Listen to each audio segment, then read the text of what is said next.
The following programs were originally aired live, long before the advent of high fidelity, and they were recorded using a variety of means, from direct recording onto early audio tape and glass records, to simply placing the microphone of a wire recorder in front of the speakers of a radio playing the program. I hope, however, that any variance in audio quality will not take away from your pleasure in listening to these, some of the all-time favorite shows.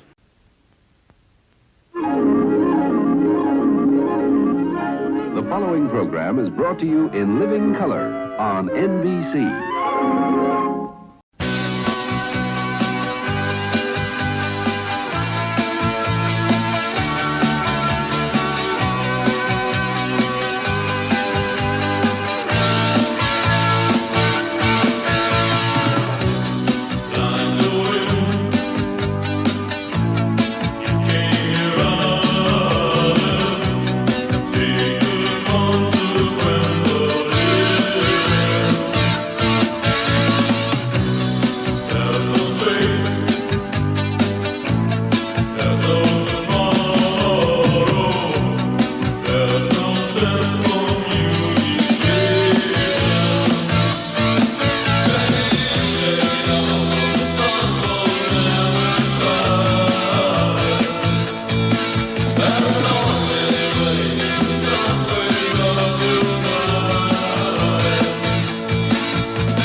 October the 3rd, 2024, here is what happened on this day in history.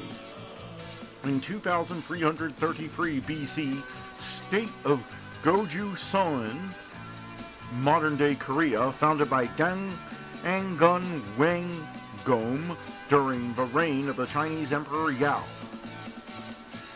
In 52 BC, Vercingetorix, leader of the Gauls, surrenders to the Romans under Julius Caesar, ending the siege and battle of Alesia. In 1283 AD, Dafydd ab Gruffydd, prince of Gwendil, Wales, becomes the first person executed by being hanged, drawn, and quartered. In 1922, first facsimile photo sent over city telephone lines, Washington, D.C. In 1935, Italy invades Ethiopia, starting the Second Italo-Ethiopian War. In 1990, reunification of East and West Germany. West German flag is raised above the Brandenburg Gate on the stroke of midnight. In 1941, The Maltese Falcon, directed by John Huston and based on Dashiell Hammett's 1929 novel of the same name, starring Humphrey Bogart and Mary Astor, premieres in New York City. In 1992, Irish pop singer Sinead O'Connor rips up a picture of Pope John Paul II on Saturday Night Live. In 1995, former NFL running back, broadcaster, and actor O.J. Simpson found not guilty of the murder of Nicole Simpson and Ron Goldman in Los Angeles, California. In 1888, New Zealand natives, privately organized and mainly Marangi rugby team, plays first game in UK, beats Surrey 4-1, first national rugby team to beat All Black and perform the haka.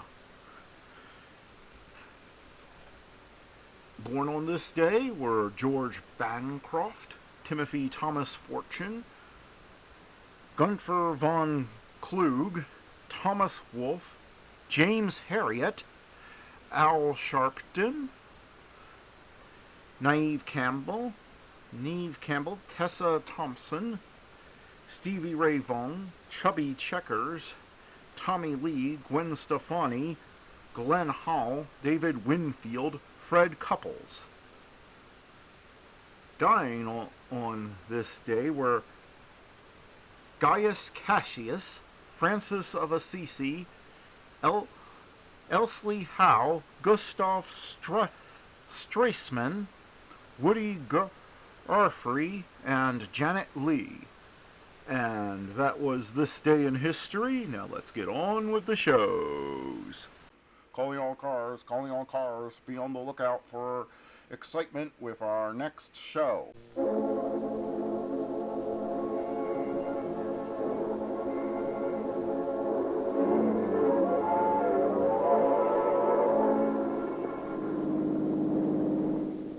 Police calling all cars, attention all cars, broadcast 22. Special investigator from the narcotics squad. Working a Japanese dope deal alone. Lay off, boys. That's all. No wishing quick.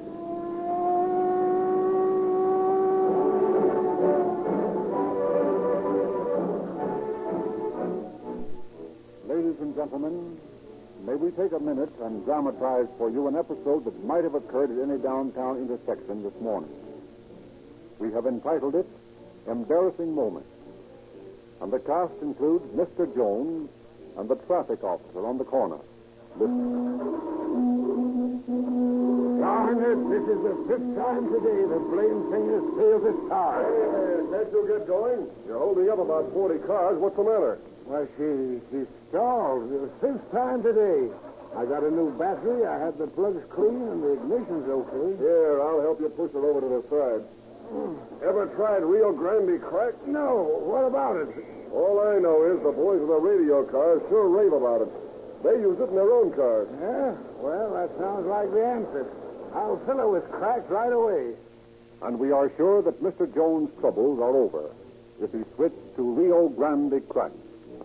For crack powers more police cars and fire engines in Southern California and Arizona than all other brands combined.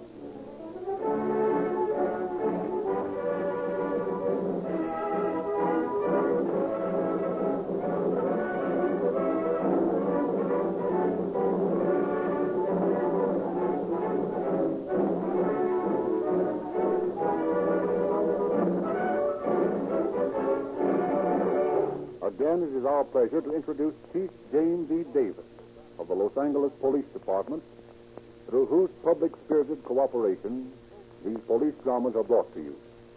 Chief Davis. Good evening, friends. It takes courage to be a policeman.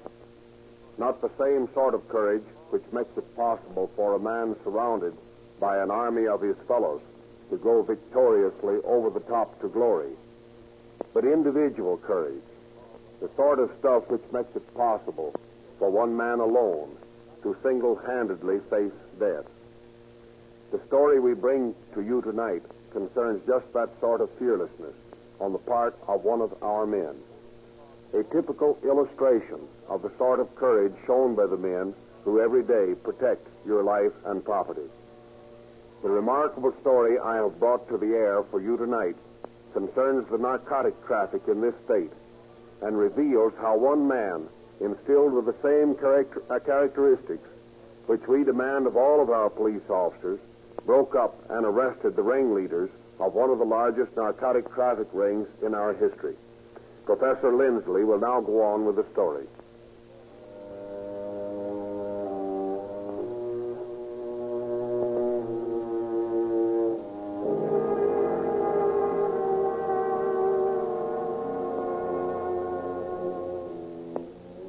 Beware of the Ides of March. Such was the cryptic warning received by Julius Caesar centuries ago. On the Ides of March 2,000 years later, that same warning might well have been given to another brave man facing treachery and danger as great as that which Caesar met on the floor of the Roman Senate. His name is Pitwood, and he's a member of the narcotics squad of the police department. On the Ides of March 1926, when our story opened, he and his colleagues had been staked out for 2 weeks in a downtown apartment house. 24 hours a day, the officers have taken turns listening to the dictaphone, which is connected with the adjoining apartment, occupied by Carolyn Hamer, an underworld contact woman whom they suspect of being in touch with dope operatives. The 2 weeks of patient waiting has failed to uncover anything of importance, and Captain Fitwood is rather discouraged as he returns once more to the stakeout. Well, Gary, heard anything interesting on that dictaphone in the last hour? Not to me. Hamer talked to a couple of dames on the phone. At least it sounded like she was talking to women. All about some bender they're going on to Caliente. None about getting a hairdress. Well, I'll wear the cans for a while now. You go on out and get something to eat. Okay, Cap. Well, I hope you have more luck than I did. I'll listen, but I couldn't seem to get anything. Hey, wait a minute. Is she talking? Yeah. There's somebody in the apartment with her. Get a load of this, Gallagher. It's hot. You will pardon me, Miss Hamer, for disturb you. Who are you? Oh, my name does not matter. What she will do. I am here because it is my understanding that you are in touch with certain people that my employer likes to reach. What's your racket? Oh, my partner has unusual large shipment of his merchandise to dispose of very suddenly. His usual buyer cannot take all of surplus which he has import on his trip. He is desirous Wait a minute. I don't know who you are or who sent you here. But get this straight. I don't have anything to do with dope. Nothing. Understand? I think you are a little premature, my dear Miss Hamer. Oh, don't, my dear me. Dope's out of my line and it stays out, and that's final. Oh, please. Dope is not quite word. Let us say merchandise. I don't care how you say it or what you do with it. I'm out of the deal. Oh, yes, but just think 1 minute, please. All I am suggesting, you ask friend who engage in our business to buy shipment of $100,000 worth of excellent merchandise. You merely tell him to meet us 8:30 tomorrow night at corner of 8th and Santee. That is all you do. $5,000 is lot of money for such service. Hey, when would I get the money?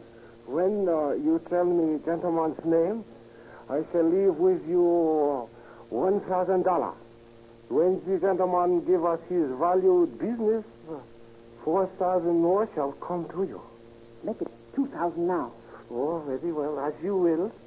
You know, of course, that the late and highly revered Mr. George Kraut met his unfortunate death by curious coincidence. Just after he tried leaving town without completing a bargain he had previously arranged. Oh, don't try to scare me. I'll fix it. I know a man who can swing the sale. Oh, splendid. His name, please? Jordan. He operates in Hollywood.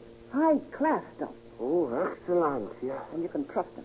He's been in the racket for 10 years. Oh, that is fine. Will you ask Mr. Jordan to be on northwest corner of 8th Santee Street tomorrow night? I will approach him, then ask him to stretching out hand and say, my name Jordan. I will then say, very well, Miss Jordan, I have been waiting for you. That is all we need to say to know each other. 8:30, northwest corner of 8th and Santee Street. Sticks hand out and says, my name's Jordan. You say, very well, Mr. Jordan, I've been waiting for you. Oh, that is quite correct. And if you meet Jordan and you make the sale, I get the other 3,000? Oh, yes, sir. Here is $2,000. And remember... Say, don't worry. He'll be there. I thank you, Miss Hamer. I trust all work out well. Well, so do I. So long. Oh, thank you. Good evening. This evening, very good. Listen, Gallagher, you know where Duffy Jordan hangs out? Yeah. At Blackie's joint on Sunset Boulevard. Uh-huh. Well, beat it to headquarters and get Murphy. Then go out to Blackie's and pick up Jordan. Book him on any... Pick up Jordan. Book him on any charge you like and hold him incommunicado for 72 hours. Yeah, but where are you going to be? Well, for a couple of days, I'm going to be Mr. Junkie Jordan.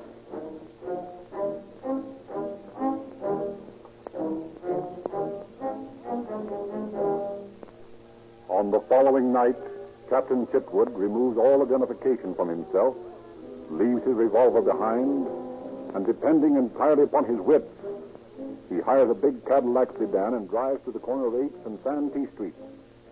He arrives a little early, parks his car, and lounges on the northwest corner of the intersection. He sees a big car drive up, and an Oriental get out and walk over toward him. My name's Jordan. Oh, yes, very well. Miss Jordan, I have been waiting for you. Shall we take my car?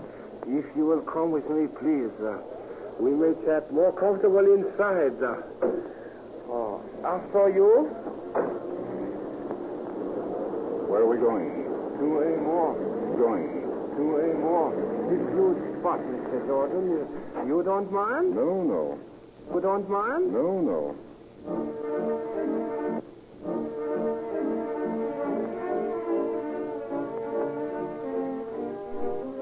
Block after block and mile after mile, the Japanese drive Captain Chitwood.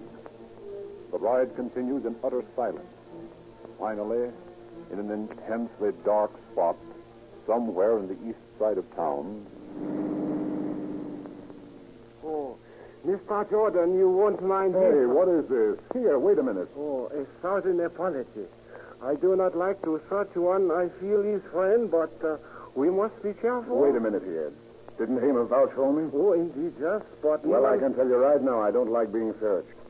How do I know this isn't a frame-up? Oh, it is unfortunate that we must necessarily distrust each other until we are sure. But how long have you been in business, Mr. Jordan? About 10 years. Oh, I see. You know nothing of stuff we wish to sell? Nothing, except that you've priced it around $100,000. Oh, there has been change in figure. We believe we have made arrangement to dispose of greater part of shipment to a Chinese client of ours. The remainder we sell for $4,000. What is it? Cocaine. Uh-oh, not so good. Doesn't sell like morphine. Oh, but it is... Doesn't sell like morphine. Oh, but it is... Sell like morphine. Oh, but it is very superior shipment. I'm sure you will agree that it is not ordinary. How much have you got?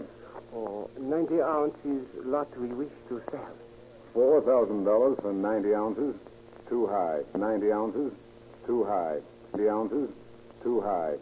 I get small shipments for 20% less than that. Oh, but as I say, this cocaine is much higher grade than you find on the market. The best cocaine on the market isn't worth that price. Oh, I differ with you, Mr. Jordan. But since my employer and I are most anxious to return home, we will concede your point.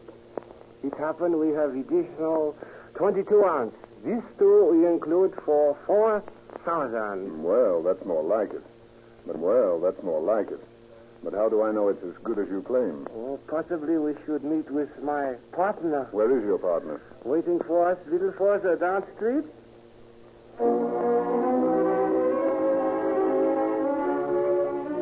Again, the winding drive begins. For 10 minutes, Washi twists and turns through the neighborhood.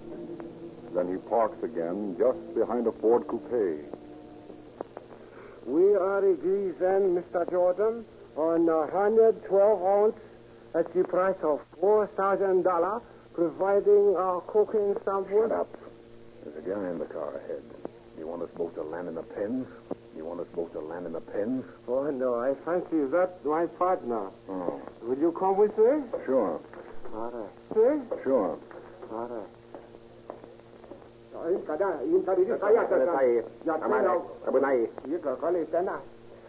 Mr. Jordan, may I present the Count? How do you do, Count? This is a pleasure, Mr. Jordan, and an honor. We hope to do business with you. I hope to get this set with you, Count. You have been in this business some time. 10 years. You won't mind answering a few questions. Certainly not. What is the source of morphine? It's made from opium. And the source of opium? Poppies. And the difference in the mechanics of using these drugs?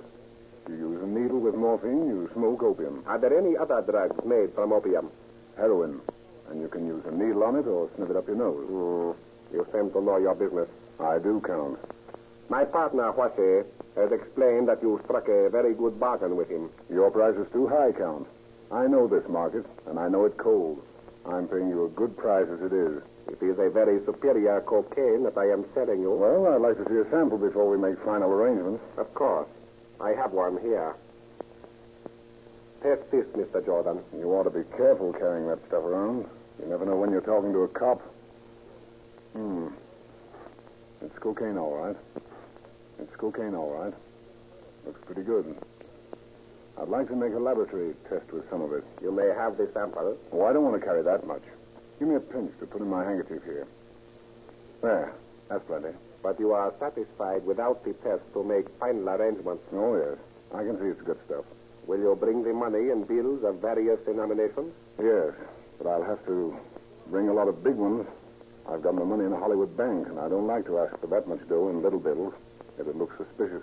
Any way you choose. It looks suspicious. Little bills if it looks suspicious. Any way you choose. You will meet me at 10 tomorrow morning at 9th and Santee Street. 10? What is this, a gag? My bank doesn't open till 10. You know that. Pardon. I have made an error. At 11? I can make it at 11. Splendid. At 11 tomorrow.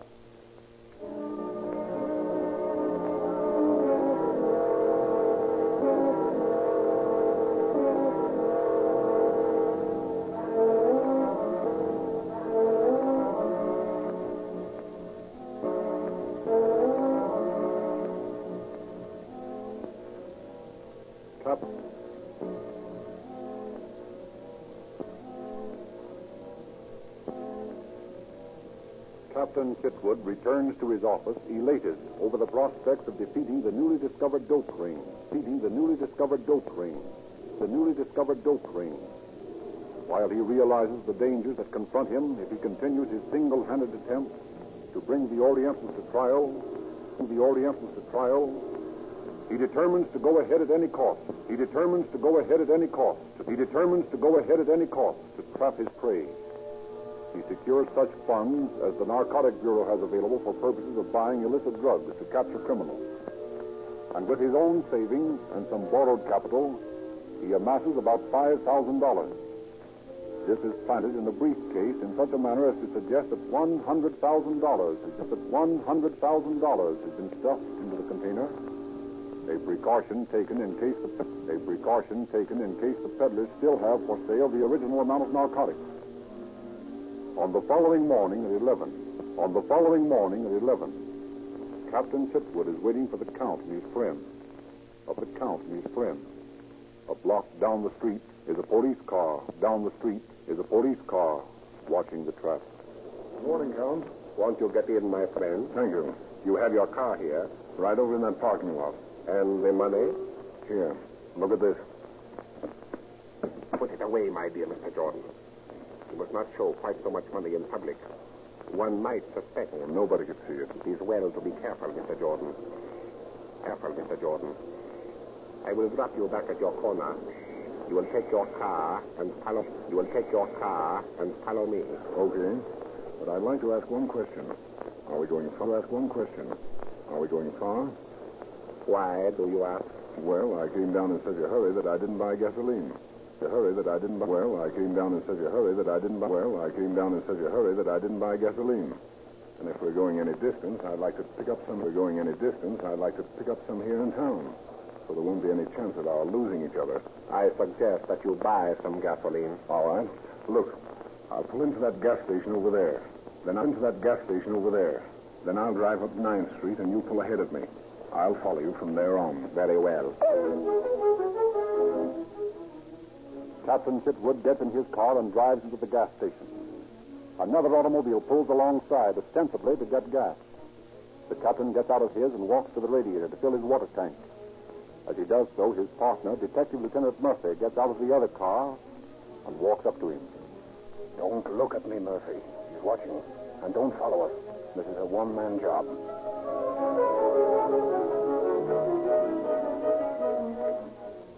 Having stopped the police car from following him, Captain Chitwood drives behind the Count's car on and on through the city, on out through Boyle Heights, into the sparsely settled country toward the valley. The Count twists and turns to throw any pursuers off the track. But Captain Chitwood realizes that there will be no pursuers. He has cut the last line of communication between him and the force. It is up to him now. He has his badge in a pouch of tobacco and a small police revolver strapped high on the inside of his leg. On these and his wits, he relies entirely. Finally, the Count arrives in a lonely area and drives over a field toward a steep hill. At the bottom of the hill, he stops his car and waits for Captain Chitwood. This the place? Yes, Mr. Jordan. But first, Here. How many times do you have to search me? I told Washy last night I don't carry a rod. So I see, but one must always be careful. Now, you and I must drive up this hill in your car. Pretty steep. Still, you can make it easily. I'll try. But lay off this searching business. It gives me the willies. I am sorry. It is part of the business.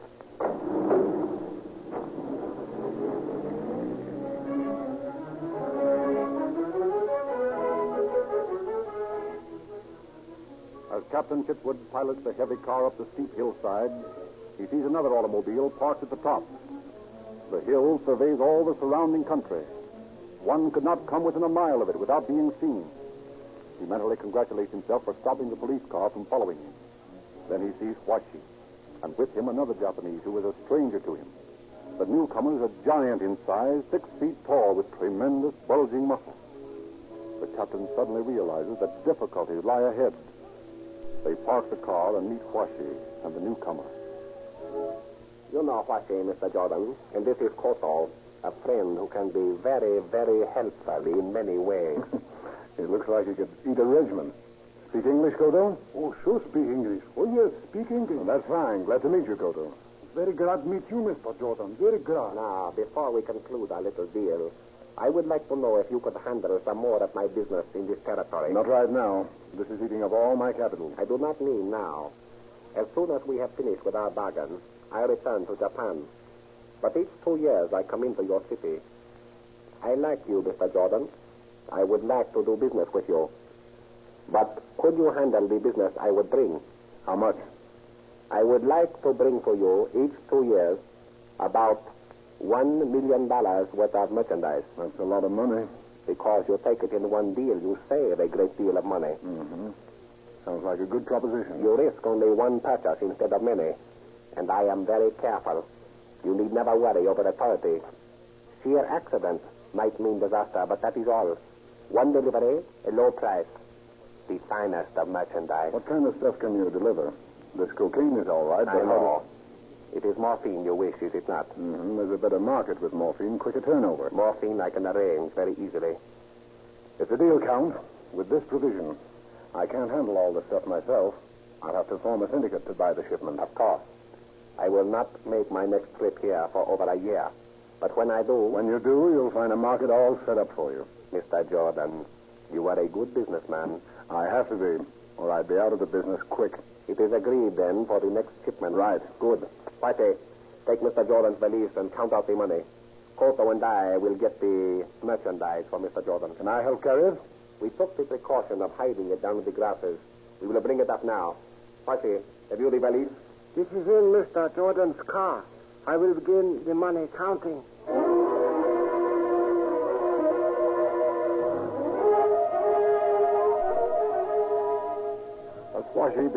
As Washi begins counting the money, the Count and Koto walk down the hill toward the high grasses, where they have hidden the dope shipment. Quickly, Captain Chitwood opens his tobacco pouch and takes out his police badge. Then he reaches down and grasps his revolver from the secret holster on the inside of his leg. With the badge in one hand and the revolver in the other... Oh, Count! Yes? Better come back here. You've made a mistake. A gun. What is this?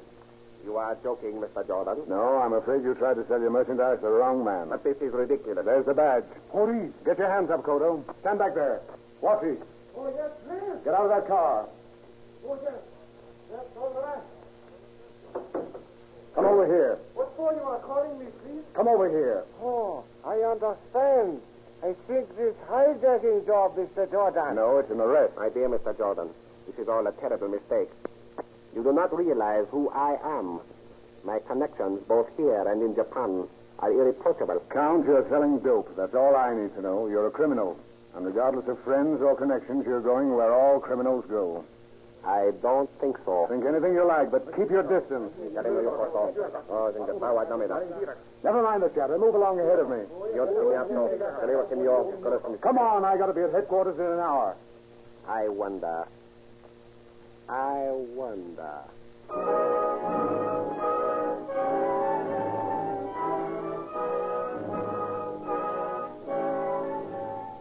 Under the threatening revolver, Captain Chitwood forces the three Japanese to bring the dope up and put it in his car. Although he watches his captives with great care, he cannot but feel the constant threat of Koto's great strength. As the car is loaded, finally, he orders the three into the car. Mr. Jordan, you are a human being, are you not? Why, yes, I hope so. Mr. Jordan, at home in Japan, I have many friends. I have a family. I have great position. You should have thought of that before you started in this racket. Still, you can see how much more this all means to me than to the ordinary criminal that you deal with. I see what you mean.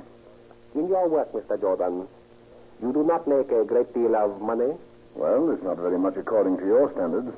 A sum such as $10,000 would be quite large in your eyes. It would be very large. I happen to have such a sum within easy reach. Fine, you'll be able to hire a good lawyer with it. I was thinking of making a friend a present. A very lucky man, I should say. You are the friend, Mr. Jordan. Oh? And how do I merit this friendship? You return to the police station with the sad news that your suspects disappeared. Sorry, Count. That's out of my line. $10,000 is a lot of money. No. You'd better get in the car. Back there, Koto. Mr. Jordan, I will give you one more chance. There are three of us. Koto here is a trained wrestler. We all know jiu-jitsu. Once we are in the car, you will be unable to manage us. True, you have a gun, but you cannot succeed in getting us to the city. I've been thinking about that. Let me tell you, Mr. Jordan, that you haven't a chance. But rather than come to blows with you, I suggest this plan. You will take me alone to town. You will drive me to the bank where I have $100,000 in a safety deposit vault. This you will put in your pocket. With $100,000, Mr. Jordan, you will have peace and security. You will have peace and security all your life. Is it agreed? That's an interesting plan, Count, but I can't accept. Then I fear for you. Oh, don't worry about me. I think you had better accept the Count's offer. It is impossible that you will arrive in town alive. Let's put it another way. Let's say that it's impossible that all of us will arrive in town alive.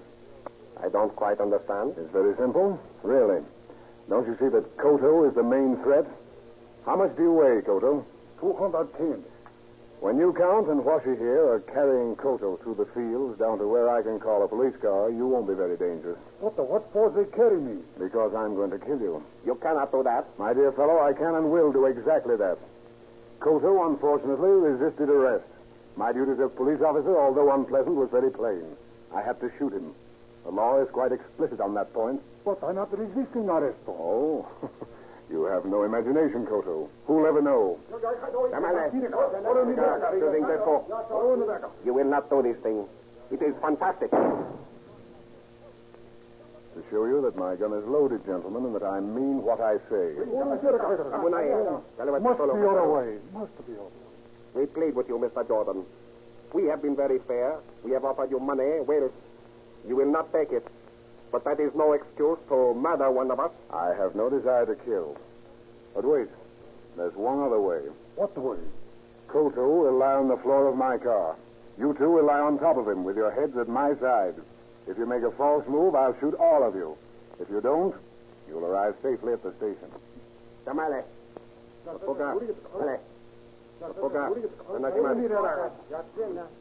Very well, Mr. Whatever your name is. You are the victor. We accept. Into the car, then, and watch your step. This gun is liable to go off by mistake.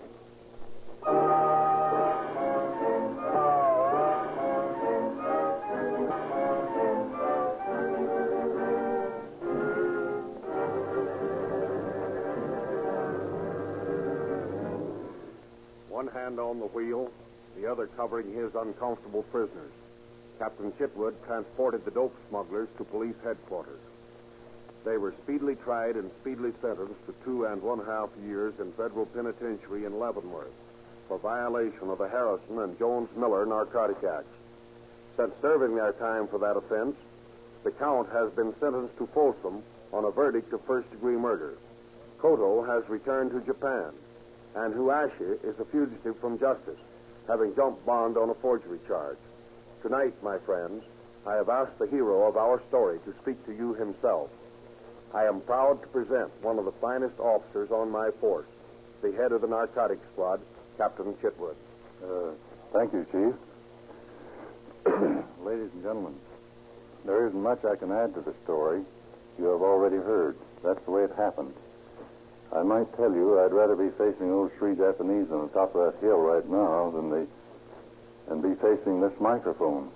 It gives me the jitters. There's one thing that I'd like to tell you, though. After we made the arrest of the 3 Japanese, Lieutenant Murphy, my partner, and I took the dope into Chief Davis's office. Everybody crowded around to see it, for it was one of the biggest hauls we'd ever made. The chief looked at the stuff for a few minutes in silence and then said, "Boys, I want to congratulate you. There lies the lives of several policemen." He was right, for you can never tell what a dope addict may do when he is on the jump, as we say. More policemen are killed every year by dope users than by any other type of criminal. Of course, our job isn't only to protect the lives of policemen, but to reduce the dope traffic to the lowest minimum, so that the lives and property of you citizens may be also protected. Our success in doing this may be judged by the fact that Los Angeles is now the cleanest spot on the narcotic map of the United States. Thank you, Captain Chitwood.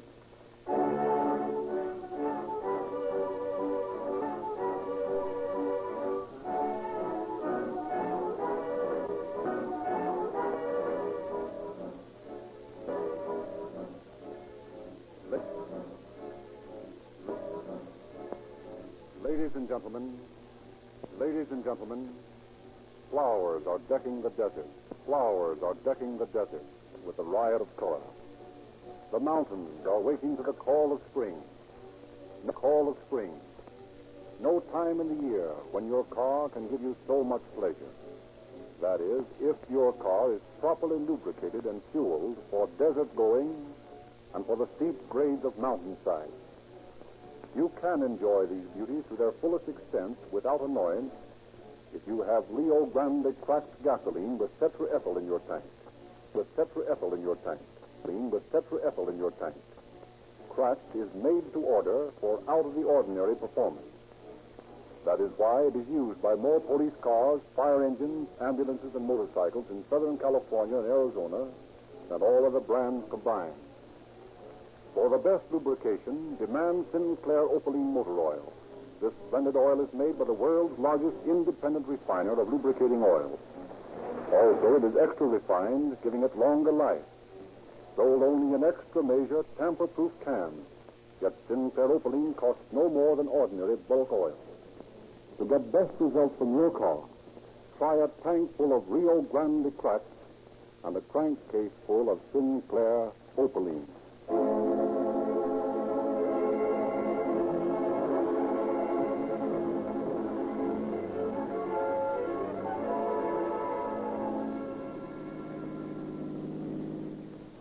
Police calling all cars, attention all cars. The cancellation of broadcast 22. Cancellation of broadcast 22. Our special investigator has rounded up the Japanese dope ring. They are now in custody. That's all. Rosenquist.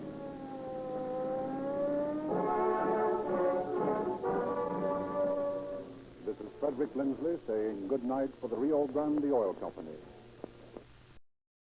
Next time on Star Trek The Next Generation. You must get the vaccine from the planet, Captain, immediately. On a desperate life-saving mission, Lieutenant Yar falls prey to kidnappers. Proton torpedoes ready, sir. Fire. You shall have no vaccine and no Lieutenant Yar! And the deadly trade-off begins. I challenge you. A struggle to the death. It's a fight for survival on Star Trek The Next Generation.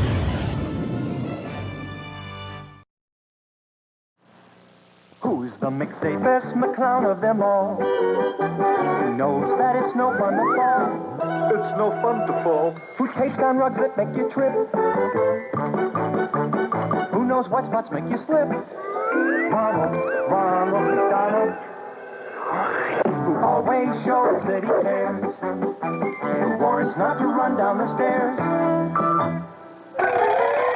Who says safety always pays. Who's so careful when he plays. Ronald McDonald. Leaving toys on the ground can make you fall down. Better put your things away. This is one way to prevent a falling accident and makes home a safe place to play. So always be on the alert. Watch your step and you won't get hurt. Learn to avoid the worst. Remember, always safety first. Make your house a home, safe home. Here comes Marching Mickey, let's all shout merrily. M-I-C-K-E-Y-M-O-U-S-E.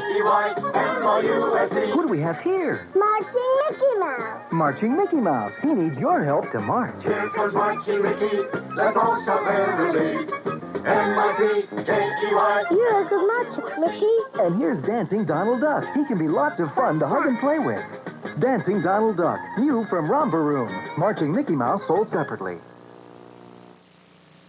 'Tis the new Treetop Sky Coaster. In go Woodrow and Fern.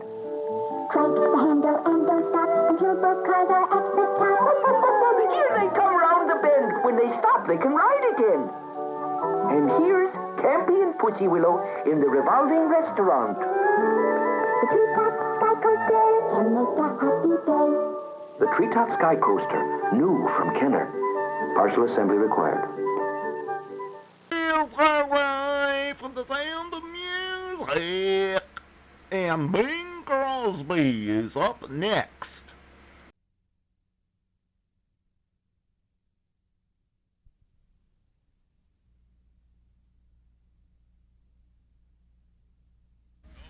Thank you, Durward. Nice of you and Gary to leave us all this nice, fresh air for broadcasting. Said they had a good show, didn't they? Always a good show.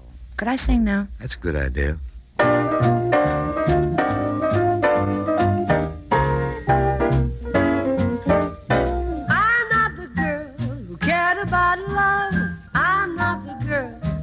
About fortunes and such, never cared much, but look at me now. I never knew the technique of kissing. I never knew the thrill I could get from your touch. Never knew much, oh, look at me now. I'm a new girl in the world, never knew love was like this. With a new heart, brand new start, gonna be a Mrs., not Miss. So I'm the girl who turned out a lover. Yes, I'm the girl who laughed at those blue diamond rings. One of those things, oh, look at me now.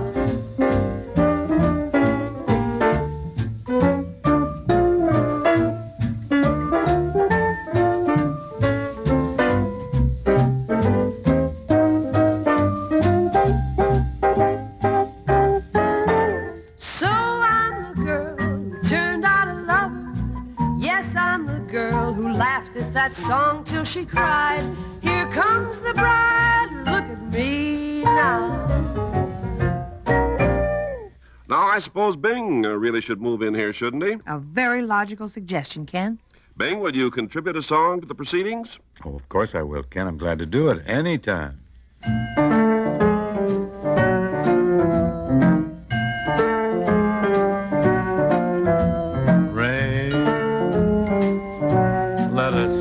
While the rain pitter-patters on the pane and we're alone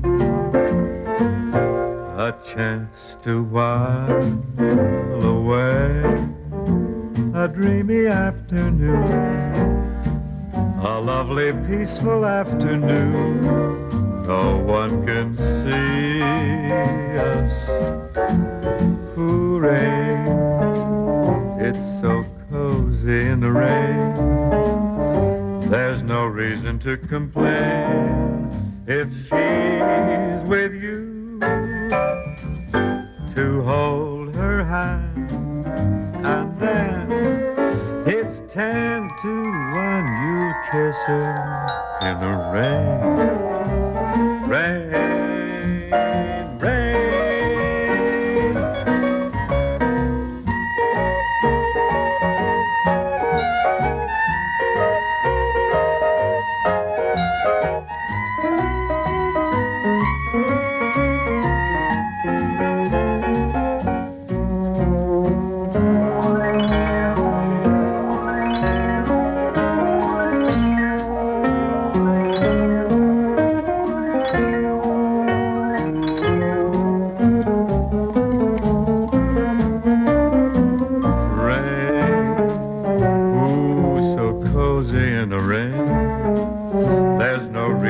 Complain if she's with you, to hold her hand, and then it's 10 to 1 you kiss her in the rain, rain, rain.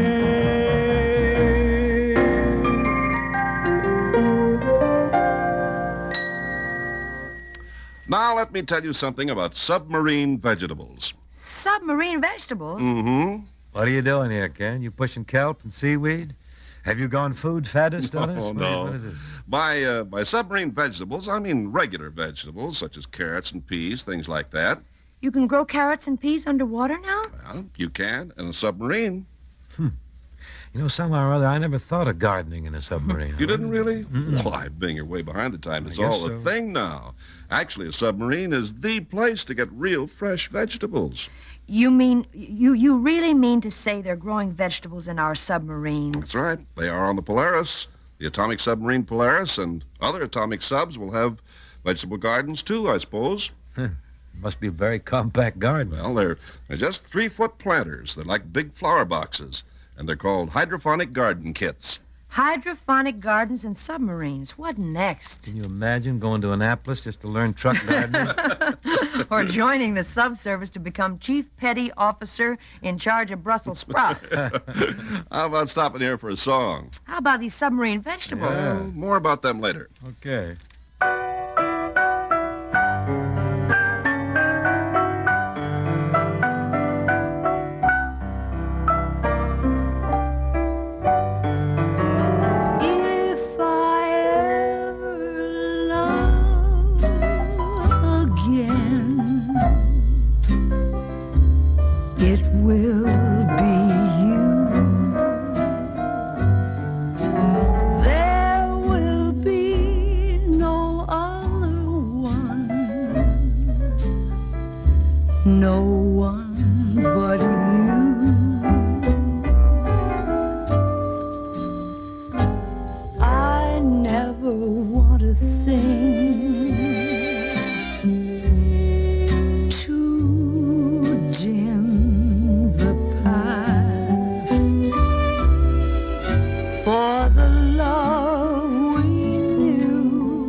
else's charms can fill my empty arms.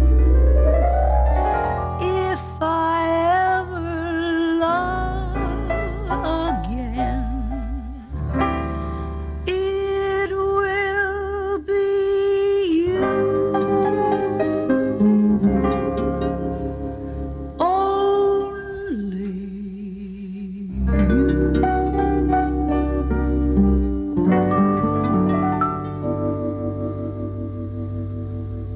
Well, now to get back to those hydroponic vegetables down there 20,000 leagues under the sea.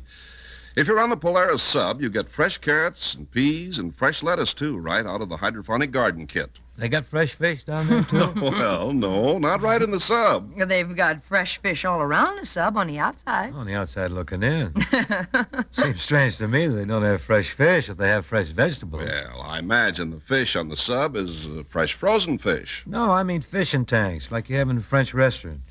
You know, you see what you want, and you point at it, and they're alive, and they pick them out. And... No, nothing like that. Now, let's not make a French restaurant out of the Polaris. But in all that water, gee, I think there'd be fresh fish. Oh, Bing, so far, no aquariums in the Polaris yet. They'll have them, don't you worry, Bing.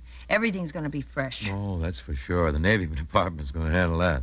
The hydroponic garden, what a wonderful way to produce carrots and lettuce and peas and whatever. Hey, Ken, what do they do for sunlight? Yes, doesn't it take sun to grow vegetables? Well, you see, the vegetables are planted in a chemical growth of some sort, and the sun is fluorescent lights. Oh, fluorescent sunlight. How long does it take to raise a crop underseas with these fluorescent lights, you know, and the special chemical soil and all that? Well, it seems that lettuce grows in about 3 weeks, and carrots and peas take about 4. Zooty. That beats outdoor garden all the pieces, doesn't it? And I'll bet there's no crabgrass down there in the submarine either. Oh, no, this garden's very selective. What you plant in this garden is what comes up, that's all. That's a vegetable Shangri-La, that hydroponic garden. Oh, I want to tell you, a submarine's a real place for fresh vegetables. I can see that. Who knows, perhaps there'll be a U-boat with a fresh lamb aboard. You did say U-boat, didn't you? I presume that U-boat is spelled E-W-E boat. I'm afraid so. Yeah. You know, I thought we'd end this with a little pun. A U-boat, a little lamb boat with fresh lamb aboard. You see it all? Little pun. Ties in. Very there. small, yes. Plenty of... Oh, getting kind of hot in here. I think I'll step out It was for a said moment. in pure fun, Ken, Really? only. Yes. Okay. I don't wish that this be recorded for posterity or anything like that. Don't go get a chisel out now and carve it into the cornerstone. This is no motto, no great saying. I figured that out for myself. I think we'd all better hide behind a song now, shouldn't we? Oh, come now. You think it's necessary to hide just because we said U-boat spelled E-W-E? Oh, boy.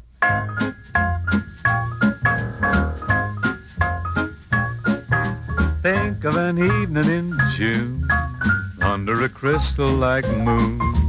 Think of an old Spanish tune.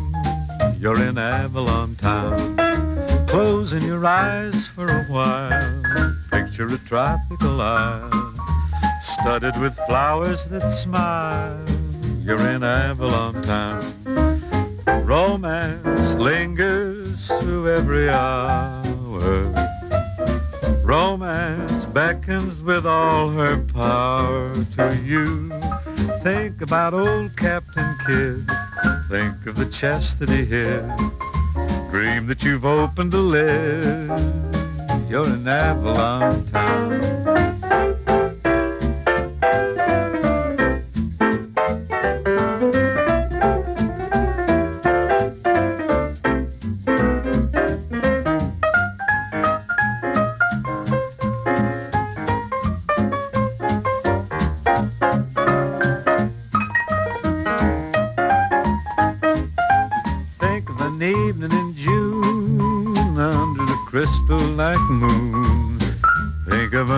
Spanish tune, you're in Avalon town.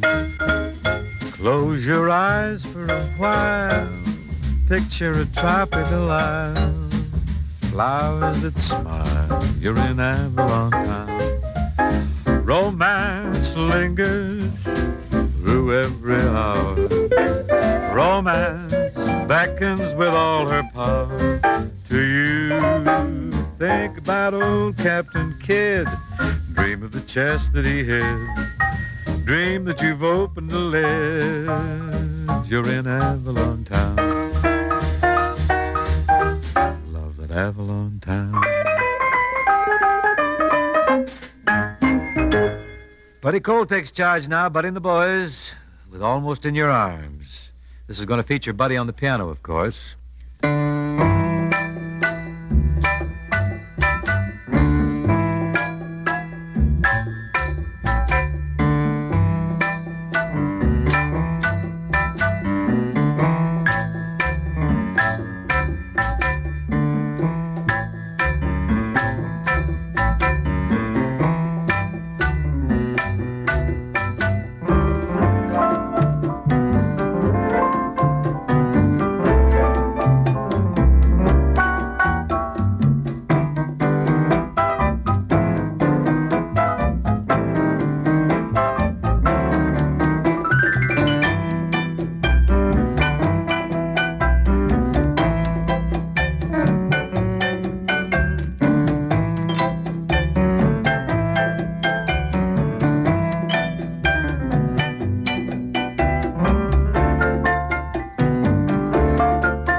Rosie, would you reach over there and pick a ditty from the rack?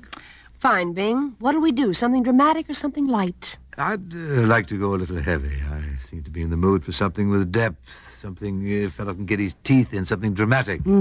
How about singing We Just Couldn't Say Goodbye? That gripping enough for you? Ooh, that's grim. Stark, somber. You know, I may even peel an onion to induce a few tears during the number. Don't you dare. We thought that love was over, that we were really through. I said I didn't love her, we'd begin anew. And you can all believe me, we sure intended to. But we just couldn't say goodbye. The chair and then the sofa, they broke right down and cried. The curtains started waving for me to come inside. I tell you confidentially, the tears were hard to hide, and we just couldn't say goodbye. The clock was striking 12 o'clock. It smiled on us below. With folded hands, it seemed to say, we'll miss you if you go. So I went back and kissed her when I looked around. The room was singing love songs, dancing up and down. And now we're both so happy because at last we found that we just couldn't say goodbye.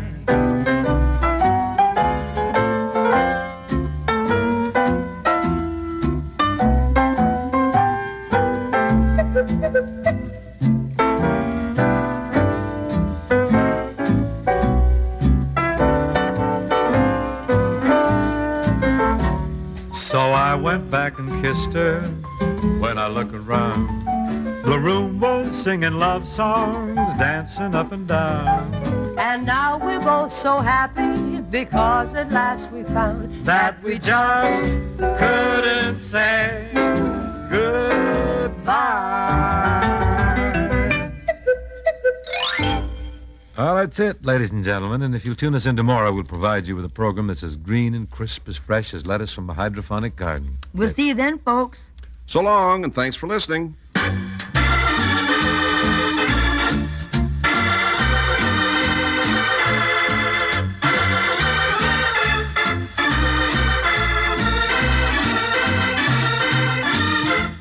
Bing Crosby and Rosemary Clooney with Buddy Cole's music were presented from Hollywood.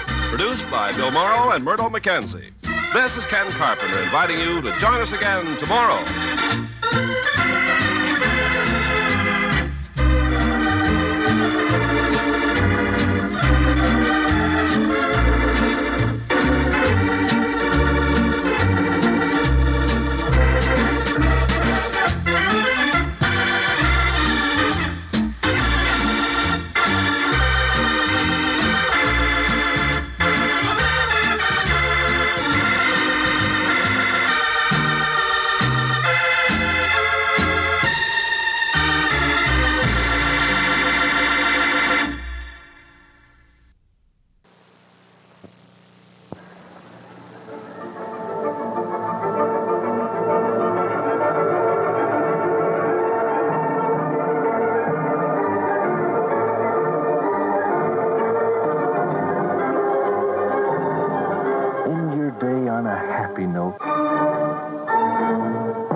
For a lifetime. This message has been brought to you by the District of Columbia Dental Society. What do you know? A bank that talks to you. It's the Raggedy Ann and Andy Talking Bank. When you drop a coin into Raggedy Andy or into Raggedy Ann, each one talks to you. Batteries not included. Me too. The Raggedy Ann and Andy Talking Bank accepts pennies, nickels, dimes, quarters, and half-dollars. It's from Janix. Good. That only took you 5 minutes. That's my blood in that little bag. I'm giving it to someone else. Maybe several people. Even blood, like everything else in this world, gets packaged and classified and dated and labeled. But somehow it isn't impersonal. That's my blood, part of me, off to help people who need it. You know, your blood can help, too. To find out how, call your Red Cross or local community blood bank today. Through our free catalog, and you'll find a list of hundreds of government publications just filled with useful facts about your home and how to keep it up. About growing vegetables in tiny gardens. Even about buying a used car. For your free catalog that lists all the publications, write Consumer Information, Pueblo, Colorado, 81009. This is the story of an adventure of a man and his family who spent 6 years with an animal long regarded as the most dangerous and ferocious in Africa, the black rhinoceros, better known in Swahili as Kifaru. See this incredible true story when Channel 5 presents Kifaru, the Black Rhinoceros, Wednesday evening at 8. Excitement for the entire family on Channel 5. Kifaru, the Black Rhinoceros, one of nature's most awesome and misunderstood creatures. Wednesday night, Channel 5 explores the life of this fascinating animal, beginning at 8 o'clock. Look out for mystery with Candy Matson. Coming up next.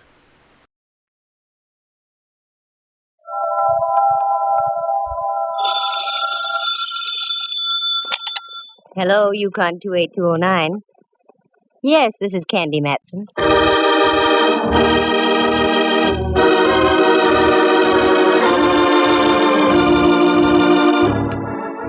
Got an old corpse kicking around you want identified? Know of any good murders you want solved? We've got just the girl for you. Her name is Candy Matson. Mighty cute, too. She fills out a size 12 suit to just the right proportions. Soft blonde hair, 2 sparkling blue eyes, and All in all, she looks as though she might have stepped right off a Varga calendar. And what's more, she's a private eye. You scoff? You ridicule? I'll let you see for yourselves. Listen, she's talking on the phone right now. Hello, Candy Matson. Hello, Miss Matson. I'm afraid you don't know me. That makes it even. You don't know me. Let's go from there. I've read about you in the papers, Miss Matson. You handle confidential cases. That's right. However, there's a little matter of a fee involved. Yes, I know. I can pay. That's item number 1. Now to item number 2. What's the confidential case? I can't possibly tell you on the phone, Miss Matson. I said it was confidential. Okay. Where do you want to talk? I am the proprietor of a restaurant, the Charlemagne in North Beach. Oh, yeah, I ate there once. Oh, that's nice. No, it wasn't. I didn't like the food. Oh. However, I'll overlook it. Do you want to talk in about an hour? That will be fine, Miss Matson. Good. And your name would be? Martinello. Carlo Martinello. Okay, Mr. Martinello. And have some ink in your pen. It costs money just to talk.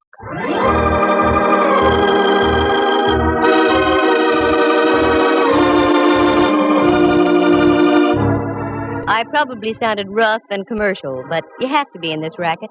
Most people look on a private eye as a musician. They invite you to a party and expect you to bring your harp for free. But I learned the hard way a long time ago. So now they pay in advance and take their chances later. That's the way it was with this Martinello. I was at home in my penthouse on Telegraph Hill out on the porch taking a sunbath when the phone rings and it's this Carlo character. That part was all right because I can always use new customers. But what made me mad was the fact that I had to stop listening to the 49ers belt the bejabbers out of the Cleveland Browns at Kezar Stadium. But I followed through and uncovered a couple of very done-in bodies along the way. Do you like the grotesque in your whodunits? Then follow me and we'll tiptoe lightly through the Tibbets, the Ponds, and the Baccalonis, because part of the story unfolds at the Opera House. Reluctantly, I dressed into something Charlemagne-ish, turned off the 49ers Cleveland game, and went down to talk to Martinello. His place was typical, located on Paul Street, a garish neon sign, and as you walked in, the place was air-conditioned by eau de garlic. Yes, miss. You wish a table? I wish a table, yes. With the right party. I'm looking for the owner. I am the owner. I am Candy Matson. Oh, Miss Matson. Walk this way, please. If I could walk that way, I'd revive vaudeville. Pardon? Where is your office? Right over here. Allow me.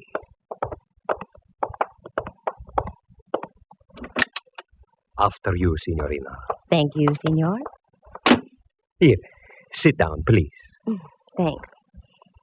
Now, Martinello, what's on your mind? Always, all my life, I have run a very nice, respectable place. Mm-hmm. Until this morning. What's with this morning? I go down to the basement. My icebox is down there. That is where I keep all my meat. So, you wanted some ground round? Oh, no. Perhaps I'd better show you. Please, you will come with me. Martinello led the way out of his office and down a flight of stairs. A cold blast hit my face. A musty aroma smothered my nostrils, and if I had had a phobia about darkness, I'd have ducked out then. But I followed the guy, and we ended up in front of a refrigerator about the size of an Inquisition chamber. He opened the door, and it was the usual restaurant icebox, choice legs of lamb hanging from hooks, potential fillets, and thick New York cuts. The box was cold, and I started to shiver. Not from the refrigeration, though, because over in the corner was a man. He looked like something out of a long-lost Arctic expedition. He had a long, flowing mustache, every bristle of which was coated with ice. He was quite frozen and quite dead.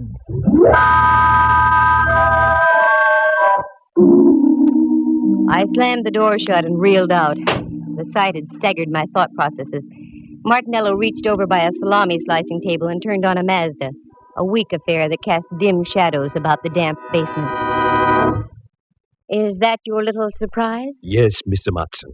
That is what I was greeted with this morning. Have you notified the police? Oh, no. Why not?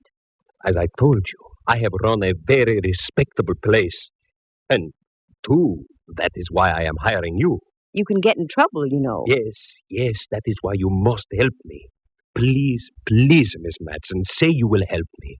I will pay you anything you say. I stick my neck out in the strangest places. Now it's a refrigerator. Okay, Martinello, $2,000. What? Make up your mind. Either I freeze your assets or the police find your frozen friend. Yes.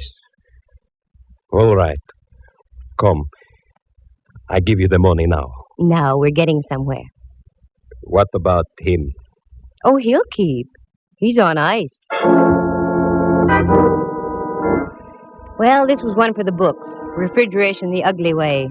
I had to ask a few questions if I was to get anywhere, such as like, do you know the guy? No. Had you ever seen him before? No. Who was the last one to close the icebox last night? I was. Does it lock from the inside? Unfortunately, yes. I was getting places like Wiley was with Hauser. It was inevitable. I had to take my courage in my hand and go down and look at that thing again. There it was, a male Mona Lisa etched in ice. This time I looked closer, I had to. And as I did, I realized I wasn't going to get any identification because this guy was a study in crimson. Underneath all that coating of ice, he was dressed in a devil's costume. I slammed the door once again and went upstairs. There I gave Martinello strict orders not to do a thing. Usually in cases like this, you have to wait for a break. They come along like a forcing hand in poker. So I went home to do some thinking. As I arrived, there was an old friend of mine, Rembrandt Watson. Hello, Dove. I'd almost given up. Rembrandt, how did you get in? Your door was open, dear. I took the liberty of coming in. Oh, sure, that's okay. How are things, Candy? All right, I guess. I'm kind of bushed, though. I feel about as devaluated as a British pound. You look wonderful, Dove. What's wrong? I've got a deal, but I don't know where to start. Anything I can help you with? No, thanks, Rembrandt. If I told you about it, you wouldn't believe it. I've never doubted you in the past, dear. I know. Well, I was just called in by a minestrone merchant in North Beach. The guy is stuck with a corpse. That's about par for the course. The deceased had been sealed in the icebox overnight. I've never seen one like that before. That's the way it is, dear. Many are called, but few are frozen. Oh, get out of here. But, Dove, I just got here. I know, but I've got to change and get down to see Mallard. I'll wait for you, Candy. I haven't seen the gumshoe since before me vacation. All right. I'll be with you in a few moments. I did a fast change, and Rembrandt and I climbed into my car, and we dropped off Telegraph Hill on Don Kearney Street. The Hall of Justice, where Mallard hangs his star, is only a few blocks away, so we made it in about 5 minutes. Inspector Ray Mallard, Homicide, San Francisco Police. A lovable, shaggy dog type of character. Very keen with the crime, but dumb with the dame. Me, for instance. If I want him to say yes, he says no, and vice versa. Well, my ever-loving Candy. What's new in the private eye business? Very little. How's the legitimate flatfoot racket? Oh, we're holding our arches up. Well, and Rembrandt, I haven't seen you since Pup was a Hector. Please, Inspector, you're metting your mixophores. Who writes this dialogue? I'm pretty weak, I know. What's on your mind, Candy? A character named Carlo Martinello. Have you got anything on him? What's so funny, Mallard? Nothing, except I eat lunch there about every day of the week. Well, answer my question. Well, there's nothing on Martinello. Arrested a couple of times during Prohibition. He was dabbling in grappa a la under the table. Have you got a case against the guy, Detective Matson? Oh, cut it out. No, seriously. Why do you want to check on the guy, Candy? No reason, just thought I'd ask. Uh-huh. Well, Martinello's okay. Just trying to make a living. Only thing I don't like, he loves to sing to his customers. That'd be enough to bankrupt him right there. Anything else I can do? No, that takes care of everything. I tell you what, I'm through in about an hour. I'll take you up to Martinello's for dinner. You can see for yourself. No, that's all right. Okay, Candy. Give. Why, Mallard, dear, what on earth do you mean? You know something about something. I want in. Mallard, and I want you to believe this. I mean it sincerely. If I knew something, you'd be the last to know about it. He's got something there. Come now, leave us a while. I hate to do things like that to Mallard. He's been of great help to me in the past. More than once he's saved my life. But on a deal like this, you have to play it close. After all, a girl has to make a living. For the first time in a long time, I was completely baffled as to where to start. Something had to be done about that cadaver in the icebox, but what?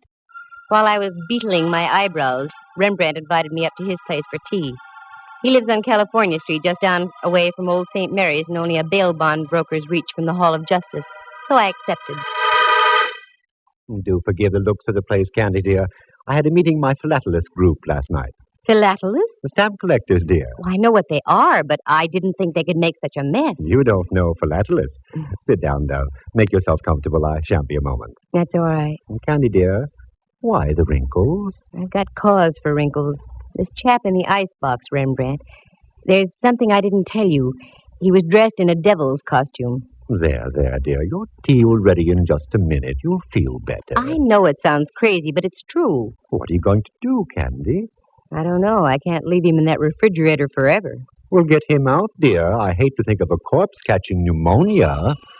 Oh, excuse me, Candy. Help yourself to the tea. Mm-hmm. How do you do, Rembrandt Watson Enterprises? Quiet down. Who? Oh, hello, Templeton. How are all your steamships? Oh, that's good. What? Could I use... do what? To the opera? Of course I could. Righto, I'll pick them up at your office. Thank you, Templeton. Goodbye. Candy, dear, do you like the opera? I can take it or leave it. Why? It suddenly develops that I have 2 tickets tomorrow night for Tales of Hoffman. Oh, Rembrandt, I don't think I can go. Come, Candy. It'll do you good. You've been working too hard. You need a little relaxation. Tales of Hoffman, Okay. Who's the pal who gave them to you? An old friend of mine, Templeton Woodruff. He runs a steamship to Java and other places Ezio Pinza sings about. I finished the tea and left. Right then, the only opera I could think of was the one going on in an icebox at Martinello's. I've always tried to play straight with Ray Mallard, so I decided to tell Martinello my plan. Miss Matson, I don't think it's such a good idea. Good evening, Carlo. I want to talk to you. That's what I mean. There's a gentleman here who... Oh, you've got a gentleman. That's fine. 3 more and you've got a crowd. What I want to talk to you about is this. You don't understand. The gentleman I'm talking about is from the police. The police? Yeah. Hello, Candy. Mallard. How about some scallopini? Well, up jumped the... Hello, Mallard, dear. I had an idea you'd like dinner here tonight. Do you know my boy, Carlo? Yes, we've met. How do you do? The signorina wish something to eat? No, thanks. I want to talk to you, though, Mallard. Sure. Come on into my booth. We'll share some salami. No, thanks. I want to see you downstairs. I don't think the food's as good down there. I agree, but it isn't the food. I'm talking about murder. Once again, I headed down into the catacombs of the Charlemagne. This time the act was a double. Mallard was right behind me. Then I looked around. We were a trio. Martinello was right behind Mallard.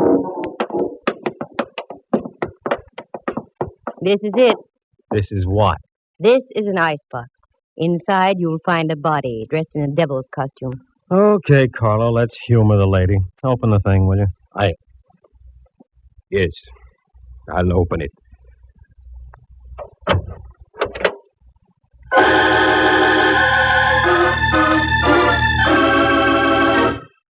Lovely view of the beef. It's gone. The body's gone. Okay, Martinello, start talking and make some sense while you're doing it. Please, Miss Matson, I don't know anything. I haven't been down here all day. Get rid of those arched eyebrows, Martinello. You know something. What is it? Wait a minute, Candy. I'll do the questioning. In the first place, Carlo, was there or was there not a body in here?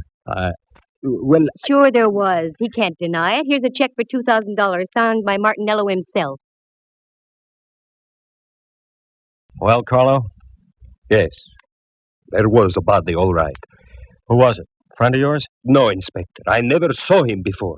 Why did you call Miss Matson? Why didn't you come to see me about it? Well, you know, Inspector, the police...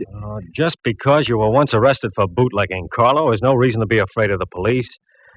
Well, I'll put a couple of my men on the job and see what we can turn up. What? Is that all you're going to do, Mallard? No.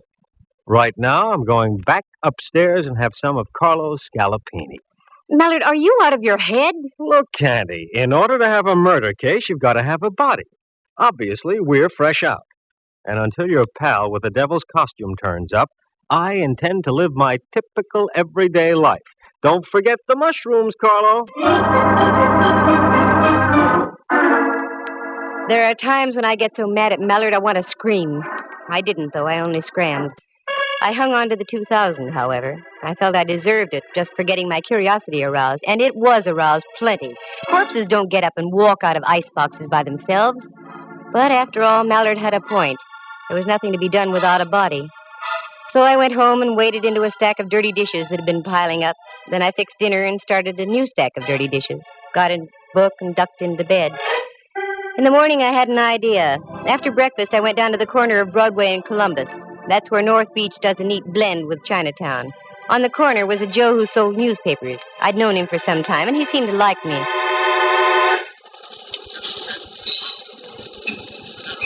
Hiya, Butch. Well, hello there, lady. How are you? Good, can't complain. Who won the football game yesterday? Yeah, funny thing. I got all the news right inside here for 7 cents. I get your point. Give me a chronicle, will you? Sure, here. Thanks. Who do you like in the feature at Bay Meadows? A goat named Candy. What did you say? There's a pig named Candy running in the 7th. Take it or leave it. What a tip. I don't get it. Well, what's really on your mind, lady? Here's a 20. You can play it on Candy all for yourself. Well. Do you know a gent named Martinello, Butch? He owns the Charlemagne down the block. Sure. What about him? That's what I'm asking you. What about him? Oh, he's all right. A little screwy, but he keeps his nose clean. Is that all? Yeah. Should there be more? I don't know. Thanks, Butch. I hope Candy pays off.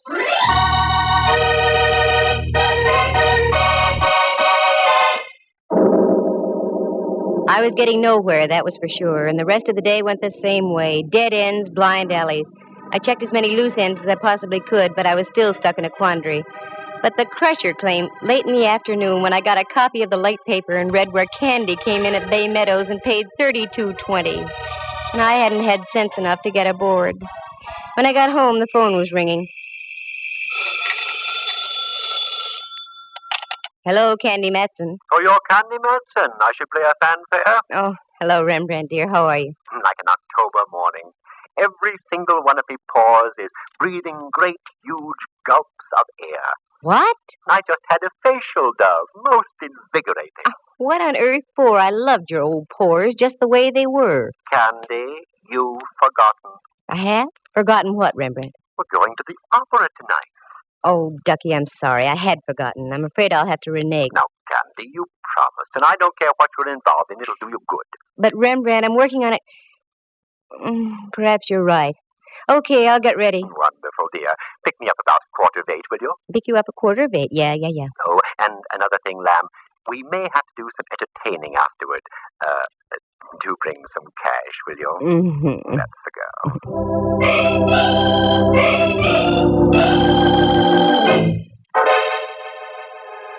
That Rembrandt, always stony broke. I guess photography isn't what it's cracked up to be. I didn't mind, though. He's been a friend to me on more than one occasion. Well, if I was going to the opera, I had to start thinking in operatic terms. I fished around in the closet and came up with something that would have done any woman's heart good. One of those strapless affairs that you can't stop breathing in for one moment, otherwise the opera is no longer the main attraction. I powdered, perfumed, pouted, and rouged, and took off after Rembrandt. But just as I started to leave... Just a moment. Well, get a load of the Duchess. Mm-hmm. It won't be Halloween for another couple of weeks yet. Oh, very funny. Come on in, Millard. What are you decked out for, Candy? Something you wouldn't understand. I'm going to the opera. Oh, I love the opera. Any horse opera with Tex Acuff in it. That's what I thought. What's on your mind, Millard? I've got to pick up Rembrandt in 10 minutes. I was just driving by, so I thought I'd stop and tell you the news. News? About what? We found El Diablo. The guy in the icebox? Yeah. Martinello identified him. He was floating in the water off Aquatic Park. Any lead on him? The best. He was Salavini, the second baritone with the opera company. That's all, Candy. I hope you enjoy the performance tonight. A baritone with the opera company. Well, that explained the costume, but it didn't explain a lot of other things. I walked down the stairs with Mallard. He got in his squad car, flicked on the flashing red light, and with a burst of his siren, rolled down the street. I'd have to speak to Mallard about that. All the neighbors had their heads out of their windows as I climbed into my car and followed. What an exit. I picked up Rembrandt, and we drove up to the Civic Center. I found a place to park. A minor miracle. The last time I went to the opera, I had to drive almost to Palo Alto and come back by train. Rembrandt's friend must have been very influential. We had seats in the Diamond Horseshoe. They were presenting Tales of Hoffmann, and a friend of mine, Dorothy Warrenschold, was singing the role of Antonia. It was a fine performance, and after the last curtain, I took Rembrandt. We went backstage to see Dorothy.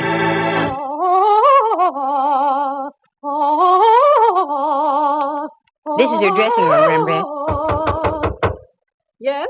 Hello, Dorothy. This is Candy Matson. I have a friend with me. Oh, do come in, please, Candy. Candy, how are you? Couldn't be better. Dorothy, may I present Mr. Watson? Rembrandt, this is Miss Warrenschold. I'm delighted. You're in magnificent voice tonight, dear. Thank you. Sit down, won't you? I've only a moment. We're rehearsing some of the scenes in Faust tonight. Rehearsing after a full evening's performance? It has to be done, Candy. Our baritone disappeared. We've had to replace him with a new man. Yes, I know. By the way, Dorothy, I heard you on your Standard Hour broadcast a few weeks ago. It was a wonderful performance. I'm glad you liked it, Candy. I always look forward to those. What are your plans, Dorothy? Well, the season closes here, and then we open in Los Angeles. Oh, yes, of course. Excuse me. Mm-hmm. Come in. Oh, I'm sorry. I didn't know you had guests. That's all right. Oh, Candy, I'd like to introduce Rolf Herberts. This is Miss Matson and Mr. Watson. It's nice to know you. Mr. Herberts is our new baritone. Oh, yes. That's why we're rehearsing tonight. I won't take any more of your time, Dorothy. I just thought we'd save a few moments of rehearsal if I told you that I don't move in that last scene. I sing upstage. That will leave you free to take as much stage as you like. Fine, Rolf. That will save time. Thanks. Oh, not at all. Glad to have met you, Miss Matson, Mr. Watson. Nice to have met you, sir. See you on stage, Dorothy. Yes, Rolf. Rolf has a wonderful voice, and he's a good actor, too. You know, I think he'll be even better than Salavini. I've seen him before. Oh, yes, he's been in pictures and on the concert stage, and in opera, too, but he's never really had a good break. This might be it. Uh-oh, that's it, Candy. I'm sorry, but I'll have to leave. Certainly, Dorothy. Say, why don't you stand in the wings? You can watch the rehearsal if you'd like. Oh, I'd love it. Come on, then. Follow me.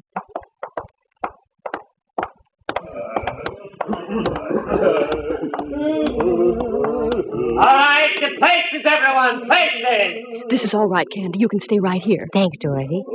Glad to have met you, Mr. Watson. Also, as we used to say in the theater, go out there and kill 'em. See you later.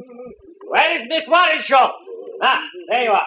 Herbert! Where's Herbert? I saw him just a moment ago in the dressing room. Well, it's late. We've got to keep moving. Please, somebody find Herbert.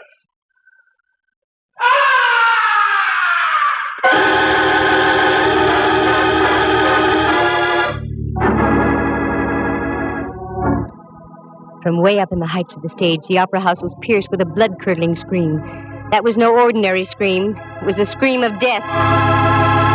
You wait here, Rembrandt. Keep your eyes open. I'm going up to have a look. That scream wasn't in the score of Faust.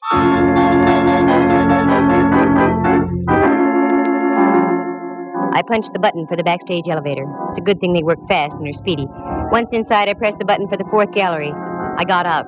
This was the top of the opera house. The place was loaded with old sets, props, papier-mâché alligators, gold goblets. Then, over on the other side of the catwalk, I saw it. The body of a man all crumpled and distorted. I hit the catwalk and ran over. It was 100 feet above the stage, and as I looked down, I could see a score of strained faces looking up through the darkness. I got on the other side and bent over the body. It was that of Rolf Herbert. Candy, down here. I think your man just ducked down underneath the stage. Again, I did a Mel Patton. The elevator shot me down to the stage level, and there was Rembrandt, wild-eyed. He came down the elevator on the other side, Candy. Then he cut across the stage and down those steps. Come on, Rembrandt, follow me. I may need help.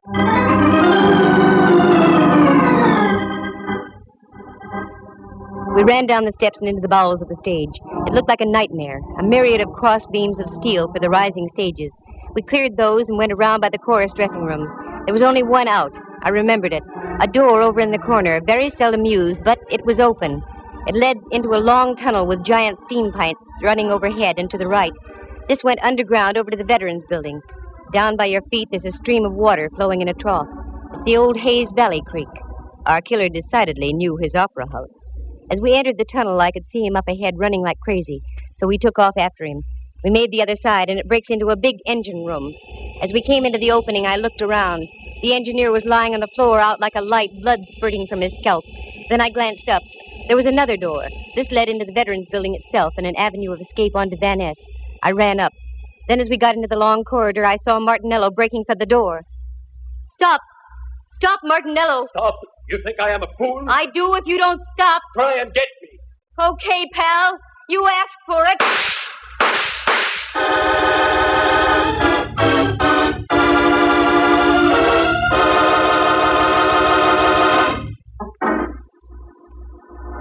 It was the first time I had ever shot a man.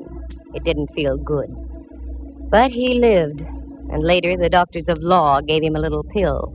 The cyanide kind they dropped inside the gas chamber at San Quentin. Martinello paid his debt. Details? Sure, I'll fill him in now. Martinello loved to sing. Ray Mallard had told me that. For years, Carlo had been hanging around the opera house, hoping to step into a role. This season, a director had jokingly told him that if he ran out of baritones, he'd let Carlo take over. Carlo took him seriously. He lured Salavini down to his restaurant on a fake emergency call, costume and all, and did him in.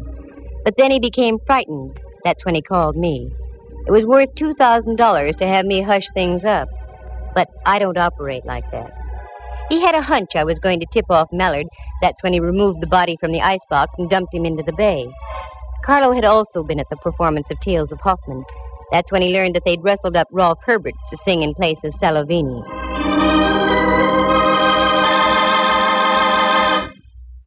By this time, Martinello was obsessed with the idea of singing in the opera house and wouldn't stop at anything. Right after Herberts left Warrenshold's dressing room, he managed to get Herberts into the elevator and up to the fourth gallery behind the stage. That scream was produced by a 6-inch stiletto through Herbert's heart from the hands of Martinello. And that's when our chase began. I hope I never see that tunnel under the opera house again. That Mallard and his sentiment. It was he who gave me that gun just a week before, for my birthday. He said I needed protection. Well, darn it, I do. But I can't get Mallard to believe me. Instead, he just gives me guns.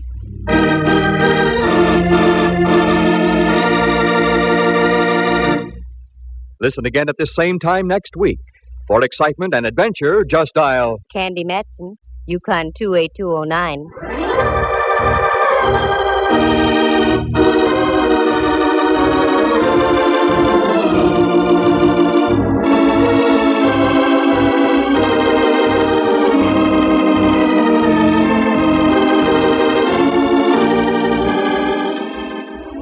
Heard tonight were Harry Bechtel as Rolf Herberts, Jerry Walter as Carlo Martinello. Henry Leff plays the role of Inspector Mallard, and Jack Thomas is Rembrandt. Dorothy Warrenshold, star of the Standard Hour and the San Francisco Opera Company, was heard as herself. The program stars Natalie Masters as Candy and is written and produced by Monty Masters. With the exception of Miss Warrenshold, any resemblance to actual people in tonight's play is purely coincidental. Candy Matson comes to you from San Francisco. This is Dudley Manlove speaking.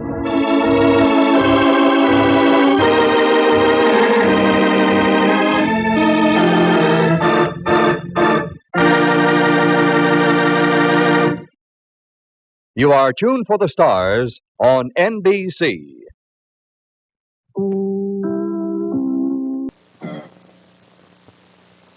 CR, Total Control Racing. The circuit, slotless. The lane-changing switch for split-second passing. Watch it again. But look out, because TCR comes with a jam car, a moving obstacle that constantly circles the track. The jam car. It tests your racing skill lap after lap. This is the Jam Car Speedway. TCR, Total Control Racing from Ideal. I, Speedy McGreedy, have created Frankenstein Mouth. I want juicy burgers. We'll go to Hardee's. The burgers are juicy at Hardee's. Right, Ivan. Hardee's job royals them. Let's say hello to Hardee's. It's Halloween time. When you buy a burger and soft drink at Hardee's, you get a coin to put in the fun machine, which gives you a Halloween prize. I got a creepy crawly Halloween thing. I got a Halloween ring. The fun machine at participating Hardee's. Kenner's new turn-on game. 3 batteries not included. You start the timer. The stunt cards tell you what to do. If you've each got a handle when you touch, turn on buzzers, and you score points. So we can beat you? Yeah! My elbow on this handle, your chin on that one. You grab my nose.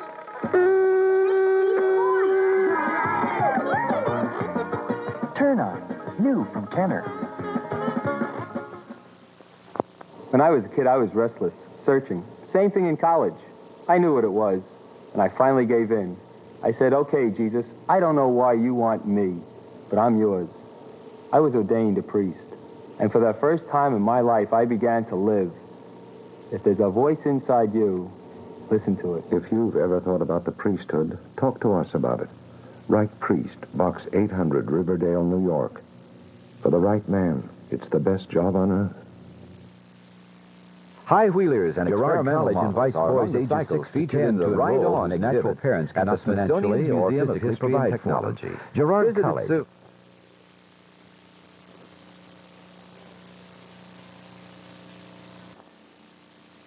Up Against Time, a game of stacking barrels by matching the right barrel with the right shape and stopping the ball before it knocks your barrels down.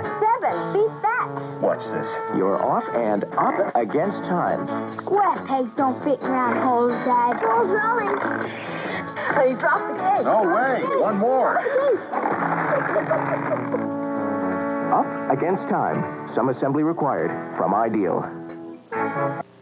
True crime stories of the LAPD are up next with Jack Webb's Dragnet.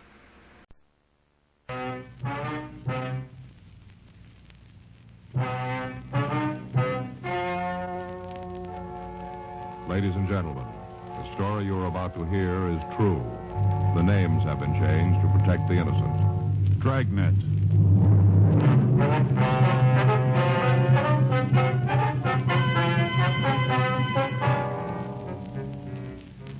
You're a detective sergeant. You're assigned to robbery detail.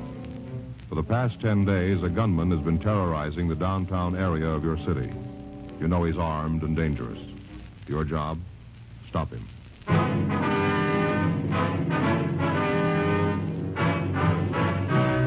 Dragnet, the documented drama of an actual crime.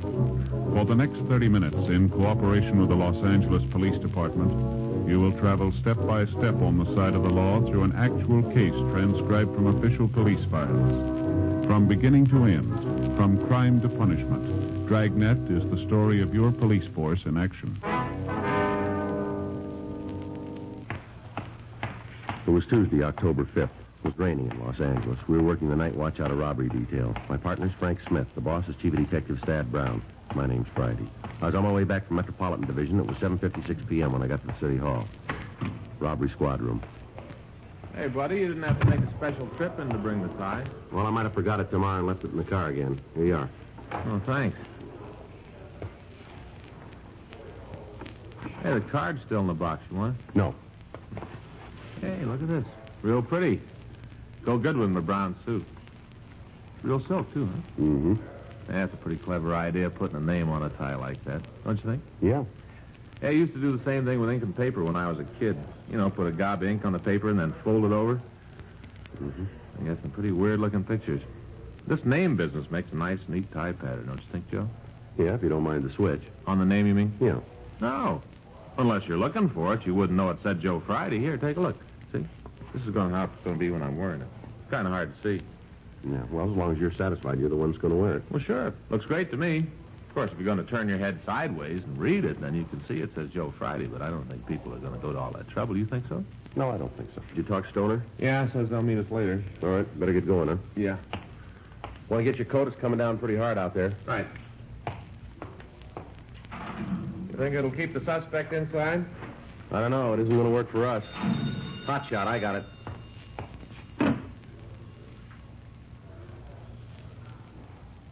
Let's go. 211 at Flower and 14th.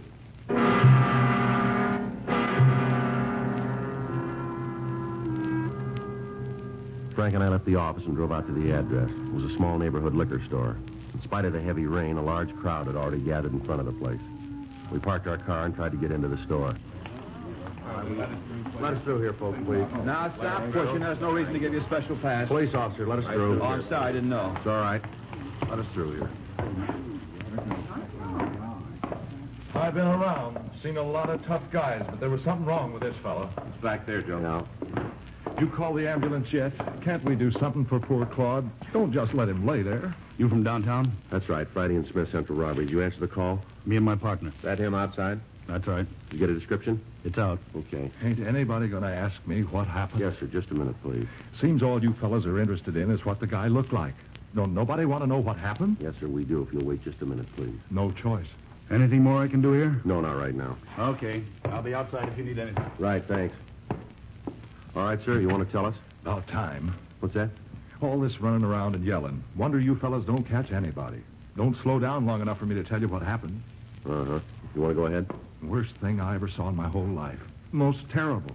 Yes, sir. Were you alone in the store when the shooting occurred? No. Well, who else was here? Claude, Anita, and me. Claude's the victim, is that Yeah, right? yeah. Mm-hmm. That's him there. Yes, sir. Don't you think somebody ought to do something for him? Seems like the ambulance ought to be here.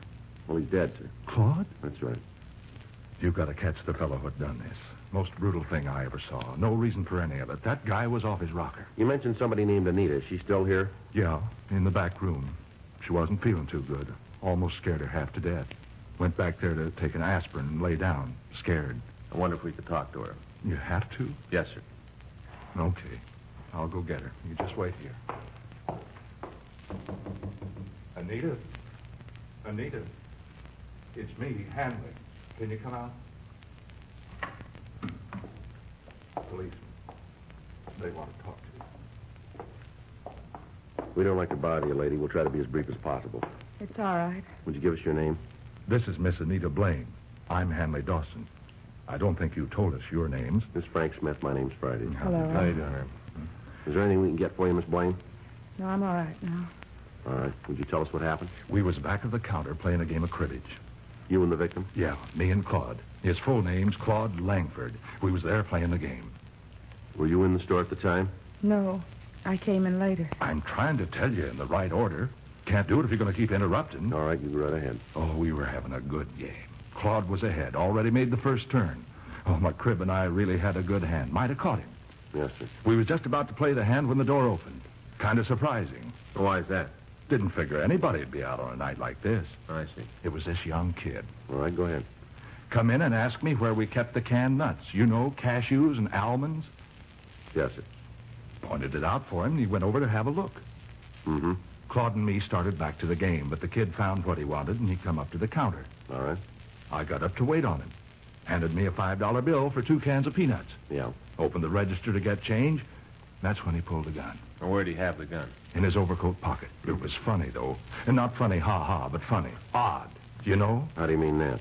Well, you know how most raincoats have a little slit in the pocket so you can reach into your pants pockets without unbuttoning your raincoat? Yeah, I know what you mean. Well, the kid unbuttoned his coat and reached right through the slit with the gun. Kind of like this. You see? See? Yes. Mm-hmm. Now, what did he say when he showed you the gun? Like this. This is a stick-up. Keep your mouth shut and you might not get hurt. Might. That's what he said. Mm-hmm. What happened then?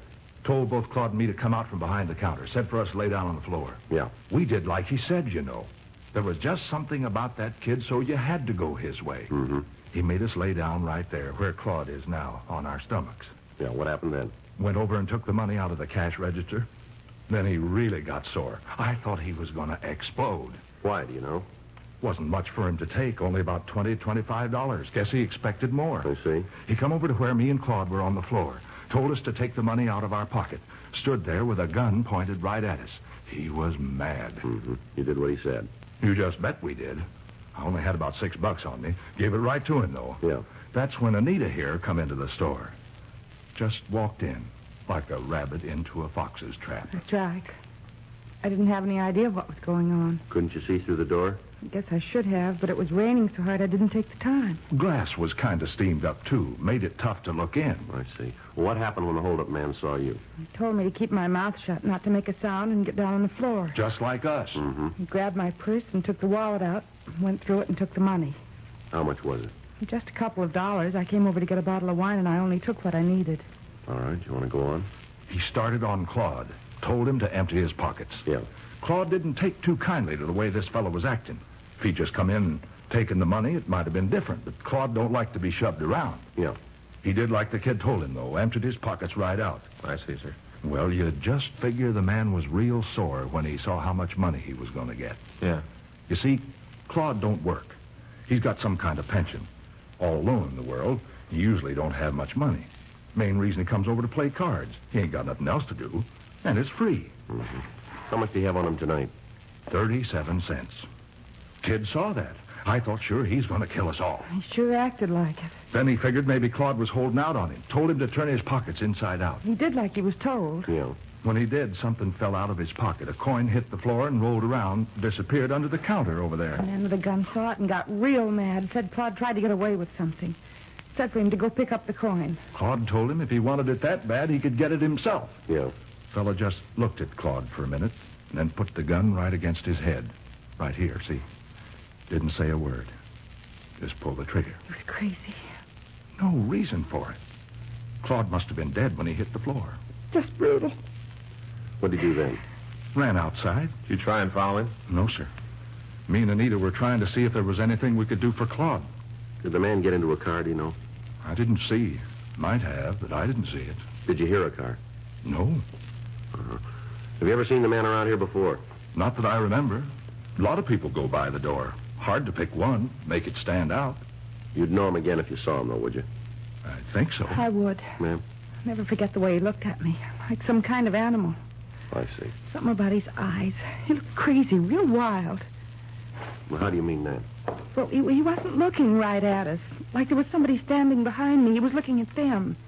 He couldn't focus, you know. I know what you mean. Say, did you see the coin that Langford dropped? No, just heard it hit the floor. Uh-huh. Find it? I think so. Look, sure doesn't make much sense. Take a look at it. Well, what is it? Streetcar token.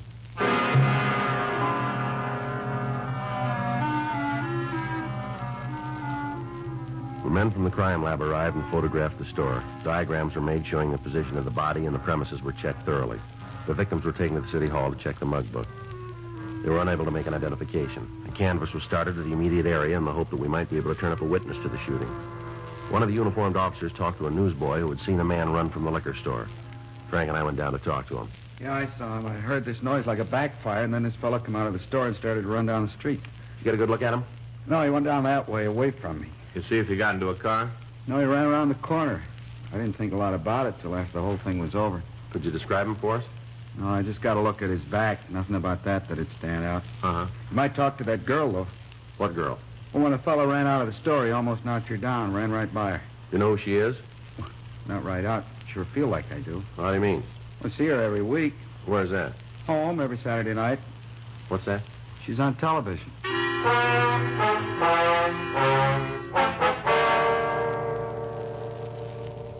From the witness, we got the time of day of the television show. We contacted the network and obtained the information that the girl's name was Betty Martin. They went on to tell us that she was working in a nightclub in Beverly Hills. Frank and I drove out to see her. She was sitting at a table talking to some people, and we asked the waiter to tell her we'd like to see her. Hello, you want to see me? Yes, ma'am. Would you sit down, please? Thank you. Here, I'll get that chair for you. What can I do for you? We're police officers, Miss Martin. This is Frank Smith. My name's Friday. How do you do? Hello. We understand that you're in the area of 14th and Flower tonight. Is that right? That's right. Why? Well, there was a hold-up and shooting down there. It's possible that you might have seen the man who did it. Well, I don't think so. My manager and I went down there to listen to a group that's playing, but as far as I know, I didn't see anybody else. Oh, excuse me. I'll be right back. If you wait until I'm finished, I'll tell you what I can. Well, it's rather important, Miss Martin. We'll wait. Well, so's my job. I'll do one song, and then I'll be back. Right. Thank you. Excuse me.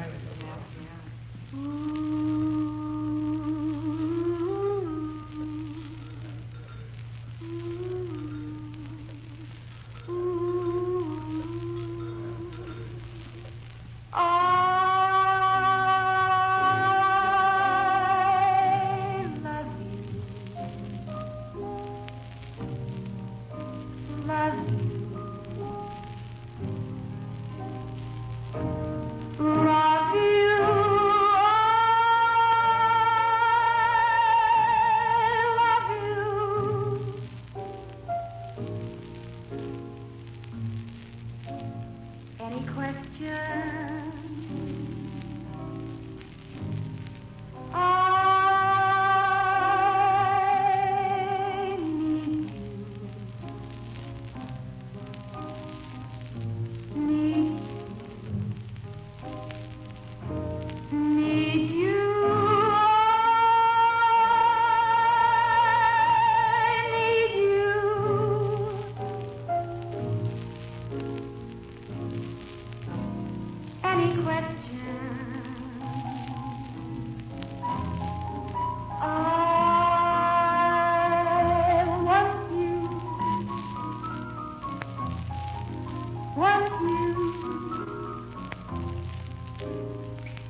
That's sure a pretty song. Well, thank you very much. It's a new song written by a fellow named Arthur Hamilton. Yes, very nice. Now, what's this about a man I'm supposed to have seen? Well, we told you there was a shooting at 14th and Flower. Uh-huh. Well, one of the people in the neighborhood recognized you, and he tells us that the suspect ran right by you. Is that right? Gee, I don't remember. Just a minute. Oh, no, I remember. Yeah, he ran out of the store, almost knocked me down, didn't even stop to say anything. Did you get a good look at him? Well, he ran into me. Can you tell us anything about him? Well, I'm afraid not. I didn't pay any attention. It's something that happens and you don't think about it, you know. Yes, ma'am. Would you know the man if you saw him again? I don't think so. The whole thing happened so fast. There's nothing about him that you remember. No, unless it was his eyes. Ma'am? Well, his eyes, like he was looking right through you.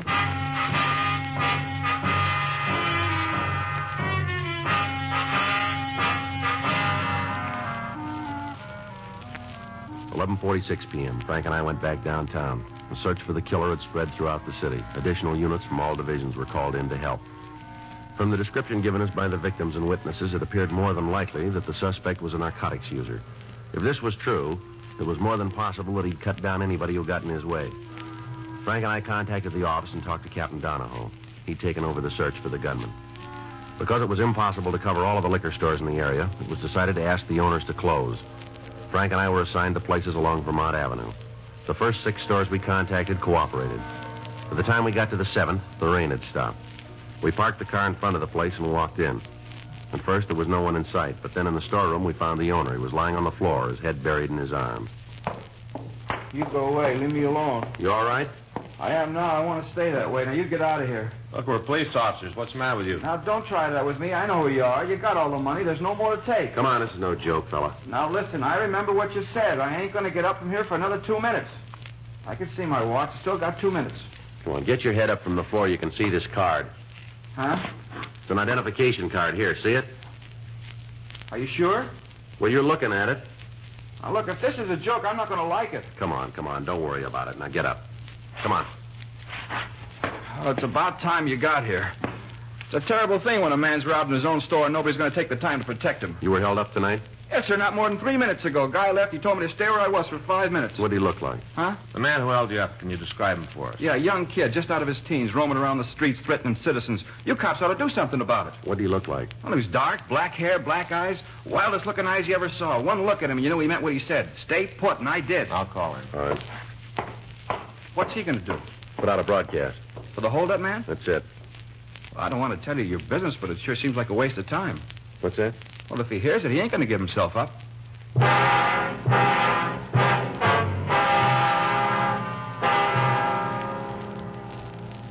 broadcast was put out to all units. From the description given by the victim, we were sure it was the suspect.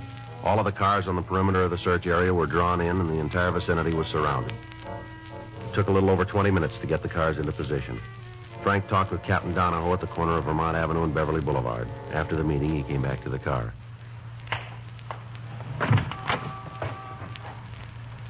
Well, that does it. Yeah? Area's secure. Were they trying to nail him down? No. I figured to keep the area surrounded, wait till morning, and then move in. You think he's still here? We'll know in 3 hours.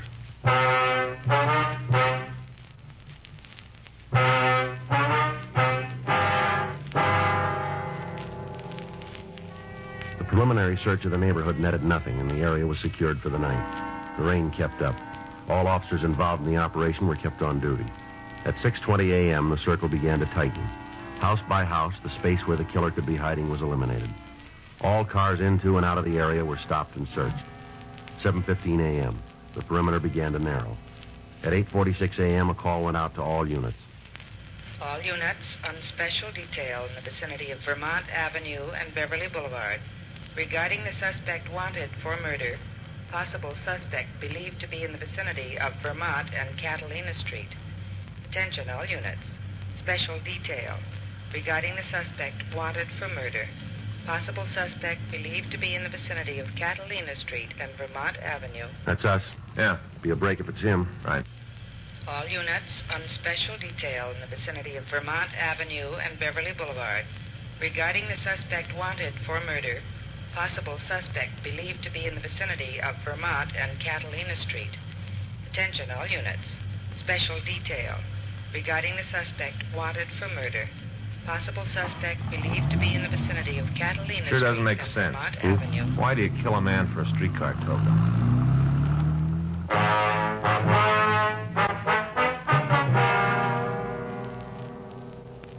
According to the report received by the complaint board, a woman in the vicinity had seen someone run through her backyard.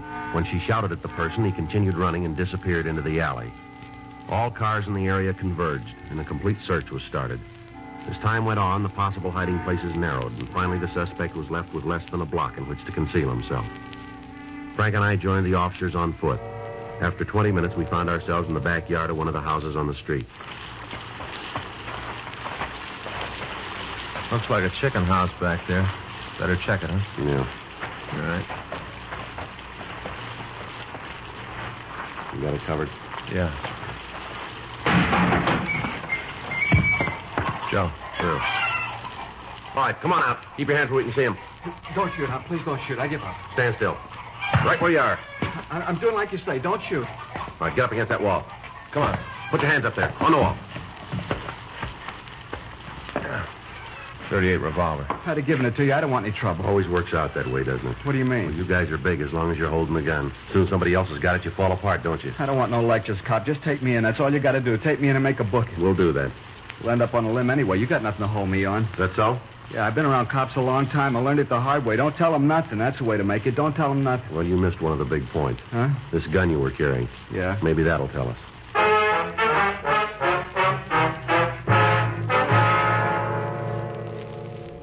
The suspect was taken to the city hall. He was mugged and fingerprinted. From his prints, we identified him as Max Hanford. He had a record listing several arrests for violation of the State Narcotic Act and 2 counts robbery. However, he'd never served time on any of the charges. We talked to him for an hour without result. 10:40 a.m. Why don't you leave me alone? I got nothing for you guys. Well, you keep believing that. We got people coming in who are going to lay it on you. For what? 211 and murder. You're out of your mind. We got you made on all counts, any way you slice it. You're on the needle, cop. Is that so? Yeah, you got one beef on me. Most you can tag me for is stealing chickens. You sit down and try to think what a judge is going to say when you read that off in court. All right, Hanford, you keep that smile on your face. You go right on believing that we can't press a charge that'll stick. Now, we got a half a dozen people on the way in here. They'll point you out in a crowd. And as soon as they do, we'll drop you in a cell and hold you ISO. Won't be long till that yen gets so big you'll be yelling for us to turn you loose. You got it all figured, haven't you? That's right down the line. You're a hype. You're hooked, and you're hooked bad. Everything's working for us. You go through the cure, and you'll tell us what we want to know, and you'll be glad you got the chance to talk. We don't need your help. We're home free without you. You keep up the way you're acting, see how far it gets you. You really figure you can box me in? Without a door. When'd you call the people? What's that? To point me out. A little while ago. Well, can you get them before they leave home? Why? No reason for them to make a trip. I'll give it to you. You want a stenographer? Might as well. I got nothing to lose. I'll give you the story. I'll get it. Okay. Lousy deal. Is that right? Yeah, I didn't want to kill that fella, you know. Well, why'd you do it? I was high. I just had a pop. I felt like I owned the world. Maybe pretty sore to think the guy was holding out on me. I guess you think that's a pretty bad reason. That's right.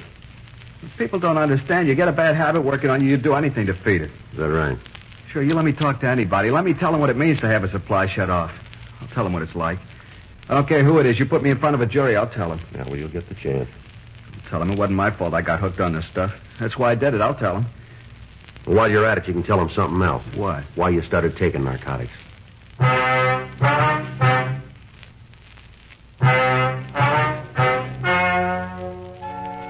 story you have just heard is true. The names were changed to protect the innocent. On February 16th, trial was held in Department 97, Superior Court of the State of California, in and for the County of Los Angeles.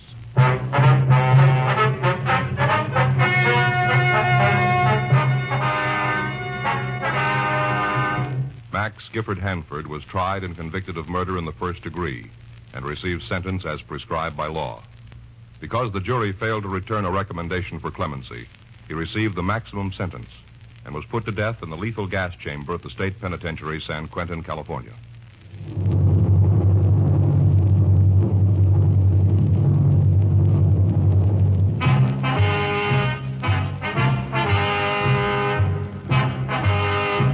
You have just heard Dragnet, the authentic story of your police force in action, and starring Jack Webb, a presentation of the United States Armed Forces Radio Service.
Soy un hombre de la comunidad, trabajo con los necesitados, la juventud desorientada, los ancianos abandonados, el forastero oprimido, el débil de cuerpo y espíritu. Me siento bien sirviendo a mi pueblo. Considero mi empleo el mejor del mundo. Escríbanos. Priest, Box 800, Riverdale, New York. El sacerdocio para el hombre propio es el mejor empleo en el mundo. Bob McAllister of Wonderama will be in this area November 19th and 20th for 4 performances of his Kids Are People 2 review. For details, call 588-7873.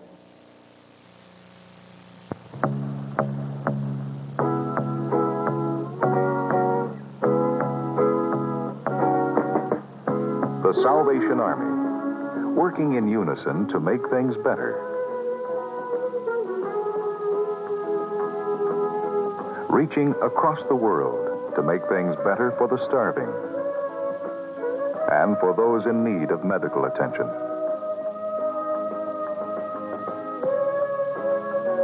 Educating and enlightening lives that civilization has neglected. Reaching across the world with love and understanding for mankind. People working, hoping, and caring for a better tomorrow. Not just in one nation. Not just for one race, but for the entire world and the whole of mankind. The Salvation Army. And now, let's drop in to Duffy's Tavern.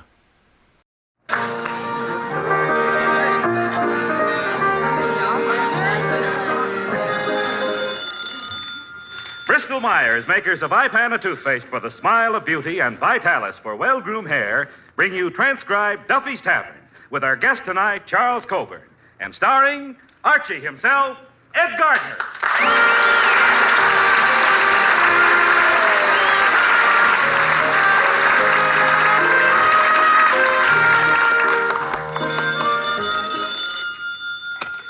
Hello, Duffy's Tavern, where the elite meet to eat. Archie the manager speaking. Duffy ain't here.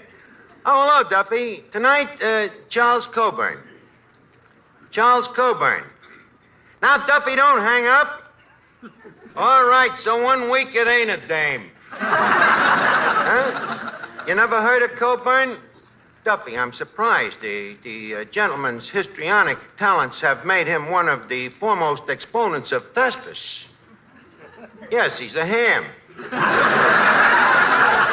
Yeah, been in show business for years. How old is he? Well, let me put it this way. He's old enough to know what it's all about, but he ain't young enough to do nothing about it.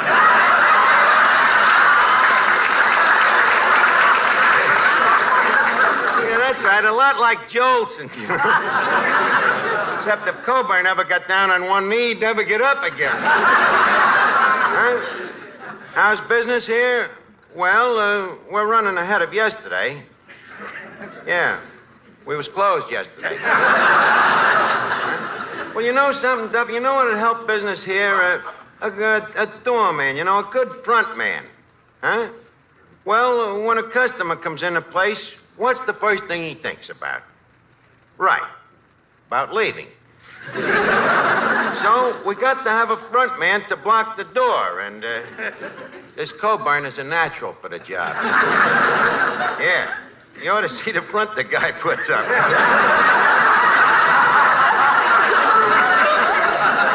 His duties, well, we'd expect him to go up to the customers, and inquire, for instance, how they like the food here.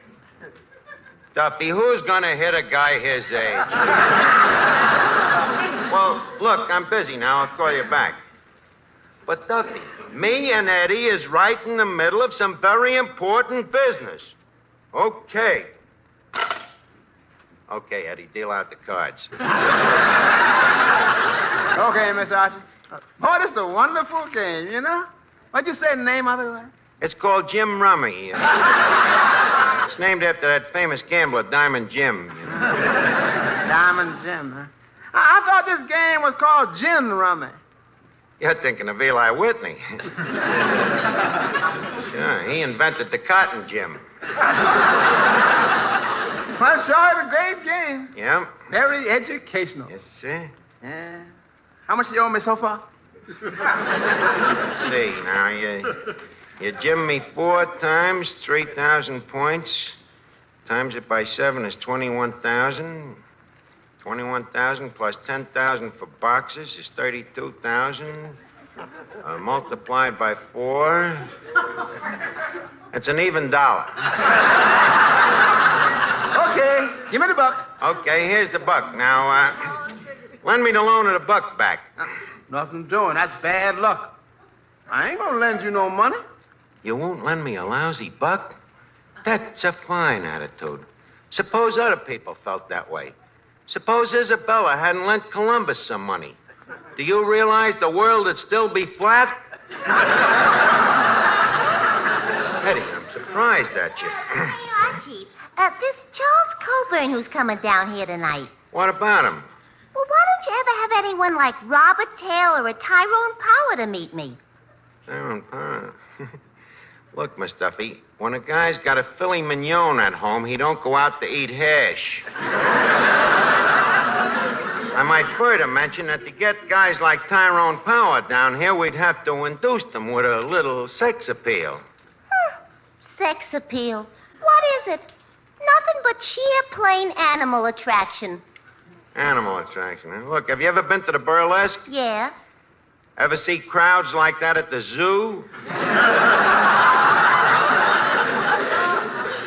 Incidentally, how old is Mr. Coburn? What's it to you? Well, in case he happens to find me irresistible. Look, Miss Duffy, the guy may have gray hair, but his opticals are still good. Now, beat it, will you? I wish to be alone. All right. My wish has been granted. What's the matter with you, Finnegan? You look a little tired. Oh, yeah. I couldn't sleep a wink last night. Couldn't sleep, huh? Did you try counting sheep? Yep. Counted up to 864.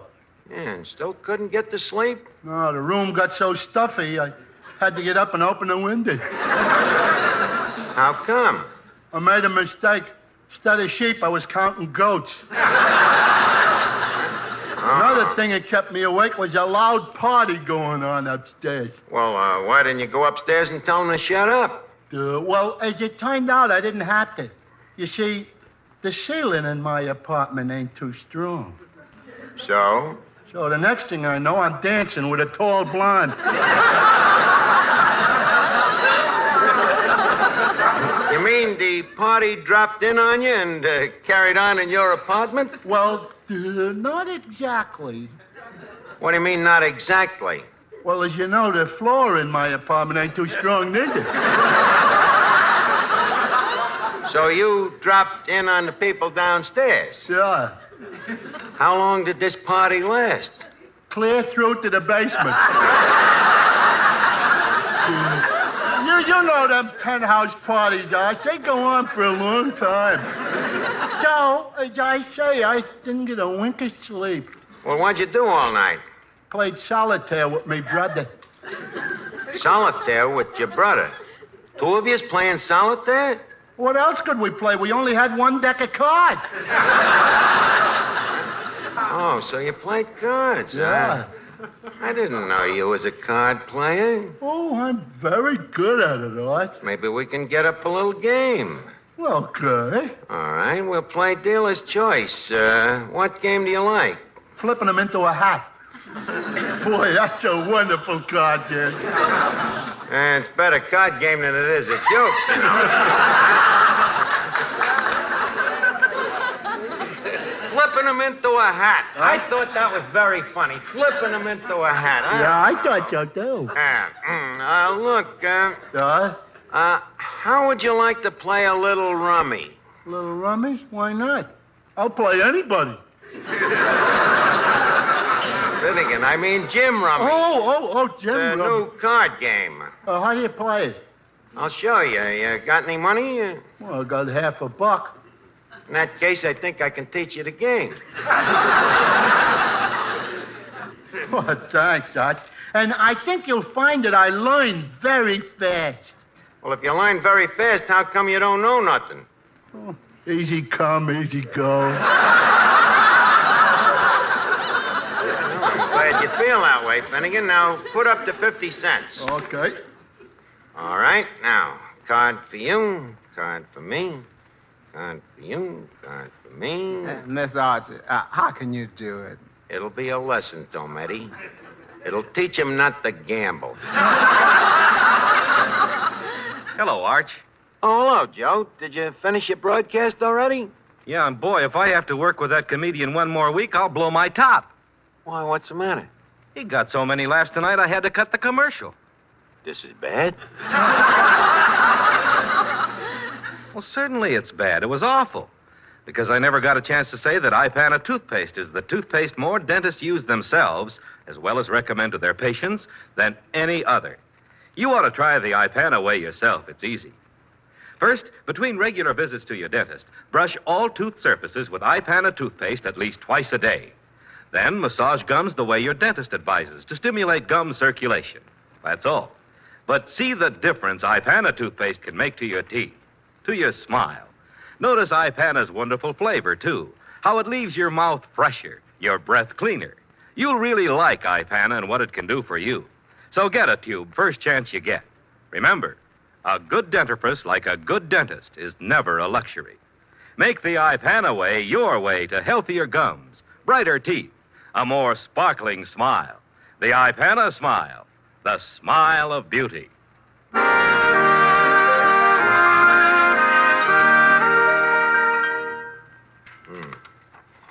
Well, Finnegan, that's that. Okay, Arch. You owe me $3. $3. Okay, here you are. Oh, thanks, Arch. Hey, wait a minute. What? That guy that just came in. I think I seen him in the movies.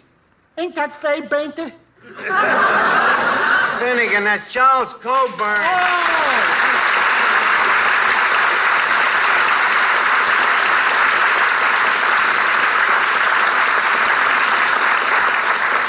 Well, Well, Mr. Coburn, may I tell you that many great stars have passed through these portholes. But you are the portliest of them all. And furthermore, may I say that we are indeed pleased... Oh, shut up. So this is Duffy's Tavern, Mm-hmm. Where's Duffy? He's home. He's smart. You don't like the place? Well, it's sort of broken down and decrepit. But then, who am I to talk? That's right. At least you got a roof over your head. By the way, are you keeping busy these days? Oh, yes. My days are quite full. Pictures, radio, personal appearances, looking for work. Tell me, how long have you been an actor? About 50 years. 50 years, almost a decade. Huh? Look, as long as you brought it up, just how old a man are you? Approaching 65. Mm-hmm. Tell me, at an age like that, what do you do for amusement? Oh, I collect antique furniture. Antique furniture? Did you buy these antiques when they was new? All except the 18th century stuff. John Quincy Adams outbid me. Well, I'm sorry I ain't got no antiques to amuse you, but how about a drink? Thank you, I will. Okay. Eddie, 3 fingers of warm milk. Would you like something to eat with it, Mr. Coburn? No, thanks. I have to be very careful what I eat. Yeah, what's the matter? The stomach kicking up? It used to, but it hasn't got the strength anymore. All it does now is to squirm a little.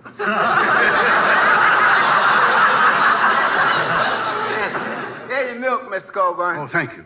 I'll have to take these pills first. Pills, eh? I see. Hey, what's them red ones for? My liver. And the green ones? Kidneys. How about the brown ones? Stomach. Oh, tell me, what's the purple ones for? Just a dash of lavender to round out the color scheme. Say,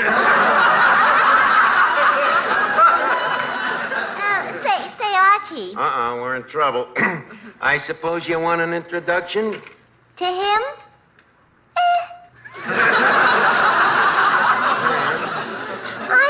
I'm afraid he doesn't appeal to a person of my sex. Archie. Yeah? What sex is that?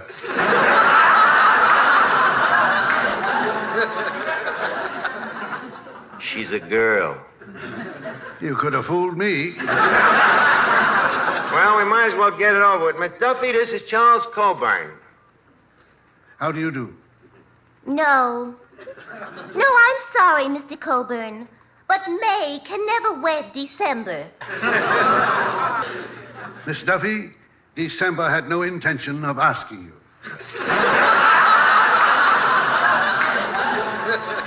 Miss Duffy, can't you see that he ain't interested in you? Oh, no? Did you see the look in his eyes? Forgive me, dear lady. I was carried away by your lovely, ravishing face. I can go along with a gag.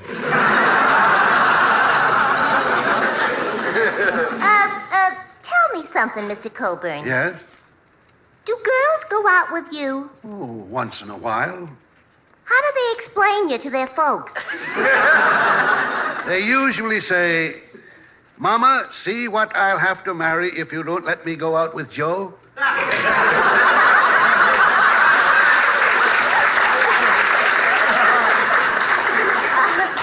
Well, Mr. Coburn, don't feel too bad. Remember, any girl who'd go out with you isn't worth having anyway. Miss Duffy, will you please desist your presence? Me and the gentleman here has some business to discuss. Tell me, Mr. Coburn, how long did you say you've been an actor? 50 years. 50 years, huh? Don't you think you ought to settle down to a steady job? A steady job? Yeah. Where? Here in Duffy's Tavern. I'd rather marry Miss Duffy. The hard way, huh? Look, It happens that we have a very important job open. What kind of a job? We need a front man. A front man? Yeah, and you're just the type, prosperous looking, well fed, well dressed, businesslike, perfect phony. Well, what do you say? But, Archie, a job like that, wouldn't it tie me down? Not too tied down. Take me. I work here, and I wasn't too tied down to do a picture for Paramount. Yes, I saw that picture. Oh, really? What'd you think of it? You should be tied down. Mr. Coburn, for a man who is seeking employment, I should think you'd be a little more diplomatic. I was only fooling, Archie. Oh, really? Yeah. I really enjoyed the picture. Did you? Yes, especially Dorothy L'Amour in that sarong. Oh. How old did this guy say he was? You like that sarong, huh? Yeah, didn't you? Personally, I never gave it a second thought. I was too busy with the first thought. But what a cast we had in that picture. Remember Bing Crosby? No. He was in it. Remember Betty Hutton? Yes. Remember Victor Moore? No. Remember Veronica Lake? Yes. Remember Alan Ladd? No. Remember Diana Lynn? Yes. Looks like December has moved up a couple of months. Yeah, it was a great cast. We had 34 stars in addition to me. Yes, 34 stars and 1 eclipse. Excuse me. Hello? Oh, hello, Duffy. No, I ain't got him out on the sidewalk yet. Huh? Well, I figure on rainy days we can let him stand inside, next to the cash register. Well, Duffy, we can have him bonded.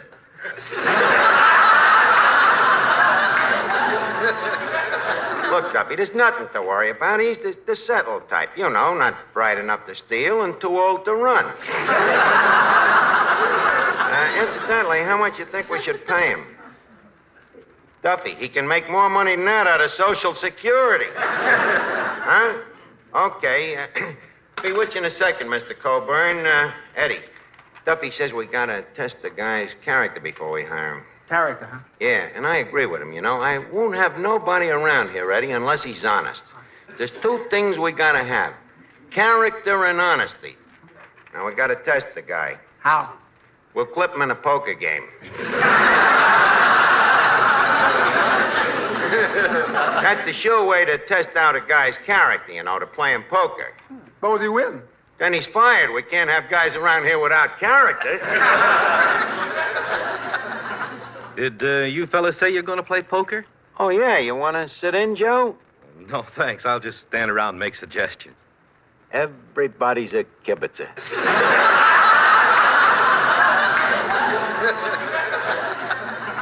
Well, no, Arch, not really. If you happen to have a queen, I'll just casually mention that every queen goes for a guy that has that well-groomed Vitalis look. And I might even go so far as to say that you can look like a king after a Vitalis 60-second workout. Won't cost you so much jack, either. And you like Vitalis, especially so if you're troubled with dry, unruly hair. Hair that's been dried out by sun, wind, and water. Why, no other hair preparation can give your scalp and hair better protection than Vitalis and the 60-second workout. For the Vitalis formula contains 2 of the same ingredients that many skin specialists prescribe for dry, flaky scalps, plus all the other extras that make your hair more handsome, more healthy looking. So try the Vitalis 60-second workout. Let it prevent scalp and hair dryness, rout flaky dandruff, and give you the best-looking, healthiest-looking head of hair you ever had. You'll look your best tomorrow if you get a bottle of Vitalis today.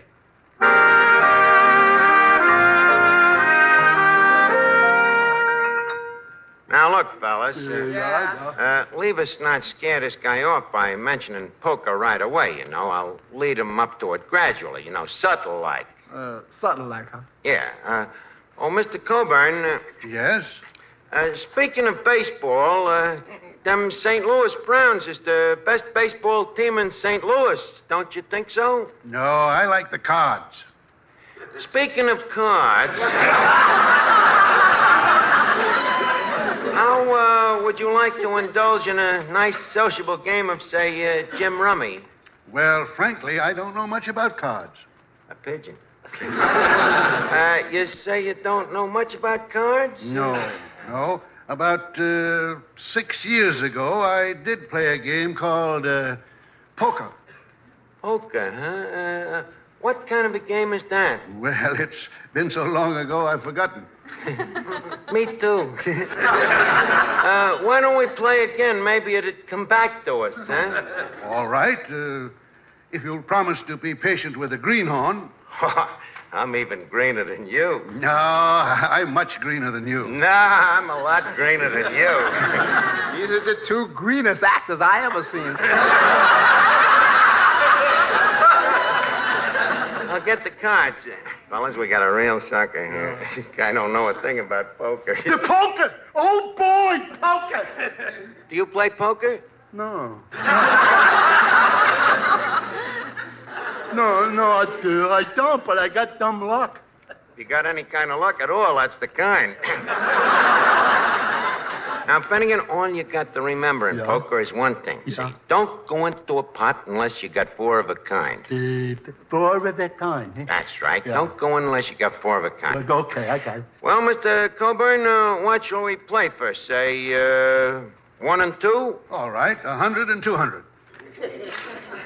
Shall we compromise? All right. 2 cents and 4 cents. All right, now, let's start the game. Now, go ahead and deal out the cards. By the way, you do know how to deal, don't you? Well, I used to be able to. Now, let me see. 3 missing.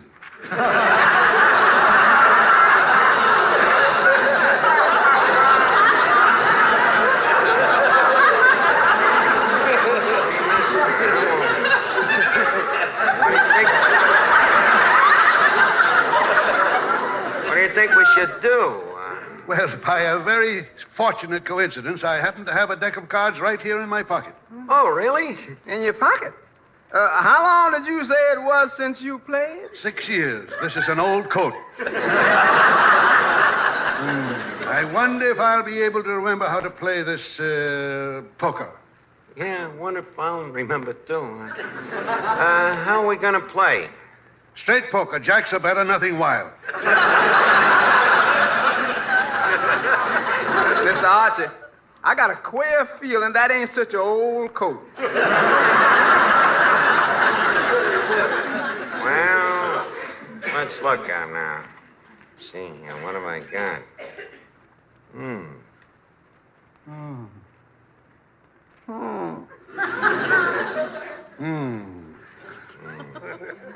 I'll open it. I bet 4 cents. Wait, no, I don't. Leave it there. That's down or dead. Are you staying, Eddie? No, I'm dropping out. Me too. Me too. You win the pot, Mr. Coburn. Oh, do I win? Yep, take the money. Well, this is great fun. Beginner's luck, I guess. Yeah, what'd you have? A pair of bullets. I mean, 2 ones.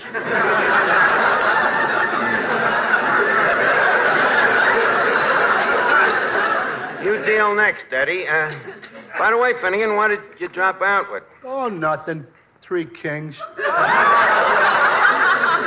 You dropped out with 3 kings. Well, you told me to only go in with 4 of a kind. Yeah, that's right. Well, won't do that. Just wait till you get 4 of a kind. Sure. Well, here's your cards, gentlemen.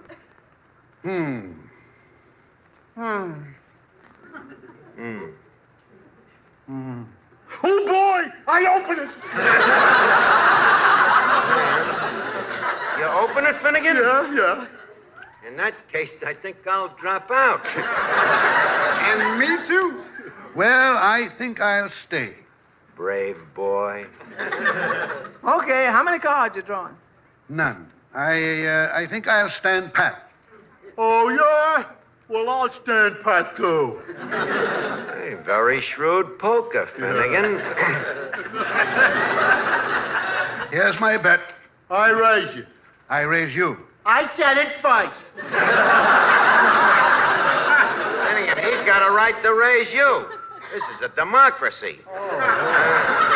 But you can re-raise him. Oh, okay. And I raise, and I re-raise, and I raise, and I re-raise you again. I double it. Okay, I'll drop out.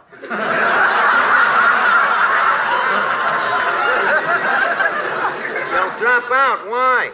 I ain't got enough dough. Wait a minute. I might back you if you got what I think you got. Don't worry, Arch. I got him. You got him, man. That's good enough for me. Mr. Coburn, we raise you 2. 4.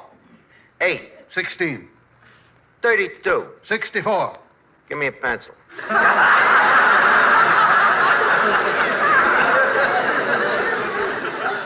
97. What do you got? 10, Jack, Queen, King, Ace. A straight? That's all? Finnegan. Yeah. Show your cards. Here you are, Arch. Let's see. 10, 4, 2, 7. Jack. Finnegan, where's the 4 of a kind? There they are, 4 spades.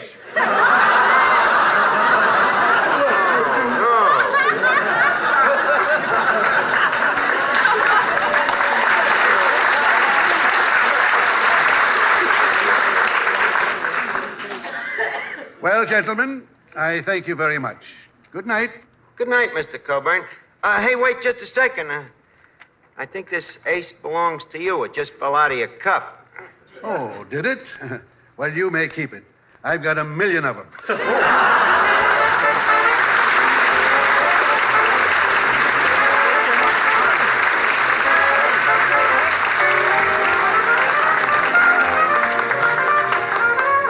Mister, we're sure of it. If you'll just try Benex Brushless Shave Cream for a few days, we're sure you'll use Benex for life. Yes, Benex. B-E-N-E-X. Gives you the best shaves you've ever had. For Benex gives you 3 big extras. First, Benex Brushless gives extra easy shaves, thanks to a special beard softening formula. Second, Benex Brushless is extra smooth, lighter. So different it rinses off your razor instantly. Third, Benex Brushless gives you extra comfort. A special after-shaving action leaves your face feeling wonderful. Just try Benex. See for yourself. That's Benex, B-E-N-E-X. Benex Brushless Shave at your nearest drug counter. Get Benex tomorrow.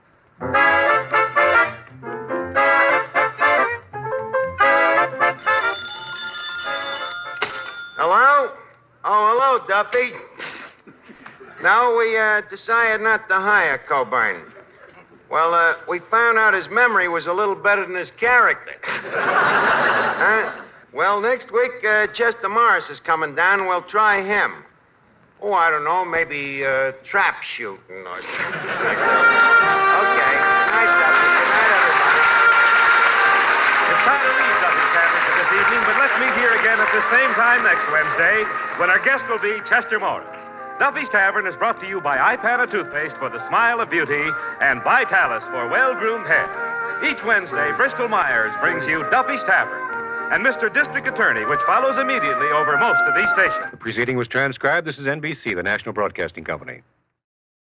This girl was 13 years old. We found her in a doorway. Her mother had cut her up with a can opener and thrown her through a plate glass window. We cleaned her wounds. I got her into a foster home. I helped her, and that's a nice feeling. Sure, he's a priest. What other job gives you the chance to do so much good?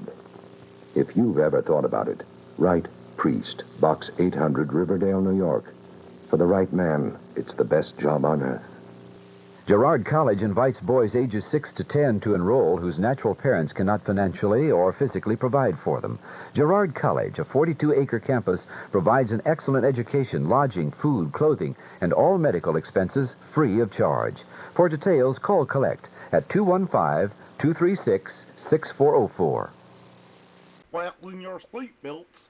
classic adventure is coming your way with the air adventures of Jimmy Allen up next.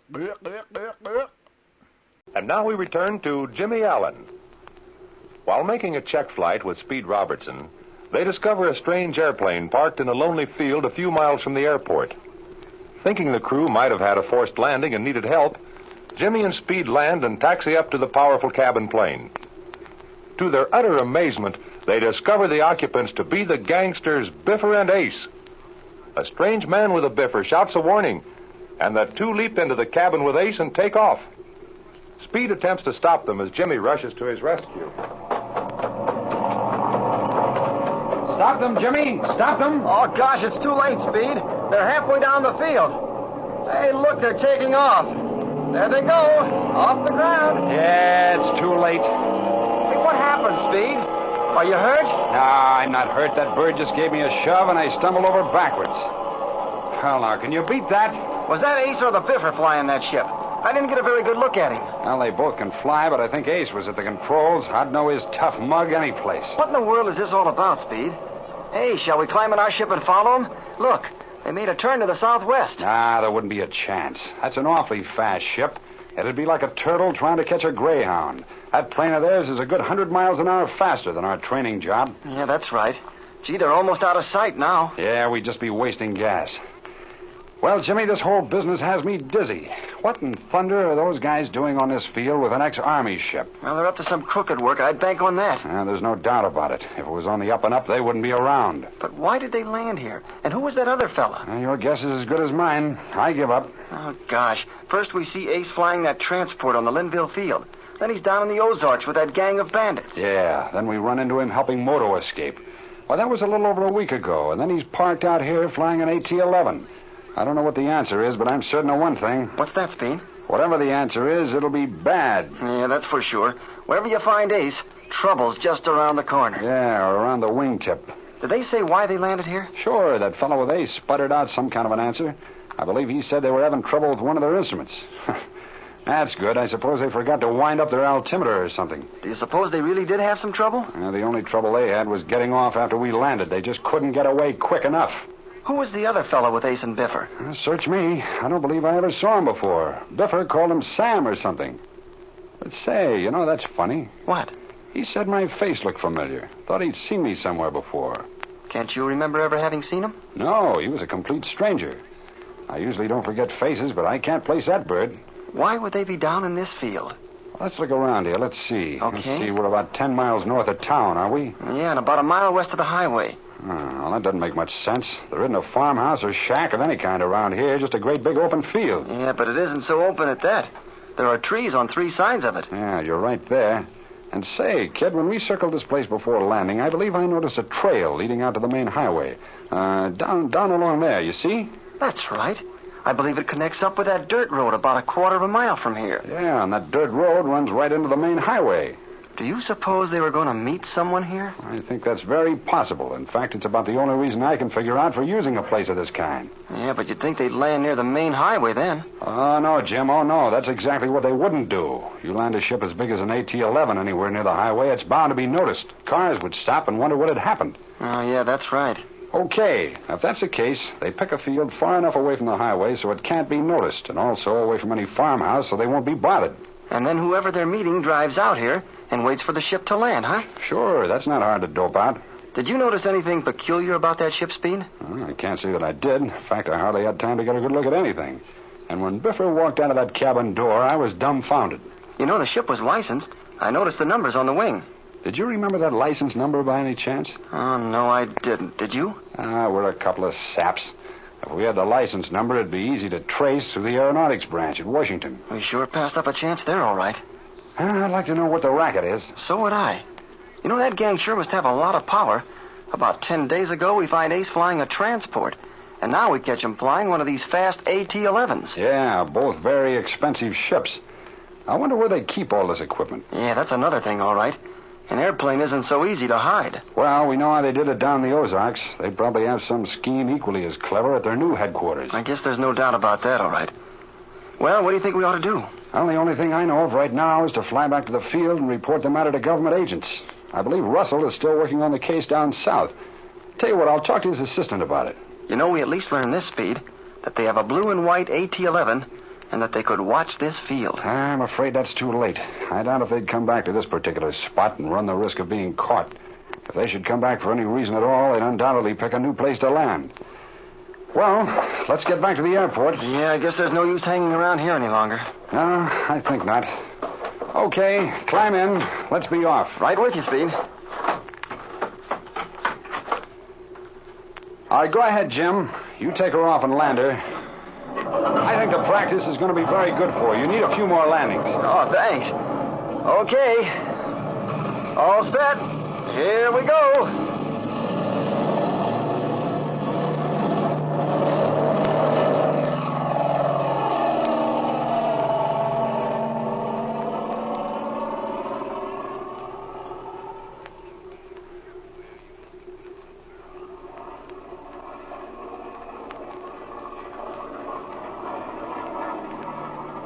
Now, you're almost undershot, kid. You didn't allow for that headwind blowing today. Hey, that sure makes a difference, doesn't it? Ordinarily, I'd set her down in the middle of the field. Yeah, you bet it makes a difference. You see, with a strong wind blowing, you don't glide so far. All right, now. Now watch yourself. Nose up. Now back on that stick. There. How was that landing? They don't do any better in the movies, son. Okay, taxi her up to the line. Say, Speed, I was just wondering. Do you think I'm ready to take my CAA pilot's test yet? I think so. You better arrange for that with the department inspectors. And say, in the meantime, practice a little more on your approaches and landings. Okay. Hey, that looks like Dick Croft here on the line. Gee, I want to see him, too. Okay, you have a talk with Dick, and I'll run along and report this business about Ace and Biffer to the government office. Well, hi there, Jimmy. Hello, Mr. Robertson. Hi there, Dick.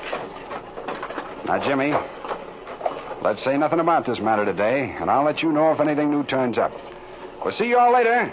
Goodbye, boys. So long, Speed. Goodbye, Mr. Robertson. Hey, I thought you left the country, Dick. Haven't seen you down here for a long time. Well, I just haven't been able to make it down here. Well, how goes your flying, Jimmy? Oh, wait a minute. I'll tell you all about it. I'll cut the switches and get out of this cockpit. I hear you're getting to be an old hardened pilot, Jimmy, with lots of solo time and everything. Oh, no, you're wrong both times, Dick. I'm not hardened yet, and you can't call 18 years of age old. But I'm sure having lots of fun, believe you me. Boy, this is the greatest sport in the world. And Speed is sure a swell instructor, too. Gee, I don't know how I ever got along with that Shorty Mason. Hey, I'm going to put in for my license right soon. That's great, Jimmy, but I'm not surprised. I knew you'd turn out to be a swell pilot. Why, everyone knew that. Oh, now, wait a minute. Easy on the bouquets now, Dick. Speed just got through telling me that I've reached the stage where all students think they're the best in the world. He sure knocked down my stock. There's no danger of you getting a big head. Well, I'm not worried about that. You have to have something to crow about first. But say, Dick, what about your flying? How you getting along with it? Well, you see, Jimmy, I'm not flying anymore. I've decided to give it up. Oh, come on, Dick. You shouldn't feel that way about it. You just had some tough luck in getting started, that's all. I know how it is. It wasn't easy at all when Mike Jones and Shorty were at the school. But that's all changed now. That new manager seems to be a pretty nice guy. And Curry's a very good instructor.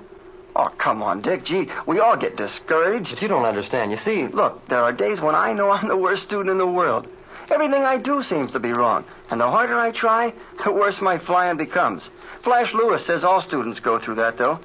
Oh, gee, Dick, think of the good times we can have together when we're both doing solo work.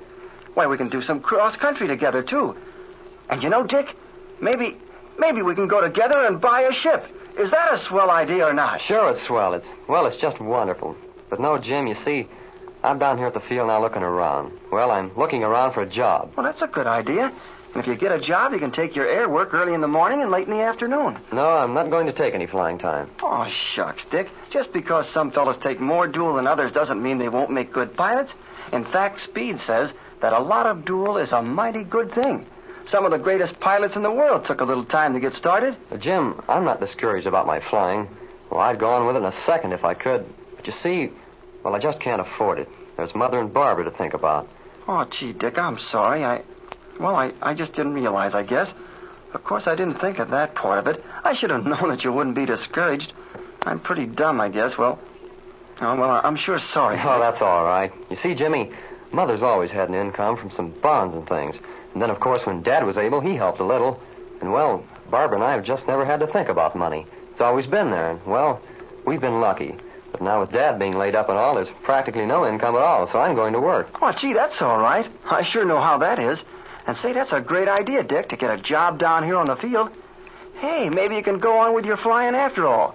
Work it out some way or another. No, I'll forget about the flying part of it, but I would like to get a job down here. Well, where will you work? Well, that's what I wanted to talk to you about. You used to work down here and know the field pretty well. I thought you might give me some ideas. Oh, sure I can. Now, let's see. There ought to Of course, I haven't had much training. That's the trouble.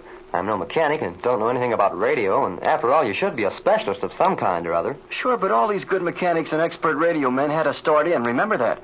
They sure didn't know much about it at the beginning. Well, that's just the way I figure. And I'm sure crazy about the aviation business. There's a wonderful future to air transportation. I'd like to start at the bottom and learn the business from the ground up. Well, I'd scrub off planes and sweep out the hangars, do anything you want me to do. I don't expect much money at first, but it'll help Mother and Barb out. Oh, we'll work this out some way or another. But, gee, what I'd like to do, Dick, is to see you get a job and keep on with your flying, too. But don't think I wouldn't. But I'm afraid that's asking too much. Oh, I don't know, Dick.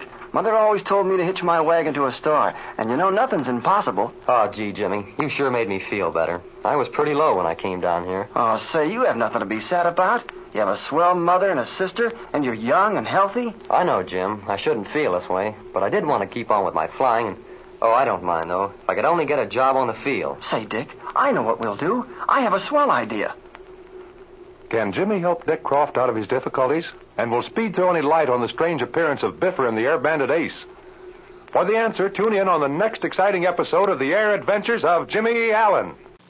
There's a large stand of fire coral near the anchor chain. An experienced guide is an important safety precaution when scuba diving in unfamiliar waters.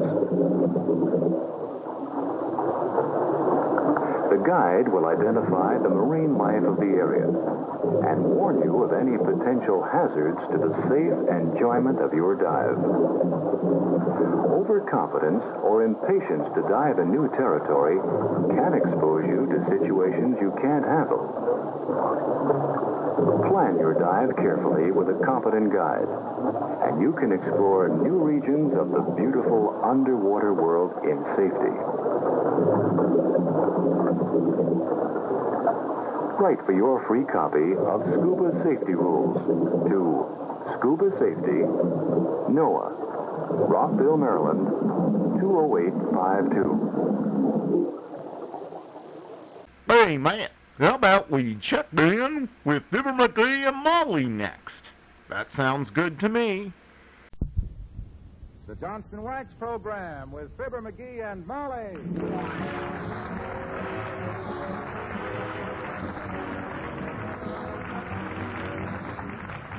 The makers of Johnson's Wax products for home and industry present Fibber, Magee, and Molly with Bill Thompson, Gail Gordon, Arthur Q. Bryan, Bea Benaderet, and me, Harlow Wilcox.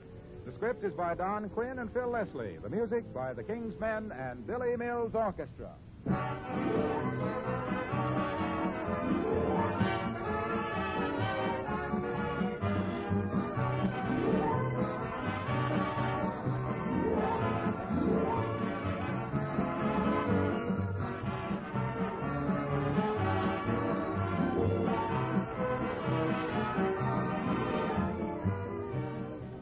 Isn't it a nice feeling to have the dishes done, the kitchen tidy, and nothing to do but sit back and enjoy yourself? Was it much of a job to leave the kitchen floor clean and sparkling? It was no trouble at all if you're one of the millions of women who use Johnson's Glow Coat. That's the beauty of Glow Coat. You just wipe your floor with a damp cloth or mop, and all the day's dirt and spilled things disappear like magic. And it's so easy to apply that protective film of Glow Coat. There's no rubbing or buffing. Just pour some on the floor, spread it around, and let it dry. That's all there is to it. Glow Coat shines as it dries, without streaking, leaving a lovely, smooth sheen. The attractive colors in your linoleum are restored, and the bright patterns stand out like new again. Your linoleum lasts much longer, too, because Glow Coat gives such a wonderful, tough protection. Try it, won't you? And be sure it's the genuine Johnson self-polishing Glow Coat.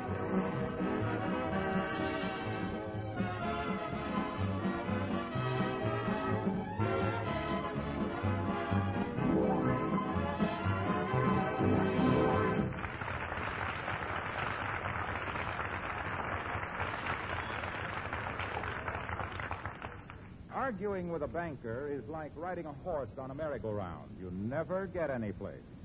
But here on the corner of 14th and Oak Streets, Wistful Vista, who do we find beating his verbal brains out against Mr. McDonald of the Third National Bank but Mr. Magee of Fibber, Magee, and Molly. And furthermore, McDonald, if you weren't a hide-bound, frozen-pushed old nickel nurse that wasn't too lazy to put in an honest day's work, you wouldn't close that bank at 2:30 every day. Now, just a minute, Magee. Our banking hours... Banking hours? 10 o'clock in the morning till 2:30 in the afternoon. 4.5 hours. You call that an honest day's work? What do us depositors pay you 2.5% on our savings account for? So you don't pay us. We pay you. I don't care who pays who. My point is that you ought to keep your bank open from 9 to 5 at least. So a busy man like me... And when would we do our clerical work? From 5 till midnight? If you had the sense of a barn owl, you'd realize... Oh, clerical work, eh? Fixing up the books, eh? No wonder you pull down the shades at 2:30 every afternoon. By George, Are you insinuating that my bank is dishonest, Magee? If the shoe fits, lace up your tongue, Morgie Town. That's enough, Magee. Step into this alley and I'll show you. Wait a minute. What time is it, McDonald? 1:30. Oh, my gosh, I got to get home. I'll see you later, McDonald.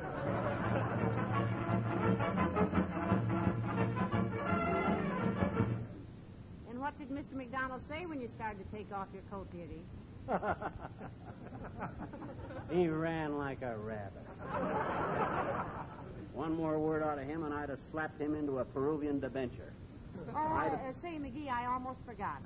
While you were gone, Red Cross headquarters called up. Oh. You are the captain for this neighborhood. For this neighborhood? Sure. You mean they didn't make me chairman of the whole Wistful Vista Drive? Why, those ungrateful, short-sighted... No, dearie. You know they have the same chairman every year. You mean... Mr. McDonald of the Third National Bank. Oh. McDonald, eh? Yes. Incidentally, he's on your list to collect from, too. And it's usually his check that puts this neighborhood over the top, you know. That's kind of like me, ain't it? What do you mean? I'm the kind of a lint head that picks a fight with Henry Ford in the morning and invents a new kind of a spark plug in the afternoon.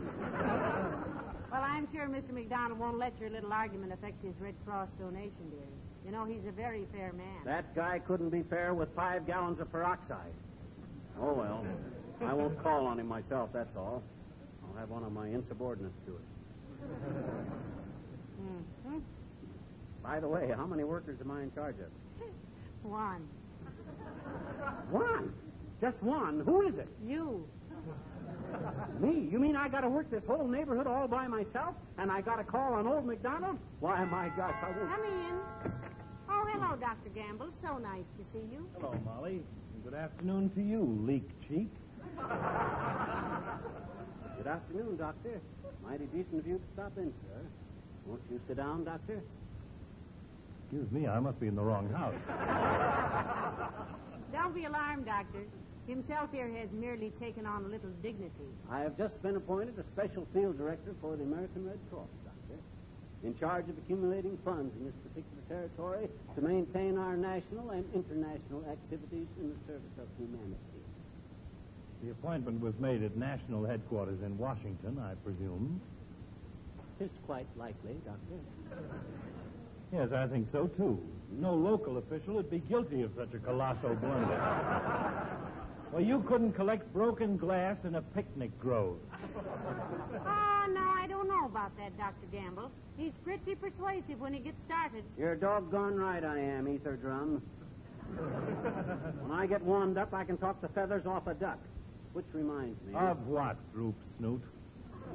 Of the fact that you're in my territory. Territory, Magee. Yes. Which means I got to get your Red Cross donation, Arrowsmith. The Red Cross is, you know... What's this? My check. Heavenly days, so quick. Thank you, Doctor.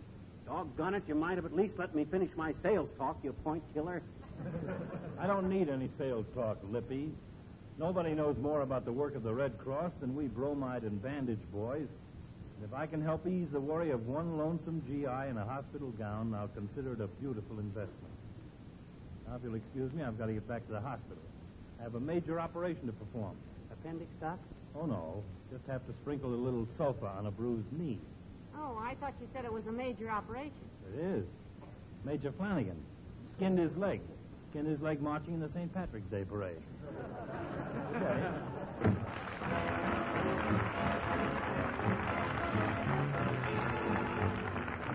Billy Mills and the orchestra and Laughing on the Outside.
On your list, Magee? Old man McDonald. I'm going to skip him till later. Why? Do you think your little argument with Mr. McDonald will affect his donation? Affect it? That guy wouldn't donate me his used pipe cleaner. Oh, wait a minute. Here's one of my prospect lists here. Now, let me see. Madam, I am neighborhood captain for the Red Cross and calling for your donation. In times of disaster, flood, or famine, the American Red Cross is Jerry at their at-home. The Red Cross is your representative in its work to relieve the suffering of humanity all over the world. And I... Yes, what's on your mind, kid? Well, heavenly days, it's the old-timer. Hi, old-timer. Look, I represent the Red Cross, and I'm here to... Hey! Oh, Red Cross, eh? Great little outfit, the Red Cross. Cutest nurses in the South Seas. When I was out there with the Seabees, Now, please, Mr. Oldtimer. We're here for your donation. Yes, you'll appreciate the fact that the Red Cross still operates almost 650 servicemen's clubs. Germany, France, Japan, and all over the South Seas. The war hasn't ended for the Red Cross. Hey! He says that... The war hasn't ended for the Red Cross. No, siree, kids. Anytime there's trouble, they get there on the double. I never will forget one little Red Cross nurse back there in the Solomon. Name of Gracie. If it hadn't been for Gracie, I wouldn't be here now. Saved your life, did she? Yep. Gracie pulled me through, kid. Were you wounded, old-timer? No, daughter. Overstayed my leave and tried to crawl back into camp under the fence. I got stuck, and it was little Gracie who pulled me through. Yeah, but look, about the Red Cross, old-timer, we need... More girls like Gracie. That's what you need, Johnny. Was she pretty, old-timer? Pretty? Daughter, she was prettier than a moonbeam shining through a busted bulldozer onto a mess of kelp. We was in love for almost a year. You were, eh? Hey? Yes, we were. I was in love with her, and she was in love with a gunner's mate, third class. Very third class, if you ask me. Well, that's all very romantic, old-timer, but now... Hey, I can't stand here scuttlebuttling with you kids. I got to get down to the post office.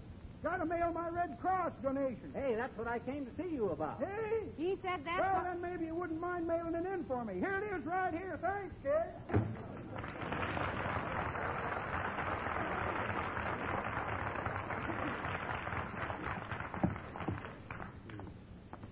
Well, you don't get much chance to practice your sales talk, do you, dearie? Ain't it disgusting? The minute I open my mouth, somebody slaps a check into it. At this rate, I never will be prepared for old man McDonald. And he's the nastiest... Wait a minute, dearie. Huh? This house is on your list. Who lives here? Let me see. Lou Wasey. You know a Lou Wasey?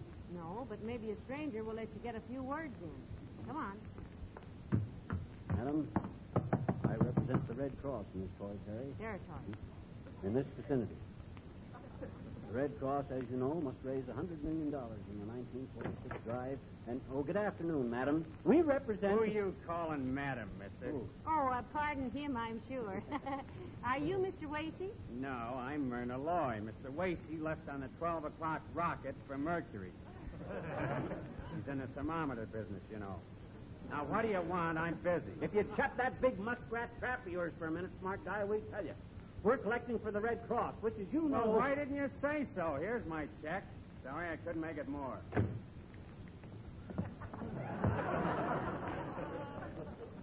Well, we're doing a fine business in a rude sort of way, aren't we?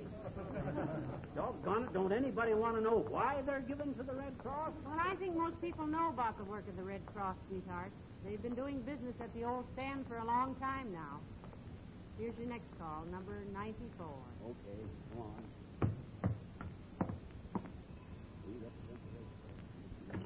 How do you do, madam? The Red Cross has asked us... Oh, the Red Cross. Here's my check. Thank you for calling.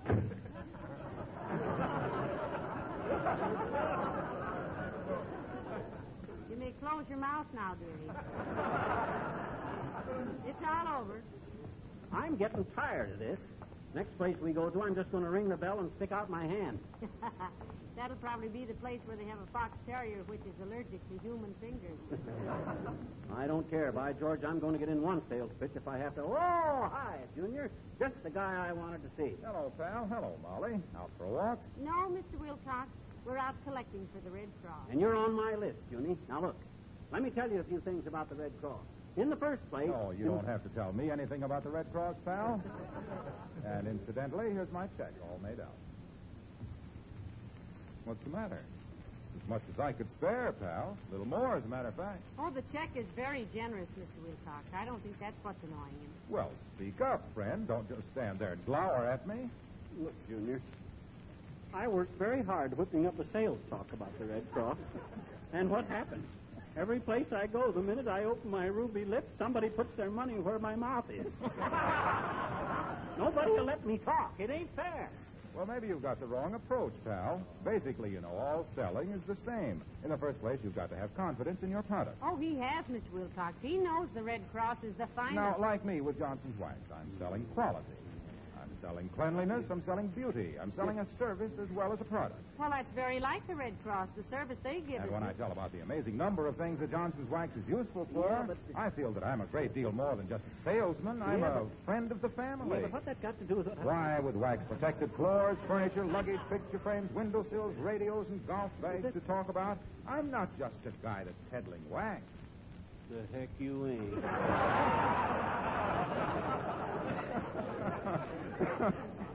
I'm a front man for civilized living. I've got a sample case full of pride and hospitality. Well, what would you do, Waxy, if every time you rang a doorbell, the door opened, somebody grabbed the Johnson's Wax out of your hand, shoved some dough into your mitt, and slammed the door? Yes. Now, what would you do then, Mr. Wilcox? Oh, that never happened. You don't, eh? No. I never even have to ring the bell. Oh? One woman this morning came running halfway up the block to meet me.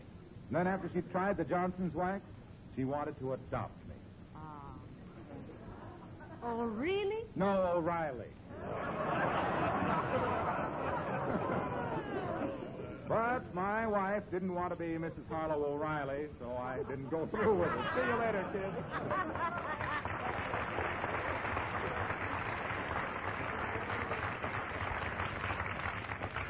I wonder if he cleared heard that with Danny Kaye? I don't know, but I thought he was very encouraging, dearie. You know, you can't help it if people start buying before you start selling. Come on now, here's our next stop. Oh, this is Carstairs' house. Oh, my gosh, she ought to be good for quite a slug of moolah. She gave $300 last year. Good afternoon. Now listen, give her the old sales talk, Pet, and maybe she'll make it 500. Just watch me, kiddo. Fireball Magee, the demon salesman. I'll work myself into such a lather you could shave me with a shovel. When I get through here, I'll be so hot I'll give old man McDonald a vocal bulldogging that'll have him... Yes. Hi, a Witherspoon. Remember us? In what connection, sir, may I ask? Oh, come off it, Witherspoon. Mrs. Carstairs has had us to dinner any number of times. Mr. and Mrs. Magee. I am not Witherspoon, madam. Witherspoon is no longer employed here. I am Roebuck. No kidding. Say, that's a beautiful catalog you and Shears put out.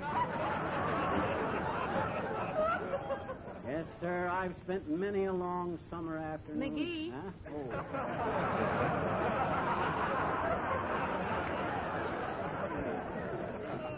Magee, please tell Mrs. Carstairs that,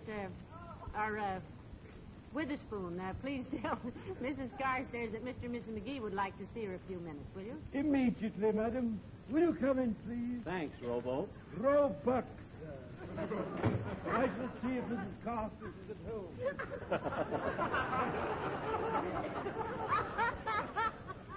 Hey, get a load of that walk, will you? He's either had military training or had his hips lifted. You know, Magee, I'm glad we don't have a butler. Yeah? They always look like somebody had just cooked some cabbage in the next room. And I often do. Yeah. I'd always be afraid Creature would keep us after school. However, in a stuffy old mausoleum like this, it is... Oh, hi, Carstairs. How do you do, Mr. Magee? Good day, Mrs. Magee. How nice to see you. Tell Millicent why you are here, Magee. Oh, pray do, Mr. Magee. And then you must excuse me. I'm packing for a flying trip to the West Coast. No kidding, Carstairs. Business or pleasure? Oh, both, Mr. Magee. Uh-huh. I have a niece in San Diego I haven't seen for many years. And Mr. Carstairs has an interest in a large walnut ranch. Walnut ranch? Imagine that. Have any trouble with nut rustlers, Millicent?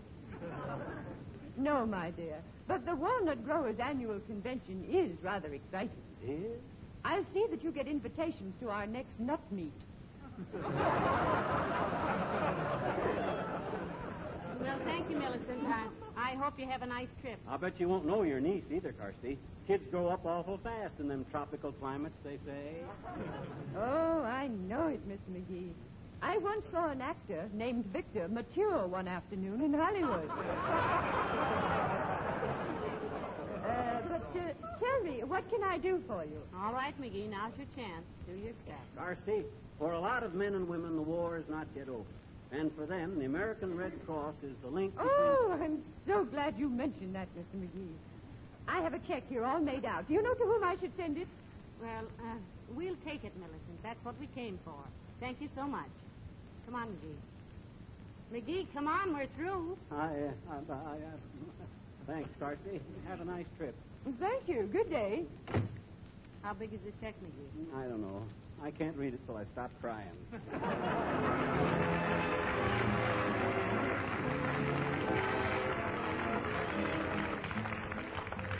And now the King's Men sing Ken Darby's Make Mine Music. Make mine music and my heart will sing. Make mine music and it's always spring. All the world goes romancing when melody fills the night. And even the stars go dancing to the music of the moonlight. Make my music and I'll dream of you. Make my music and my dream comes true. Music will play the shadows away when everything seems to go wrong. So make my music and life will be a song.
worrying about your sales talk to Mr. McDonald, McGee? Yeah, my gosh, I haven't had a chance to get any sample reactions from people. And I need McDonald's big check to make my quota. Well, now, here's your last chance to practice your pitch, dearie. Mary Latrivia's house. Oh, that's good.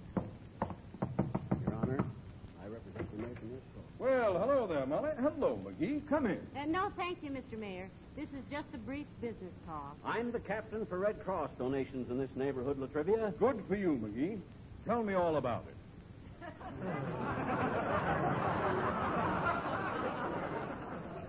Are you kidding? Why should I be? You mean you want to hear a few facts about the Red Cross, Your Honor? I think it would be very interesting. Well, in the first place, Latrivia, to carry on their work, the Red Cross has got to have $100 million this year for overseas, home front, and disaster activities. This is the most important... excuse me a minute, McGee. Huh? Here's my personal check. Now, what were you saying? Does this matter now?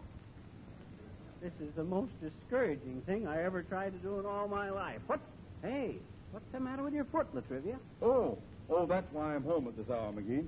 I stopped on the street to pat a horse, and it stepped on my foot. It was a big gray horse. You don't have to talk baby talk to get sympathy from us, Your Honor. Baby talk, but I wasn't. Anyway, what difference does it make what color the horse was? I didn't even mention the color of the horse. You said it was a big gray horse. But it was a big gray horse. It was a roan. It wasn't alone if you were there with it. I didn't say it was alone. I said it was a roan, a brown horse. Oh, well, that's a horse of a different color. What's a horse of a different color? A roan. First you say it's gray, and then you say it's brown. But it was brown. A big brown gray. A big brown gray. Make up your mind, Mr. Mayor. Now, which is it? Which? What? Gray or brown? Now, wait a minute. I didn't say it was a gray. I said gray. We know you did, Mr. Mayor, and when a man your age gets kittenish about something... I was not being kittenish.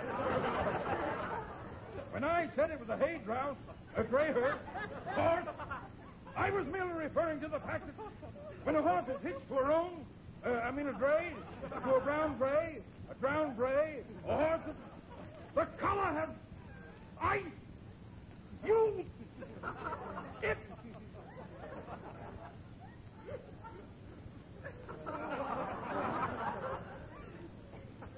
McGee. Yes? There is a scale at the corner drugstore. Yes, we know that, Your Honor, but... And here are 2 pennies. What do we do with them? Go away.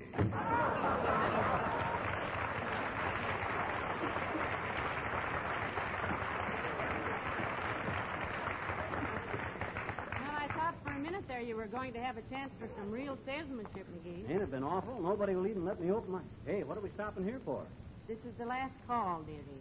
Mr. McDonald. Oh, my gosh. After the way I popped off at him this morning, he won't give me a nickel. Oh, well, never let it be said that McGee didn't go down with flags flying. Come on, kiddo.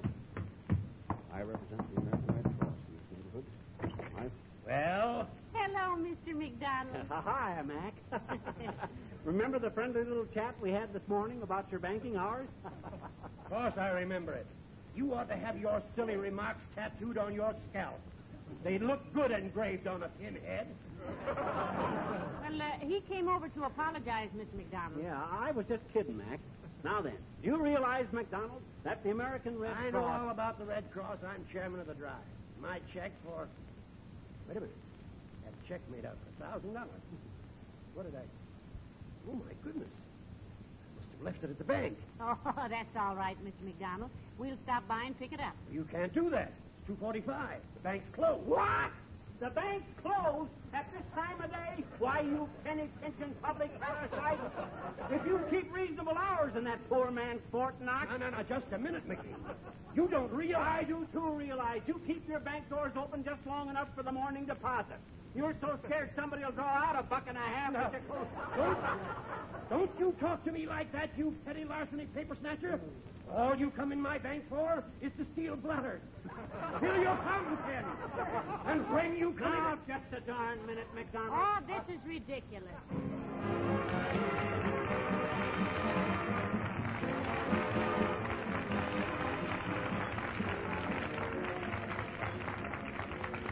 It's disappointing, but it doesn't look as if we'll get that new car for some time, does it?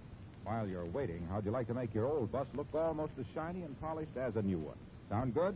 All right, here's the secret. Johnson's Car New, and surprisingly little of your time. Now, I don't mean that Car New will turn an old Stanley steamer into a new Cadillac, but it honestly will make your car look 100% better. Car New is the famous wax-fortified liquid cleaner that both cleans and polishes in one application. All you do is apply Car New, rubbing just hard enough to loosen up that old dirt that washing won't remove. Then let it dry to a powder. When you wipe away this powder, dullness disappears almost like magic. And, brother, I'm telling you, your car really shines. And talk about easy.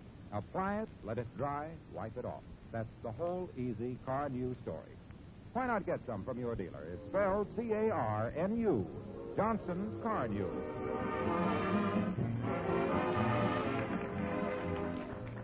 Ladies and gentlemen, I don't think we have to give you any sales talk about the Red Cross either. So we'll just say give generously to them this year. You couldn't think of a better cause to save your lives. Good night. Good night, all.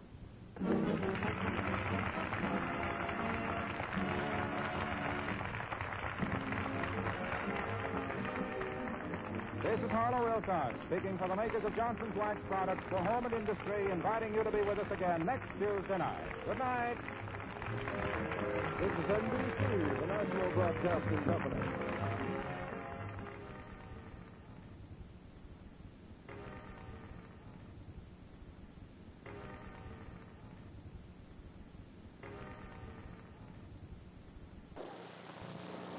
It takes time and effort to succeed in business, but more than that, it takes professional know-how. So if you're willing to put forth the effort to start your own business or help the business you have grow, call Cedar Incorporated for know-how. Under a contract with the U.S. Department of Commerce, Office of Minority Business Enterprise, Cedar is able to provide expert business advisory services to Vietnam veterans, economically disadvantaged persons, or minorities at little or no cost. Call Cedar at 261-2278 in Washington or 263-8780 in Annapolis.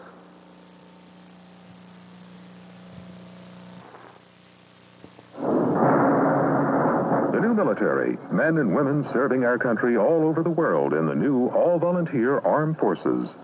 They and their families are 5 million strong, and they need the new USO more than ever. A new USO that is their link with civilian life. A new USO that understands their needs and problems. A new USO that wants to help. So please help support the USO.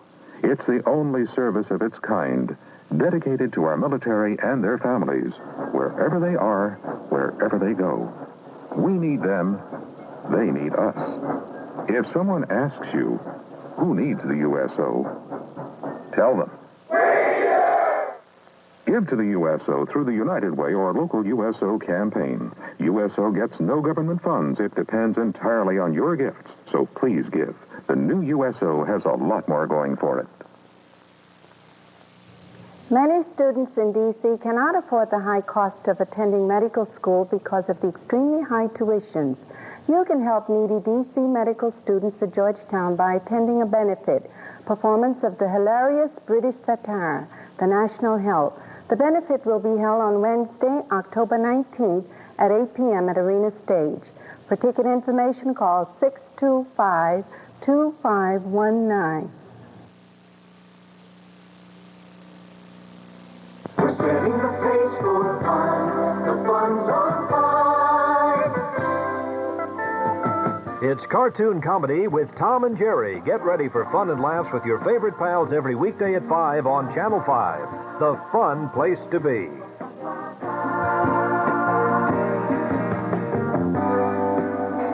Exciting 5 makes your day come alive. We're setting the pace for the city. I sure hope Jack Benny doesn't mind that Fred Allen is our next show. An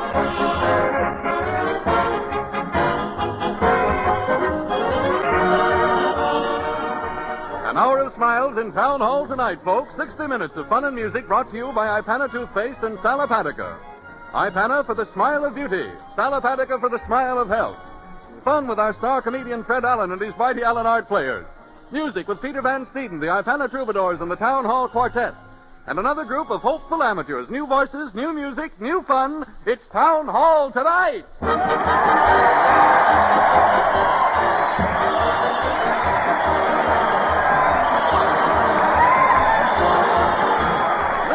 Crowd cheer Fred Allen as he leads his weekly parade to the old town hall. Fred's leading the band with an oboe, and those hobos of dramatic progress, the Mighty Allen Art Players, follow him doing nip-ups. Let's join the throbbing throng. Everybody blowing.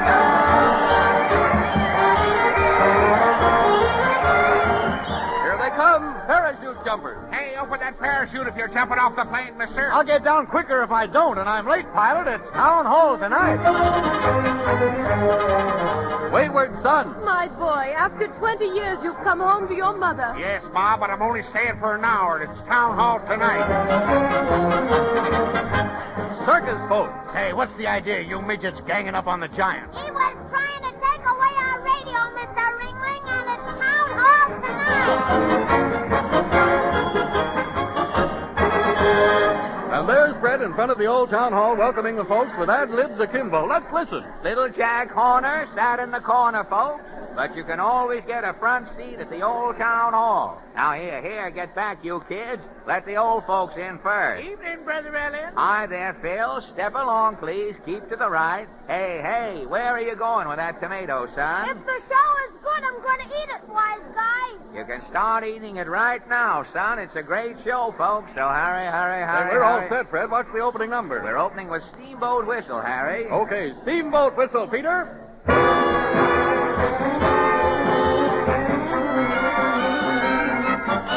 The steamboat whistle is blowing. We're getting set for the ride. No need for slugging and throwing. We're going up in the side. There'll be a tugging and turning. There'll be a heaving away. The saddle wheels will be turning. And now I'm burning for the say. I'll miss you, honey. I'll miss you, honey. I know wherever I'm faring, there'll be a raring homecoming day. Come kiss me, honey. Come kiss me, honey. Although I'm ready for starting, let's make the parting gay.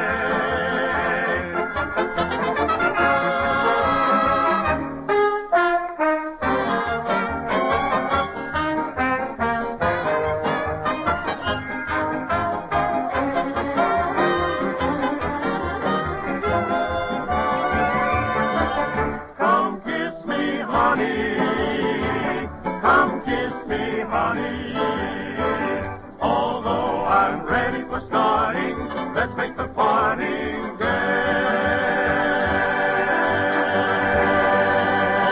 Presenting that quick-witted quipster of quaint quandaries, quid pro quo, and quite, Fred Allen in person.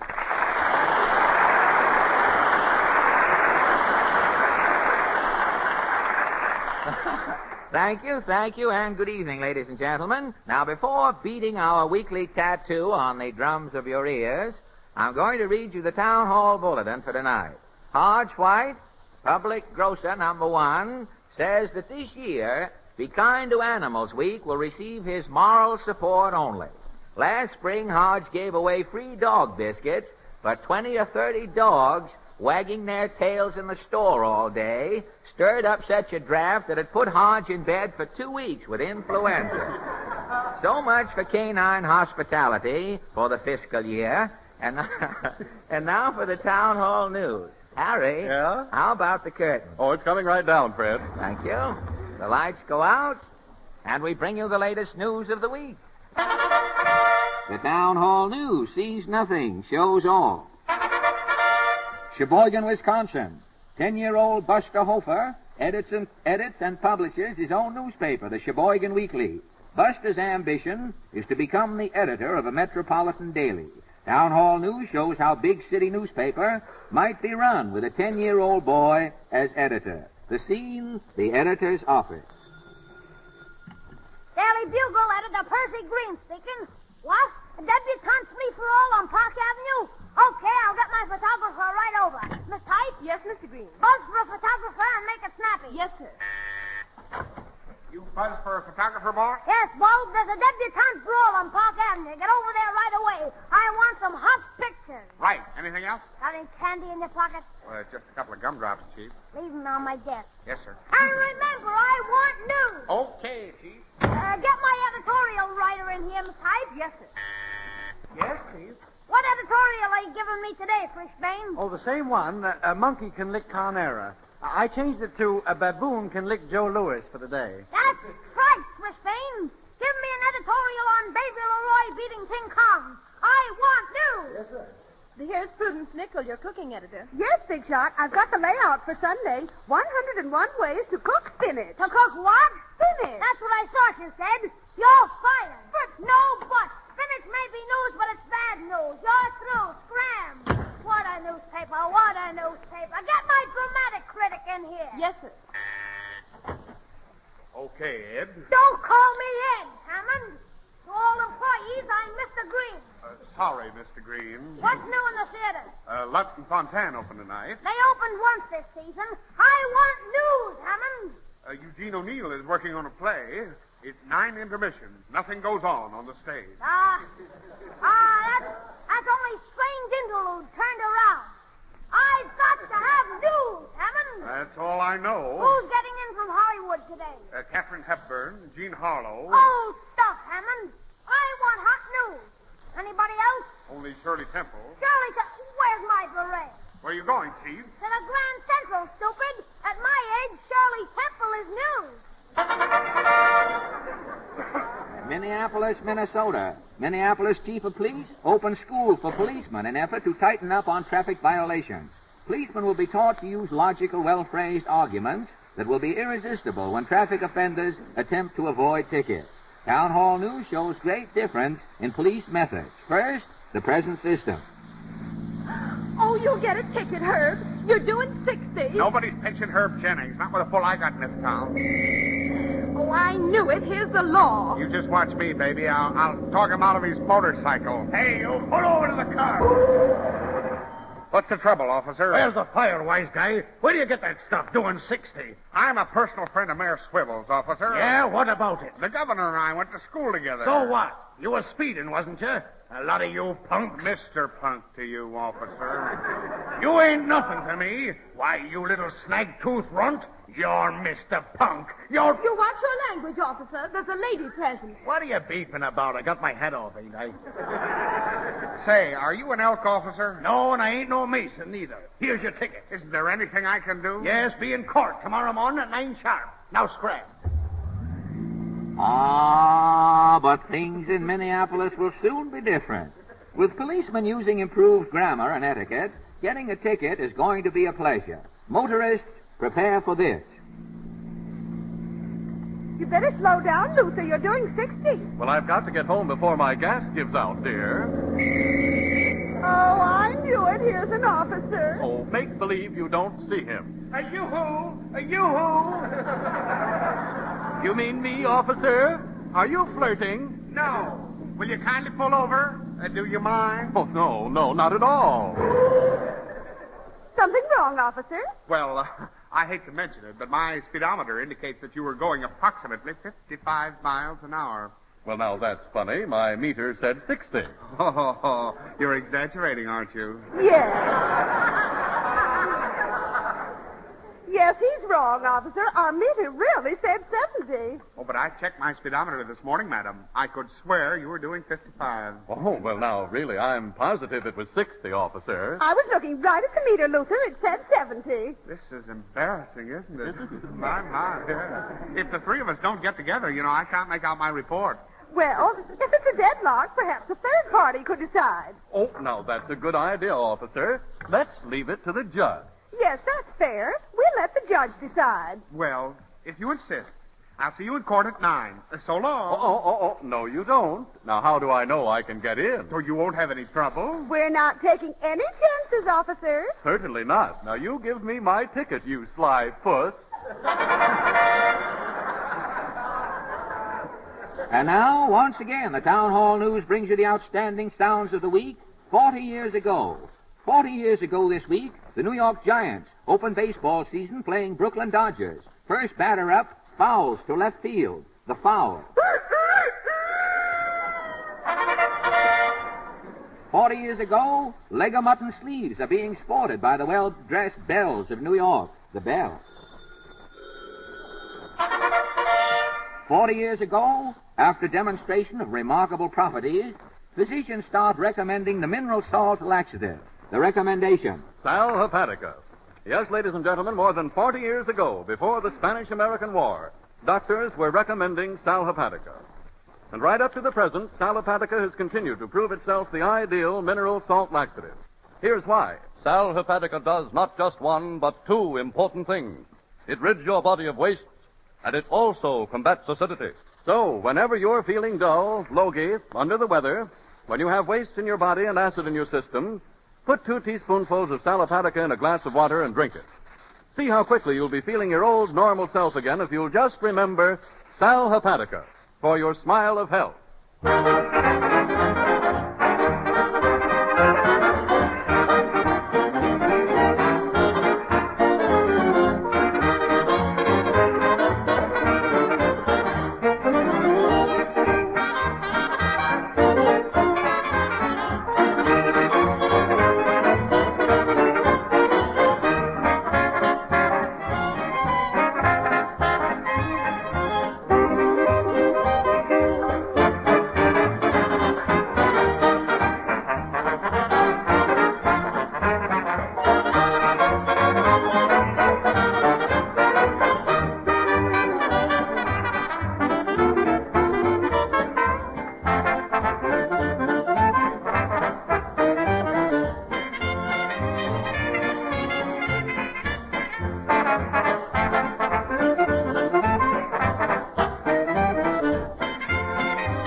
Van Steeden and the Ipana Troubadours have just played a sequel to Sleepy Time Gal called Wake Up and Sing.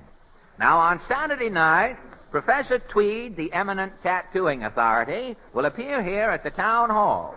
Professor Tweed is retiring from his first love, the tattooing game, and his lecture is called A Farewell to Arms.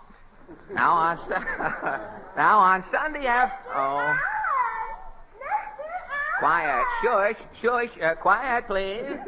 If that's some ghost with 3 sheets to the wind, you won't spook till you're spooking too if I come down there now. Hello.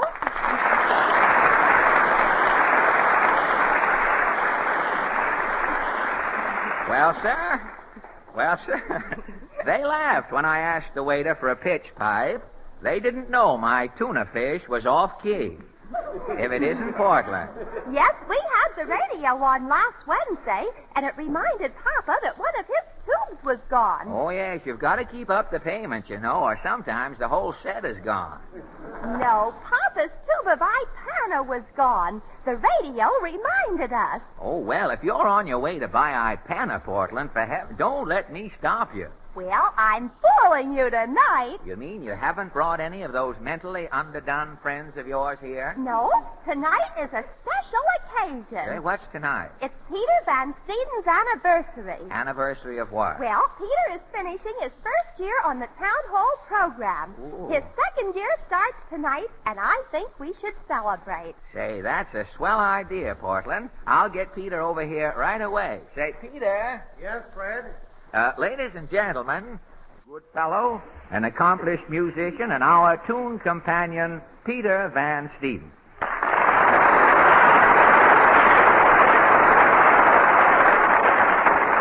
thank you, ladies and gentlemen, and thank you, Fred. But I don't know what I've done to deserve this. This is your anniversary, Peter. Gosh, you have to make a speech or something. Well, I haven't got anything prepared, Portland. Oh, just say anything, Peter. You know, unaccustomed as I am to being, you know. All right. Hi-ho, everybody. Oh, you can't say that, Peter. Rudy Valley says that. Oh, yes. You know Rudy, the pugilist. Why, he always says that. Hi-ho, Ma. It was a tough fight, and I left the show. Well, how about give me liberty or give me death? Oh, don't be greedy, Peter. You know, if you only ask for one thing, perhaps you'll get it. And anyway, Patrick Henry said that. Has 70 long years? Yes, Lincoln said that. Well, I guess about everything's been said then, hasn't it? Well, you could say if you like being on the program. Been a pleasure, Portland. This has really been the happiest year I've spent in radio. You know, I've often wanted to ask you one thing, Peter. Right ahead, Fred. All during these programs, you know, you stand up there directing the band with your back to the audience. Now, frankly, what goes on with you while we're telling the jokes? Yes, do you ever laugh, Peter? Well, Portland, you folks may not notice it, but I'm tittering practically all of the time. You're tittering. Well, if, yes, but if something's real funny, I just go to pieces and smirk. It has to be real funny, though, to make you smirk. Oh, yes. Now, how many times would you say, roughly speaking, Peter, say that you have smirked during the past year?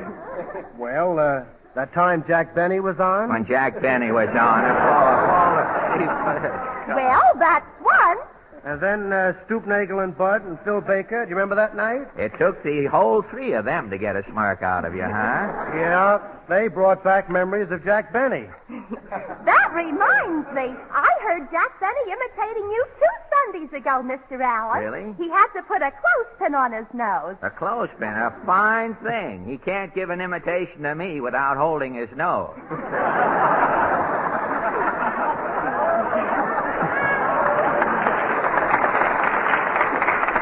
Say, is my anniversary over, Fred? No, Peter. I want to say on behalf of the Mighty Allen Art Players, Portland and myself, that it is really our good fortune to be associated with you. And I certainly do hope that we'll all be together for a long time. Me too, Peter. Thank you both. And all I can say is, here comes the showboat. You can't say that. Captain Henry says that. Gosh, this is a pretty dead anniversary. I'm doing the best I can, Portland. Look, I tell you what we'll do, Peter.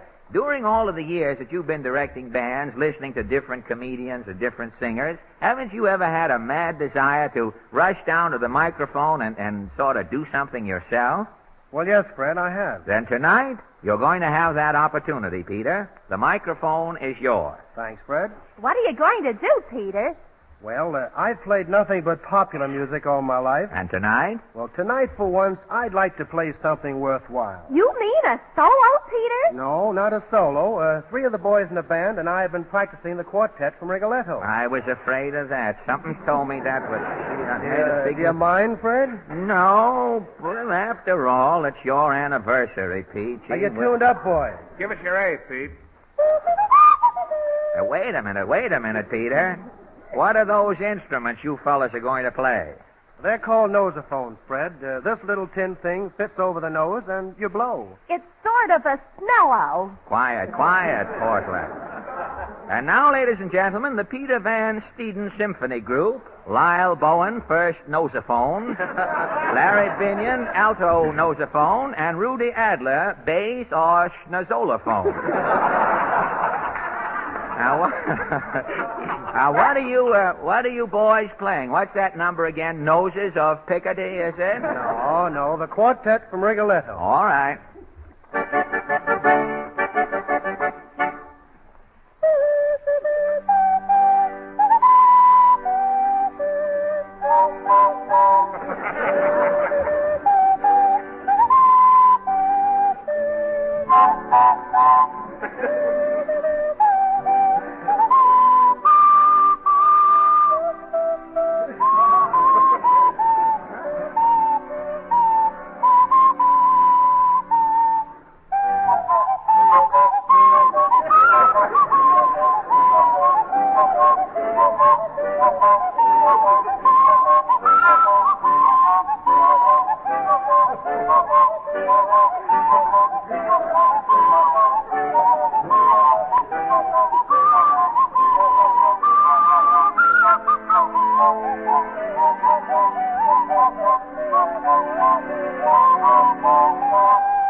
around, and how did you like it, Fred? Great, Peter. The telephone number is Murray Hill A.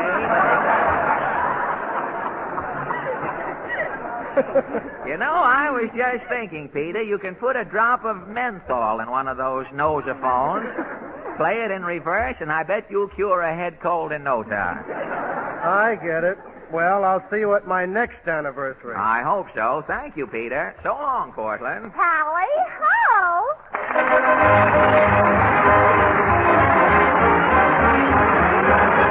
Thank you. And now, ladies and gentlemen... As I say, excuse me just a minute, Fred. Well, I don't mind you butting in, Harry. That is, if it's something important. Well, Fred, this is very important, and it's news I know you're going to be glad to hear.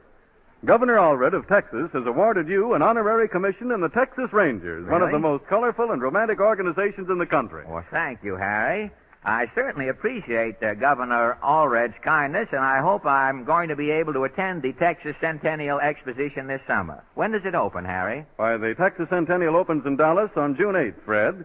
Say, how about dedicating the next number to the exposition? Well, it's on short notice, but I'll do the best I can, Harry. The Town Hall Quartet, ladies and gentlemen, has an old Texas cowboy song called Great Granddad and Grandma. Now, I'm going to ask the boys to sing it for good old Texas and Governor Allred. If you will, boys.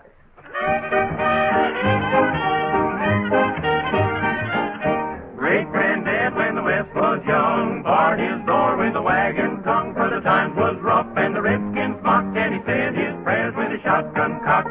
Great Granddad was a busy man, cooked his grub in a frying pan. He picked his teeth with a hunting knife and wore the same suit all his life. He was a citizen tough and grim. Danger was duck soup to him. He had corn pone and bacon fat, but his great-grandson would have starved on that.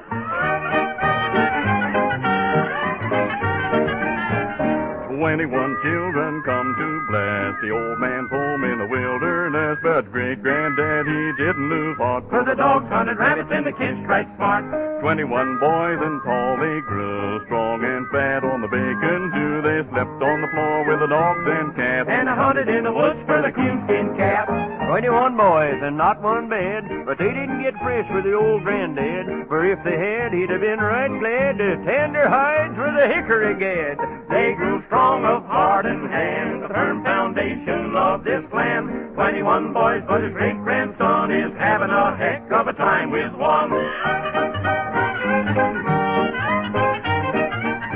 Now great-grandma, when the West was new, wore hook skirts and a bustle too. When Injuns come and things look bad, she fit right alongside a great-granddad. She worked hard 7 days a week to keep Granddad well fed and sleek. Yep, she boiled the beans and she hung out the wash. And she didn't have time to drink no tea, b'God. Little red-eyed, but no tea, never. 21 eggs she had to scrub, wash 21 shirts in the old wash tub, cook 23 meals 3 times a day. No wonder Grandma's hair turned gray. She worked all day and she slept all night, which seems to me is just about right. But with great-granddaughter, it's the other way. She's up all night and she sleeps all day. Thank you. You've just heard the boys in the Town Hall Quartet exercising their vocalizing their I hope you'll overlook that vocabulistic lapse, ladies and gentlemen. I don't seem to be myself this evening. Well, Fred, who are you? Well, now that's a poser, Harry. Who would you be if you were someone else? And what would you say? Well, now, I don't know what you mean, Fred. Well, suppose you weren't an announcer. Let's say you were a doctor or a dentist. Well, a dentist. Well, Fred, if I were a dentist, I'd take that opportunity to recommend Ipana toothpaste as my ablest assistant in the home care of the teeth and gums. Because not only does Ipana clean and polish the teeth, but it helps tone and stimulate the gums, which is absolutely necessary for healthy mouths. And since our mouths aren't really healthy when our gums are tender and under-exercised, and since our modern soft, creamy foods don't give our gums the exercise they need, I'd say use Ipana with massage. And you can't begin too soon. Well, Harry, now suppose you weren't a dentist. Let's say you were a school teacher. What would you say then? Well, then I'd say that modern schools everywhere are starting children on the road to a lifetime of oral health by teaching them to massage their gums every time they clean their teeth. Well, Harry, since you're neither a dentist nor a teacher, now what have you got to say just for yourself? And just this. For a healthier mouth and for cleaner, brighter teeth, always remember Ipana for the smile of beauty.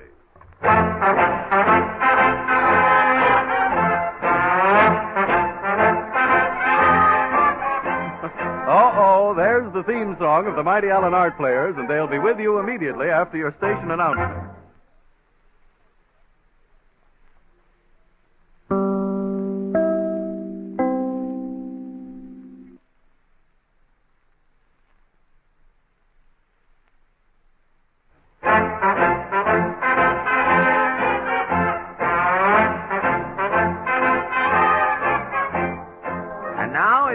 Accident insurance, prepare to collect it, ladies and gentlemen, for the Mighty Allen Art Players are about to happen. Tonight, this little company, the company that sent the New York critics from Winterset to Somerset in 2 acts, brings you a Scotch epic entitled Sandy's Crime, or actors may be dead from the neck up, but Scotsmen are killed from the waist down. Overture, Peter.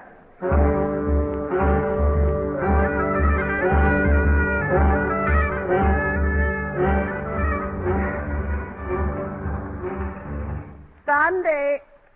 Sandy! Aye, is that all I'm to hear out of you till my dying day? Aye. For 10 years you've been working at your tool bench and you've never spoken a word but aye.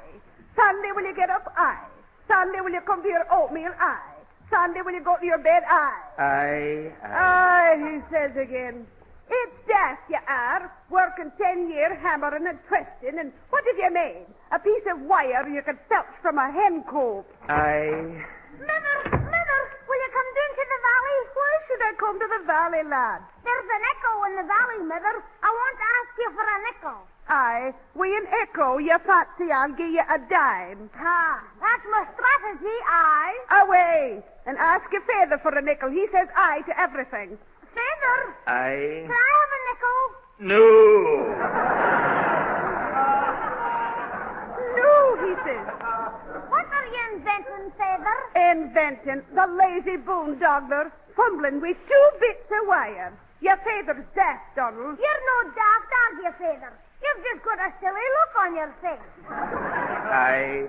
Well, I'm going down to market, Donald. I'm getting a grapefruit recharged for the breakfast. Father? Aye. Can I have a nickel? Mind your extravagant talk, lad. What could you do with a nickel? I'm in the mood for a lollipop. Aye, well, find yourself a stick and use your imagination. Oh, come on. Double cross me, Father. Slip me the nickel for the lollipop. No, I'll no give you the nickel, but here, take 2 pennies. You can rent an all-day sucker for an hour. Oh, thank you, Father. You're... Creep. But your intentions are good. If that's a beggar at the door, Donald, ask him for something first. Aye, Father. Is your father in, Donald? Aye. Come in, Mr. Ferguson. Make your first step a long one, Ferguson. It'll save the wear and tear on the doormat. Aye, I will. I'll go rent my lollipop, Father. Aye, I'm fetching home, lad. After dinner, we'll all have a lick at it for dessert. Aye. Goodbye, Mr. Ferguson. Goodbye, Donald. No, Jock. If you've something to say, make haste. You'll get no chance if my wife, Magee, returns. Aye, the hag. Join nagging and heckling, she is. Aye. Sandy, you've got the sympathy of the village. I'll no need sympathy when my invention's perfected. What have you been inventing these 10 years, Sandy? You'll soon see. If my jigger works, Ferguson, I'll be the happiest man in Glen Spavin. Aye, but I'm neglecting the purpose of my call. Aye, foxy Ferguson. What are you mulling on the tam o' shanter? Can I have the lend of your corkscrew, Sandy? Aye, and I'll walk you home while you're using it. Aye, I were afraid of that. I'll no trouble you, Sandy. Then your visit is over. Aye. What are you doing here, Jock Ferguson? I just stopped in to have the pleasure of saying goodbye to you, Maggie McSap. And the pleasure is mutual, if you'll pardon the shove. Goodbye. As soon as my back is turned, you crept to the house with your drunken cronies. Aye again. Will you speak up, man? Aye, I'll speak. My time has come, Maggie McStap. My invention's finished. Sit the dune. Mind your talk, Sandy. Sit the dune, Hoppy. Aye, I'll sit me doing, but I don't like your tone, Sandy McSup. Do as your bud wants. This here's my invention. Invention. It's not but a wire. What do you think you've invented? That's a new Scotch radio. You're soft, Sandy McSup. I'm nae soft. You fit these wires onto your teeth. You open your mouth, and you'll get Uncle Don. I don't believe it. Then I'll demonstrate. Open your mouth. Aye, I'll snap the wire on your buck teeth. No, can you open your jaw? Can you talk? You can't? Then my invention's a success. Aye, up you go, and I'll carry you into the closet. Fibber, what are you up to, carrying leather? Dinna hinder me, Donald. There's no talking. You've killed leather. Help! Here, come back here, lad. Help, police! Scotland Yard! And no, my fair female. Says you can mumble and grumble in the closet. In you go, my dumb beauty. Aye, after 10 years, whoop, man, I've got peace at last. The Campbells are coming, I hear a whoop. The Campbells are coming, they're bringing their soup. Open in the name of the king. With kings, you can open yourself. I'm Inspector McNabb from Scotland Yard, Sandy McSap, and you're under suspicion. Aye, I'm Sergeant McGrath. Where's the victim, lad? I don't know. Fibber was carrying leather and Aye, lad, but how do you know there was foul play? Mother wasn't talking. It was unnatural. The lad's supplicating, officer. Come clean, There's been no Sandy. crime committed. Let me have my word. There's been no crime committed. You come clean, Sandy, or we'll puncture your bagpipe. I am innocent. I'm a victim of circumstances. You've kidnapped your wife, son. No, I've not. What's that, spirit? It's in the closet. He's hidden the body. Open the closet in the name of the king. Aye. Just as I suspected, she's in here with her mouth wire. She's strangling. Mother, are you hurt, Mother? Give us a hand with this wire, Sergeant. If you take off that contrivance, Inspector, I'll be responsible. You're under arrest, Sandy. Remove the wire, Sergeant. Aye, sir. Hold still, Mrs. McStop. There. And somebody's going to pay for this, too. You thought I was hooked on him, McSup. You thought you'd shut me up like a clam. 10 years with your infection. Will you prefer charges, Mrs. McSap? I will, and I'll prefer charges against you, too, Inspector McNabb, and your bodily stool. Here, now, will you be quiet? I'll not be quiet. You've tracked up my house with mud from your big feet. Now listen, Mrs. McStop. I'll not listen. I'll report you to Scotland Yard before sundown. Can nothing stop her, Sandy? No, I've stood it 10 years. And you'll stand it for 10 more years. I'll chop the ears off the lot of you. That's what I'll Hand do. me that wire, Sergeant. Here. Here. What do you want to, Inspector? Hold her round, Sandy. Help, let me free. What are you doing, Inspector? I'm slapping this wire back in place, Sandy. Now, my fine lad. Open the door, Sergeant. Aye. In you go to the closet. Now we'll have peace. Aye, Inspector. And I'm ready to pay for my crime. You're entitled to Scots justice, Sandy. Scots justice? Then I've nothing to pay. No, Sandy. You acted in self-defense.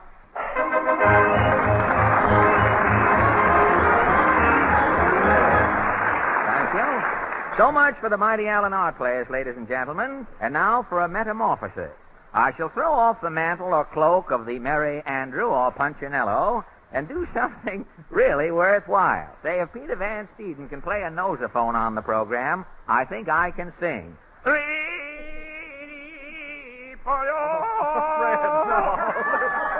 No, listen. Too sophisticated for you, hey? Well, I have something else. Now, maybe this won't be over your head. You ready? Yep. To be or not to be, that is the question. Whether it is better to... Oh, Fred, wait a minute. What's got into you tonight, anyway? Oh, shucks. Can't a fella be serious for a change? I tell you, Harry, you do the rest of the show, and let me take over your job, announcing. Ladies and gentlemen, remember Ipana for the smile of beauty. Well, now, Fred, wait, you can't do it that way. Was I too abrupt? Well, I think a little, Fred. Now, suppose some people were listening in tonight who didn't use Ipana. You should explain what a grand toothpaste Ipana is, how much whiter and brighter it really makes your teeth, and what a clean, fresh tingle it gives your mouth. Oh, I see. And then I say, remember Ipana for the smile of beauty. No, not quite yet, Fred, because you haven't said the most important thing about Ipana, that it's especially made to help gums as well as teeth. And since our modern soft, creamy foods don't give our gums the exercise they need to keep them firm and healthy, a little Ipana massaged into the gums every time the teeth are brushed with it will help tone and stimulate those under-exercised gums. Hey, there's a lot more to this announcing than you'd think, Harry. I guess I just better stick to my nitwitting and leave Ipana to you. All right, and I'll leave it to our audience, Fred, to remember Ipana for the smile of beauty.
The Town Hall Amateur Contest. Here comes Fred Allen leading the winners of this week's Town Hall Amateur Audition.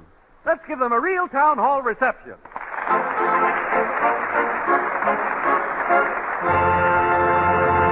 Thank you. Yes, ladies and gentlemen, our amateurs... Oh, I'll just stop to salute. Yes, ladies and gentlemen, our amateurs tonight... Excuse me, Morton, I just have a few words to say and then I'll go. You don't mind, do you? No. Ladies and gentlemen, our amateurs tonight were selected from this week's auditions of hundreds of applicants. And tonight, these boys and girls compete for a first prize of $50 and a week's engagement at the Roxy Theater in New York City and a second prize of $25 in cash. Now, you folks here in the town hall will select your own winners. Your applause after each act will be recorded on our applause machine, and the two acts receiving the highest applause ratings will be called back later for your final vote. Now, first tonight, ladies and gentlemen, we have the honor to present to you the Boy Scout Band from Crestwood, New York. And representing the Scouts here at the microphone is Master. Is Master too young, Morton? Oh, that's all right. Master, or would you rather have Mister? Don't make any I difference. can change it around, you know. I'll say then, Mr. Morton Lord. Is that right, Morton? Yes, that's right. And are you the director of the Scout band? No, I'm just a member. Mr. Newman's the director. Mr. Newman is the director of the Yes, band? yes. Oh, you're just sort of a spokesman for That's the right. boys, huh? Well, you certainly have a fine group of boys, I must say, and it certainly augurs well for the future of Crestwood to see such a fine-looking band, I might say. I can say band, can I, insofar as they play. Band of youth growing up in the Crestwood sector. I'll eventually get twisted up. It's only a matter of seconds here. But the Scouts have come a long way, haven't they, Morton? Yes, that's right. Since they were first... I don't mean from Crestwood. I mean since they were first founded. Weren't the Scouts first started in around 1908 or so? I think that's right. By Sir Robert, was it Sir Robert Baden-Powell? That's right. Baden-Powell, huh? See, I just out of the crannies, I might say, of memory, I draw those things out, and people don't believe it. Took me 3 hours yesterday to look that up, to find out. many boys are in the band, Morton? There's about 20 in it. About 20 boys? A fife and drum corps, huh? No, a bugle and drum corps. Oh, bugle and drum corps. Wrong again. But what are you going to play tonight? It's an arrangement made by our director. A special arrangement of any particular number? No, it's just Boy Scouts at random, huh? Well, all right. Do you play an instrument? Yeah, I play the drum. Well, all right. I better give you a head start, I guess, to get down with the boys. There are so many of them. You can go right ahead if you care to. I'll sort of keep things going here after a fashion. Morton plays an instrument in the band, and the band is so powerful, ladies and gentlemen, we put them in the corner of the studio just in case they blow the building out from under our feet here. Are you ready? All right, thank you.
Thank you very much, boys. I consider that to be your good deed for today. Those boys who had their good deed already performed for the day are now a good deed ahead and can just sort of sit around and rest tomorrow. And now, ladies and gentlemen, I'm happy to present to you Miss Helen Weber. Is that right, Miss Weber? Right, darling. You live here in New York? No, I don't. You don't, huh? No, I live in Halifax, Nova Scotia. You do really? In Halifax? What are you doing way down here in Nova York from Nova Scotia? Well, I came here to study. To study singing? Yes. And what, do you go home to Halifax in the summer? Yes, I do. Delightful there in the summer, isn't it? It's very lovely in the summer, yes. I appeared there many years ago in Halifax. Do you remember Acker's Theater? Yes, I do. Is it still there? Yes, well, it's changed now. It's the Garrick Theater. Oh, they always change after I've been in there. Something about a theater. It's never the same after I have played there. But I did. I worked Sydney, North Sydney, Sydney Mines, Glace Bay, Moncton. It was sort of a surreptitious tour. To this day, my people thought I was a ferret impersonator rushing up through there for practice. Well, Miss Weber, what would you like to sing tonight? Well, I'm going to try and sing Clavelitos. All right, Clavelitos. That's right. Thank you. Clavelitos, hacia claveles, clavelitos para los rondeles, clavelitos que los hago los ojos cerrados y los hago necesarios para que me detrás y pensar. Clavelitos de la tierra gozada, clavelitos que Obviamente, Granada, se felices que los pago aquí para ti y que tenemos 100% que se verán mí.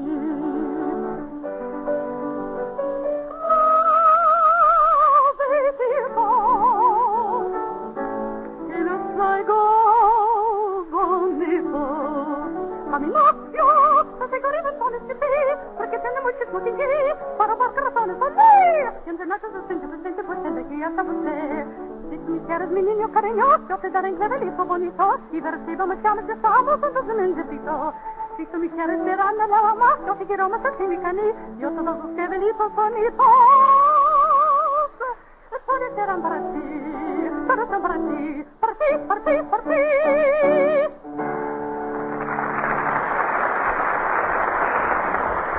Thank you. That was Miss Helen Weber. Thank you very much, Miss Weber. And now, ladies and gentlemen, from Flushing, New York, New Jersey, Long Island, isn't it, boys? Come the harmonica Minutemen. 5 boys armed with harmonicas here, and 1 ukulele player. Where did you boys pick up the title, the name of this act, the Harmonica Minutemen? Well, you see, it was this way. We were playing at an Irish dance one night, and we forgot where we were and played Ailey Ailey. So it took us about 2 seconds to get out, and they call us the Minutemen ever since. Well, if it only took you 2 seconds to get out, you had 58 seconds left over to be Minutemen. Well, we figured there was other amateurs coming on. Well, I don't know. It's rather confusing. People who study history always imagine that the Minutemen came from around Lexington and Concord and were heroes, friends of Mr. Bloom's, who's trying to find out who started that trouble there with the shot, you know. And they're going to be greatly surprised to learn that the Minutemen come from Flushing and play mouth organ. So what are you going to play, boys? Well, Mr. Allen, you know, it seems the leader always gets all the breaks. I'd like to introduce my boys because they're sure worth it. What do you say? Well, it's perfectly all right with me. All right. Here's first the Howard Reed. Glad to know you, Mr. Reed. Joseph Patello. Joseph Patello, how are you, Joe? Charles Ferrier. Glad to know you, Charles. And Charles Patello. And Mr. Spatello. And what's your name? Eddie Ellis. Mr. Ellis, I'm glad to know you. Glad to know you. Well, now... Oh, boy. After an introduction like that, we should have a whale of a number coming up. And what's it going to be? Tiger Rag. Tiger Rag. Thank you.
New York.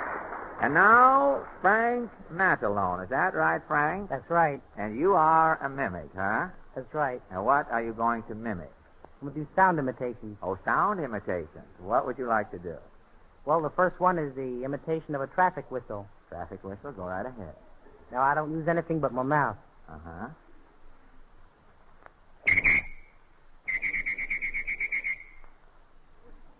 That's a traffic whistle. Now what's next? The next is the cuckoo clock. Cuckoo clock. All right.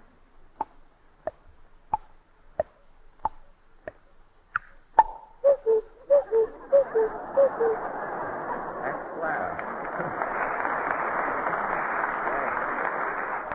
And then? The next is the rolling of the dice. Rolling of the dice.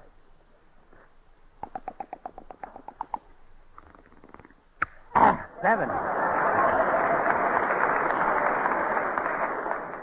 And now, if you're thirsty, I'll open up a bottle. If I'm thirsty, you're going to open a bottle, huh? All right.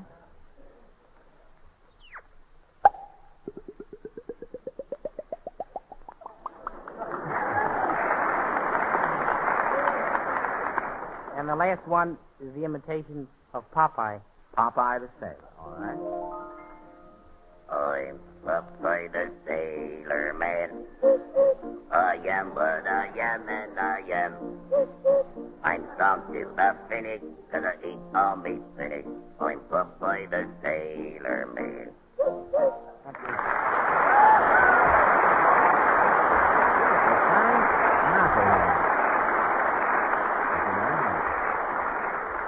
Now, ladies and gentlemen, I would like to have you meet Miss, how do you pronounce your first name, please? Davida. Miss Davida Starr. And you are a harpist, Miss Starr? That's right. And what are you going to play for us tonight? I thought I would play Believe Me If All Those Endearing Young Charms. Believe me of all those endearing young chums. All right, thank you very much. I always appreciate seeing a harp player here on Earth because I don't imagine I'm going to see many of them later on. It's always a pleasure.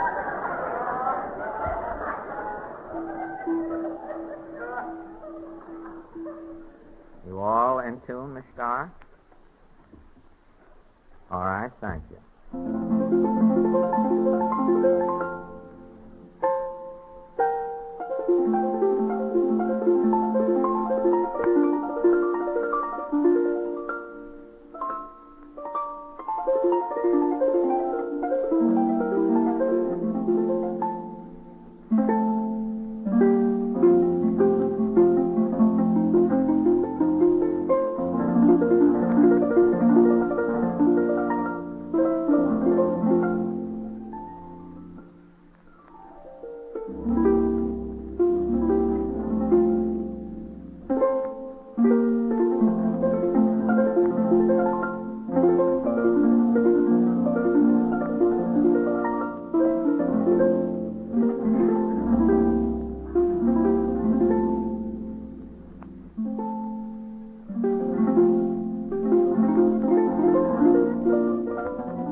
Thank you very much. Now, ladies and gentlemen, John Day and Vincent Bud Holman. Is that right? That's right, Mr. Who Holman. is Vincent here? I am, sir. What's that Bud doing in the middle of the name? A nickname, sir. Oh, a nickname, huh? That's right. You know, a name Bud in the center like that is apt to open up this time of the year and crowd your monogram if it's first open. And you, Bud and John, have come down from Albany, is that That's right, sir. And what do you do up in Albany? Do you mind if I ask you? Oh, I'm a drug clerk. Drug clerk, huh? Yes, sir. I hope you keep Ipana and Sal Hepatica prominently displayed in the store. Oh, plenty of it. Right in the window, huh? That's right. And what does John do? John's a lyric tenor. He's a singer. Oh, a singer, huh? Yes, sir. What are you going to sing and play tonight?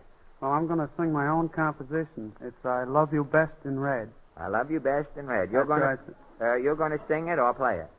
I'm going to play it. Oh, you're and going John to... is going to sing it. John I see the mistake now. John is going to sing it. That's rather unfair. If you wrote it, I should think that you, Bud, would sing it first and see if it's safe, and then later on, this way you sort of got John out in front there. Well, all right, you can go right ahead to the piano, if you will, and I'll entertain John here with card tricks till he gets set. You all right? How'd you come down? Drive down? Yes, sir. We came down with Uncle's Bud. Oh, I see. I was just wondering about later tonight getting back. You all right? Thank you.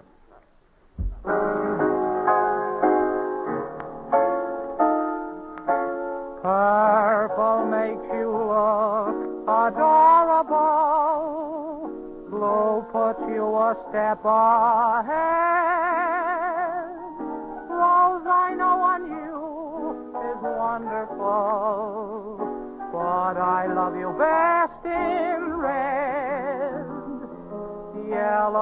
night you look quite ravishing, and when everything is said,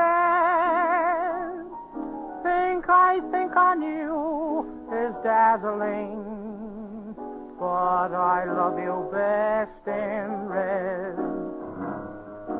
Color schemes, it seems, were just made for you. Darling, please believe it's true. Don't you be surprised when you realize I am in your color scheme too. Green, it seems to me, looks well on you. White you wear when we are wed. Any color scheme looks well on you, but I love you best in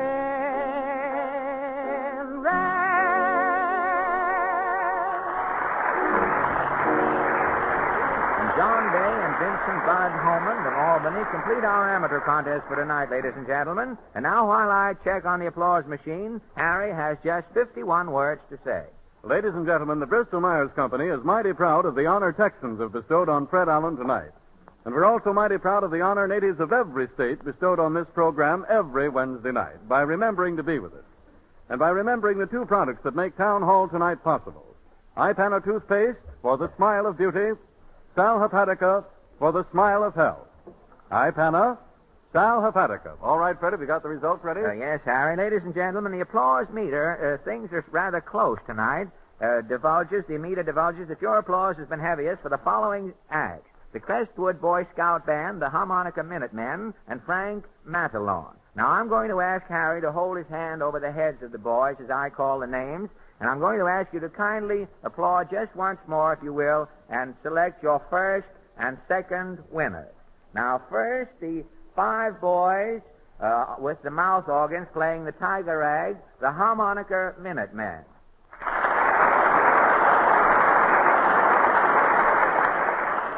And then the young man who gave the excellent imitations, the sound mimic, Frank Matalon.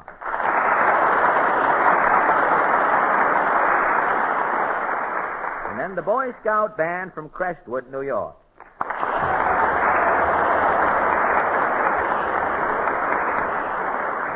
Thank you. And what does the machine say, Harry? The first prize, $50 in cash, and a week's engagement at the Roxy Theater in New York City goes to Frank Matalon with a decibel rating of 95 1/4. The second prize, $25 in cash, goes to the Harmonica Minutemen. Thank you very much. Fred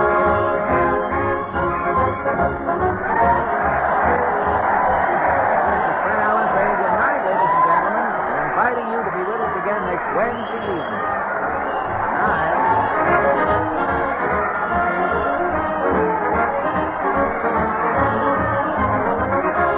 This is the National Broadcasting Company.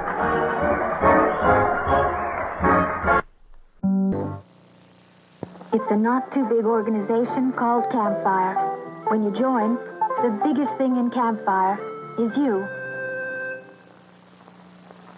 To find out how you and your friends can join us in the DC 4-H and Youth Summer Enrichment Program, call 727-2007 today.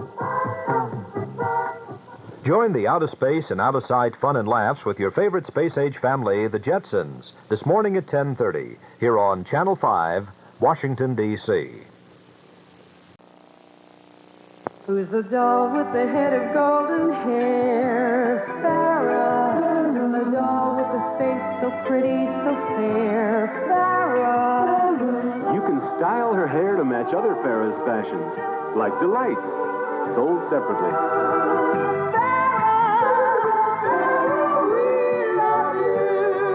Farrah comes with one costume and posing stand. Delights outfit sold separately by Mego.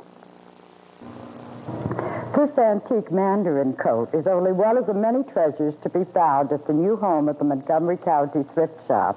For 34 years, profits from this unique shop have enabled our 6 volunteer agencies to fund over $500,000 worth of help welfare, and educational services in our county. We're open Mondays through Saturdays from 9:30 to 4:15. Call us at 654-0063.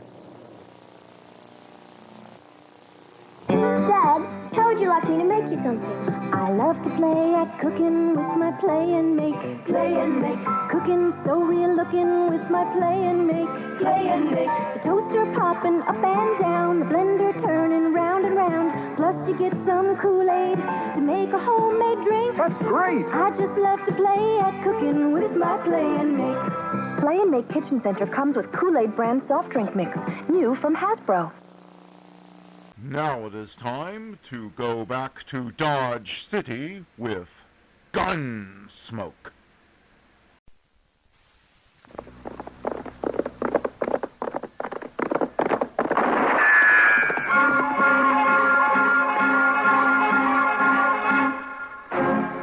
Around Dodge City and in the territory on West, there's just one way to handle the killers and the spoilers, and that's with a U.S. Marshal and the smell of Gunsmoke.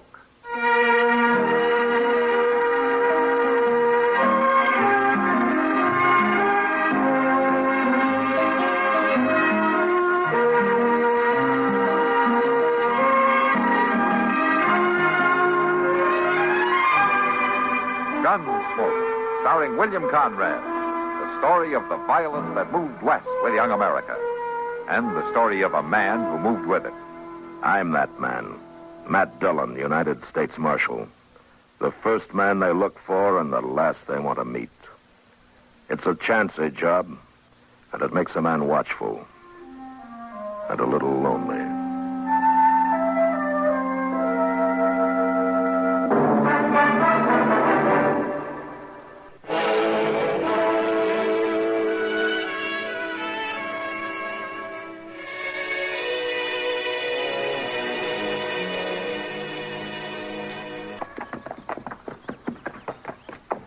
I never thought of Dodge as a thing of beauty, Mr. Doan, but it's looking kindly pretty to me today. Yeah, it's been a hot trip. Sure I am glad to be back. You'd have done as good to stay right here. We picked you up, didn't we? We ain't gonna do you no good. What do you mean by that? Forget it, Chester.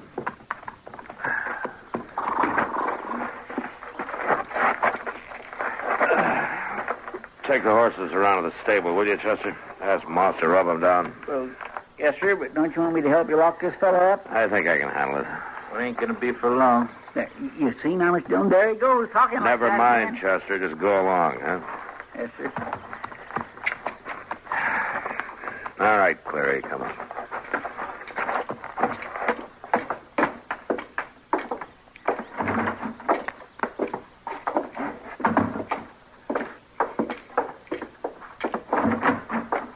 I'd just soon tell you, Marshal. Oh? Tell me what? That you ain't gonna keep me locked up. My brother Nort, he ain't gonna stand for it. All right, get in there. My brother Nort, you'll come after me for sure. Uh-huh. You better listen to me, Marshal. I'm telling you true, he'll get me out. You know, I wish I had $1 for every man I've locked up who said that and who stayed right here until I let him out. Well, no, it's different. Maybe so, but I wouldn't hold my breath until he got you out. I tell you, Now, Marshal, why don't you settle down and shut up? You see... Yeah, I'll see.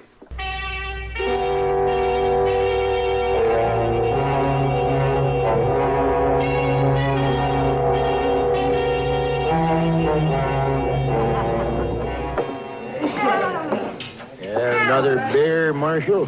No thanks, Sam. On a day like this, I'm afraid it'd put me to sleep. Yeah, all right. I'd like to buy you a beer, Marshal. Oh? I don't know you, do I? Well, no, Marshal, not yet. I was figuring on changing that. What's your name? Nort Small. Oh. You know my brother Cleary, Marshal? Yeah. He's in my jail. I was aiming to talk a little about that. Well, go on. Talk. Marshal, I just figured we could make a deal. A regular business deal, you might say. I wouldn't offer a bribe if I were you. Why, I ain't even thinking that way, Marshal. Well, I'm glad to hear that. No, sir, no. I'm a gambler, Marshal Dillon. I'll gamble for anything. Money, horses, a woman. Or your brother? Well, just let's look at it like this, Marshal. We sit down to a few hands of poker. You could win a lot of money that way. And you'd win Cleary, huh? Well, an accident could happen, couldn't it? He could get out. An accident could happen to anybody, Swamp. Well, now, listen. You listen to me. You say you're a gambler. Well, if I were you, I'd bet on a poker game or a woman, but I sure wouldn't bet on getting Cleary out of jail. Every man has his price, Marshal. Yeah, folks say that. And don't be too high and mighty with me. You got your price, too, and I'll find out what it is. Get out. You mark my words. I said get out. Sure, Marshal. Next time, maybe it'll be my play. Don't count on it.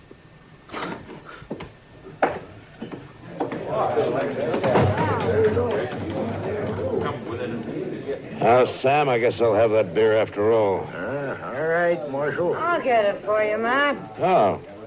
Well, thanks, Kitty.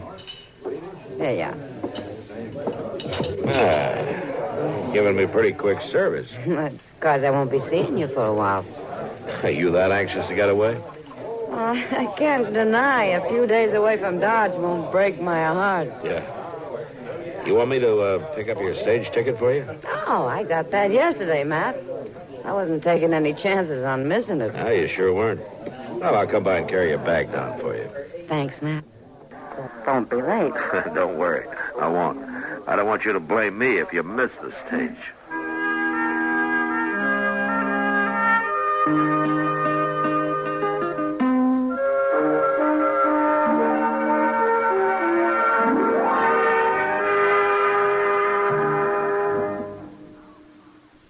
And now, here are Edgar Bergen and Charlie McCarthy.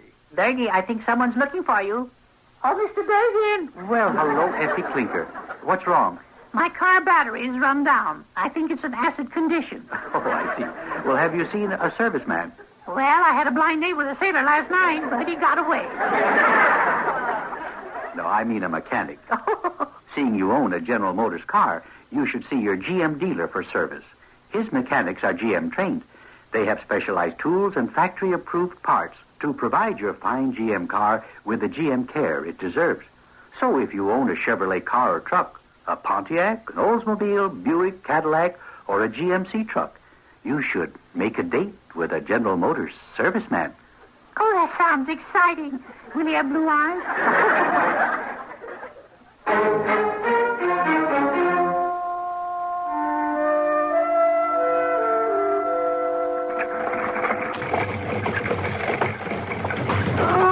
Whoa, hey. That road don't seem to get no smoother. I'll say that for it. Certainly doesn't. You know, I heard a doctor once. He said it was good for your innards getting thrown around like this. Well, that may be, but it's hard on the rest of you. That's sure a fact. Well, we'll be in Dodge before long. Yeah, I won't be sorry about that. I don't think I will either this time.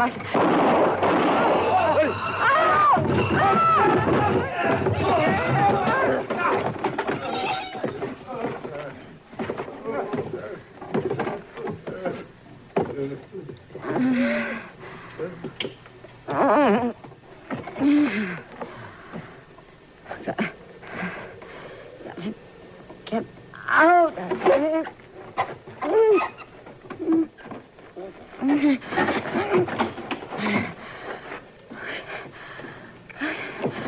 Climb up. Here.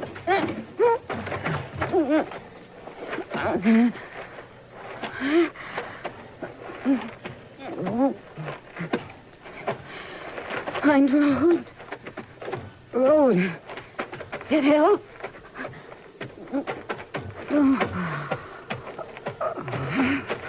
You ain't walking very steady, ma'am. You all right? Stage. Off bank. Why, it's the marshal. The stage. Man. Somebody help. Here now. Here.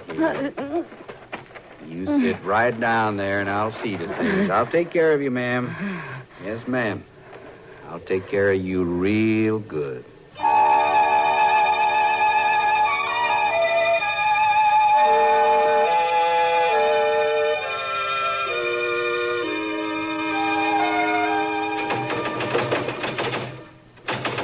Marshal! I ain't had no food since this morning. The way you're going, you're not likely to hurry it up any. Now, you listen here, Marshal. A man has a right to his dinner. You haven't starved yet. Well, it ain't your fault. The stuff that Chester feeds me. You eat it or you don't. It doesn't make much difference to me one way or the other. I got a lot to get even with you when I get out. Yeah, when you get out. You better be ready, Marshal. Mr. Dillon!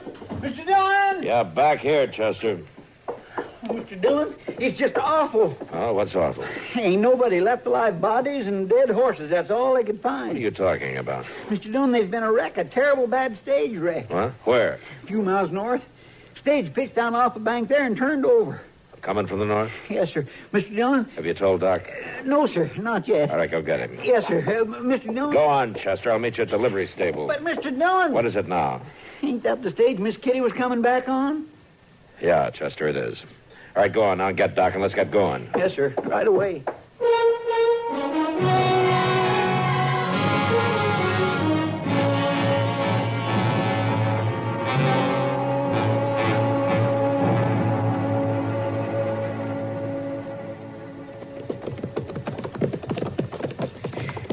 There it is, Mr. Dillon.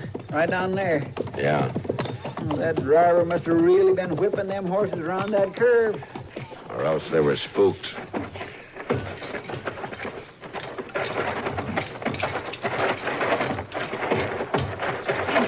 Hello, Marshal.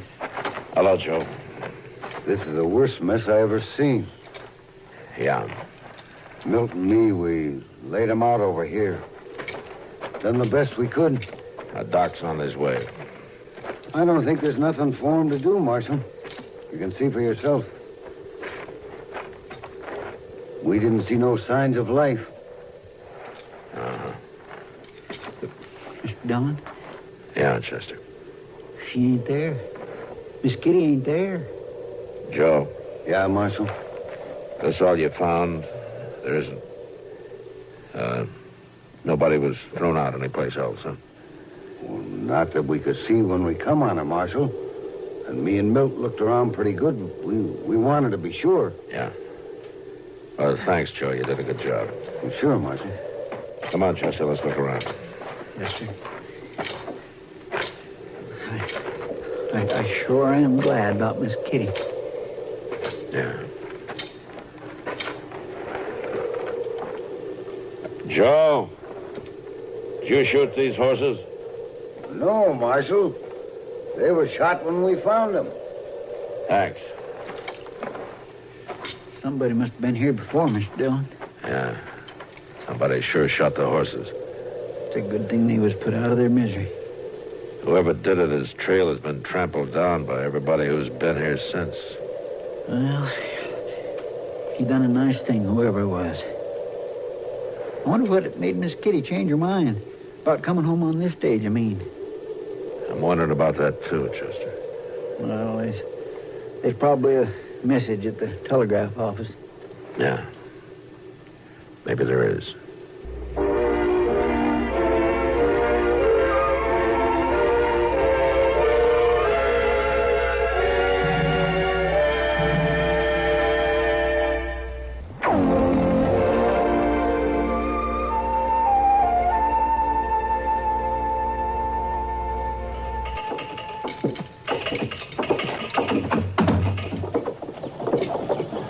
Sure am surprised, Mr. Dillon. I was sure there'd be a message. It just ain't like Miss Kitty not letting us know, no. Yeah. Of course, it could be that she maybe wanted to surprise us. That could be. I say that could be, couldn't it, Mr. Dillon? What? What's that? Well, I was just saying it could be that Miss Kitty maybe was wanting to surprise us. Oh. Yeah, maybe so. Marshal Dillon? Yeah, boy? I'm supposed to give you this. Well, Mr. Dillon... Where'd you get this? I was fishing on Cripple Creek. Where? Near the Big Bend. Yeah, go on. A man come by and give me some money to bring this to you. What, did you know him? Never seen him before. You sure? Honest, Marshal, I ain't done nothing. All right, you can go along, son. I was supposed to tell you there's a note in it. Yeah, thanks. Mr. Dillon, ain't that Miss Kitty's purse? Yeah. She all right? I don't know, Chester. The note says to bring Doc. All right, go on. Get the horses.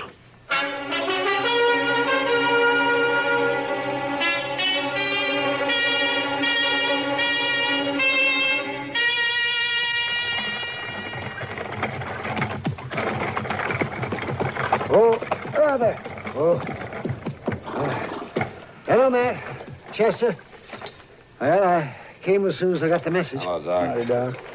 Well, what are you doing out here? Nobody's lived on this place since old man Craig left 5 years ago. I'm not sure, Doc, but I'm hoping we'll find Kitty. Here? Yeah, here, read this note. It was brought to me in Kitty's purse. Yeah, let me see here. Come to old Craig place. Bring Doc. Well, what does it mean? I don't know, Doc. Somebody must have Kitty. That's all I know. Well, did you look around here? Of course I looked around. Well, all right. I was just wondering. Mr. Dillon, look yonder. Yeah, that's Nort Small.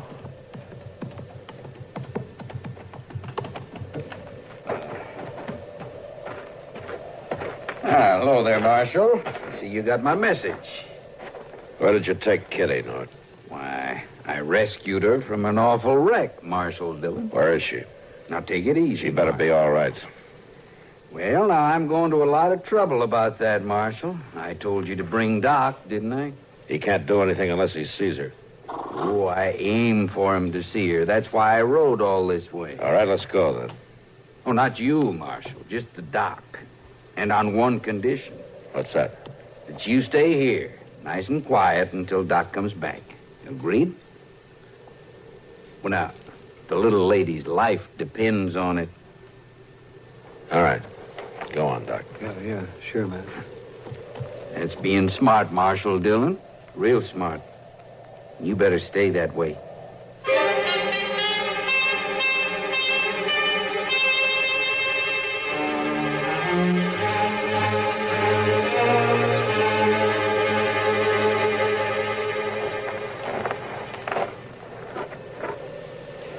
They've been gone an awful long time, Mr. Dillon. Yeah. Couldn't we... Mr. Dillon, couldn't we have followed them? Yeah, we could have followed them. Sure do hate just sitting around here while Miss Kitty's laying there hurt. That's why we're sitting here. How's that? To keep her from getting hurt worse. Well, I guess you're right. I better be right. Here they come.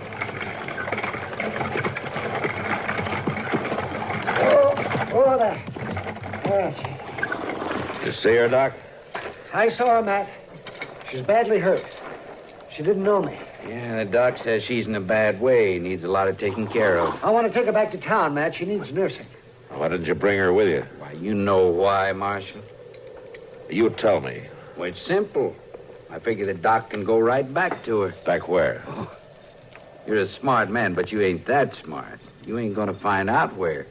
All right, Doc goes back. It's all right with me. It's all right with me, too, Marshal. Just as soon as you get back here from Dodge. Oh, I see. Sure you see.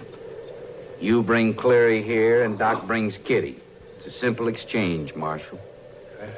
You better do it, Matt. Yeah, I'll do it. Sure you will, Marshal. I told you. You have your price just like anybody else. Yeah. Just be sure it isn't too high. All right, come on, Chester. We're riding back to town.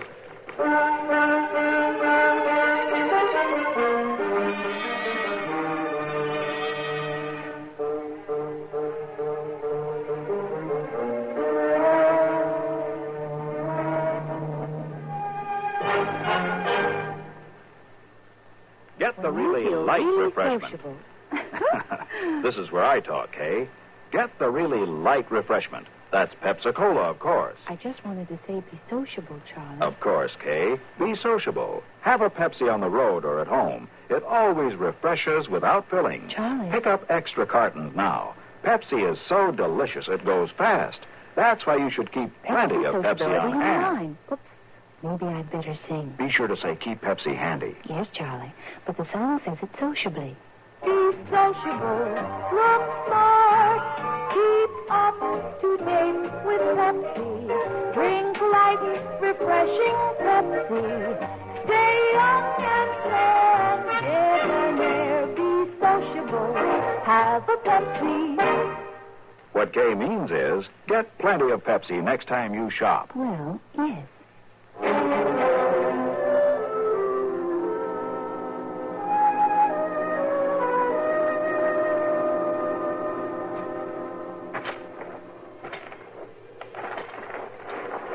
What's the matter, Marshal?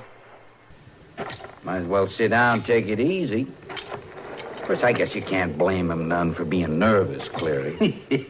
Them big men all get nervous when they ain't got their guns. Sure is a lot of smart talk going on around here, ain't there, Mr. Dillon? Don't worry about it, Chester. Oh, I ain't worried. He ain't worried, he says. Well, he ought to be worried. Ain't that so, Nort? Well, now, Cleary, I don't know about that. If he behaves himself until the doc gets back with the woman, he might come off all right. Well, what are we waiting for? Why don't we just go now? No, we can't. We sort of made a bargain about it, Cleary. I figure we ought to show the marshal when the small boys make a deal, they keep their word. Well, that surprises me some. I got a notion to fix you. No. Chester there's too old for you to pick on. I ain't neither too old. By Jing, I'll show you right this minute. Chester. Well, he's just plain asking for it, Sit Mr. down. Dillon. I don't rightly feel like sitting down. I said sit down. All right. That marshal sure is a big man ordering folks around, ain't he, Cleary? I'd like to order him around. Yeah, I bet you would. All right, then, Cleary, you take a crack at it. Order him around a little bit. Why, sure I will, Nort. Sure I will. Let's see now. Chester, before we get out of here, I want you to fill our canteen. That's it, Marshal. You fill our canteen. I'll go do it, Mr. Dillon. No, never mind, Chester. I'll do it. You bet your life he'll do it with my gun on him. Bring him here, Marshal. Now empty him.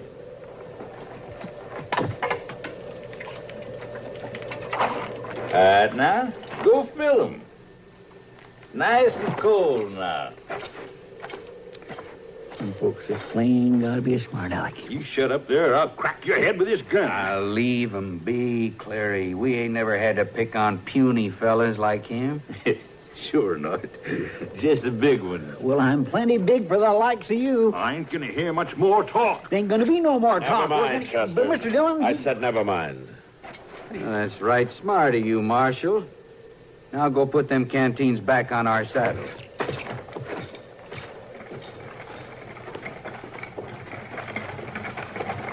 Mr. Dillon, here they come. Yeah, I see him. You see, Marshal? When I make a deal, I stick to it. How is she, Doc? Well, she's better, Matt. She'll make it. Matt? Yeah, Kitty. My purse. Doc says you have my purse. Yeah. It's back at the office. Don't lose anything out of it. You see, Matt? When a woman starts worrying about things like that, she's going to be all right. Good. Now, that's fine, Doc. All right, take her on in, huh? All right.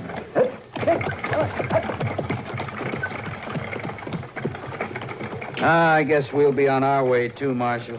We got a long ride. Well, it'll seem long. Maybe you'll remember, Marshal, about a man and his price. Yeah. I think maybe we'll both remember.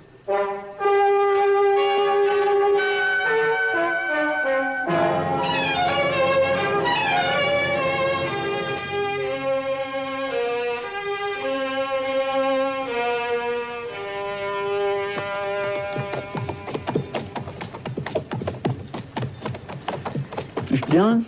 Uh-huh. I swear you just sticks in my craw. Oh, how's that? Well, you having to be so meek and nice and let them two fellows off scot-free? Don't worry about it.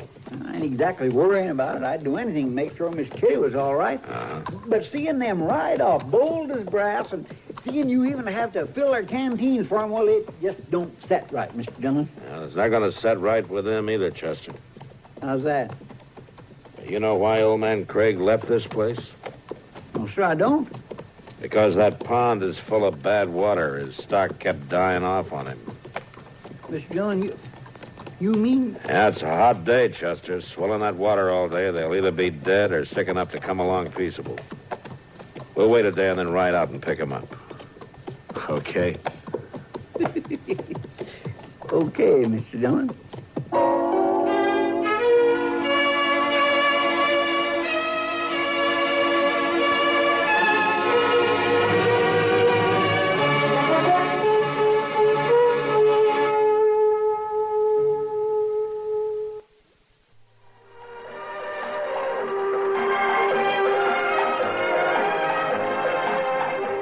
Gunsmoke. Produced and directed in Hollywood by Norman Macdonald, stars William Conrad as Matt Dillon, U.S. Marshal. The story was specially written for Gunsmoke by Marion Clark, with editorial supervision by John Meston. Featured in the cast were Vic Perrin, Barney Phillips, James Nusser, and Richard Beale. Harley Bear is Chester, Howard McNear is Doc, and Georgia Ellis is Kitty.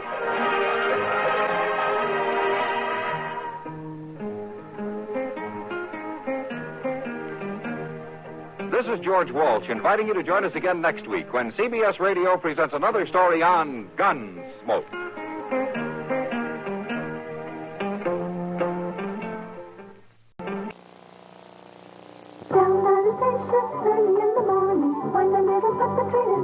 It's Mattel's rugged putt-putt all-aboard motor railroad with a wind-up engine, passenger car, caboose, its own track, and a tunnel.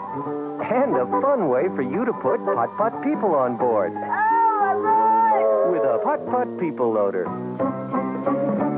The new putt-putt all-aboard motor railroad requires assembly and comes with all you see here from Mattel Preschool. Imagine one of these villains is up to a cunning caper in Gotham City. It's the Riddler. A job for Batman. The Batman CSF Batcopter. Brake batteries not included. You're in control. You make it go fast or slow, forward, reverse, high or low. You catch the villain and put him in the Gotham City jail. Now for the Joker. The joke's on him. Batman CSF Batcopter. Controlled spaceflight. Some assembly required. By Remco. Sleep now, baby, don't you cry. Mommy loves you, she is nearby.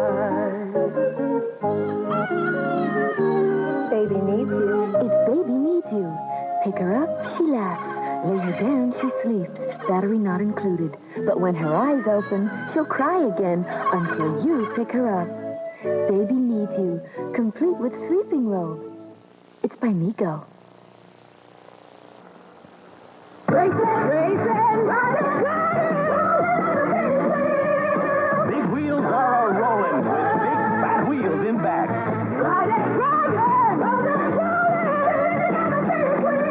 Those fat back wheels are something else. Fat enough to take turns at full speed. Slick enough so when you jam on the brakes, you spin. Big wheel with handbrake and fat wheels in back. Some assembly required. Big wheels by Marx. Our next guest will give you the laughs, just don't ask him to lend you money. It's Jack Benny coming up next. The Jell-O program, brought to you by Jell-O and Jell-O Puddings, coming to you from the Presidio in San Francisco, starring Jack Benny, with Mary Livingston, Phil Harris, Dennis Day, Rochester, and yours truly, Don Wilson. The orchestra opens the program with The Caissons Go Rolling Along.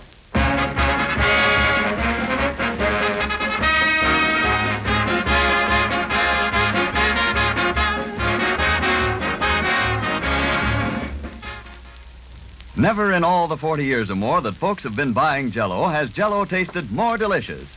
And the reason? Jell-O's wonderful new locked-in flavor. By means of an exclusive Jell-O process, Jell-O's swell, tempting flavor is locked in to give you extra goodness, new delight, richer enjoyment. For Jell-O today is better than ever. Now that its tangy, tantalizing flavor is locked right into the tiny Jell-O particles, Jell-O offers you new high in pleasure. More than ever, its intriguing goodness brings to mind the grand, refreshing flavor of the juicy, ripe fruit itself. More than ever, Jell-O gives you real dessert delight. And all because of this new Jell-O process that locks in the magic of Jell-O's glorious flavor. You can prove for yourself that this delicious Jell-O flavor actually is locked in. Open a package of Jell-O. Notice there's no sweet, fruity odor, no telltale aroma to warn of escaping flavor. And then dissolve the Jell-O and notice how its marvelous captive goodness comes pouring out in a rich gush of fragrance and flavor. So ask your grocer tomorrow for several packages of Jell-O and discover for yourself how much better and richer Jell-O is now that its famous flavor is locked in.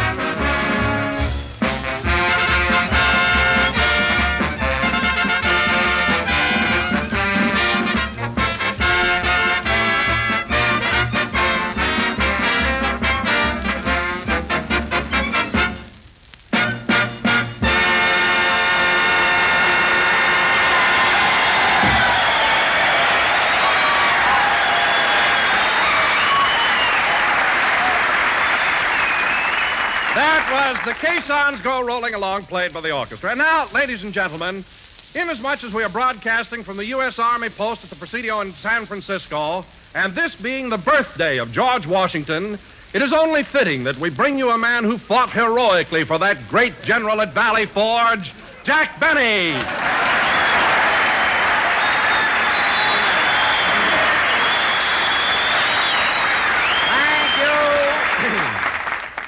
Thank you. Jell-O again, this is Jack Benny talking, and Don, that was the most ridiculous introduction I ever heard. Imagine saying that I fought at Valley Forge. Why, it's absurd. But, Jack, you told me to mention your war record.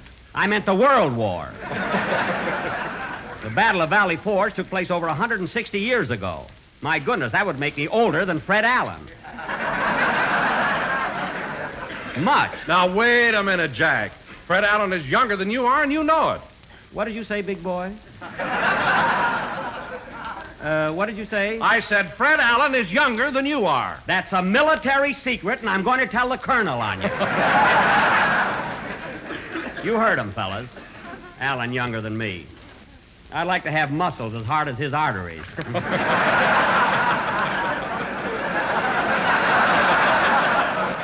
Anyway, Don, it's nice being up here in Frisco, as they don't say, isn't it, huh? Ah, yes, Jack, it certainly is. And by the way, Don, as long as I'm paying everybody's expenses on this trip, may I inquire where you're stopping? Oh, the little woman and I have a lovely suite at the Fairmont Hotel. A suite, eh?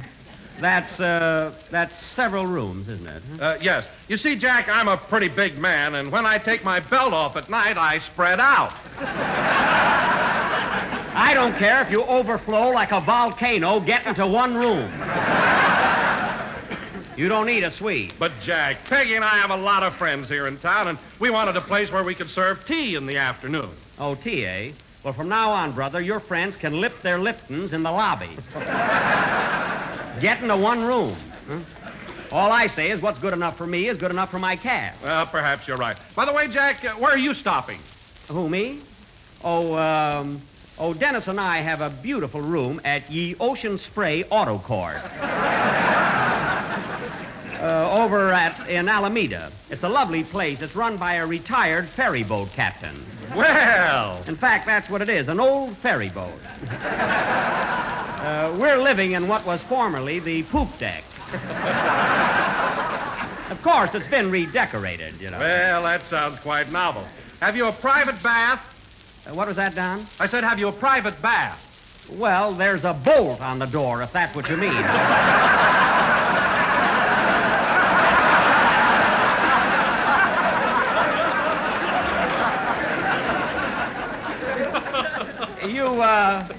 You must come over sometime, Don. Huh? Ye Ocean Spray Auto Court. Is that right on the ocean front? No, it's not exactly on the ocean. It's very nice, though. Well, can you see the ocean? No, you can't actually see it, Don. But when the west wind is blowing over those mud flats, you just know it's there. And if the breeze is, well, if it isn't Miss Livingston, say hello to the soldiers, Mary. Hiya, boys. Let's hear some noise.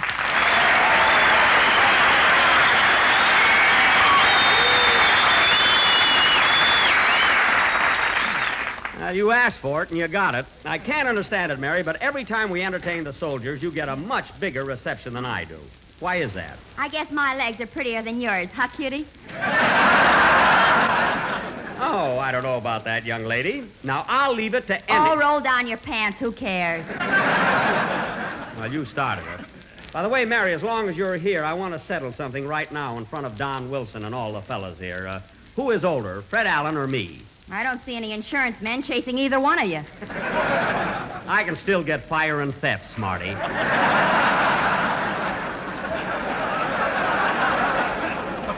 And anyhow, just because I have a few gray hairs doesn't mean I'm an old dodo. Doesn't mean you're cutting teeth either.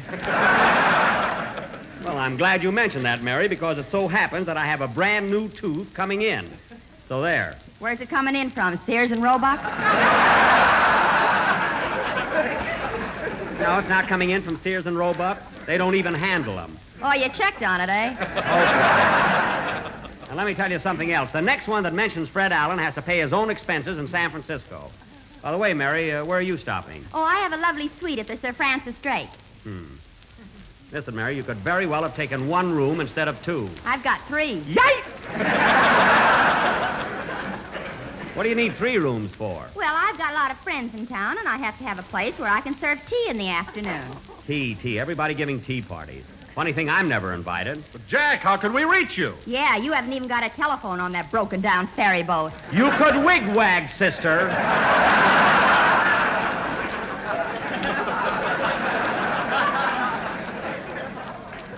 You could wigwag. You got the wig. How could we wag it?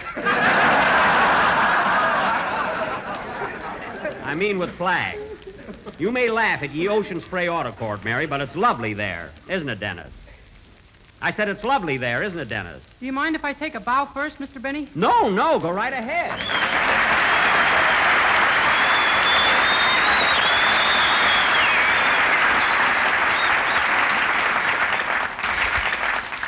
Yes, lovely there. What? Oh, you mean the auto court? Yes. Yes, it is. What a kid. Well, Dennis, this is your first trip to San Francisco, isn't it? I suppose you've been sightseeing and everything. I'll say. I went to Steel Rocks in Chinatown and Twin Peaks in Chinatown and Fleischacker Zoo in Chinatown and... What do you keep going back to Chinatown for? I left my hat there someplace.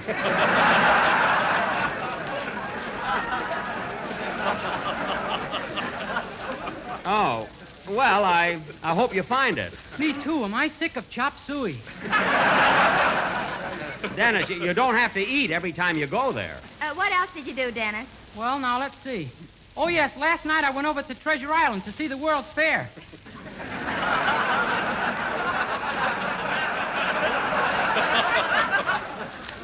The World's Fair? Save your money, brother. It ain't much.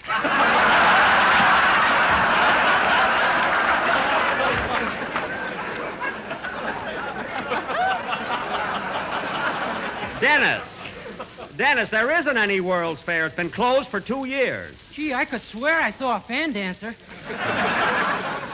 fan dancer. You know, kid, I'd give $1,000 for your imagination. At your age, it's a bargain. Oh, shush. Well, Dennis, now that you're here, I think the boys would like to have you do a song. What's it going to be? I'm going to sing a brand new number called Private Buckaroo. Good. Let's have it, kid. Hold it a minute. Come in. Mr. Benny? Yes? On behalf of the officers and the men of the Presidio, I would like to present you with this regulation Army uniform. Say, thanks. But it's awfully big for me. It's so large. Well, we thought you might want a place where you could serve tea in the afternoon. Get a load of his head, fellas. There's a GI haircut if I ever saw it.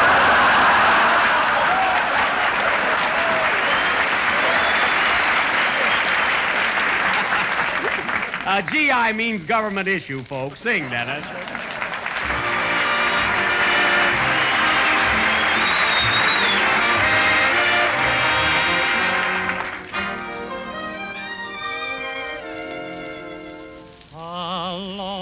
Some cowboy in the West, he was known as Slim. Now in the Army, they've a new name for him. Private Buckaroo. Way out on a range that he's a stranger to. Dreams he hears the cattle lowing, but it's just a bugle blowing. Blue Private Buckaroo. They're in company queue, away from corrals and all the pals he knew.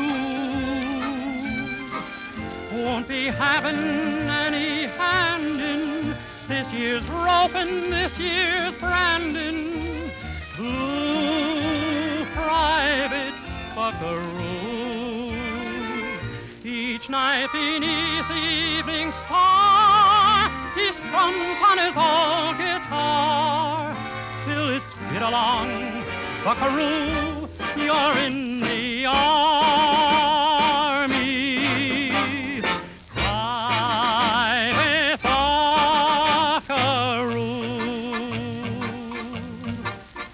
That yippee-eye lad, he may sound sad and blue,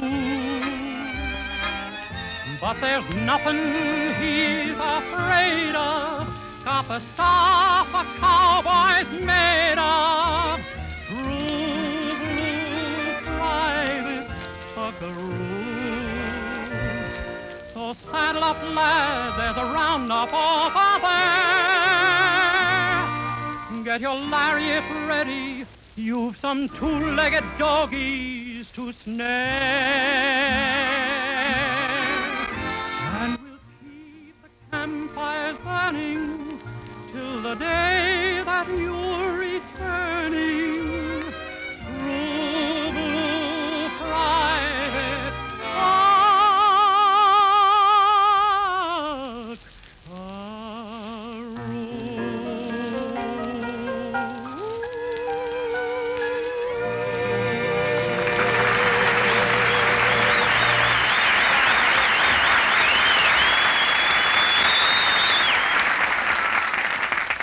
Private Buckaroo, sung for the first time on the air by Dennis Day. Swell, Dennis. And now, ladies and gentlemen... Say, Mr. Benny. What is it, kid? We sure had a lot of excitement at the Streets of Paris Cafe the other night, didn't we? Yes, yes. And now, ladies and gentlemen... But why did they throw you out? You didn't do anything. Forget it, kid, forget it. And now, ladies and Wait gentlemen... a minute. I want to know what happened at the Streets of Paris the other night. Oh, there was a little argument, that's all. Dennis and I were out for an evening of fun, so we walked into this cafe with a couple of cute girls. Yeah, we followed them for miles.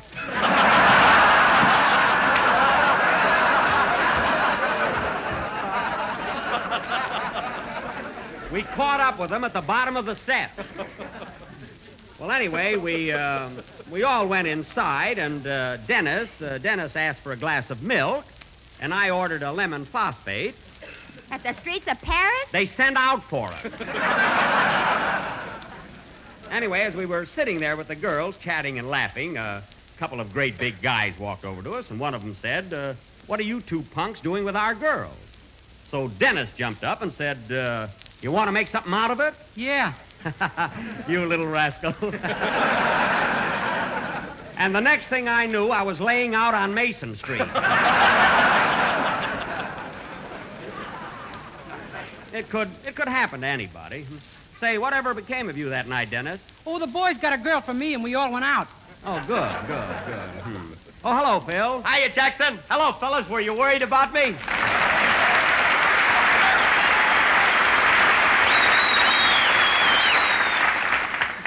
Were you worried about me?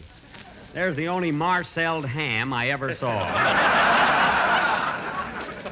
Well, Phil, here we are in San Francisco. The old town's as peppy as ever, isn't it? Yes, sir, and I'm sure getting a kick out of broadcasting for the soldiers here at the Presidio.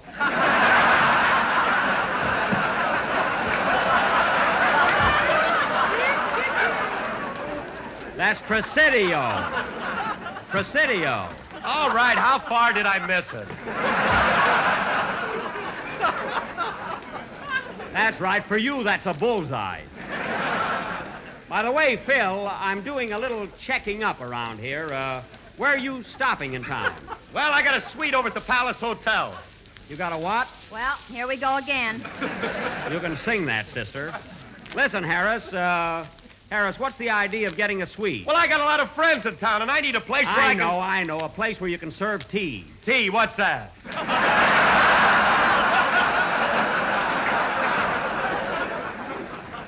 Oh, pardon me, you wouldn't know. Tea, Phil, is a beverage that you can serve up in your room all afternoon, and no furniture will be broken. Catch on? They took all the furniture out of my room, wise guy. Oh, yeah, just a carpet and a bucket of ice. That's Harris, huh? Hey, fellas, you want to hear something? This is the town where I started out 15 years ago on my musical career. In the old Rose Room at the St. Francis Hotel. At the Rose Room, huh? Yeah, and the only guy that's still with me is Frank Remley, my guitar player. No kidding. How come Frankie's been with you so long? Look, Jackson, if I had on you what he's got on me, I'd be the star of this show.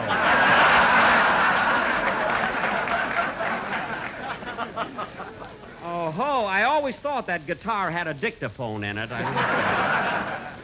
Well, let's have a band number, Phil, and show the boys here how you've improved in 15 years. Okay, Jackson. Wait a minute. Nobody's playing anything until I read my poem. Mary, what is this? Every time we visit a camp, you have to write a poem. That's right. Well, you're not going to read one today. I forbid it. Colonel Martineau said I could. Oh, he did, eh? Listen, Mary, who's running this post? Me or the... Uh-oh, what am I saying? Gosh. Boy, are you going to peel potatoes? Well, Mary, if the Colonel wants to hear your poem, I'm only too happy to oblige him. What's the title of it? I like a soldier. Boy. She means I like a soldier boy. I know what I mean. Okay, read your poem. I love soldiers, they're so gay, and they're charming, I might say. So give me a soldier any day, or any night if he can get away. Hey, not bad. Continue. I went dancing at the Y, and I saw a handsome guy. I dropped my hanky trimmed with lace. He picked it up and wiped his face. You mean he passed you by? He passed me by without a glance. So I spoke to him and took a chance. Say, buddy, would you like to dance? I'd love to, miss, but I ripped my shirt.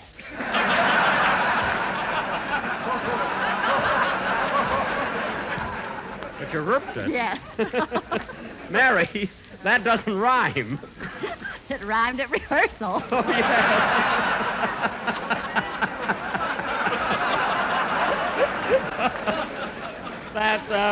That's a very good poem, Mary. Now, Phil, let's have a... Oh, wait a minute. Last verse all out. Good. If you listeners all could see these young men in front of me, you'd buy some bonds and buy some more and win the war with a great big score. The end.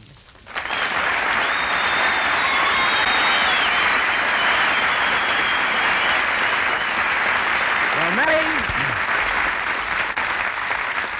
Mary, that last verse really made sense, and I'm sure everybody will dig down and get those defense bonds. And incidentally, ladies and gentlemen, I am proud to announce that our program this evening is being short-waved by radio station KGEI to Alaska, Hawaii, Australia, New Zealand, to the United States Fleet in the Pacific, to the American Expeditionary Force in Java, to General MacArthur and his men, and I do mean men, in the Philippines,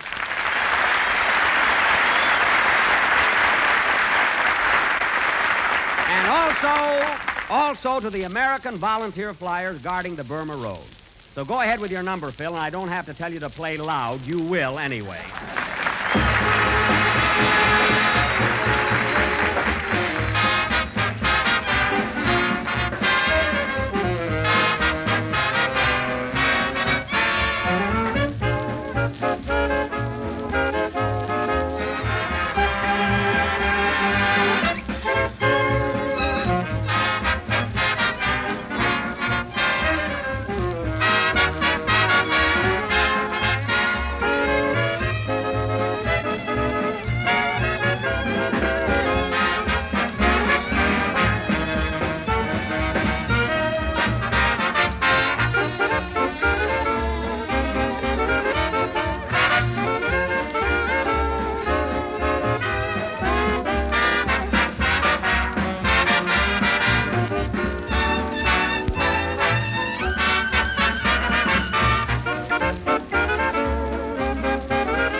About You, played by Phil Harris and his Golden Gate Orchestra. Golden meaning golden notes pour forth from their instruments, and gate meaning they may soon get same. And now, ladies and gentlemen... Well, that's a fine thing to say after what we went through to get up here. What do you mean? Well, me and the boys work at the Biltmore Bowl in Los Angeles. We worked there last night until 2 a.m., and then tired and weary, we got on a bus and started out for San Francisco. Uh-huh. And 473 miles of tough driving across deserts and mountains. And then we went through rain and storm, little knowing what dangers lurked ahead of us. Danger? And when we arrived this morning hungry and thirsty and disheveled, our first thought was to rush over here and rehearse 3 hours for this broadcast. Gee. Can you imagine all that trouble just for one lousy number? Yeah, don't seem right. Hungry, thirsty, and disheveled. Well, that's loyalty for you. Yeah, remind me, Phil, when we get back to Hollywood, I'll give the boys a bonus. They do look disheveled. Those guys look disheveled every week. Come to think of it, they're thirsty every week, too. Forget that bonus, Phil. And now, folks... You mean to say you're really going to hand out a bonus? Yes, I was going to hand out a bonus. What are you laughing at? You wouldn't give a dog us a bonus. Mary, one more crackus like that, and a floor walker at the May Company will be your new straight man. I wish you'd go to Sausalito. All right, Don, I wish Mary would go to Sausalito. Oh, Jack, this is the most ridiculous one yet. Don, I wish Mary would go to Sausalito. It's a nice little town across the bay. I know where it is, and I'm not going to do that silly commercial. Don, I'm warning you, Sausalito. Oh, very well. Ladies and gentlemen, the next time you... No, I won't do it. Don, Sausalito. Oh, all right.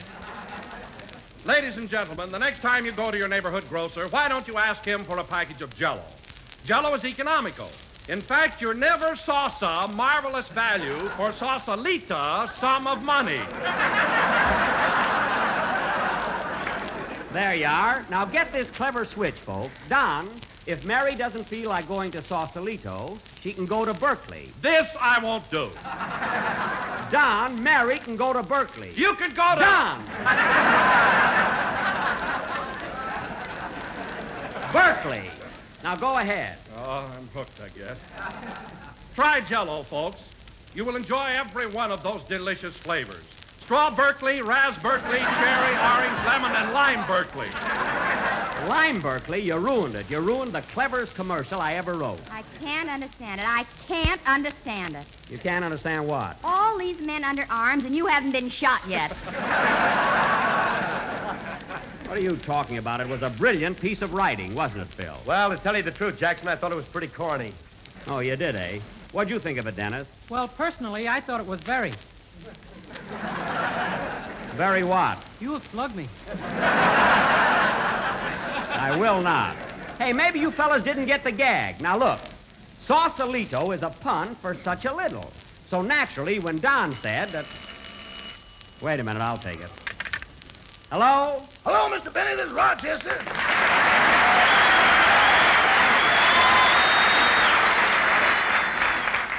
What do you want, Rochester? Say, boss, I think you ought to check into a hotel tonight. Why? What's the matter? You know that old ferry boat we've been living on? Yes? Well, the tide came in and it went out.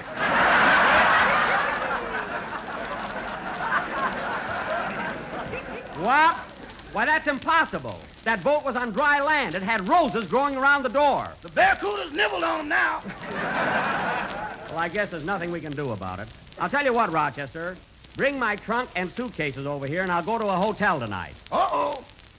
What are you oh-ohing about? Don't tell me you left my trunk and everything in the boat. Don't tell me I didn't. What do you mean? Well, boss, at the time of the unexpected launching... Yes? Due to no women and children, I got off first.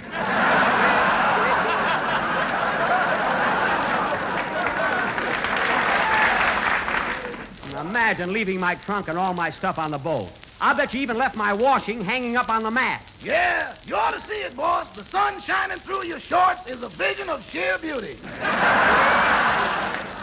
The heck with the beauty. I want my clothes. Now, let's see. There's no rowboat around there. I got it.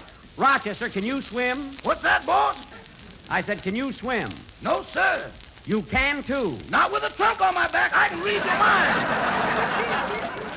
Well, I'll tell you what, Rochester. I'll be through here pretty soon. Then when we can rent a motorboat and go out and get it. Okay, goodbye. Goodbye. Oh, say, boss. Now what? After we get all straightened out, can I have the night off? Why? Where are you going? Well, I got some friends in Oakland, and they invited me over for tea. Tea? Yeah, only we're going to break up the furniture. I thought so. Well, all right, if we get through early enough. So long. So long, boss. Can you imagine anything like that? What's the matter, Mr. Benny? You know that ferry boat you and I were living on? Yeah? Well, your blue third suit will be passing the Bay Bridge any minute now. Play, Phil.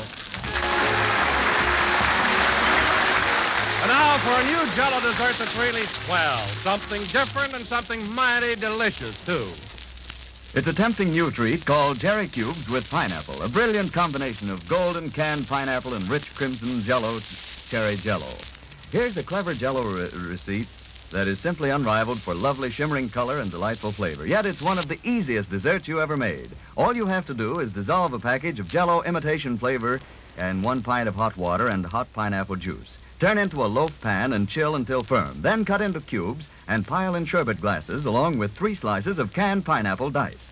The result will be a grand treat, a dessert that the whole family will love. Golden nuggets of canned pineapple deliciously blended with tiny glistening cubes of bright red cherry Jell-O. So get a package of cherry Jell-O tomorrow and make up this gay, colorful treat. Just remember when you buy to be sure to get genuine Jell-O, because Jell-O's locked-in flavor gives you extra richness. We're a little late, so good night, folks.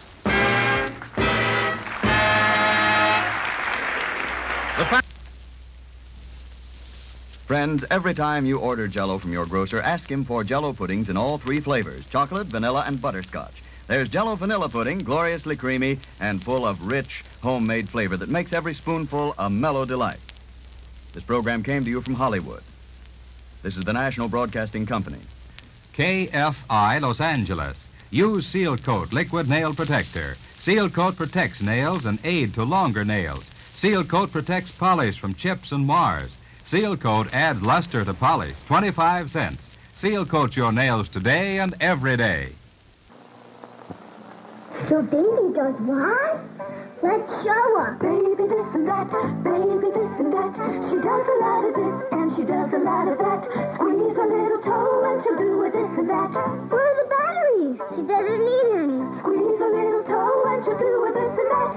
Baby this and that, baby this and that. She does a lot of this and she does a lot of that. Baby This and That comes complete with spoon, straw, toothbrush, and telephone by Remco. Here we are at the Putt-Putt Speedway. Big race today at the Putt-Putt Speedway. They're off in a flash. I mean a crash. The putt-putt drivers are going again. One of these guys is going to win. There are surprises at the Putt-Putt Speedway. Lots of fun and thrills at the Putt-Putt Speedway. It's rip and roaring, racing fun. Putt-Putt Speedway comes unassembled with race cars, drivers made to fit them, and everything else here from Mattel. Who's the McFriendliest fellow it seems? Who's the best you ever to be? Hamburger, take the wheel! Ronald McDonald.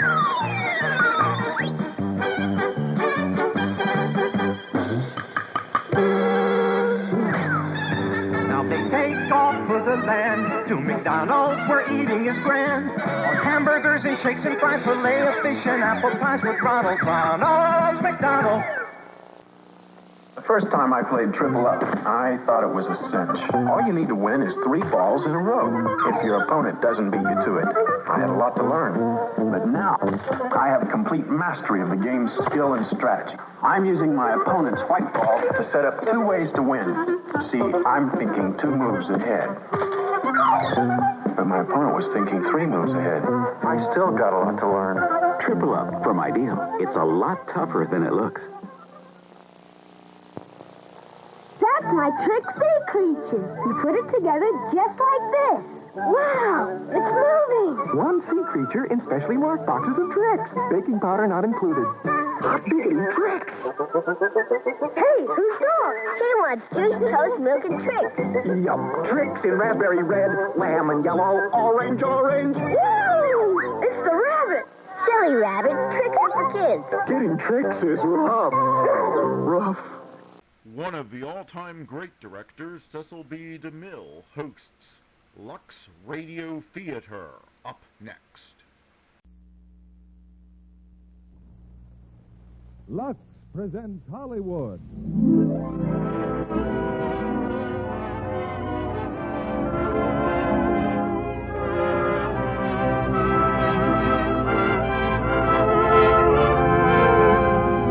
The Lux Radio Theater brings you Danny Kaye and Virginia Mayo in Wonder Man. Ladies and gentlemen, your producer, Mr. William Keighley.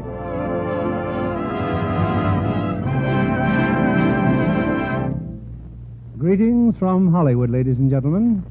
If you ever manage a resort hotel, you'll find that your worst enemy is rain.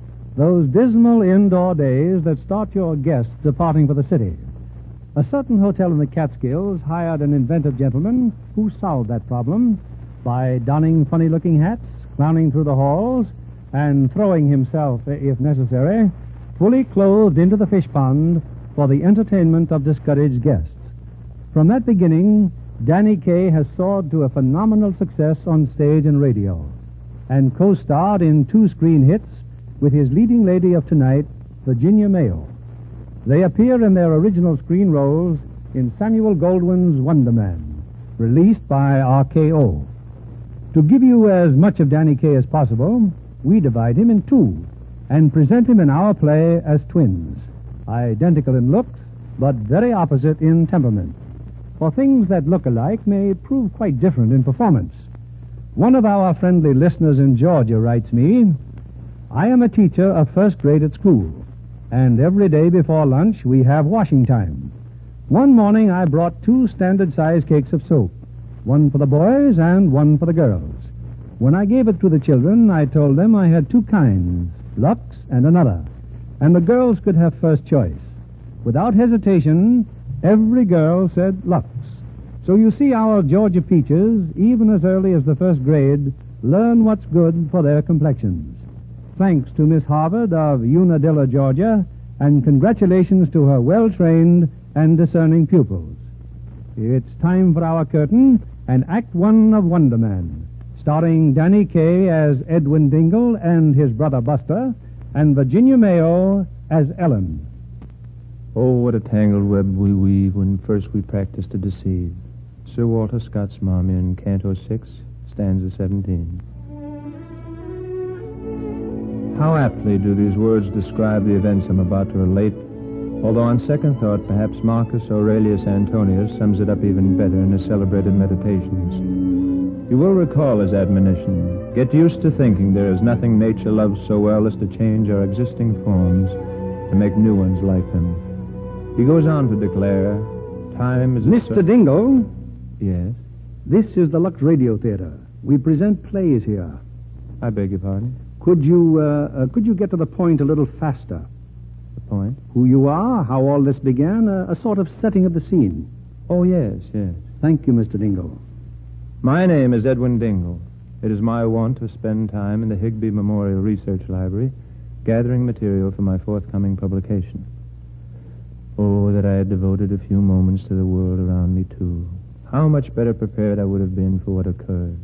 For example, last Tuesday night, while I was contemplating Plutarch's Consolation to Apollonius, contemplations of a vastly different nature were occurring in the district attorney's office.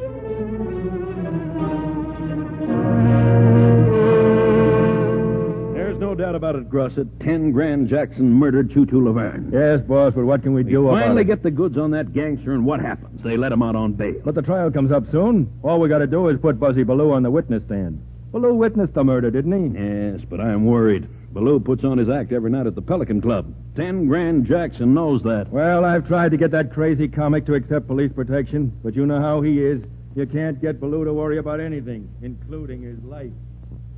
Well, while that was going on in the district attorney's office, and while I was in the library poring over Plutarch, The individual referred to as Buzzy Blue was in a dressing room at the Pelican Club, presenting a costly engagement ring to a comely young lady named Magee. Buzzy. Oh, it's beautiful, and you're wonderful, and I love you, but I'm certainly glad you're not twins. What? I said I'm glad you're not twins. But I am. You have a twin? Sure, my brother Edwin. I haven't seen him in years. Oh, is that so? Yeah, on the level, Midge. Maybe I ought to marry him. Nah, you wouldn't like him, honey. He's a bookworm. I'm just a worm. He was. Was he? Yeah, and I'd better crawl under my costume before the boss steps on me. I'll see you in a few minutes, huh, baby? What a guy.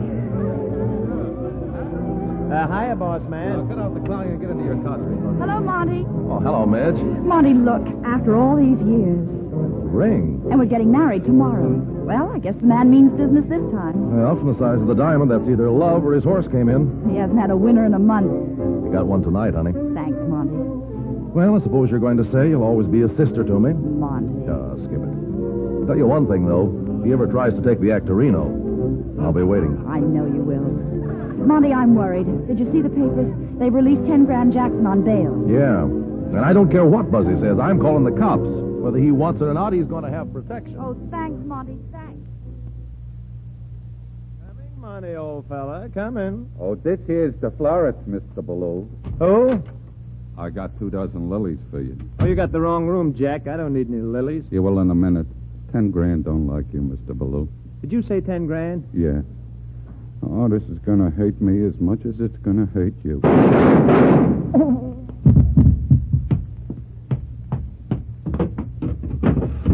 Back up the truck, Toso. Let's get him out of here. I repeat, while all this was ensuing, I, Edwin Dingle, was in the Higbee Memorial Research Library. But suddenly a most peculiar feeling came over me. I heard music, strange music, eerie, bewildering. And when I glanced up, there was Miss Ellen Shanley, the librarian, staring at me. Mr. Dingle, what's the matter? Music, I hear music. You do? Wait a minute. Wait a minute, now it's gone. Mr. Dingle, you've been working too hard. And what's this you've been writing? Oh, just some notes on the Paleozoic era. Paleozoic era?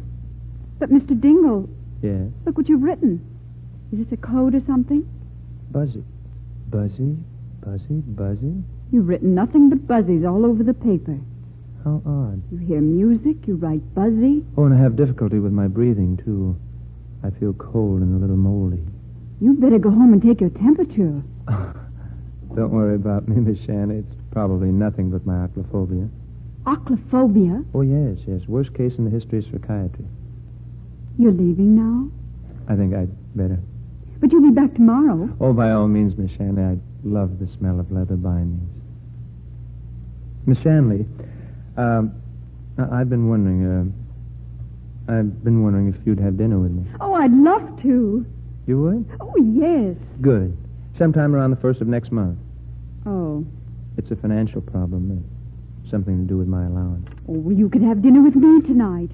Oh, if you'd get something warm inside of you, maybe you wouldn't be hearing that music and feeling damp. Oh, I just couldn't. Oh, I've got millions of canned things. You have? I love canned things. Wonderful. By the way, Mr. Dingle, what is acrophobia? Oh, it's morbid fear of women. Oh.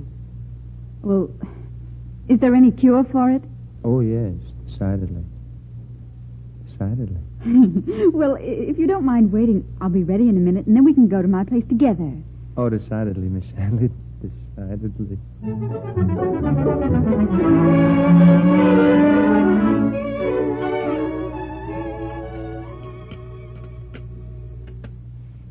Well, dinner's almost ready, Mr. Dingle. You know, I've been thinking. You have the most extraordinary mind I've ever heard of. Oh, I wouldn't say that. You're very modest, aren't you? Yes, I guess I am. Well, look, you're laughing. Well, I bet that's the first time you've laughed since you've discovered Professor Zimmel's inaccuracies in his history of the Phoenician Wars. I guess it is at that. Mr. Dingle.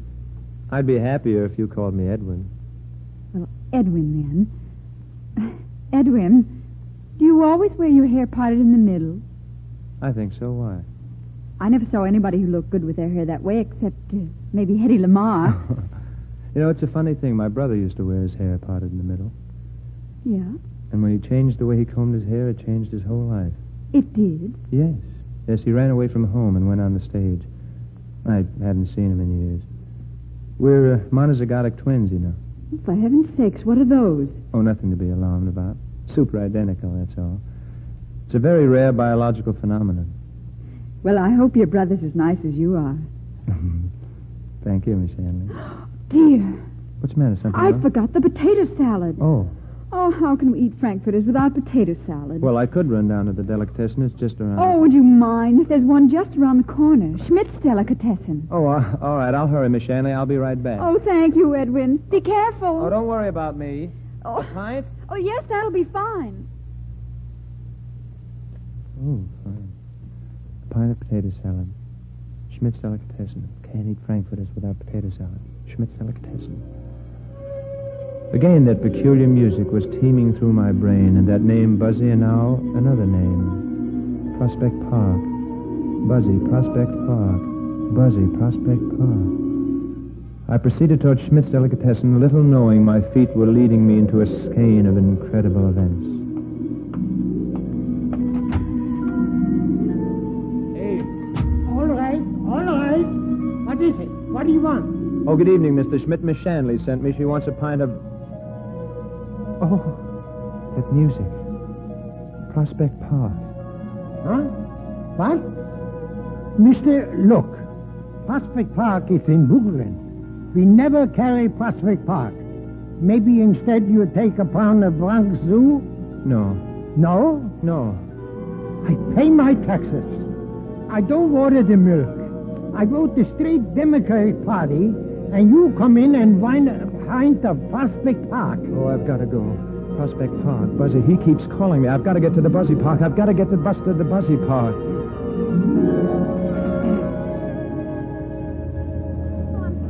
Buzzy. Prospect Park. Something is drawing me to Prospect Park like a magnet. An irresistible Buzzy. You live here in Brooklyn, mister? What? Oh, no. Then why are you going to Brooklyn? Oh, but I'm not. The bus is. Oh, no. The bus is going to Schmidt's Delicatessen. It is? What for? Potato salad. Potato salad?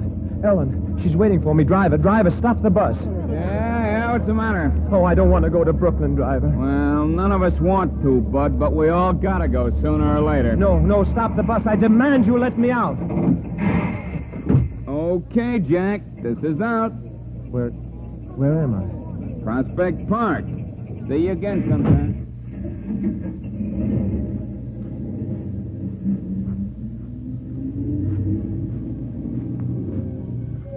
Prospect Park. It's so quiet.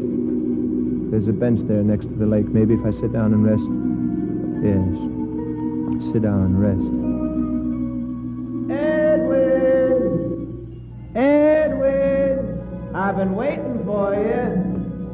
Who's calling me? Edwin! In the lake. Someone in the lake's calling me. They threw me in the lake, Edwin. Who is it? Where are you? I'm right behind you. Right behind... Buster, this is wonderful. Are you kidding? It's murder. Well, after 10 years to meet you here in Brooklyn. You once told me you wouldn't be found dead in Brooklyn. Well, that was the only way they could get me here, kid. You know, Eddie, you haven't changed a bit. You still look just like me. Well, thank you very much, Buster. You look just like me. All the time, Edwin. Sharp as a tack, all the time. But what are you doing here? Eddie, did you ever see a murder? Murder? Good heavens, no. Well, I did. I told the district attorney and they picked up 10 grand Jackson on suspicion, but before I could swear out a statement, he got out on bail and swore he'd knock me off. Oh, well, that places you in a very precarious position. Well, not any longer, kid. They killed me a few hours ago. Buster, you know I don't appreciate that kind of humor. Honest, kid, I'm dead. Am I to believe you're an apparition? Oh, believe what you want, kid. Just watch this. You see this big statue here? Well, watch, and I'll walk right through it. Buster, be careful. You'll bump your nose. Buster, this is the most... Buster! You see, kid, it's a cinch. Oh, it's impossible. An optical illusion, that's what it is. Buster, haven't you outgrown those practical jokes? Now, look, Eddie, you gotta believe me. I need your help. Well, I'd do anything for you, Buster, but I refuse to believe you're not alive. I can see you. I can hear every word you say.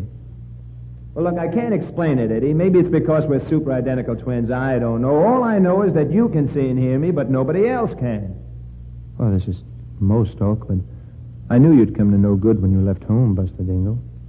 Buster Dingle? I changed my name years ago. Didn't you ever hear of Bussy Ballou? Buzzy? Oh, that name, it's been going through my mind for hours. Certainly, they've been trying to contact you ever since they knocked me off. That's why I was drawn to this spot. Thales of Miletus Paradox. Come again? The control of spiritual magnetic forces over the material. Thales was right. Well, pay the man the $64. I don't know from Thales. All I know is that I got you here to help me fry that rat, 10 grand Jackson. Now, Eddie, you've got to put 10 grand in the electric chair. Not so loud, Buster. There's a sailor and this girl. They're going to sit on the bench. Don't worry, kid. They don't even know I'm alive. I mean, dead. Oh, of course. Pardon me, Buster. Now, get this, kid. Nobody knows that 10 grand had been bumped off, see? Now, people probably think I've just disappeared, so you've got to take my place. Now, all you have to do is to be me day and night until the trial is over. But there's 10 grand Jackson. If he had you killed and he thinks I'm you, he'll most certainly kill you. I mean me. No. Oh, dear. Well, you're not scared, are you? Fear is not in the Dingle lexicon, Buster.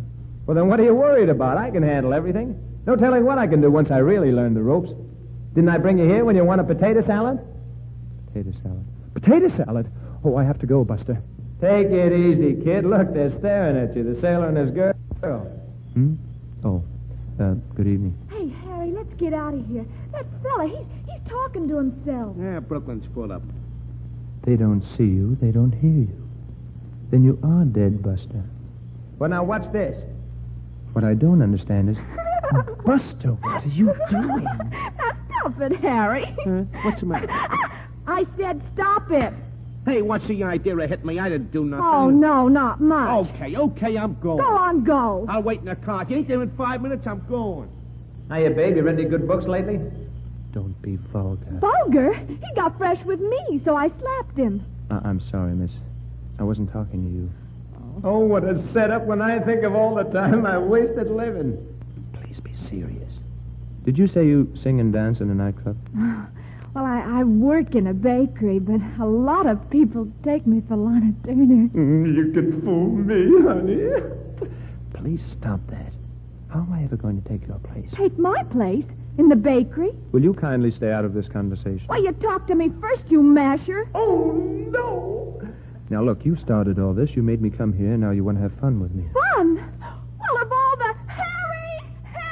Harry! This guy's getting fresh with me. You asking for trouble, Bud? Yes, if it's trouble, Bud. Now, stop it. Let's settle this alone. You come up to my room like you used to. What? Take off your glasses. Oh, very well. But why? But why, he says. This, but why? Hey, you see, honey, you can't trust nobody these days except in us sailors. Come on, baby.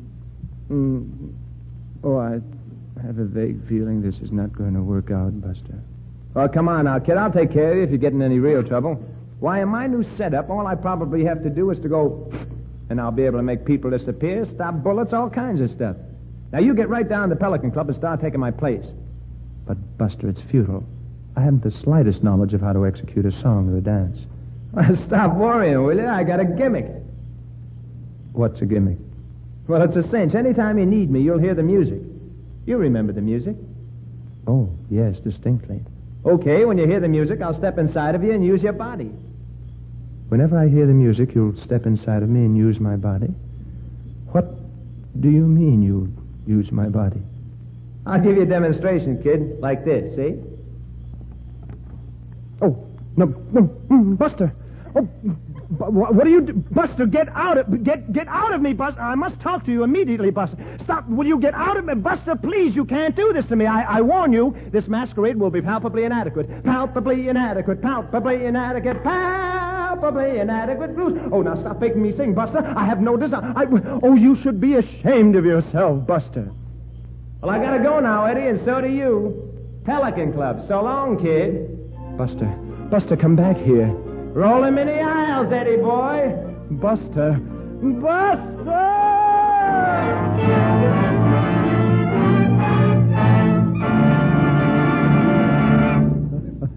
In a moment, we'll return with the second act of Wonder Man, starring Danny Kaye and Virginia Mayo.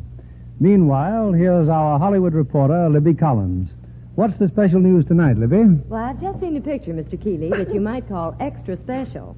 It's Paramount's The Virginian. Has an all-star cast, Joel McRae, Brian Donlevy, and Sonny Tuff, with Barbara Britton as the lovely leading lady. The sets are really spectacular, aren't they? Yes, our California scenery made a magnificent background, just right for a Western thriller. And the costumes, too. Just wait till you see Barbara Britton in some of those full-skirted dresses of 1885 with the hourglass silhouette. Lucky for her, she has such a tiny waistline. I've seen the picture, too, Libby, and I never saw a star look lovelier in Technicolor. Barbara's a real beauty, isn't she? Oh, she is that, Mr. Kennedy. Huge blue eyes, natural blonde hair, and a complexion that's famous as one of the loveliest in Hollywood. I'll make a bet with you, Libby. I'll bet I know what complexion care she uses. Oh, you can't lose on that one, Mr. Kennedy. What else could it be but Daily Lux toilet soap facials?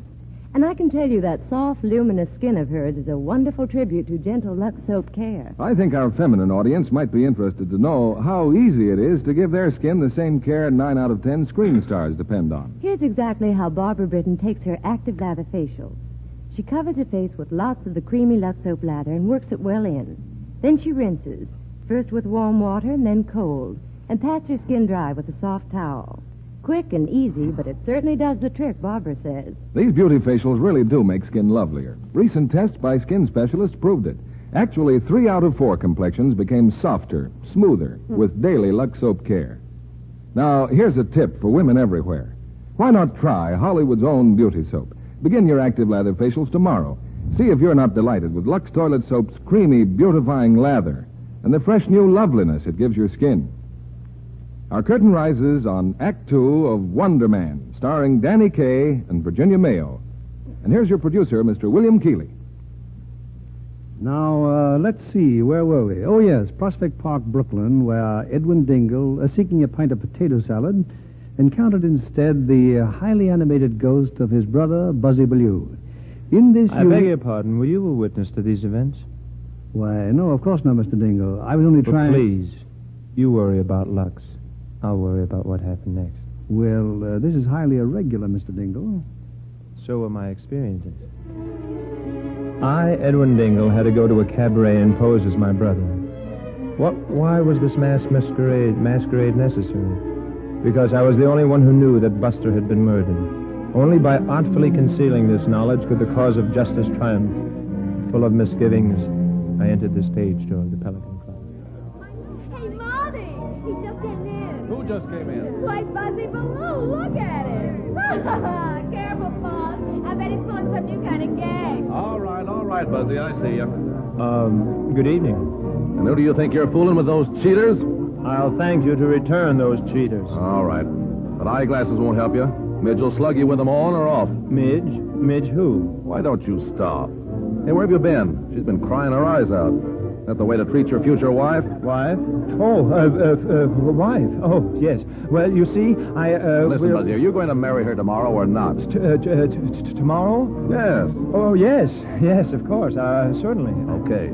I'll be a good Joe. Slip her a kiss and square the beef so she'll know you're really on the up and up. Very well. I'll be a good Joe and slip her a kiss and square the beef so she'll know I'm on the up. Where you going? And up. To converse with Midge. In here, you screwball. In here. Oh. Come in. See you later. Well, good evening. Good evening. You are Midge? I thought it all out, Buzzy. You can take back your ring and... Well, you've got some nerve kissing me. Oh, I just slipped you that Joe to indicate that I'm a square beef and that everything is on the ascendancy. Someday you won't get away with this clowning, Buzzy. It's a good thing I'm almost as wacky as you are. Can I bring it in here, Mr. Ballou? Yes, waiter, what do you want? I've got your sandwich, Mr. Ballou. Should I bring it in here? I beg your pardon? Just your regular sandwich and some potato salad. Potato salad?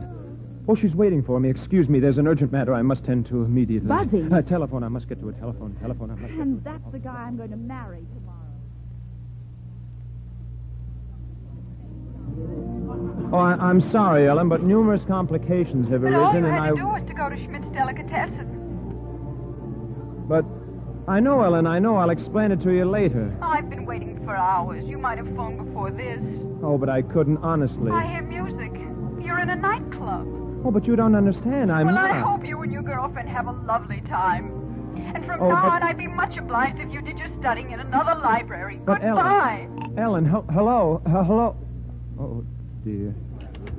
You better get going, Buzzy. You're on in a few minutes. Oh? Hey, guess who's out in front tonight? 10 Grand Jackson. Who? 10 Grand Jackson. Gave him a ringside table. Oh, no. 10 grand. Oh, I simply can't. I won't. All right, now hurry up and change. Midge is just starting your number, and you're on next. Buster. Buster.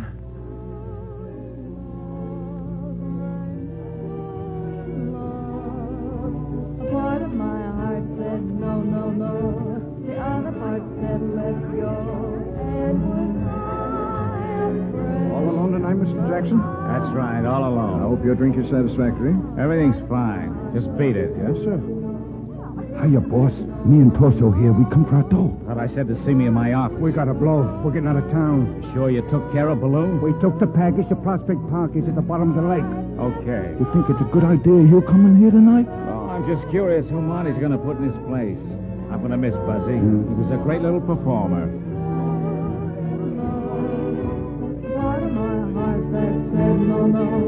Suddenly all of you, cause the one I saw in love with loved me so. That's all right, folks. That's all right. She's going to be back later.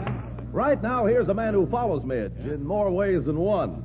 The star of the Pelican Club, Buzzy Baloo. All yours, Buzzy boy. Come on out and let that spotlight shine. Buster, where are you? Please, Buster. Wait a minute. It can't be. It can't be Buzzy Under Baloo. the Give me back my spreading dough. chestnut Bull? tree, Shut up. I'm getting a load of the this village guy. smithy stands. The smith, a mighty man is he, with large and sinewy hands. Oh, Buster.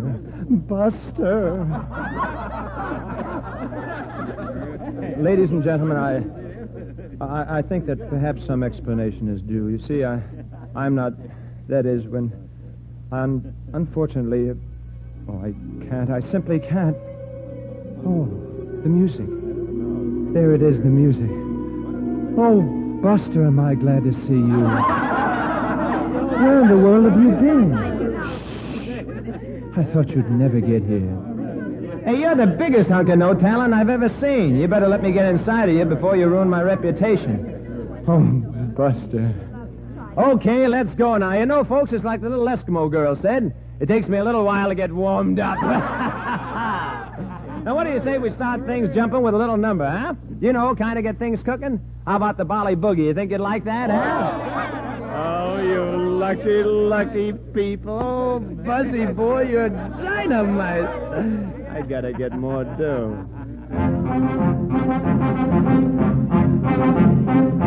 Somewhere off the coast of Java fell a little piece of lava that grew up to be the island known as Bali. Every native girl looks sorta like the farmer's daughter oughta, and for dancing they are simply off their trolley. But they hadn't seen a new step since Methuselah did the two-step on their isolated island. They were way up beat. From jive they were closeted till a storm deposited on the beach at Jive, and Jack from Lower Basin Street, he went up and got a lookin', and he said, hey, what's cookin'? This here joint is jumpin', but with melancholy.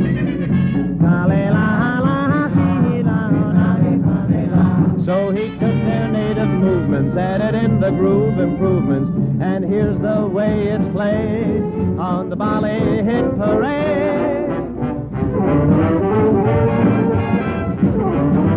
Pataka boing boing yak pataka zoo flute pataka boing boing yak pataka reed beat pataka boing boing yak pataka live jive a haka choo choo Chattanooga Bolly boogie a waka song slick lick a waka song song a waka hip step a waka song song a waka live jive a haka choo choo-choo Chattanooga Bally Boogie. Now if you can't dig the chatter with the greatest of bees, it really doesn't matter. Here's the translation, please. Yaka bataka boing boing, a waka waka song song me. Shoot the pinky to me stinky, bataka boing. Slick lick, bataka boing boing, out bataka reed beat, bataka boing boing, out bataka. Line jive, a haka choo-choo Chattanooga Bally Boogie. How do they get a Bally Boogie?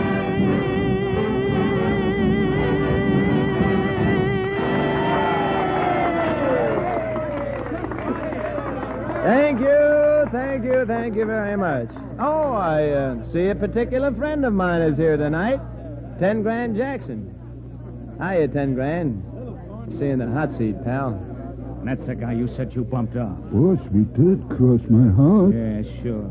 Now, look, you guys, if you two amateurs can't do this job, I'll get a couple of professionals who can. I want Baloo taken care of.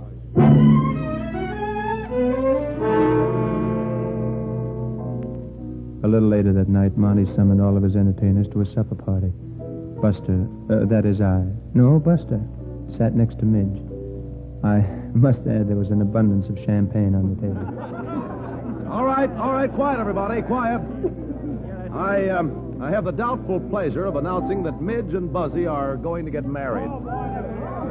Yep, the unhappy event takes place tomorrow afternoon at 4 o'clock at that little church around the corner. Hey, you know something? I've got an even bigger surprise. Yeah, well, this time I'm going to be there. And I've got a surprise for you. If you're late, even 5 minutes late, I'm going to marry Monty. And so help me, I'll set his clock back. Boys and girls, let's drink to the late Buzzy Baloo. In all candor, I must relate that several toasts were consumed. I, Edwin Dingle, never touch alcohol, but my brother Buster was inhabiting my body, and I must say he took unfair advantage of it. He was getting both of us quite intoxicated. Go on, Buzzy boy. What were you going to say? Well, I'll tell you, honey. I want to propose a toast, too. I want to propose a toast to my little bride, Ellen. I mean Midge. Ooh, I'm getting pretty dizzy. Well, it's tomorrow afternoon at the little library around the corner. For better or for worse, in riches and in health, till potato salad do us part.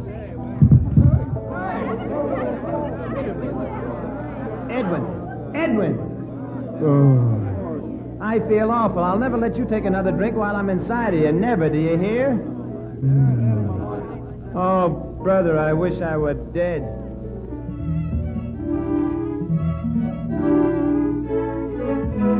It was not kind of Buster to leave me in my condition. Monty assisted me to my dressing room, Buster's dressing room, and left me to what he called sleep it off. When I awakened, I stole furtively away from the still celebrating guests and hastened to my quarters at the YMCA. Unfortunately, this time I overslept. It was not until mid-afternoon. That's why I phoned. I tried to get away, but I couldn't on account of Midge, because we were engaged to be married.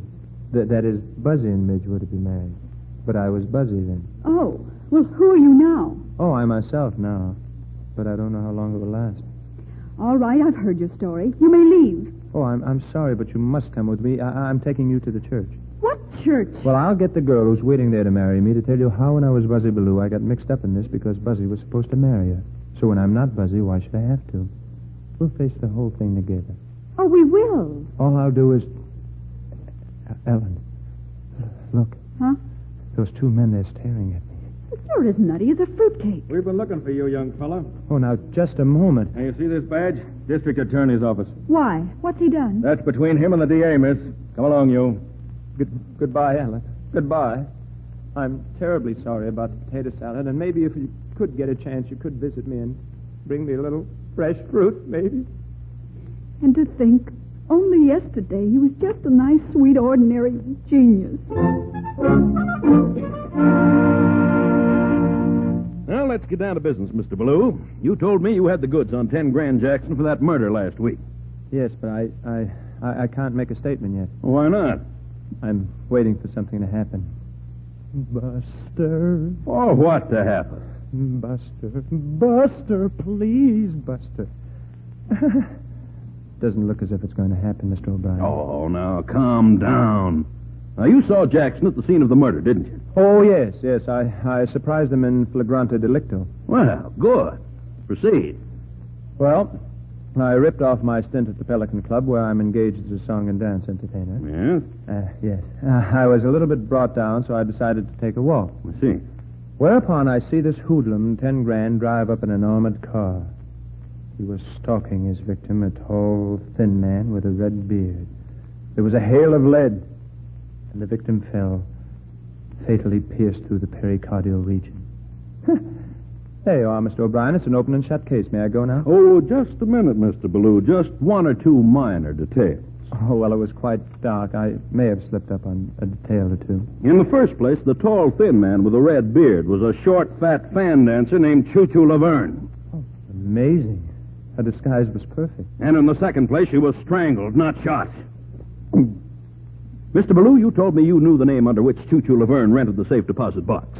You said it contains evidence of 10 grand's counterfeiting racket. Now, what was the girl's real name? And no more of your phony quibbling. That's her name, phony quibbling. Fanny quibbling.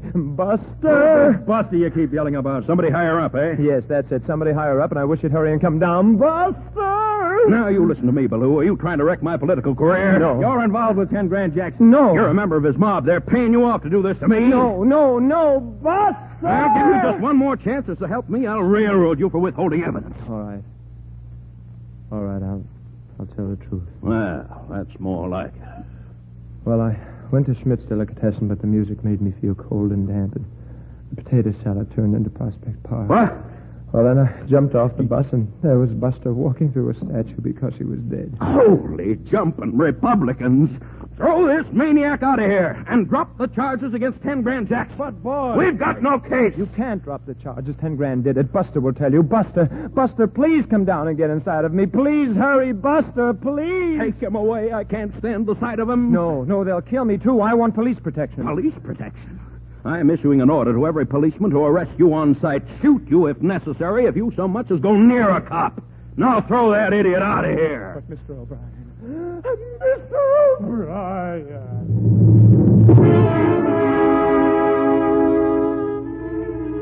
The situation was fraught with peril and ignominy. Cast out into the street, I consulted my watch. It was 5 o'clock. I was an hour late for the wedding. I recalled Midge's emphatic words. If you're late, even 5 minutes late, I'm going to marry Monty. There was no use in going to the church. I walked willy-nilly down the street, turned the corner, and bumped right into them. A pair of grim-visaged thugs. They uttered certain low, polysyllabic words and attempted to halt me. I broke from their grasp and ran. It's him, Torso. He's been singing to the DA again. Get on, Chimp. He's getting away. Not this time he ain't. What's this, Torso?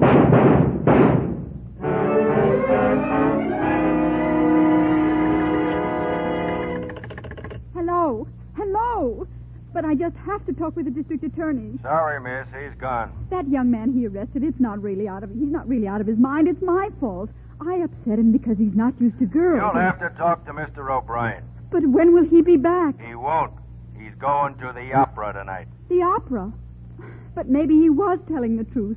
Maybe his life is in danger. What will he do? Sorry. Oh, Edwin. Oh, poor Edwin.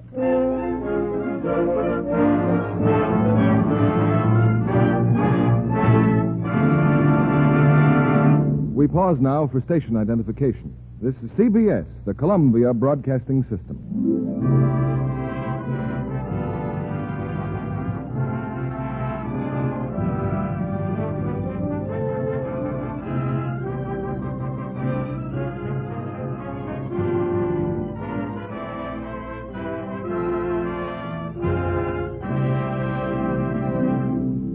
In just a moment, we'll bring you the third act of Wonder Man, starring Danny Kaye and Virginia Mayo. Amateur dramatics, as a rule, are good experience and lots of fun. But not often does the star of the class play step from college into a screen career. Miss Jacqueline White did, though, and she's here tonight to tell us about it.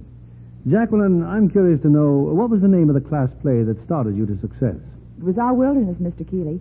An executive of Metro-Goldwyn-Mayer Studios was at the performance, and he offered me a screen test. Which you passed with flying colors, apparently. And now you have a long-term contract with the studio. I've been in 8 pictures since then, but I still feel I have much to learn about acting. You have some wonderful stars as inspiration out at your studio. Oh, yes. I spent a lot of time on the set while they were shooting A.J. Croning's The Green Years. It gave me a chance to watch Charles Coburn in the role of grandfather. I've always admired him so much. Great, isn't he? And there's some fine opportunities for younger stars, too, in The Green Years. Tom Drake and Beverly Tyler, for instance, do a grand job. It's an inspiration to any producer to see talented young people take their career so seriously. Especially when they're blessed with good looks as well as talent. Miss White, I shouldn't think camera close-ups would ever have any terrors for you. Not with that lovely blonde hair and a complexion that even by Hollywood standards is dazzling. You're very kind, Mr. Kennedy. You won't be surprised when I say I'm a Lux girl. An enthusiastic one, too. Lux soap gives my skin just the care it needs. Thank you, Miss Jacqueline White. There's a reason why so many famous screen stars, so many lovely young starlets recommend Lux toilet soap. It's a real beauty soap made of the finest ingredients. Thrifty, too. Each satin smooth cake lasts and lasts. Lovely women everywhere will tell you Lux toilet soap makes a delightful bath soap, too. Here's what screen stars say. The creamy, active lather makes daintiness sure. And you'll love the flower-like fragrance a Lux Soap Beauty Bath leaves on your skin. We continue with Act 3 of Wonder Man, starring Danny Kaye as both Edwin Dingle and Buster Bellew, and Virginia Mayo as Ellen. Here's Mr. Keeley at the microphone. Well, Mr. Dingle? Mr. Dingle? Can't you see I'm preoccupied? Aren't you going to give us a preface to our third act? Oh, I can't. I'm trying to escape. Those characters are pursuing me, Chimp and Torso. They're still shooting at me. Buster, do something. Buster! It appears Mr. Dingle is correct. 10 Grand Jackson's gunmen are hot on his heels. But Mr. Dingle, in an amazing exhibition of running and dodging, finds a temporary refuge. On a fire escape outside Ellen Shanley's apartment, he taps frantically on the window pane. Who's there? Who's at the window? Who is it? Mr. Dingle. Uh-huh.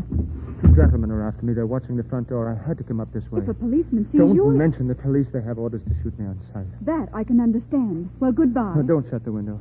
Please. Listen, I was just with the district attorney. Edwin Dingle, you're the biggest liar in the whole world. I happen to know the district attorney is on his way to the opera. Ellen, please don't doubt me. I couldn't lie to you. I couldn't lie to anyone about whom I feel. That is, whom I feel such a feeling as I feel. I'd like to believe you, Edwin. Then may I come in for a minute? Not until I've heard what you have to say. Well, my brother Buster is Buzzy Bellew. He was killed last night, and I told his ghost I'd help him out. But I didn't think he'd keep getting inside of me, so... Oh. Ellen, please. You're positively shameless, Edwin. Maybe when you're ready to tell the truth, I'll listen. I am telling the truth. There's someone at the door, so please climb down and go away. Come in. All right, sister. Where is he? Oh, my goodness. Come on. Where's he at? He? Who? Your boyfriend. Please, those guns. There's nobody here. Let's take a look around, Tosa. What's that? Who made that noise? Oh, I did. I was just tapping on the radiator. See? Like this. Oh. I can't say as though I follow you, sister. Well, it's cold. When I rap loud enough, the janitor turns the heat on. Oh, well, that's the janitor knocking back. It's very interesting, very. Well, there must be some mistake. I know he's peculiar, but Mr. Dingle wouldn't hurt a fly. Dingle. Who is Mr. Dingle? Well, you said my boyfriend, didn't you? How do you like that? She's two-timing Buzzy Bellew while he's two-timing Midge Malone. Buzzy Bellew? And he was telling the truth. I mean, isn't Buzzy Bellew dead? He crossed us up. We bump him off and he bounces back. Dead, huh? How much do you know, babe? Yeah, we want to ask you some questions. All right. I don't know why I should protect Bellew if he's two-timing me. He knows you're after him, so he's leaving for Chicago on the 8:20 from Grand Central. That's him, Torso. That's him. Edwin, get out of here, Edwin. Get away, Chimp. You go down the fire. Edwin, he's got firearms. Be careful.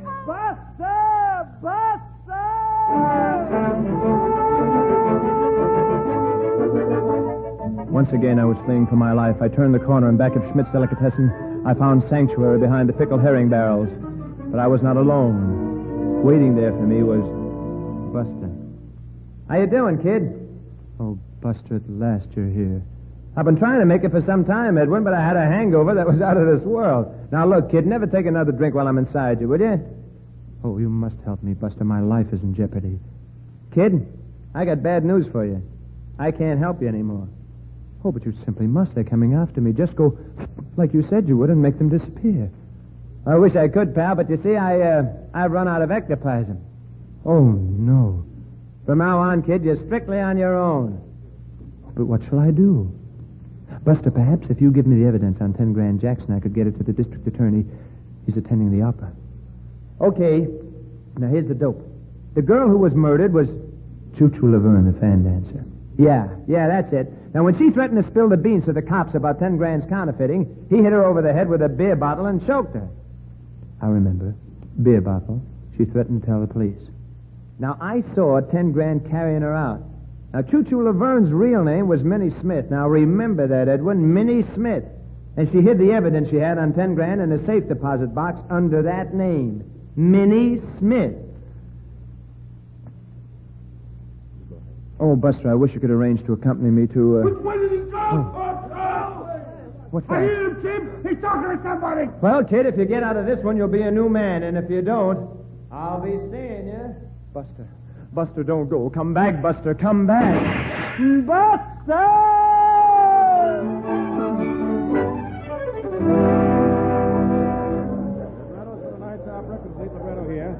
Reservations for tonight's performance at window 4. Tickets, please. First aisle to the left. Stairway to the right, madam. Oh, just a second, miss. Oh, please, I don't have a ticket, but you must let me in. That's impossible, miss. I've got to see the district attorney. Well, you'll have to take that up with the manager right over there. Thank you. Tickets, please. First aisle to the right. Second aisle to the... Ticket, mister. Oh, I have no ticket and I haven't any money, but I simply must get in. No, you know better than that. Oh, but there's somebody in there I have to see. And besides, look, they're after me. You're blocking the line. But you don't understand. I have to get in. Ellen! Edwin, it's them! No, Ellen, it is they. In all cases, a copulative verb takes the same case and the predicate as... Buster! Buster! This was becoming monotonous. I dashed to the street and fled into the first open door. It was the stage entrance into the opera house. I found an empty dressing room, put on a costume to disguise myself, and casually joined a group of singers backstage. The singers apparently had been waiting for someone. The moment they saw me, they lifted me to their shoulders and triumphantly bore me to the stage. Unfortunately, I had put on the costume and disguise of the baritone soloist. What madness was this? What strange folly. On stage was a rather stout soprano. In the orchestra pit, the conductor frantically pointed his baton at us. Well, when you gotta sing, you have to sing.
Barfa, si qualche, si sperda, Sinatra.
Merci.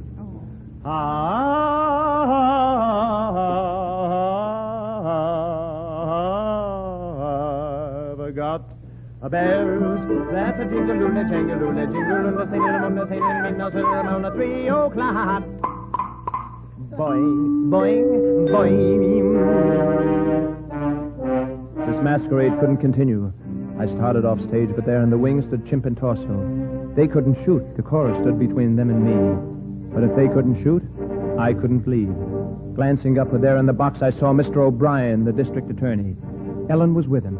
Here was my opportunity to deliver Buster's message.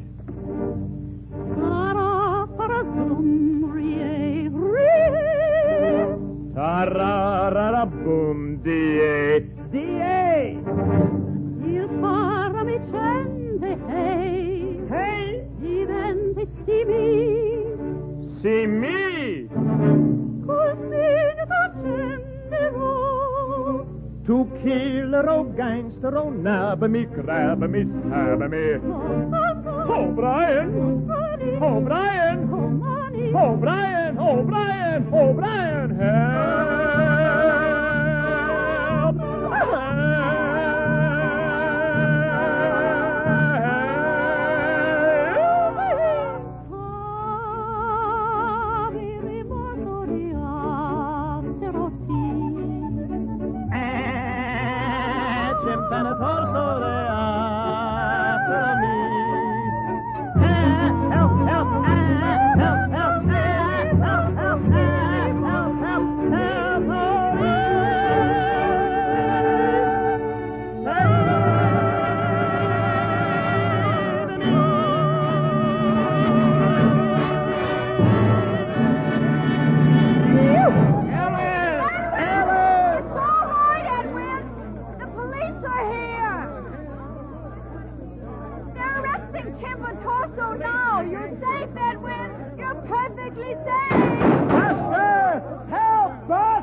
But Ellen was right.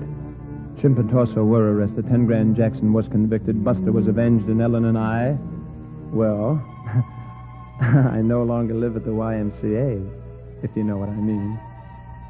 Edwin, Yes, darling. we've been married a whole hour now, Edwin. Uh-huh. You know, I read in Martin's notes on American geology that the tremendous flow of water over Niagara Falls removes the suballuvial soil at the rate of 2 3/10 feet a year. Suballuvial, that is. You know, honey, what you need is to get away from those musty old books. Why? Suballuvial. Edwin, that doesn't sound like you at all. Oh, I'm not going to be like me at all anymore, suballuvial. I guess there'll always be a little bit of suballuvial inside of me. Edwin, do you think Buzzy will be dropping in on us for the rest of our lives? Oh, no, honey. I don't think we'll ever hear from suballuvial again. No, stop, Edwin. But, Ellen, I'm not doing anything. Edwin, you're tickling me. Oh, but that's what... Buster! I'm a little devil, ain't I?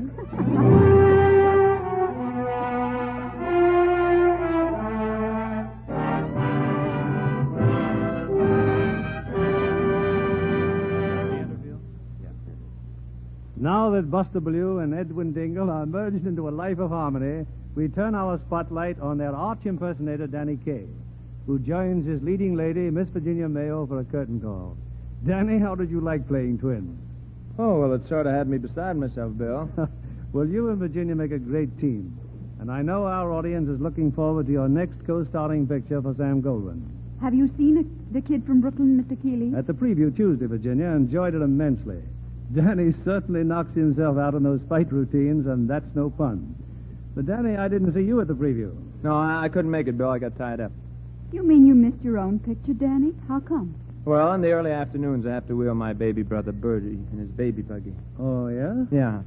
This afternoon, I was wheeling Brother Birdie in his baby buggy when the bumper of the baby buggy behind bumped into Birdie's baby's buggy bumper. Well, when the rubber bumper bumped, the bumpy in the baby bunga, but it's in the bumpy bunga, so I had to unbump the buggies and put the rubber back on Birdie's baby buggy bumper.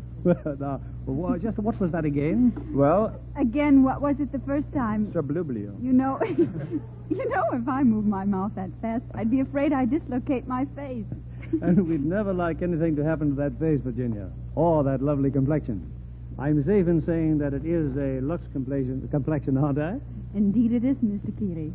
I've used Lux soap without missing a day. It's a wonderful complexion care. And I'm sure that care was apparent when Sam Goldwyn picked you for the Goldwyn Girl. Do you use Lux soap, Danny? Every Sunday night, I bathe my baby brother Birdie in his rubber baby bath and let those Lux soap suds soak baby brother Birdie till he get.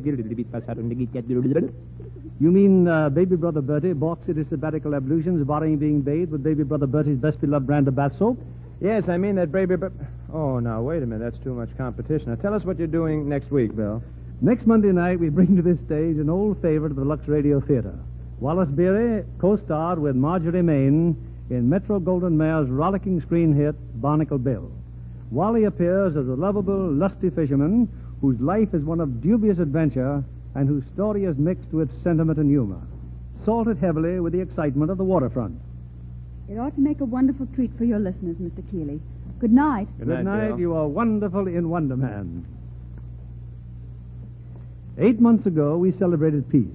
But there's one war that never ends. Man's war against humanity's distress, against disaster, flood and famine, accident and suffering. We fight that war beneath the banner of the Red Cross. And it is up to all of us to share the burden. This month especially, give to your Red Cross. Give generously. No check you write, no dollar you contribute should reward you with more satisfaction.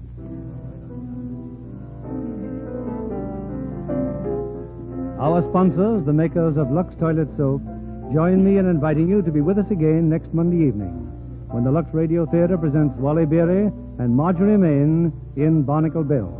This is William Keeley saying goodnight to you from Hollywood. This week, America salutes the motion picture industry and the stars of film and radio who gave their time and talent to the cause of victory.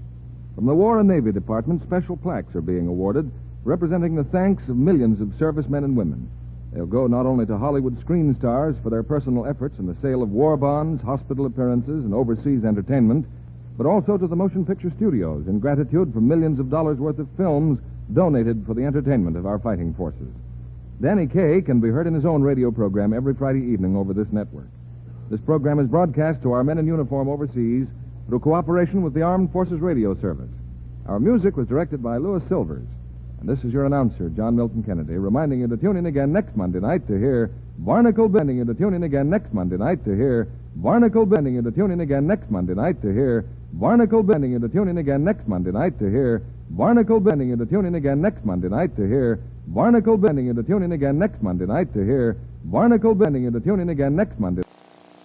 Power shifters. They've got a speed gear for get up and go. They've got a power gear to go tough and slow. Power shifters. You rev the friction engine and choose the speed. There's a stunt van, sports racer, and a paramedic rescue truck. Power shifters. You can shift to the speed gear to pour it on and make jumps, or shift to the power gear and flatten out the bumps. Power shifters, stunt van, sports racer, and paramedic rescue truck, each sold separately. New from Mattel. What do you see? A person in a dangerous spot or a rock climber with the right knowledge and equipment? Actually, it depends on your knowledge. I wouldn't take near the chances some of the people down there take. What do you see?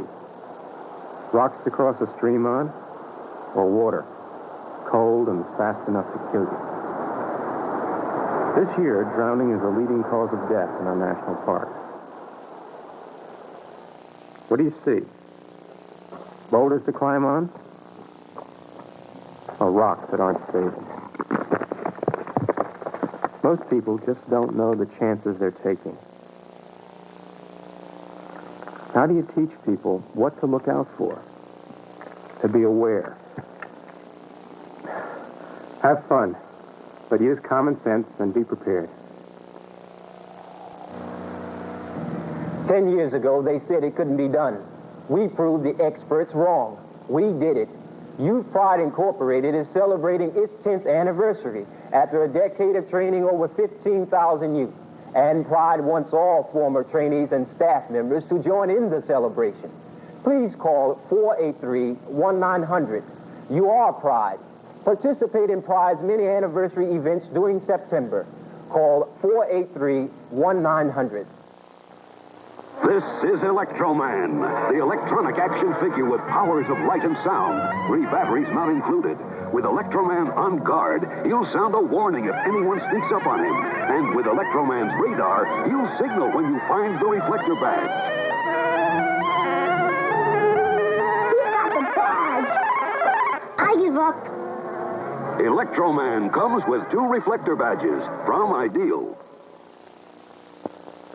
The seedy side of fame comes to life with Broadway is My Beat up next. You know, someday I hope to make it on Broadway myself. Ow! Broadway's My Beat, from Times Square to Columbus Circle, the gaudiest, the most violent, the lonesomest mile in the world.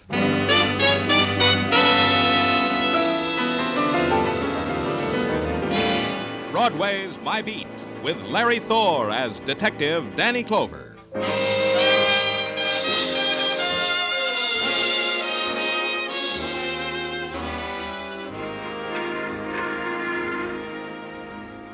Broadway, where darkness drains through the scarlet of neon before it's called night, and the crowd gathers, the people of twilight till dawn, the crowd that coils upon itself, then lashes out into the furious streets. You move with it, afraid to look back over your shoulder because the sound drifting by you. Was it a laugh or a cry? There's nothing in between. It's Broadway, My Beat. The message was handed to me at my desk at headquarters, and the message was specific. The courtyard of the Marbury Apartments in Greenwich Village. And the message had a code number to make the matter more easily classified. Murder, translated into 2 digits. It was my department, so I went there.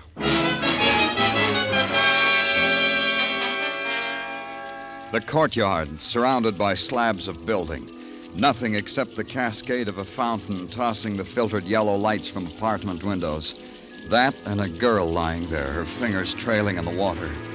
And a woman standing beside her being angry about the whole thing. Well, I see you finally got here. I finally did. Who are you? Now it starts. Who am I? What am I doing here? What's this all about?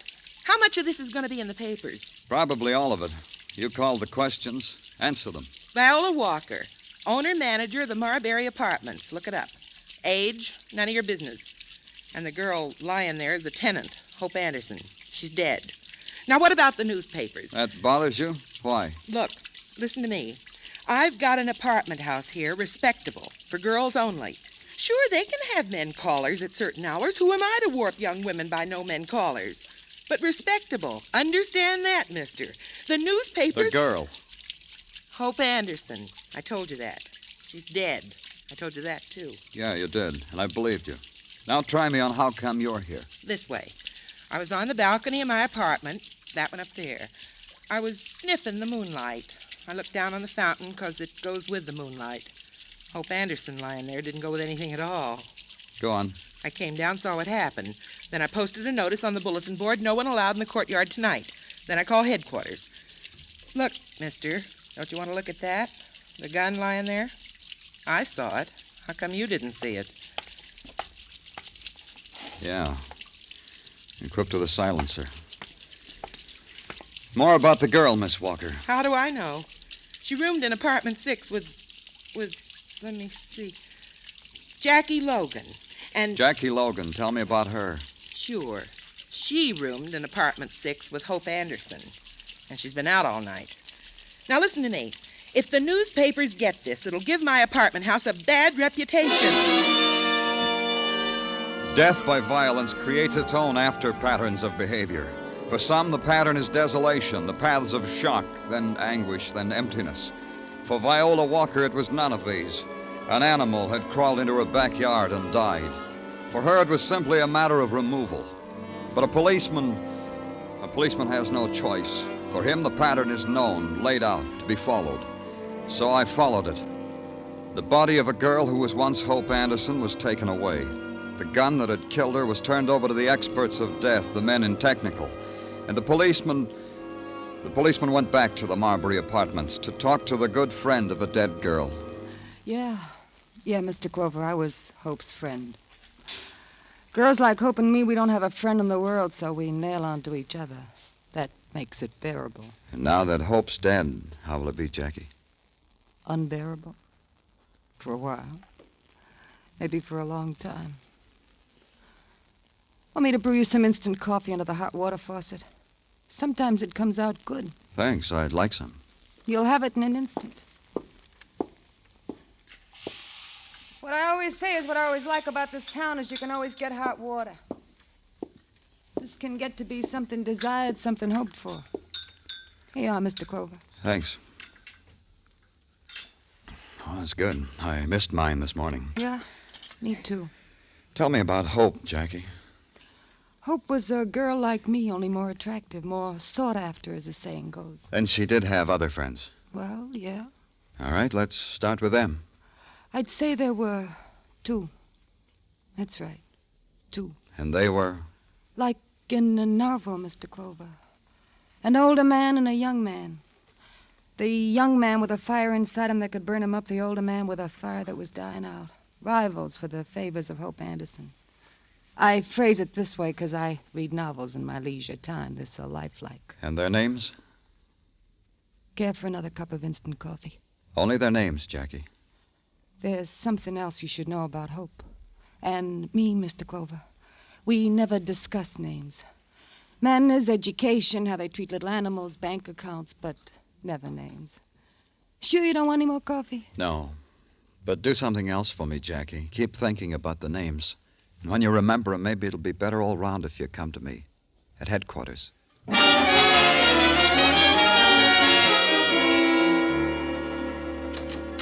Danny? Danny? Yeah? Hi. Oh, hello, Tartaglia. Hi. Okay. What about it? What did technical turn up with? Facts. You'll tell me, huh? Technical report to wit. The gun found at the scene at the fountain was a Luger of the type much sought after as souvenirs from the last and costliest war. It had been recently cleaned and had been fired only once. And you know what? Do it gently, Tartaglia. What? It was only fired only once because there had been only one bullet in the clip. Said bullet was found post-mortemly to be the one that killed Hope Anderson. Now comes the good part. I'm clutching onto the desk. There were fingerprints on the gun. Fingerprints that can be and were identified. Last night we sent the prints and code to Washington. This morning they came back with a name and address. And it's who?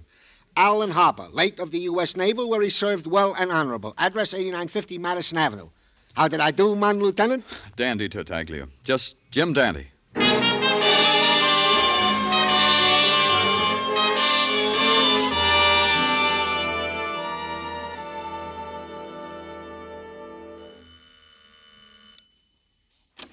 Yes? What is it? The doorman told me to ask at this apartment. I'm looking for Alan Harper. Alan is not here. Didn't the doorman tell you that, too? He did, but I need to find out for myself. I'm from... If you're a friend of Alan's, believe me when I tell you that he's not here. If you're not a friend, it would be rudeness to prolong this, wouldn't it? You didn't let me finish. I'm from the police. Oh, Alan's in trouble, then. I didn't say that.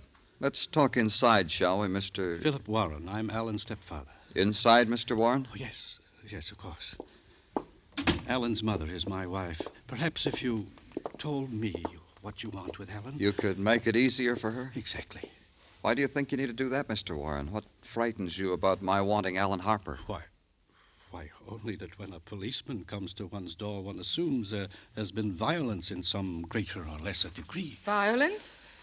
Did I hear violence, Philip? Oh. This gentleman is from the police, Vera. Mr. Danny Clover. Mr. Danny Clover, my wife, Mrs. Vera Warren. The police? It's about Alan, Vera. Mr. Clover came to the door and said he was looking for Alan. I tried to find out why, because I wanted to spare you. Spare me from what, Philip? I'm sure Alan never in his life did anything his mother could be ashamed of. What do you want with Alan, Mr. Clover? Is he here, Mrs. Warren? No. You may look for yourself if you find it compulsory not to believe me. Where is he? I don't know. That can't surprise you, Mr. Clover. Alan is a man. Vera. Let Mr. Clover speak himself, Philip. He hasn't finished. You were saying, Mr. Clover? I was saying, where would Alan hide if he were wanted for murder? You see, I knew. I felt it. I felt it was something that... What could you have felt about Alan, Philip? Alan is my son. I only meant... Nothing, Vera. Nothing. You said murder, Mr. Clover. Whose murder? Hope Anderson's. Oh, yes, I read about it in the papers. And you think Alan murdered that girl, this Miss Anderson? His fingerprints were on the gun that killed her. Nothing. Nothing will make me believe my boy is a murderer. And I don't know where he's hiding. Hiding, that's your word. May Alan forgive me for using it. Vera. Show Mr. Clover to the door, Philip. I'm sure we have nothing else to say. Yes, Vera. Come, Mr. Clover. Please, please. Mrs. Warren, if you know anything... Show me the door, Warren. One moment, Mr. Clover. Yes? Vera knows where Alan is. So do I. Why are you telling me, Mr. Warren? Because I believe it will go better with Alan if you find him. The life of a fugitive is not a savory one, Mr. Clover. The boy should have given himself up. The boy must have been... Where is he? He has a cabin on the beach at Montauk. He called Vera and told her he was there. Vera told me, and I'm... Where in Montauk? It's rather remote, hard to find. I have it. I'll draw you a map. And he did, in a neat hand with landmarks and compass headings so that it would be impossible to miss the place. I stopped at a lunch counter for spud nuts and coffee until the Long Island train was ready to leave. At Montauk, there was no cab waiting, so I had to walk.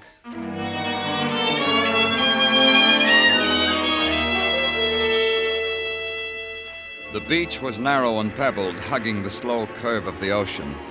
And to the left, the high sand dunes, here and there flecked with the remains of an early season's bonfire. It was warm for early spring, and no movement but the pound and heave of surf and the spray. There was a speck down the beach. In a while, it became a cabin, and a figure standing there before it, a man dressed in flannel shirt and dungarees, no shoes. I walked up to him. Hello. Hello. Beautiful day, huh? Fine day for walking. Yeah, it is. You're Alan Harper? All right. Yeah, my name's Harper. Police? Uh-huh. You shouldn't have run, Harper. Whatever your story is, now it's a bad story. It's bad from the beginning. What happened? You and the girl, Hope Anderson. What reason did you have for killing her? None. That's why I didn't kill her. That's why my story's bad. I'll listen to it. She had just told me she was in love with me. Just then, at that moment, she made up her mind, and she was sure of it. And just then, at that moment, she died. How? Shot. I guess it was. A funny popping noise. Hope fell, then something clattered at my feet. A gun, a Luger. Somebody threw it there. I picked it up and tried to fire at someone who was running away. Nothing. No more bullets. There's someone. Did you see? Oh! Alan! The picture held for an instant, the boy clawing at his chest and the life spilling from him. And the pain, sharp and precise and focused, that pinched at my shoulder and flared out. And it wavered, dissolved. And I thought, lying there looking at the single pebble that somehow was in my outstretched hand, how red it was, how orange, how it spun like a million spinning lights. And there was nothing. Nothing at all.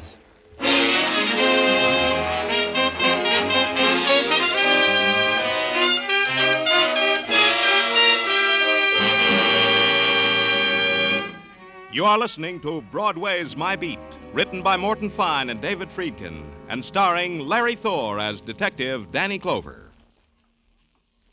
The cream of the fun and songs on Arthur Godfrey's daytime shows are now brought to you in a half-hour special Godfrey Digest every Saturday night on CBS.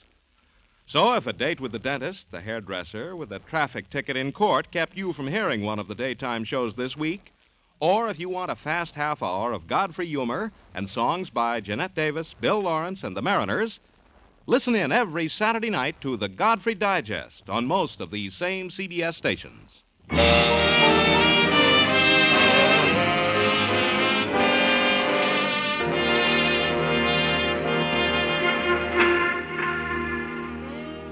Broadway is a carnival of shadows that walk the neon midway and scream when they've been cheated of an attraction. They bought it, they paid for it, it belongs to them, to the ravenous shadows. They told me Broadway felt that way about me. It made Broadway's front pages, they told me, how a kid found me on the beach at Montauk lying under a web of seaweed. How the body of Alan Harper was torn out of the fingers of the hungry tide. They told me how I'd been taken to a small hospital overlooking the sea. And Broadway was wounded because a spectacle like that should have been played in Broadway's own gutter. Then a quiet voice told me I had a visitor, Sergeant Gino Tartaglia.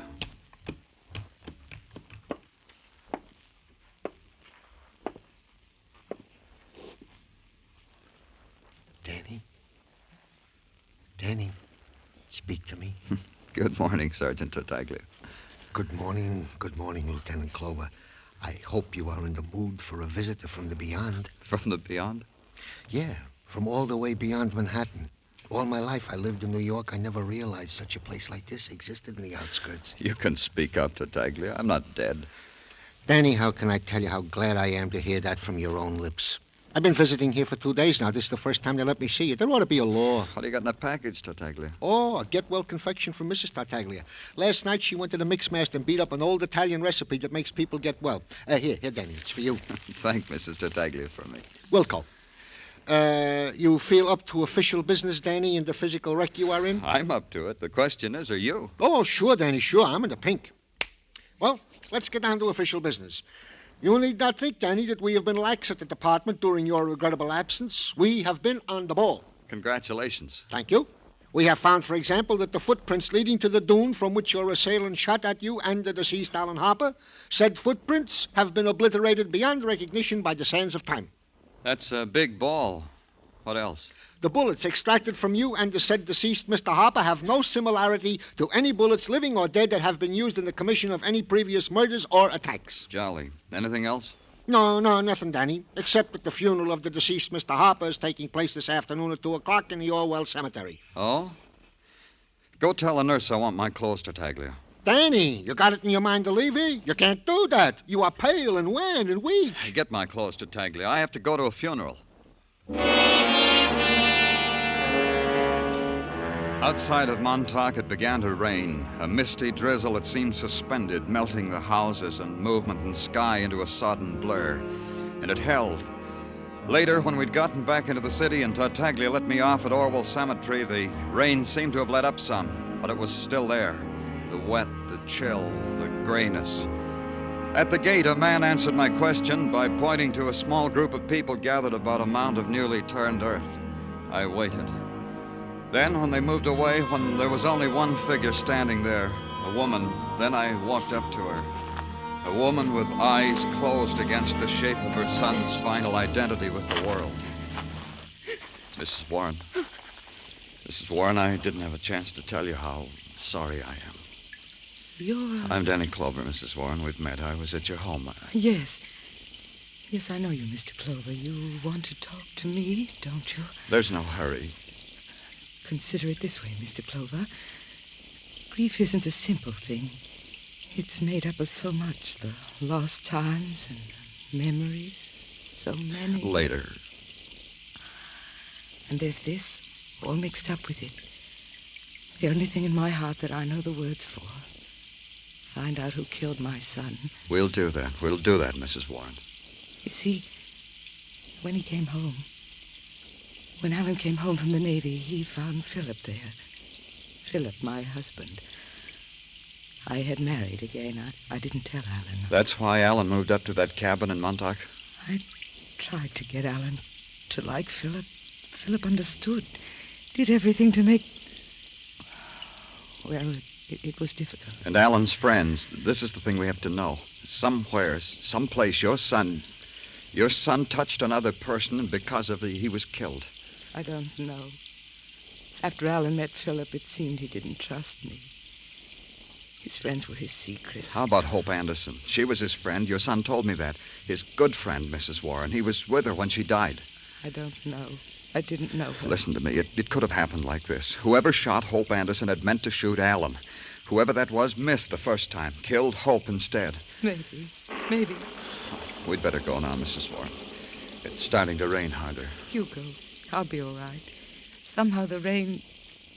Well, it doesn't matter. I'll be all right, Mr. Clover.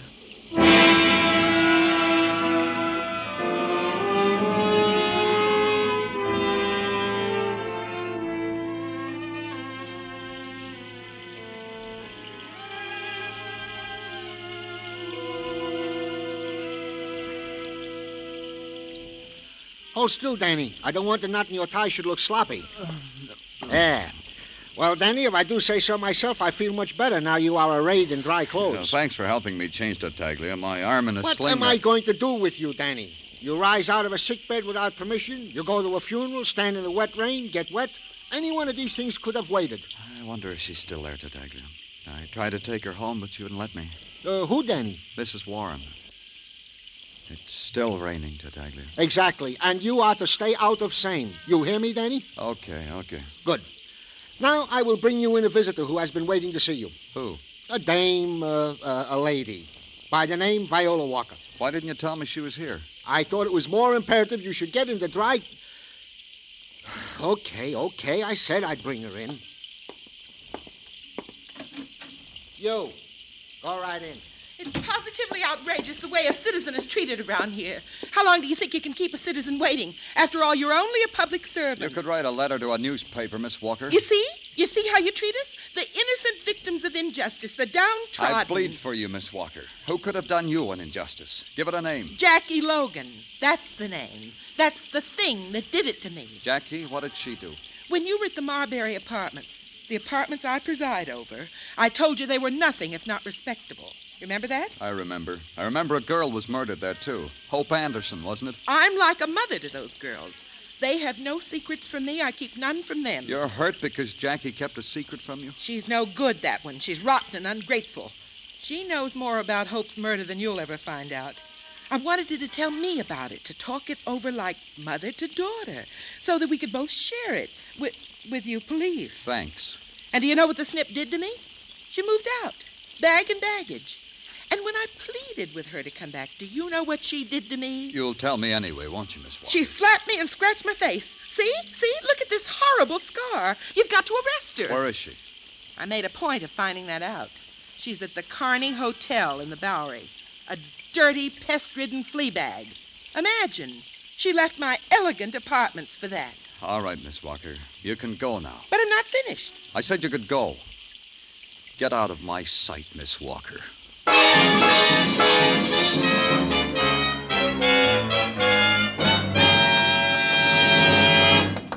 Jackie Logan. Open up. It's Danny Clover. Jackie. Oh, come in. Yeah. The place was a mess. Like a big wind had ripped in through there and died. Like that, and as if somebody had tried desperately hard to destroy everything he could lift or turn over. The bed had been slammed up into a corner and the headboard wrenched off so that the edge of the mattress touched the floor. And on it a girl, Jackie Logan, staring with unbelieving eyes. Thin lines of blood crisscrossed her face like some abstract design of horror. And over all of it, the pink and blue that stuttered through the window from a sign that read Kearney Hotel, your home away from home. Jackie, what happened? He'll die. I swear it, he'll die. Tell me, Jackie, who was it? I'll get you some water. Here, drink this. I can't. We'll get you to a doctor. Don't touch me. Later, then. Tell me about it. Nothing. I fell down. Look, someone tried to kill you. I fell down. Why didn't he kill you? Hope Anderson's dead and Alan Harper. Why didn't he kill you, Jackie? He thought I was dead. He beat me. He thought I was dead. Who? Tell me who. That's going to be my way. Because he thinks I'm dead, I got a good thing. Jackie, look, I can arrest you. Even with you like this, for withholding evidence. Don't you know that, Jackie? I'm delirious. I don't know what I said. Nothing happened. He beat you because you know something about him. Because you know he killed Hope Anderson. And why?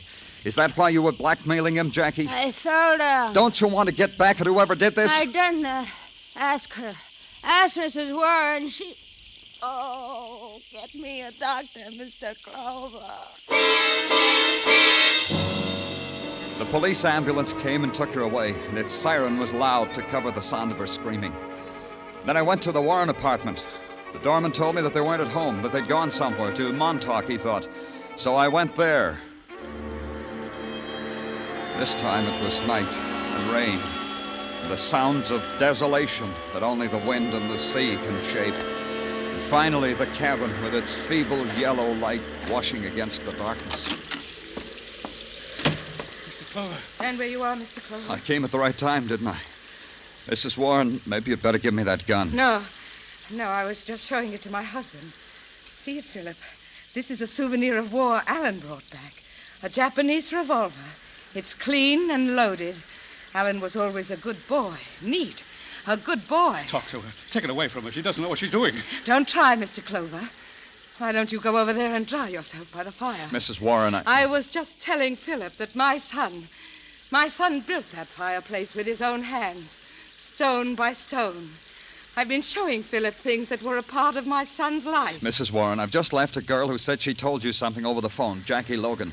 What did she tell you? She sounded very ill, as if she were in great pain. She was. She'd been beaten so hard that whoever did it thought she was dead. No. Oh, no. What did she tell you, Mrs. Warren? Was it that she was blackmailing your husband? What are you talking about? Are you out of your mind? You think us all out of our minds, don't you, Philip? Mr. Clover, me. How did you know that, Mr. Clover? I didn't, but it fits. Viola Walker came to me. Told me to arrest Jackie because Jackie'd slapped her face and left her board in bed. When I saw Jackie, I knew it was more than that. Viola wanted in on something. Blackmail. Maybe she should have seen what blackmailing did to Jackie. But Philip saw, didn't you, Philip? Oh, there are so many things to kill you for, Philip. For wanting a girl my son loved. You didn't mean to kill Hope Anderson, did you, Warren? Of course he didn't, Mr. Clover.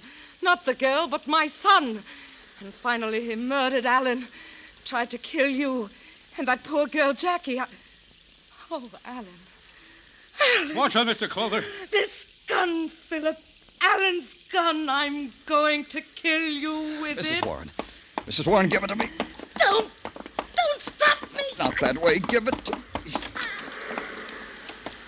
He's getting away. I said I'd kill him, and he's getting away. The gun. Warren, stop! Don't be a fool, Warren. All right, Mrs. Warren.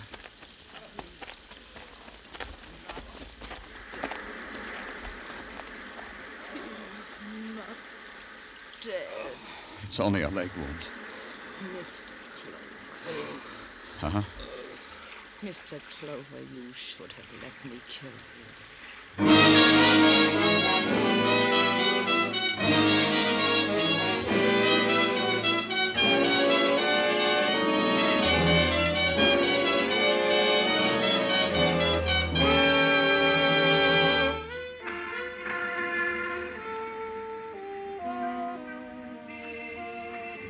Broadway, where the buildings of the night lean against the darkness in crazy, tilted angles.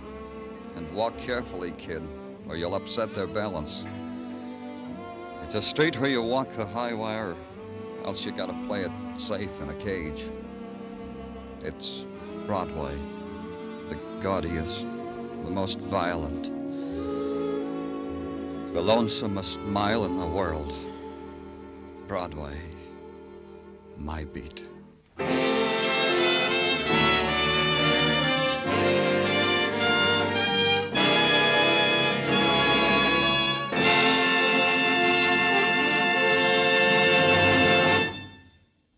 Broadway's My Beat stars Larry Thor as Detective Danny Clover, with Charles Calvert as Tartaglia. The program was produced and directed by Elliott Lewis. The musical score was composed and conducted by Alexander Courage. The cast tonight included Francis Cheney, Jody Gilbert, Don Orrick, Ida Reese-Marin, and Herb Butterfield.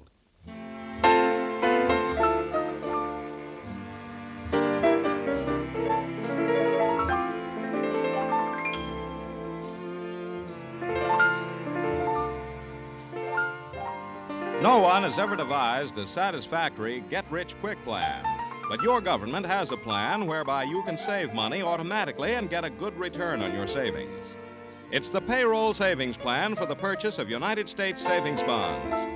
By means of this plan, your employer will set aside a small amount of money from your paycheck for the purchase of bonds. If there is no payroll savings plan where you work, or if you are self-employed, you can sign up with the bond-a-month plan at your bank. Under this arrangement, the bank buys a bond a month for you and charges it to your checking account.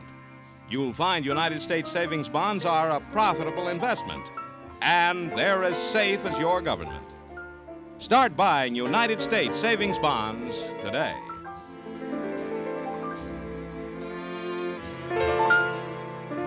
Joe Walters speaking. This is CBS, where you dance to the music of Vaughn Monroe Saturday nights. The Columbia Broadcasting System.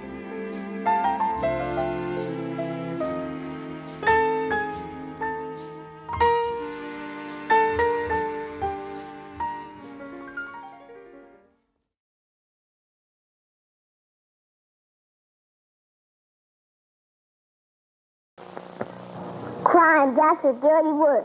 But if you are a crime stoppers and senior citizens are respected, I individuals am more eat every day.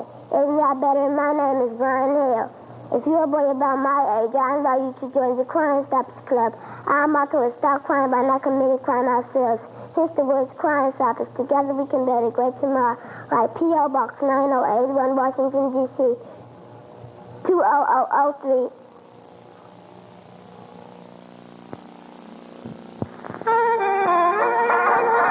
Today's news. 3 little pigs have just built a house of straw.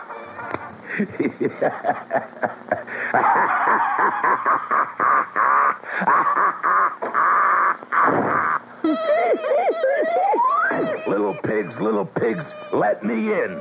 Not by the hairs of my chinny chin chins. Then I'll huff and I'll puff and I'll blow your house in.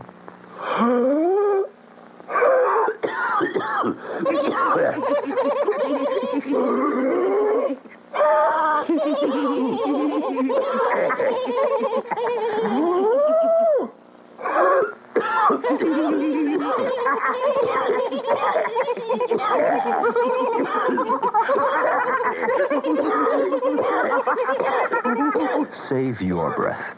Don't smoke cigarettes. It's the world's greatest superhero collection, featuring Batman and the other half of the dynamic duo, Robin. The Hulk, that green superhero, he's fully posable. Falcon, the winged black superhero. Shazam and Iron Man. The world's greatest superheroes collection. Each superhero action figure sold separately from Mego. Two of my personal favorites, George Burns and Gracie Allen, are up next in our lineup. Another cup of Maxwell House coffee, George? Sure. Pour me a cup, Gracie. Maxwell House is always good to the last drop. And that drop's good, too. Yes, it's Maxwell House coffee time, starring George Burns and Gracie Allen.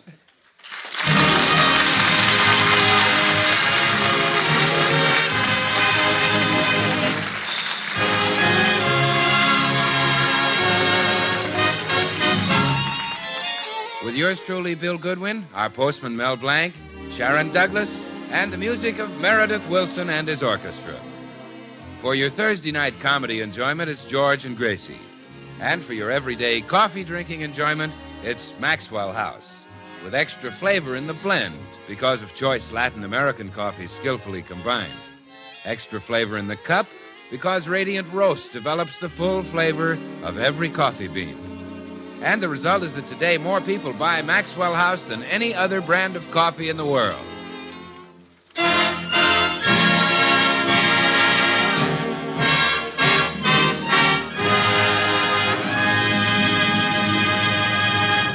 Last week, a pair of newlyweds moved in next door to the Burnses. And right now we find George and Gracie watching the groom. He's out in his yard in a pair of trunks, taking setting-up exercises while his adoring wife looks on. Fella's certainly proud of his physique. Oh, he's such a show-off. He thinks he's making a big impression. But I've scarcely glanced at him. Good. What care about the way those muscles slide up and down his arms. But you Or said... the way the sun gleams on that tremendous chest. But Or how he looks in those blue denim trunks with the tiny white pinstripe. Scarcely glanced at him. Yeah. I don't even know he's there. Well, I wouldn't blame you if you did take a good look. Guy's got the sort of a figure that women like. Not me. I'd much rather have your figure. Really? Sure. If I had his figure, I'd look like a man.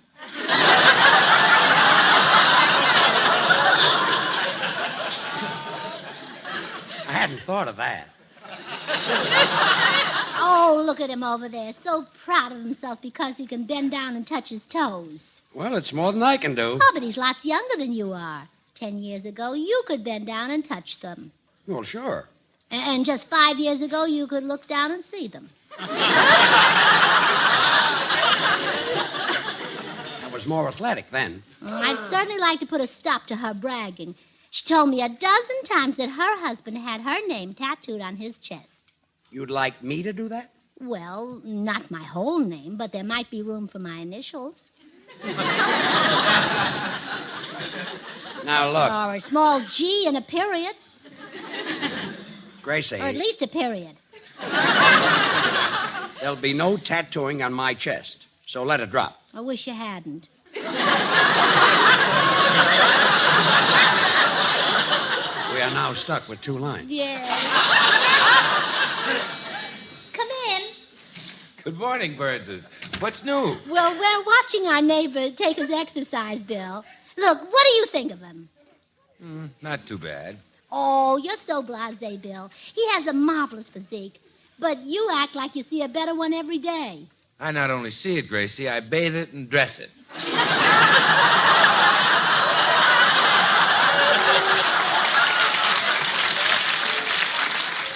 Such a modest little fellow. Well, I take no credit Timid for my figure. little soul. I Self-conscious. I take no credit for my figure, George. The food you eat when you're a kid, you know, that's very important. And I ate nothing but wheat cakes. Wheat cakes? Yeah, today I'm really stacked. Okay, Frankie. When you were a kid, you must have eaten lots of lard. Now, see here. Oh, don't tease him, Bill. After seeing the man next door, he's very sensitive about his shape. Well, you shouldn't be, George. If people commented on his shape and your shape, they'd use the very same words. You mean that? Well, sure. They'd look at him and say, "What a man." And then they'd look at you and say, "What? A man?"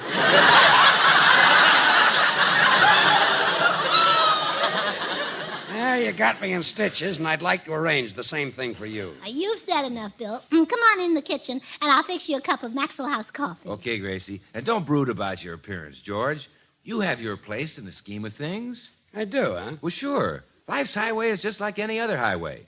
It wouldn't be complete without a few wrecks. So long, comic. Dig you later, Samson. Darn it, why do I have to be surrounded by good-looking guys? Bill's handsome. The fellow next door is handsome. Wish I knew one man as homely as I am. Good morning, all. Well, Meredith, I forgot about you. Come in. Glad to see you. Well, thanks, George. Up till now, I felt pretty bad about not having any muscles. No need to feel bad about that, George. If it's muscles you want, there's nothing easier to get. I remember old Lester Hamill back in my hometown of Mason City. Now, Mason City, Iowa. Now, Lester always gave the impression of being pretty skinny. Probably because he was 6'7" and weighed 89 pounds. Well, that might do it, yes. And Lester was miserable because his ambition in life was to be a heavyweight wrestler. Kid picked out a great ambition. Oh, but wait. One day old Lester saw an ad in a magazine, one of those muscle builder courses. So he called up a friend who was stronger than he was and had him tear out the coupon.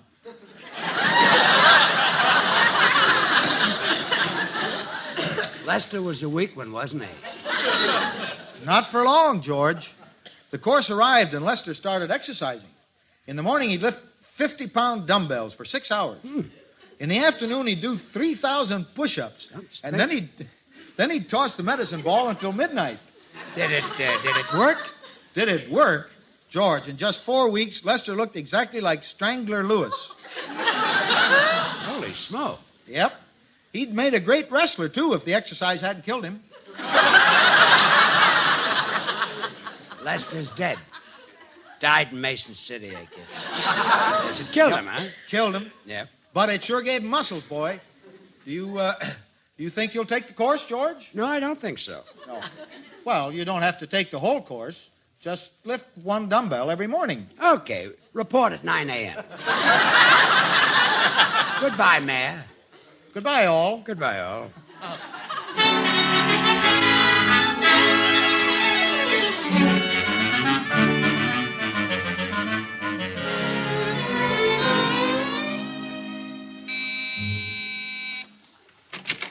Good morning, Mrs. Burns.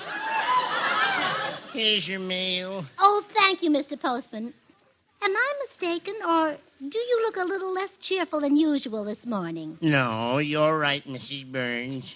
I am not my gay, exuberant, effervescent, bouncing self today.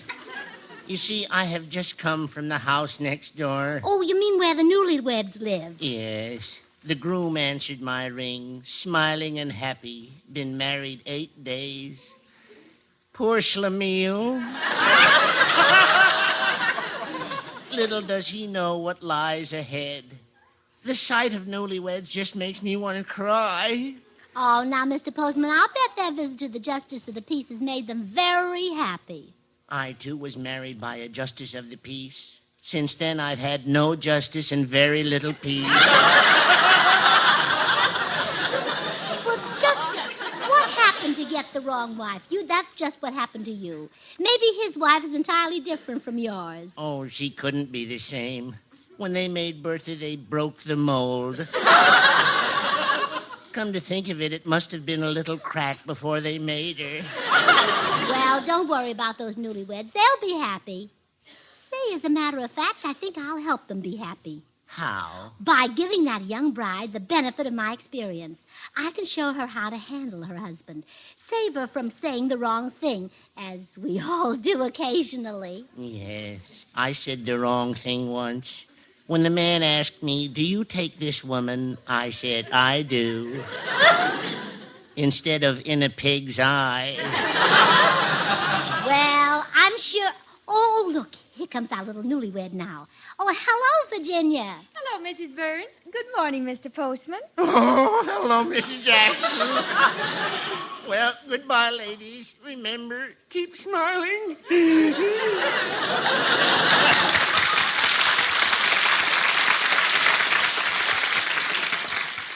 Mrs. Burns, it's the funniest thing. He cries every time he sees me. Oh, don't mind the postman. He's just opposed to matrimony. His favorite song is Little Abner, Don't Marry That Gal. Well, Mrs. Burns, I dropped over to ask you if you'd like to go shopping with me. I'm dying for a new hat. Oh, me too. I'd love to go. Oh, here I am starting to spend my husband's money. And married 8 days. Isn't that awful? Oh, terrible. You've wasted 7 whole days. But I'm glad you mentioned that because it gives me an opportunity to teach you lesson number 1 in how to handle your husband. Lesson number 1? Yes, how to pry hat money from him. Oh, but Mrs. Burns... Now, you just sit down here and observe. When my husband comes downstairs, you're going to get a money-prying lesson from 2 experts. 2 experts? George and myself. I can pry it harder than anyone, and he can hold on to it tighter. But, Mrs. Burns, really... Shh, here he comes. I'll try every trick in the bag, beginning with flattery. Well, darling, I guess I'll run along to the... Oh, hello, Mrs. Jackson. Oh, good morning, Mr. Burns. Oh, careful, Virginia. Don't look into his eyes. If you do, you're a goner. Huh? Hi, you handsome devil, you. What are you talking about? Oh, what woman could resist you once she's looked into those soft beige eyes? It's like looking into 2 pools of nylons. Oh, stop. Oh, I wish I could keep you mine, all mine. But I can't. Fate just gave me a man too beautiful for one woman. Gracie. Oh, George, why did Mother Nature have to blow her top on you?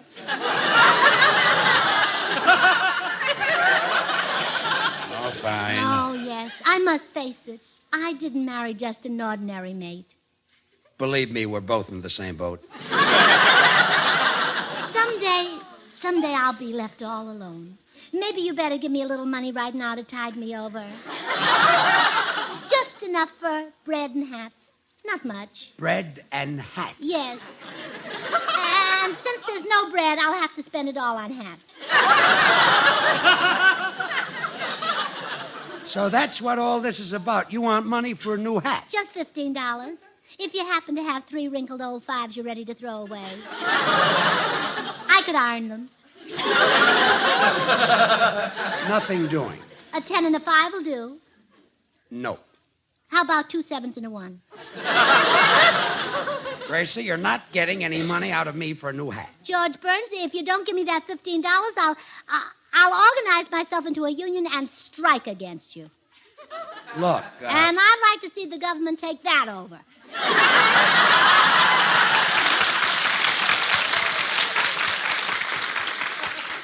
Gracie, you might as well stop beating what you laughingly call your brains out. I am not giving you any money. You don't love me? Never mind the phony tears. That won't work either. You're right. I mustn't cry. Fast stopping. The doctor says I'm not to have any excitement. Not in my condition. Well, I don't give two... Your condition? Yes. And if I don't get the $15, I'll be upset. And the doctor says here. I'm not... Here's the money. Sit down. Sit down. Oh, thank you, George. Gee, darling, you're really expecting a little bundle of joy? I sure am. What do you think it'll be, a boy or a girl? A new hat. A new hat? But what about what the doctor said? What about your condition? Oh, that. Oh, he says I'm very easily upset. Thanks for the money, dear. I've been had again. Oh, well, there you are, Virginia. That's how to get money from your husband. You see how simple it is?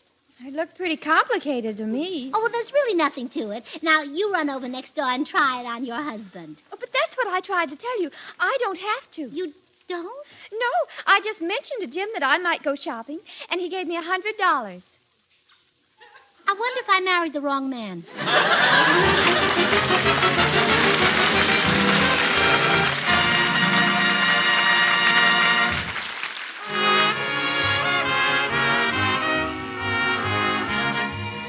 In Old New York with Meredith Wilson and his orchestra.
The way you play that, Meredith, takes you back. Maybe too far back for us, Bill. There were gas lights and horse cars, bustles and button shoes when Victor Herbert first opened up the Red Mill and folks heard the hit song in Old New York. They're whistling it again now, Meredith, because the Red Mill is a hit in New York this season. You can hear it on the jukeboxes above the rattle of the elevated, and they're humming it in Battery Park right along with the tootin' of the tugboats. Yes, sir, that song, like the towers and the glitter and the rush of New York itself, has become a mighty real part of the American scene. Makes me think, too, how, through the years, Maxwell House has become so much a part of the American scene. Yes, every year, thousands of people discover in Maxwell House a new high in coffee-drinking enjoyment. That's why today more people buy Maxwell House than any other brand in America. Now, that delicious flavor in Maxwell House is a result of expert blending of premium Latin American coffees, each chosen from famous plantations for its own individual contribution. There are Manizales for mellowness, Medellins for richness, other choice Latin American coffees for vigor, and Bucaramangas for full body.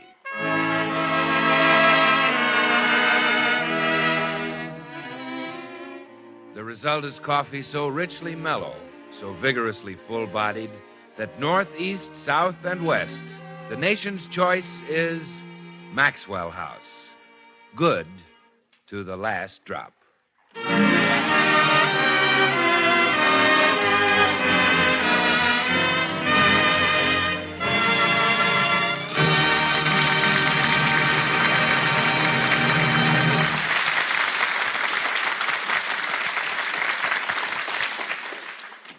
Come on in and rest a while, Virginia. It was fun shopping, wasn't it? Oh, yes, I love to buy hats. Oh, by the way, how do you like the hat I bought? Well, do you mind if I speak frankly? Oh, I want you to. Tell me just what you think of it. Well... Now, I want your honest opinion. Well... If you don't like my hat, you'll be doing me a favor to say so. Well... Only remember one thing. We talk about your hat next. Well, in that case, I like it very much. Oh, I thought you would. Now, you see how easy it is to be honest. Sure. You know, there is one thing that puzzles me about your hat. That little lamp on the front. Oh, well, this is the new John L. Lewis hat. The lamp comes in mighty handy in case you have to mine your own coal. I see. But won't your husband be angry when he finds out you spent more than the $15 on the hat? Oh, no. I bought something to take his mind off the hat. What? The 2 new dresses.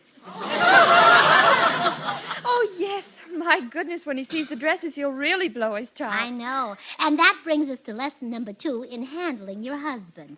How to keep his top nailed down. How do you do that? Oh, it's simple. You know, every man likes to be a hero. Now, all you have to do is make your husband think he's a big hero, and it puts him in a wonderful humor. Really? Yeah, well, just watch. I'll make George the biggest hero of the war. Oh, George! Could you come here a minute? What is it, dear? George, Virginia is simply dying to hear how you saved the country from the Japs when you were an air raid ward in junior grade. Well, I wouldn't say I saved the country. Maybe I kept us from losing California. Oh, you mean there was an invasion? Well, not an invasion. It was sort of an air raid. Oh, enemy planes? Well, we thought so. Later, it turned out to be an unidentified kite. But, darling, you were a hero. If it had been a real invasion, you stood ready to defend us with your sand bucket. Of course, I had my stirrup pump, too. Yes. Well, tell me just what happened. Well, it was about 2 o'clock in the morning when the alert came through. Naturally, the first thing to do was to wake everybody up. So I woke George. Yeah. Quick as a flash, I jumped out of bed, put on my helmet and my armband, and dashed out into the street. Then, quick as a flash, he dashed back in and put on the rest of his clothes. You get excited in an emergency. Yeah. Well, dear, go on with your story. Isn't it thrilling, Virginia? Oh, yes, I love war stories. I just never get tired of hearing my Jim tell how he captured those 50 Japs on Okinawa. Well, to continue, I grabbed my sand bucket in one hand. Your husband captured 50 Japs? Uh-huh. So I grabbed my sand bucket in one hand. Single-handed? Yes. So I grabbed my sand bucket in one hand. Oh, they must have given him a medal for that. Oh, they did. So I grabbed my sand bucket in one hand. Virginia, your husband is a hero. Oh, you must be very proud of him. Oh, I am. His picture was on the cover of Life magazine. Sure. General MacArthur personally promoted him from corporal to captain. Sure. And the President of the United States gave him the Congressional Medal of Honor. Oh. So I grabbed my sand bucket.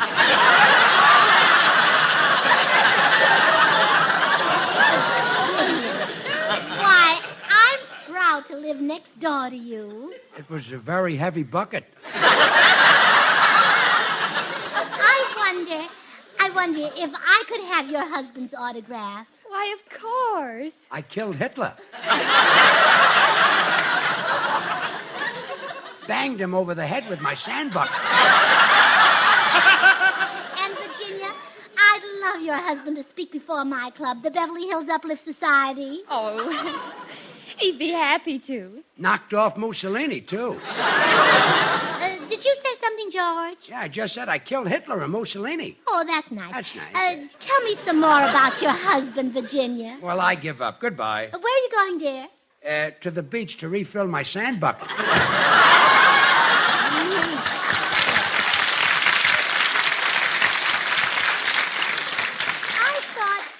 thought I read somewhere where the war was over. Oh, it is, Mrs. Burns. Oh, well, anyway, we took his mind off the hat, didn't we? I think so.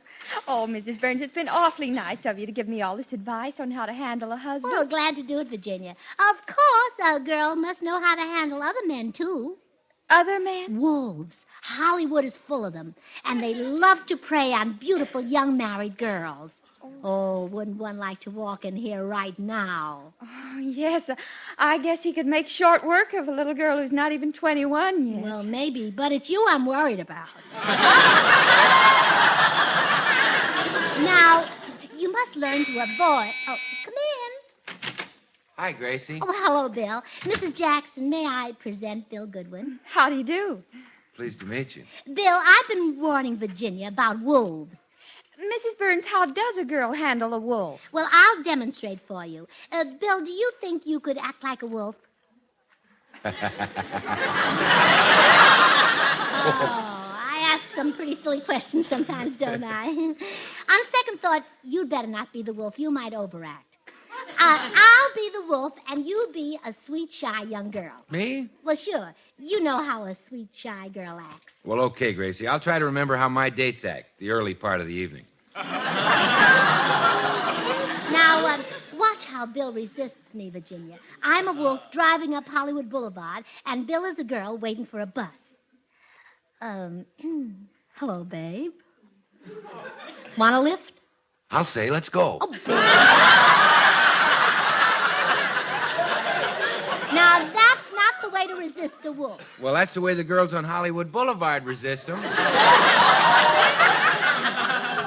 Isn't Mr. Goodwin supposed to be a married girl? Oh, yes, Bill. You're married. Gee, I didn't have any fun at all. All right, now here we go again. Now, resist, Bill, resist. Hello, babe. Want a lift? No. I love my husband, Tom, the poor but honest bus driver. Okay. Get in and I'll drive you to your house. Who's got a house? We live on the bus. Well, then get in and I'll buy you a house. No. Buy you a diamond necklace. No. A mink coat. No. Oh, now don't be hasty, babe. Let's go somewhere and have a cup of coffee and talk this over. Maxwell House coffee? Oh, sure. Move over, Daddy. Let's go. Oh. Well, gee, Gracie, there's a limit to the temptation a girl can resist. Maxwell House is appetizing, rich, full-bodied, and mellow. Coffee at its full-flavored best. Good to the last drop. I'm only human, you know. Oh, but, Bill, Virginia won't learn anything from this. Well, she certainly will. She'll learn that more people buy and enjoy Maxwell House than any other brand of coffee in the world. But we're supposed to be teaching her how to get rid of the wolf. Why did you bring up Maxwell House coffee? I like to keep the wolf away from my door, too, Gracie. See you later, girl.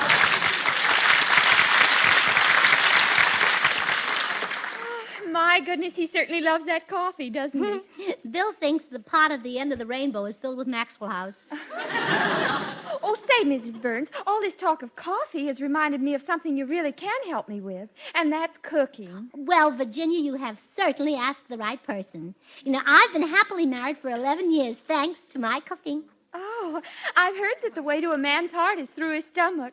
I guess that's the way you reached Mr. Burns' heart. That's right. And with his stomach, it was quite a trip. Just step into the kitchen here, and I'll give you lesson number 3 in staying happily married. Oh, thank you. Now let's see what we have in the icebox. You know, this is awfully nice of you. I'm a terrible cook. Last night I made my first biscuits. But poor Jim just couldn't eat them. Did you throw them out for the birds? Why, yes. How did you know? Oh, I saw some birds trying to fly, but all they could do was sit in the ground and shrug their shoulders. The poor things. I'm so sorry. Oh, well, never mind. We're all green at first. Oh, here's just the thing for dinner tonight. Some cold boiled potatoes. I'll make George a potato surprise. Well, I've never heard of that. Oh, it's one of my own recipes. Now, if you'll hand me that bowl and that paring knife. Oh, here you are. Thanks. Now, first I cut the potatoes up in the bowl, and then I pour some of this molasses over them. Oh, but that's not molasses, Mrs. Burns. That's vinegar. Oh, really? Oh. Well, it doesn't matter. I change the recipe a little now and then. Now, next I add a few of these salted peanuts. That gives it body. Oh. And then I put in 4 or 5 prunes. Well, what's that for? More body. But you didn't take the pits out. You can't have too much body. Now I'll throw in a handful of sardines. And add just a touch of cornflakes and stir well. Potatoes and prunes and sardines? And this is the way you stayed happily married for 11 years? That's right. Now I'm ready for George to taste it. Oh, George! Yes? Dear, I've fixed a wonderful potato surprise for our dinner. Would you like to taste it? Well... Here, open your mouth. Okay. How did you like it? It's horrible. Get your hat on and we'll go out for dinner. Oh, yes, dear. I'll be waiting in the living room. Oh, what a shame, Mrs. Burns. You think so, huh? Well, he refused to eat what you fixed. In fact, it was so bad he insists on going out to dinner. I know. I haven't washed a dish in 11 years.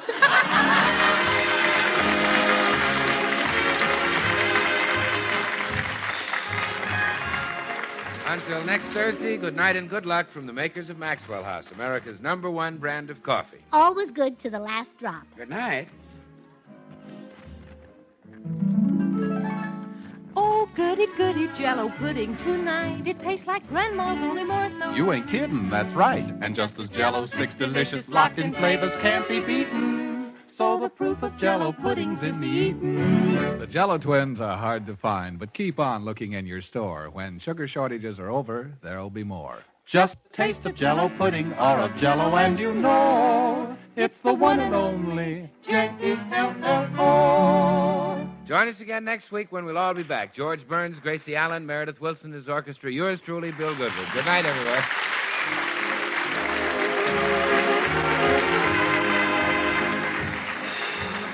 This is NBC, the National Broadcasting Company.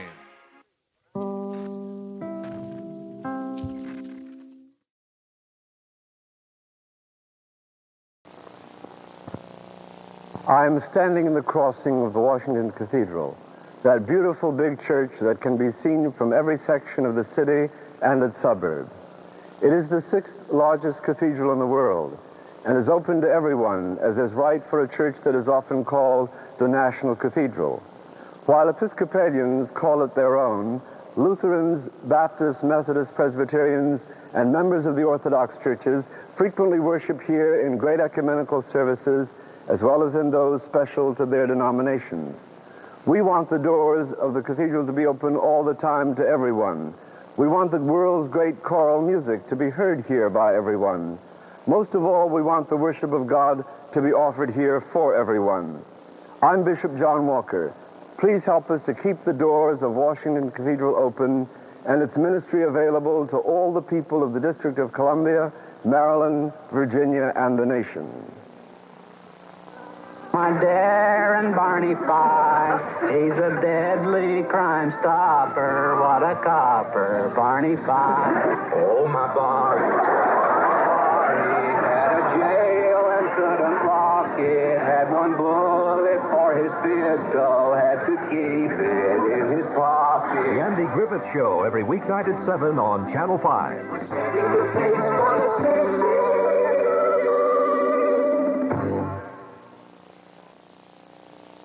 I'm Woodsy Owl, and I'm here to tell you about a dirty word, pollution. Help Woodsy spread the word. Never be a dirty bird. Don't paint right off buildings. That's pollution. Give a hoot don't pollute. Never be a dirty bird. Turn your radio down. That's noise pollution. In the city or in the woods, come keep America looking good. We're setting the pace for fire. The fun's on fire. You never know what's going to happen next when your favorite pals get together for nonstop fun, excitement, and laughs. It's cartoon comedy with Tom and Jerry every weekday afternoon at 5 here on Channel 5. The fun place to be. Exciting five makes your day come alive.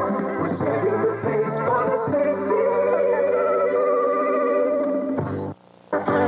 Hey, kids, get ready for a great time when you join your favorite pals, Tom and Jerry. It's cartoon comedy every weekday at 5 on Channel 5.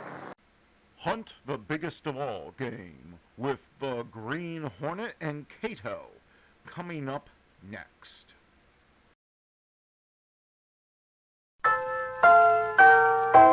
Say, want a brand new breakfast idea? Then get the Betty Crocker cereal tray, the Betty Crocker cereal tray. Yes, indeed. Try the brand new cereal assortment with 10 individual packages in all. 4 Wheaties, 4 Cheerios, 2 Kicks. All top favorites and all extra fresh. Yes, it's fun to take your pick from Wheaties, Cheerios, and Kicks. Get the Betty Crocker cereal tray, the Betty Crocker cereal tray. Get that tray today. And now the Betty Crocker cereal tray presents...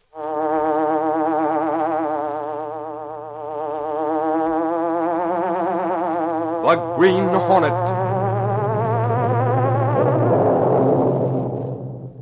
He hunts the biggest of all game, public enemies who try to destroy our America.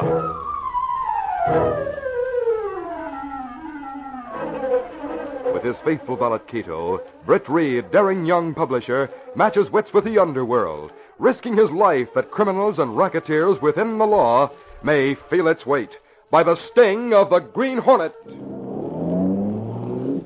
Ride with Britt Reed in the thrilling adventure of Dead Man's Top Coat. Boys and girls, our government is asking every one of us not to waste food. So eat up everything your mom puts on the table and be doubly sure you eat every single bite of important body-nourishing foods such as milk, fruit, and cereals, like the 3 wholesome top favorites you get in the Betty Crocker cereal tray, Wheaties, Cheerios, and Kicks. All 3 of these Betty Crocker cereal tray favorites are mighty nourishing, mighty good. 10 individual-sized packages in all. Each holds just enough for 1 generous serving of Wheaties, Cheerios, or Kicks. Get the Betty Crocker cereal tray today.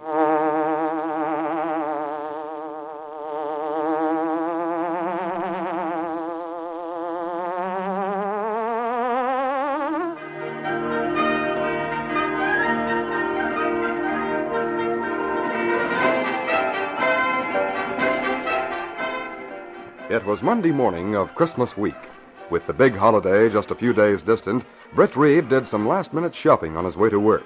So it was after 10 when he reached his office in the Daily Sentinel building. A well-dressed elderly lady was waiting for him.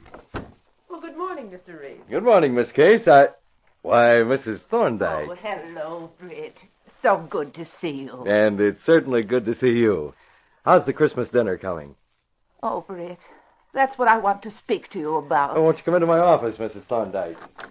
No calls for the next few minutes, Miss Case. Very well. Oh, Britt, we're in a dilemma. We've planned a perfectly lovely Christmas dinner for over 1,200 poor people, with gifts for everyone. Shoes, hats, coats, gloves, toys for the children. Yes, and I know. And the collections aren't going to pay the freight. Oh, Is that it? Britt, let me tell you what happened. We were robbed last night. Robbed? Our collections have been coming in splendidly. Some of the city's most prominent people have been collecting for us.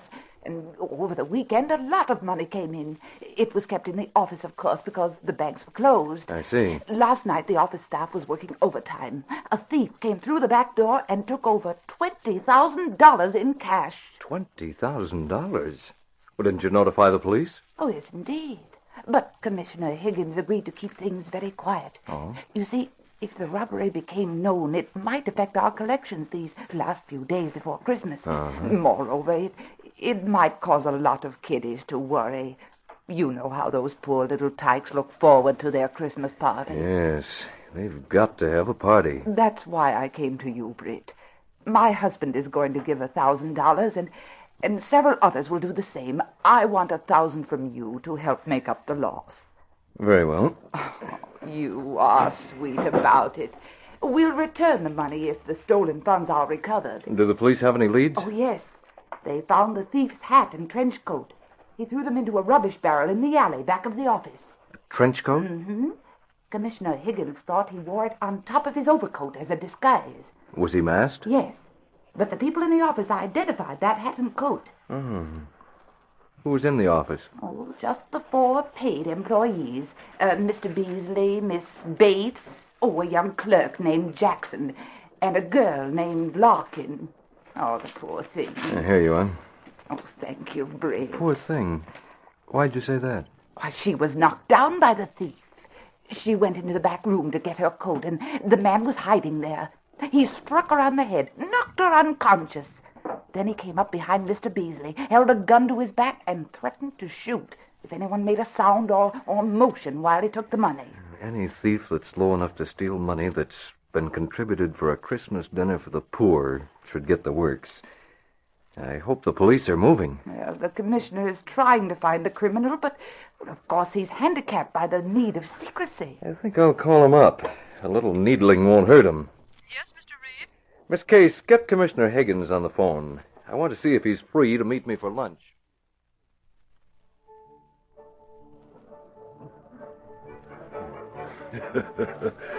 So you've been talking to Mrs. Thorndyke, eh, Brett? She was in the office this morning. When you called and asked about luncheon, I had a hunch you wanted information about the robbery.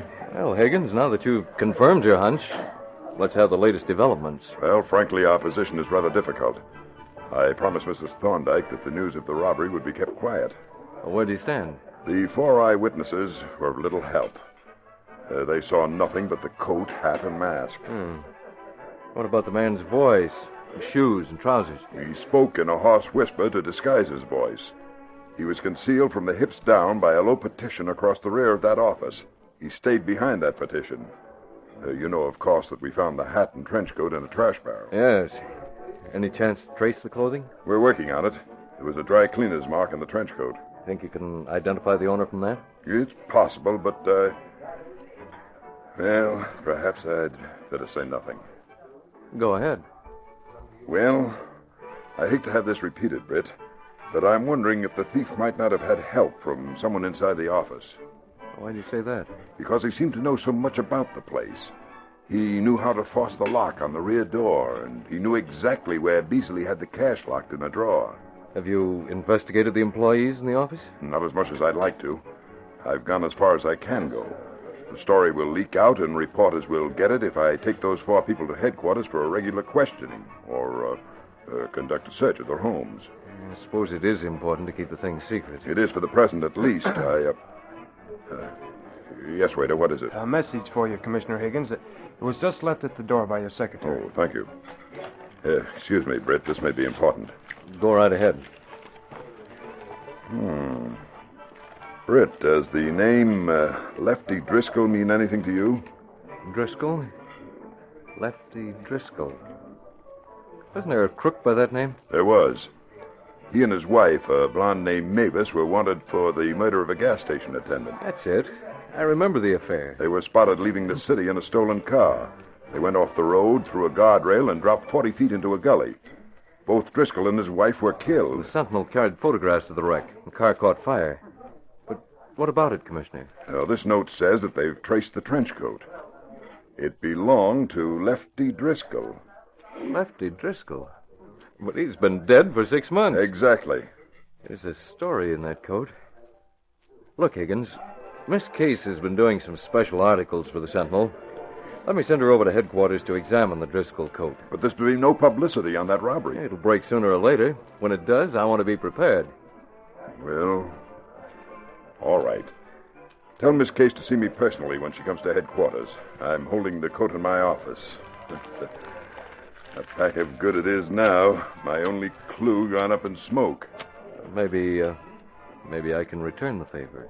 How? You said you wanted to go further in your investigation of the 4 people in that office. I certainly do. But my hands are tied by the need for secrecy and the restrictions of red tape. Do you have something in mind, Brett? Well, the Green Hornet can move without any such restrictions. Tell me more. Perhaps you could ask each of the 4 people to drop in at your office this evening for a little unofficial chat. All right, Britt. Go ahead. I trust you.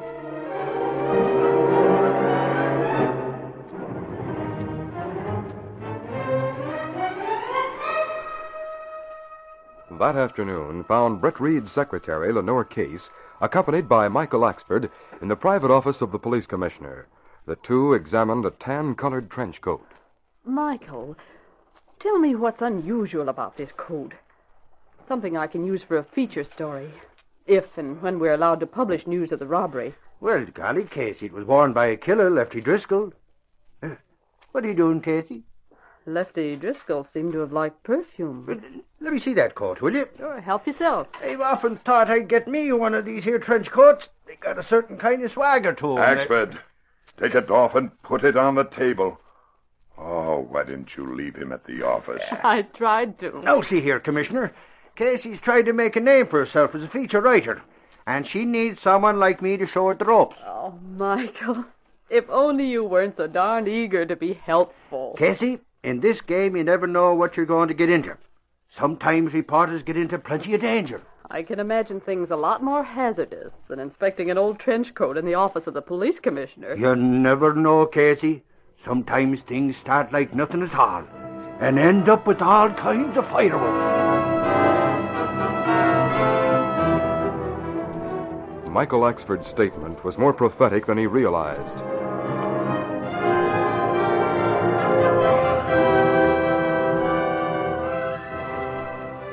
That evening, Britt Reed prepared to move out as the Green Hornet.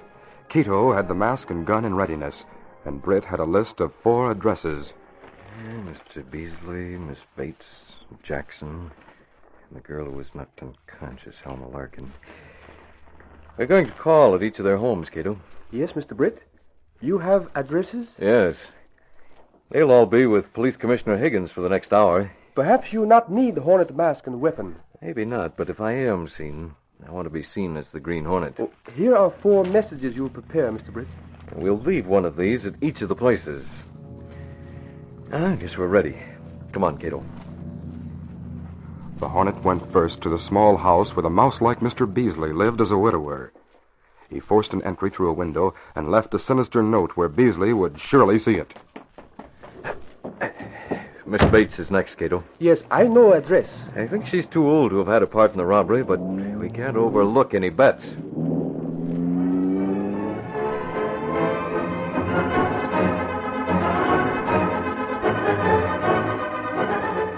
A message from the Green Hornet was left on the dresser in the bedroom of old Miss Bates. Alma Larkin lives in a small 2-room apartment. We can get in through the fire escape. Yes, sir. The Green Hornet left a note for Alma Larkin and another for a 4th employee, a man in his early 20s whose name was Jackson. That does it, Cato. Each of the 4 people who was working in that office last night has received a message from the Green Hornet. Now we'll see what happens.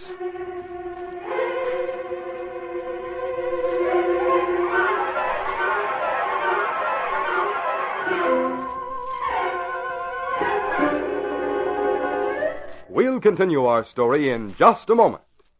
Say, boys and girls, if you're going to get a toy train for Christmas, here's something you must have to go with that train. It's the Model City that comes on the Betty Crocker cereal tray, complete with cutout houses, stores, and other buildings. Just about everything you find in a real city.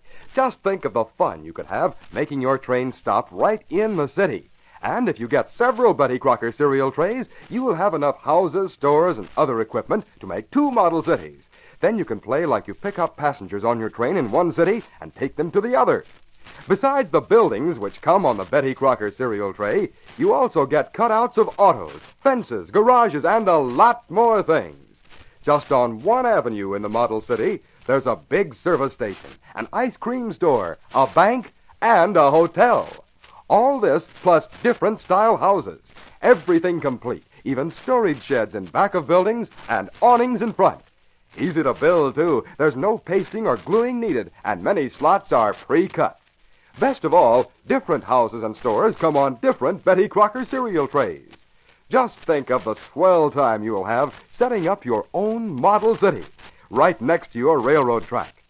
Ask your grocer for the Betty Crocker cereal tray. That's the handy cereal package with all three of your breakfast favorites: Wheaties, Cheerios, and Kix. Get yours now.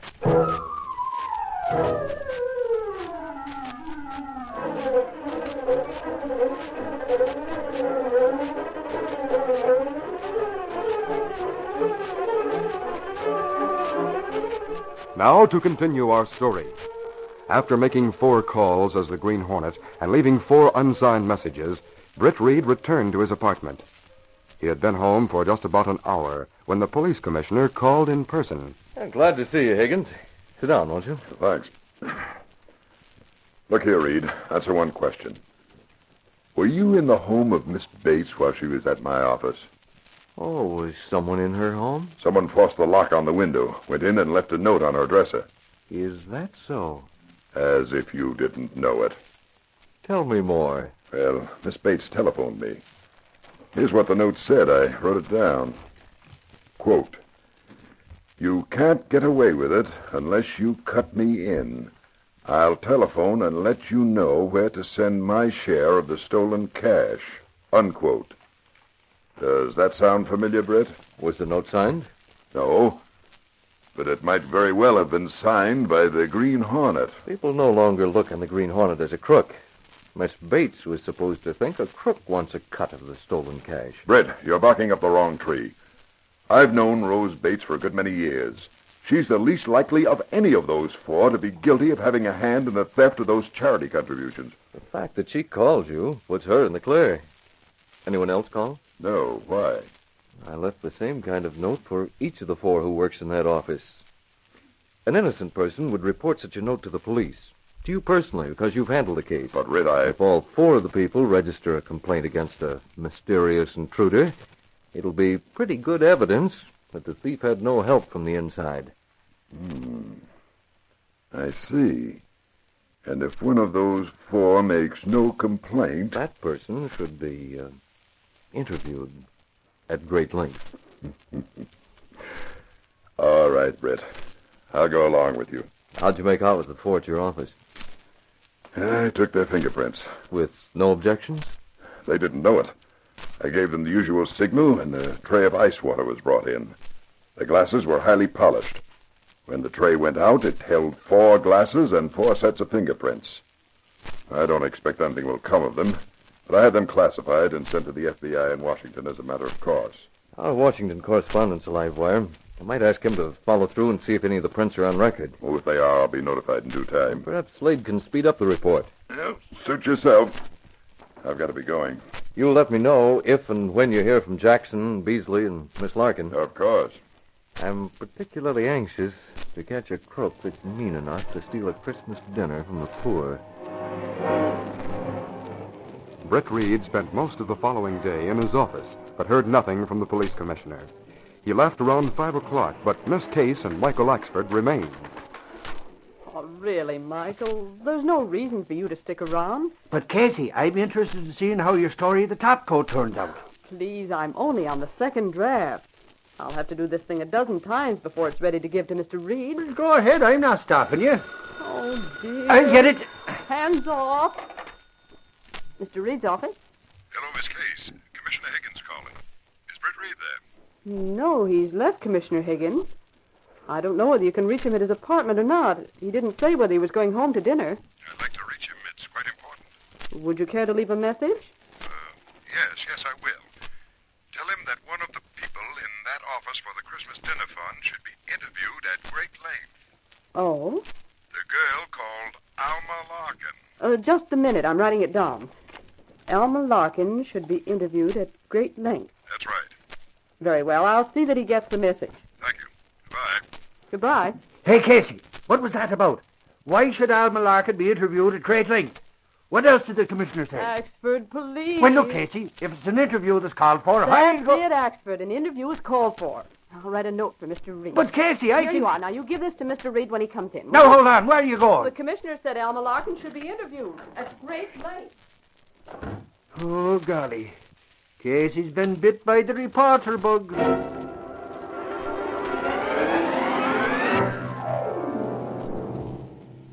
It was a little later when Britt Reed found the police commissioner working overtime in his office.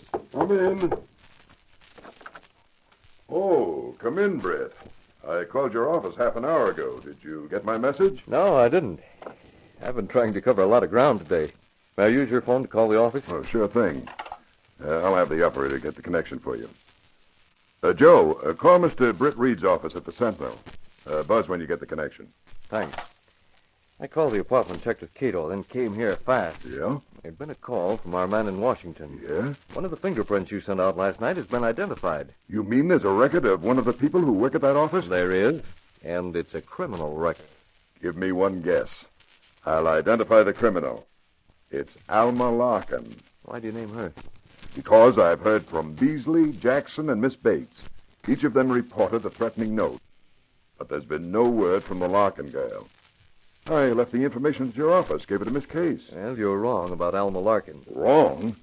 Then whose prints are on record? A murderess named Mavis Driscoll, the wife of Lefty Driscoll. Oh, but she was killed with Driscoll in that auto crash. That car caught fire when it cracked up. The girl with Driscoll was penned beneath it. She was beyond recognition. Identification was based on luggage and clothing that was thrown clear of the car. Well, then Some other girl was killed with Driscoll. Mavis was in this office last night, and... that'll be your call. Take it. Hello? Reed, Suffering Station. Glad you called. There was a message from Higgins. I know about it, Oxford. Is Miss Case there? No, she went out to interview the Larkin girl. Went to interview the Larkin girl? She left about half an hour ago. Great Scott. What's up? Higgins, Lenore Case, went to interview Alma Larkin. You mean Mavis Driscoll, wanted for murder? Yes, and if she's cornered, she'll kill. Joe, get a fast car and 3 men around to the front, right away. Lenore left the office half an hour ago. She's just about reached the Larkin apartment.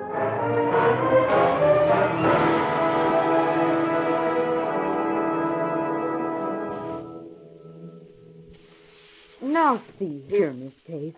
In 5 minutes, you've asked more pointed questions than the police commissioner asked in 2 hours. Do you mind, Miss Larkin? Yes, I do. I'm tired of answering questions. It was bad enough to be knocked unconscious by that thief. You said he struck you with his gun. Yes, I guess so. I don't remember much. Now, what's the difference? A cigarette? No, thank you. Did you struggle with him? There wasn't a chance. That's strange. What is? Well, the trench coat carried a distinct scent. Perfume or sachet. And this apartment is filled with the same aroma. What trench coat? Lefty Driscoll. Who said it belonged to Lefty Driscoll? Oh. So you knew Lefty Driscoll. My phone's ringing. The other room. Go ahead. By all means, answer it. I'll wait.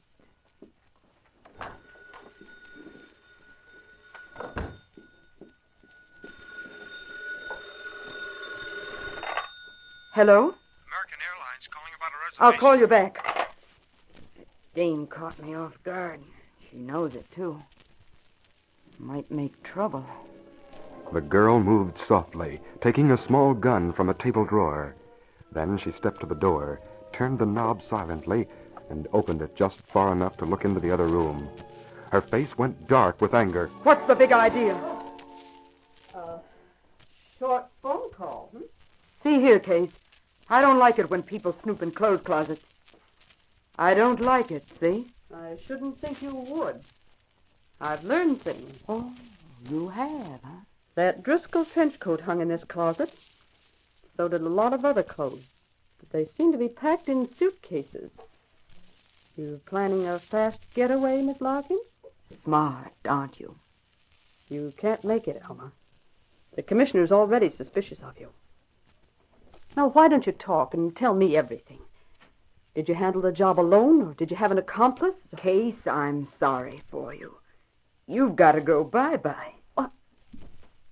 A gun? Right the first time. Too bad you won't see Christmas. Don't be a sap. If you return the money, a girl with your looks can get a light rap. Maybe a suspended sentence if you tell the right kind of sob story. You think. Put down that gun. You don't know all the answers. There's a murder rap waiting for me. Murder? My name's not Larkin. It's Driscoll. Driscoll? Lefty's wife. I was with him on all his jobs while he piled up a bankroll. Then the heel left me flat. He took all the jewels he bought me, my mink and most of my clothes, and ran off with a dame from his hometown. Her name was Larkin. Get the picture? I begin to. She's the one that was killed. When I read about that, I decided to take her name. But I was flat broke. I didn't have the clothes for a front, and I couldn't get a job without some kind of background or references. I finally landed a temporary job in that charity office. Figured to meet some big shots and make a few contacts. And you saw a chance to get a quick bankroll. And took it. So that's it, Case. Now you see why I've got to give you the works. Then your story about a man coming through the back door was phony. Sure it was. I had Driscoll's coat and hat. They were all he'd left with me. So I took them to the office on Sunday. Used them for a disguise. How did you get by without being recognized as Mavis? It was easy. I just changed the color of my hair, wore low heels and horn-rimmed glasses. Wore clothes like this and left off the makeup. Didn't anyone miss Alma Larkin? She came from out of town, had no people. And what of it? Time's up, Case. Sorry. You can't get away with shooting me. The radio will cover the sound of a 25. But the body will be found here. Not for 3 days. That's when the cleaning woman comes. The day after Christmas. Melba! Mavis, don't be a fool! The radio will start in a second or so. I'll make it loud.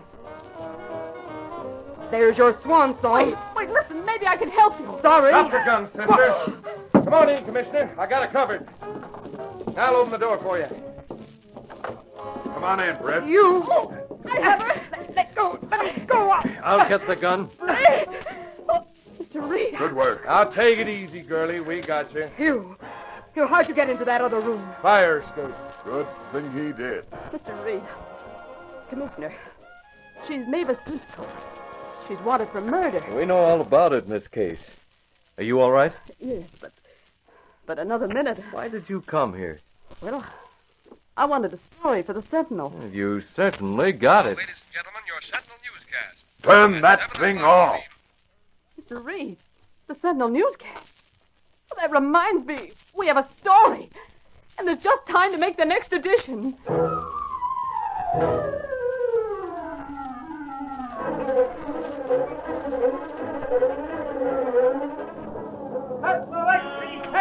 Driscoll was found living. Charity's funds recovered. Read all about it.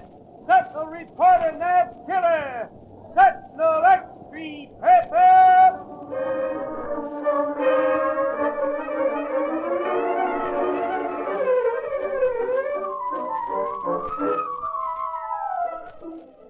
You step right up and take your choice. Yep, that's what you do at breakfast every single morning when you get the Betty Crocker cereal tray. It's a swell new cereal assortment, Wheaties, Cheerios, and Kicks, in 10 separate individual packages, all in one handy carton. Every morning you take your choice, Wheaties, Cheerios, or Kicks, all top favorites, all in the Betty Crocker cereal tray. And say, here's something more. Every Betty Crocker cereal tray has a valuable silverware coupon right out on the outside of the carton. By saving these coupons, you can get a set of lovely Oneida Community silverware in an amazingly short time and at unbelievably low cost. Start saving those valuable coupons now. Get the Betty Crocker cereal tray. You've been listening to The Green Hornet, brought to you by the Betty Crocker cereal tray, the cereal assortment of individual packages of Wheaties, Cheerios, and Kicks.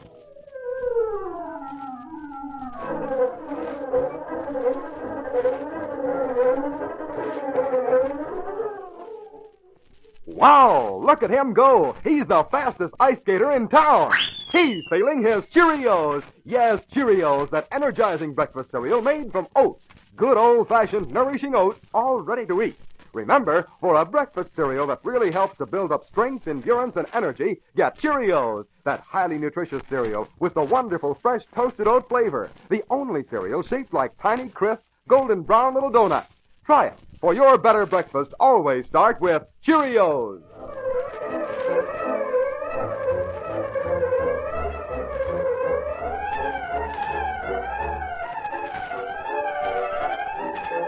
Be with us again next week at the same time when General Mills will again present the Green Hornet. This copyrighted feature originates in Detroit, and all characters, places, and incidents used are fictitious. Hal Neal speaking.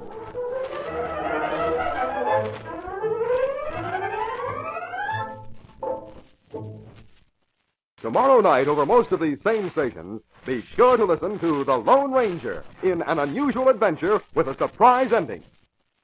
This is ABC, the American Broadcasting Company.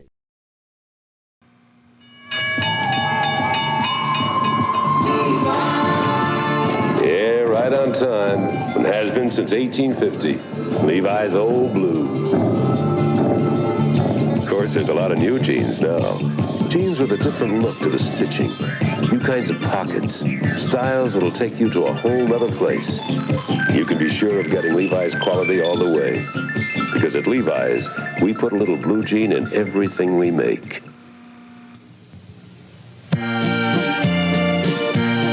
Excuse me, why do you think the Volkswagen Rabbit is the best-selling car in Switzerland?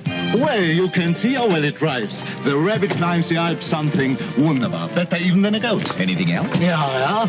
It holds the whole family and the whole picnic because inside it's very, very big. Oh, what's the biggest thing about it? Fritz. Volkswagen does it again. Wednesday, in a 2-hour 8 is Enough special, Nicholas runs away in search of a new family and a new way of life. Put on your cap and look cool. As a con artist. Then Barbara Walters visits Alan Alda. It's work to have an intimate relationship. Diana Ross. I'm not in love right now, and that's sad to me, because I like love. Steve Martin. And Jordan's King and his American Queen. Wednesday starting at 8, 7 Central and Mountain on ABC. Battlestar Galactica will continue in a moment. Well, Silver, wait those thrilling days of yesteryear with the Lone Ranger up next.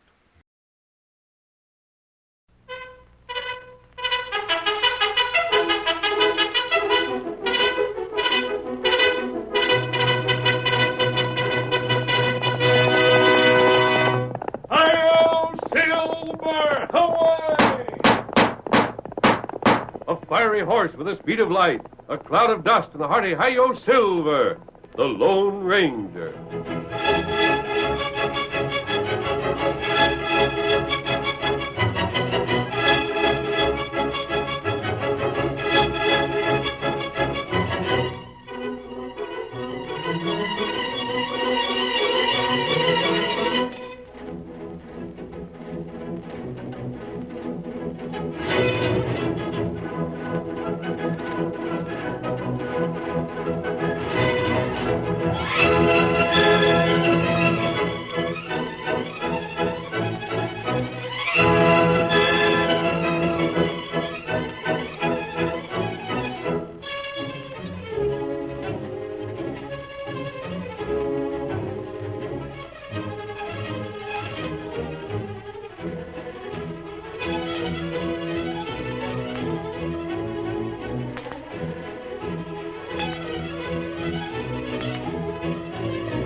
Cattle raising was the first great industry in the western United States But when the days of the open range passed, many farmers emigrated to the new territory.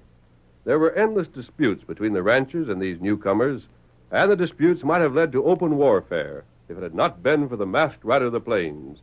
It was he who convinced the old-timers there was room for everyone, and that only through the honest cooperation of all honest men and women that the winning of the West could be accomplished. Return with us now to those thrilling days of yesteryear. From out of the past come the thundering hoofbeats of the great horse Silver.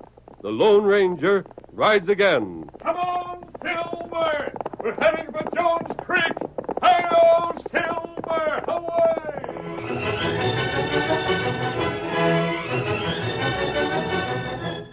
As old Abby Salem listened to the rat-faced man who stood in her parlor, her lips narrowed grimly, and her eyes began to spark with anger. Who sent you here? Why, ma'am, didn't I tell you that afore?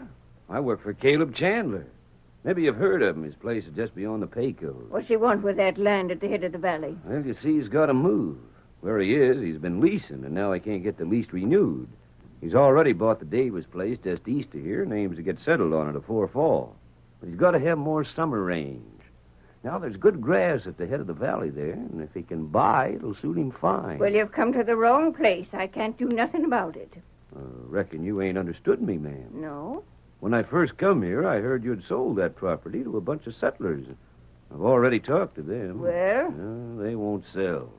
They won't even talk about selling. Then that ought to finish it. Not less than you say it does, ma'am. What have I got to do with it? Well, in talking to them, I learned they ain't rightly got title to that land yet. They paid you half down when they moved in and promised to pay the other half at the end of a year. That'll be about a month from now. Go on. What occurred to me, ma'am, was that you could fix it so they'd clear out without paying that last half. And then the land would revert to you, and you'd be free to sell it to me. Oh, I could, huh? And just how would I go about doing all this? They're using Jones Creek for irrigating, ain't they? They are. And the creek's on your land, ain't it? It is. I understand you give them permission for it. But I found out that permission weren't never given in writing. So I'm to tell them they can't take no more water. Is that it? Just so. Well, that'd be real slick, wouldn't it? I could keep the cash they'd already paid me, besides banking what I'd get for selling the land all over again. Ma'am, I knew the minute I laid eyes on you that you was a smart one. You're the kind I like to do business with. I reckon we Just a second. Yeah? You said your name was Mason. That's it, ma'am. Well, Mr. Mason, I'm a lady. Leastways, I wear skirts. So I ain't privileged to put in words the things I'm thinking. Huh? And at my age, I wouldn't try to give you the larruping you deserve. Though 40 years ago, I'd have handled two like you without even making work of it. Say now. But I still got a voice to holler with, and I can use it. Either you make tracks straight out of here, or I yell for the boys and tell them to give you what for. Now, by thunder, you get... But listen. Get... I... All right, you ask for it. No, don't holler. I'm a-going. You just better. I'm a-leaving. Don't you never come back. But before I go, I'll tell you something, ma'am. You're needn't. What's wrong with you is you're too doggone old to have good sense. I never heard anybody... Hey there. Huh? What do you want? I heard you inside there, mister. I was in the kitchen. When I seen you leaving, I hurried around to catch you before you left. You did, huh? What for? Don't know who I am, do you? Now, look here, young fella. I wouldn't care if you was the governor of this here state. I'm in a hurry. My name's Frank Salem. I don't... Old Abby's my grandma. You're taking objection to what I said to her, huh? Well, mister, you Don't get in such a hurry. You got me all wrong. Huh? Would it be worth anything to you if maybe I was to fix it so you could buy that land? You mean... I asked you a question. Would it be worth anything to you, or wouldn't it? Young fella, it'd be worth plenty. I thought so. What do you have? Mason, you and me can talk business, but this ain't the place for it. Get aboard your horse and ride slow down the trail. I'll saddle and catch up with you in just a few minutes.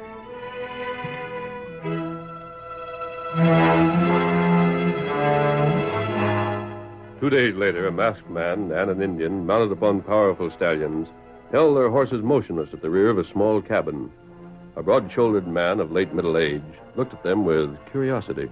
You know, I can't figure you fellers out. You, for instance, you're masked.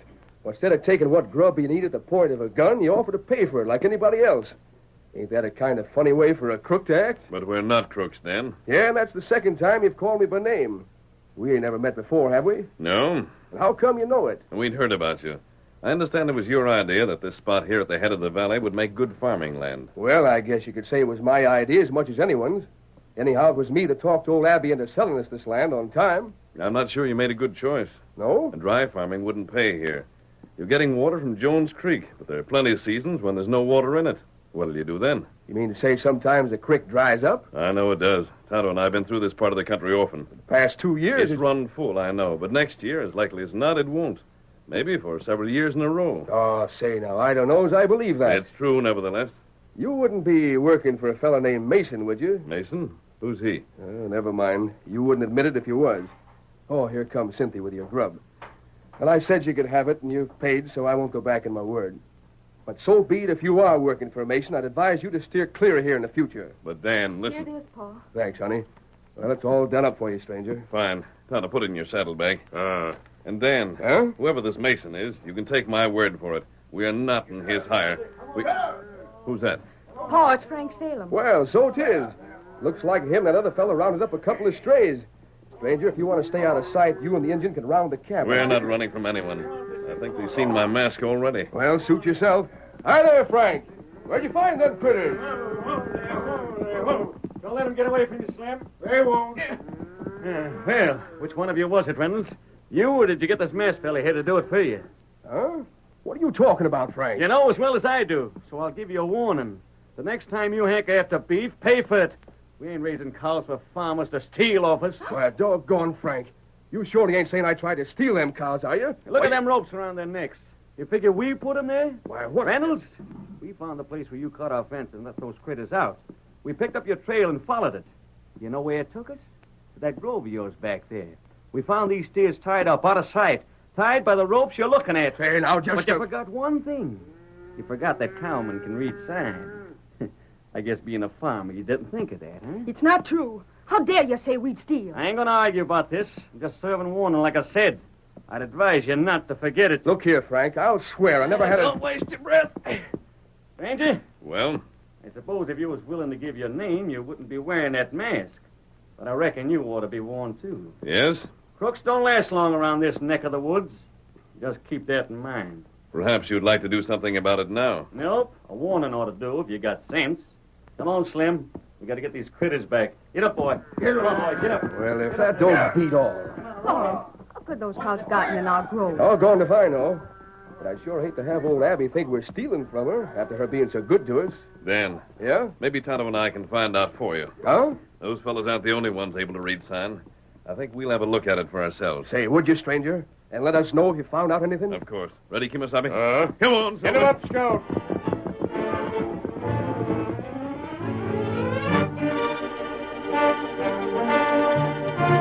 An hour later. Oh, Silver. Oh, boy. Here's where the fence was cut. This story hasn't been hard to read, Kimasabi.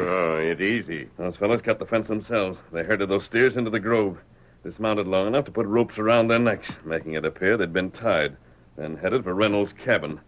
They forgot that anyone reading the sign correctly would see that the prints made by their horses were made at the same time as those left by the steers. That right? And not a single tree in the grove showed where a rope had been tied around it.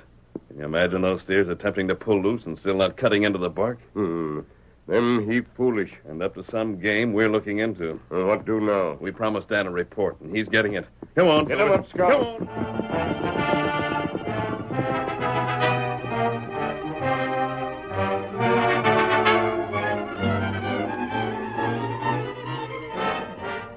Almost a week passed.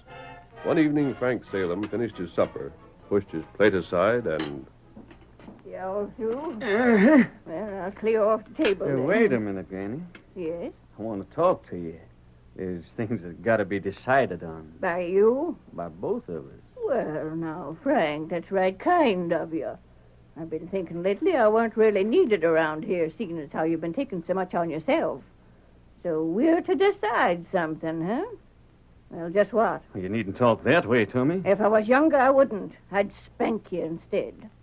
Now, get on with it. What's fretting you? It's Reynolds and them settlers you sold land to. You're going to do something about them, ain't you? You don't mean to just stand by while they rob you blind, do you? I've been giving that quite a bit of thought. Well? If they are stealing, then, of course, it'll have to be stopped. Well, I should think so. But it ain't easy to believe. I'd never have sold to 'em if I hadn't figured they was honest. And once I make up my mind about folks, it takes a heap to change it. Why, you sure ain't doubting they've robbed us, are you? How about them steers I found on Reynolds' place just a week ago? How about that bunch of yearlings we found behind the Lathrop place just day before yesterday? And yesterday again. I know. Well, then... I think maybe tomorrow you better ask Dan Reynolds to drop over here. Don't tell him why. Just say I'd like to have a talk with him. I suppose I better see what he's got to say. I wouldn't. You know what I'd do if I was you, girl? Oh, who's that? Why don't you tell him to come in and find out? Come in. There, Alaska. Dan Reynolds. What Ma'am, you gotta believe me. I swear I know. We've listened to your blasted lies all the way here, and we're sick of it. What's this all about? Just what do you mean by dragging Mr. Reynolds in here like this? Ma'am, the dirty sneak was butchering one of your steers. We caught him in the act. It ain't so. Miss Salem, the reason they caught me by that steer was I heard a shot and went over to see what had happened. It was a steer that had been shot, and I was standing there wondering who'd done it when these fellas rode up and grabbed me. But it wasn't me that shot it. Honest, it wasn't. Didn't I tell you to shut up? Ma'am, don't you believe anything he says. He's lying to you. Slim and me not only seen him shoot the critter, but when we rode up, he already had his knife out ready to skin it. So we picked him up and brought him here. You can do with him what you want. Didn't I tell you? Didn't I tell you all along what the skunk was doing? And the rest of them settlers are doing the same thing. Quiet. Dan, I'm sorry about this. Me and Frank just been talking about you. I told Frank I didn't believe you'd done what he'd been accusing Miss you. Salem, as sure as I'm a foot high, I've been framed. If my boys hadn't caught you in the act, maybe I would have believed you. But you must But believe... as it is, I reckon I've been wrong about you and your friends from the first. It pains me to say it, but I must have been. Listen, No, talking won't do you no good. It's too late for that. But if it's jail you're worrying about, you needn't. I don't aim to advertise what a soft-hearted idiot I've been by taking this to court. Someday you'll see you're wrong about this, Abby. You won't go to jail. But the first thing in the morning, my men leave here with orders to see that neither you nor any of your neighbors gets water from Jones Creek. They'll have orders to shoot the first one of you that goes near it on sight. We've got to have water. Right now, we need it more than ever. You heard what I said. It'll ruin us. But you brought it on yourself. Oh, we must have. Not another word, Dan. It'd just be a waste of breath. I've said it, and I stand by it. Boys, turn Dan loose. He's free to go home.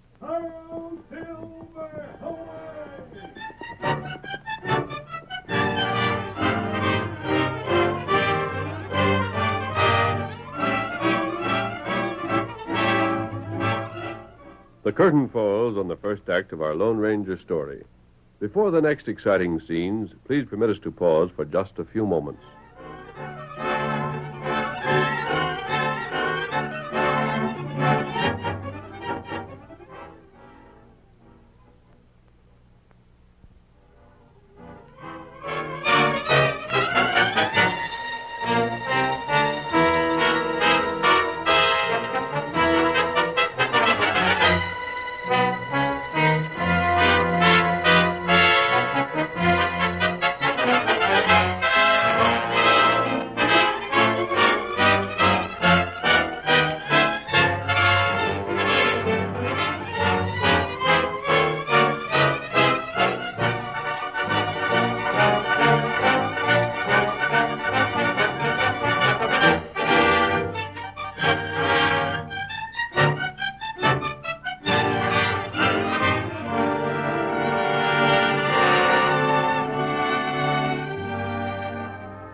Now to continue our story.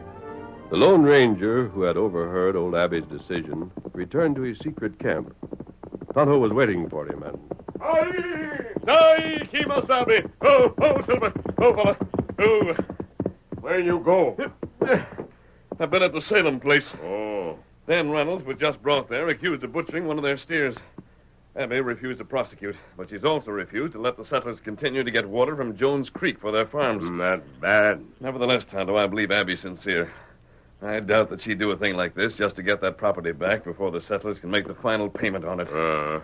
She honestly believes that Reynolds and the others have been stealing from her. Oh, them not steal. Well, this is Frank's doing. That's right. And if he's engineered this, it can be for only one reason. Undoubtedly, Mason is trying not only to defraud the settlers, but his employer, Caleb Chandler, as well. He very likely hopes to get the land for a fraction of what he was authorized to pay, then pocket the difference after he's paid off Frank. Ah. I think you'd better get ready for a trip, Kimosabe. Where me go? To Caleb's place. Shouldn't take but a few days if you keep going. I think Caleb will remember you. If he doesn't, it won't be difficult for you to identify yourself. And then what do? Then bring Caleb back here with you. Tell him what we suspect is going on, and I doubt you'll have trouble. He'll most likely be as anxious to come as we are to have him. Me go now? At once. Here, Scout. I'll give you a hand with the saddle. The sooner you get started, the sooner you'll be back.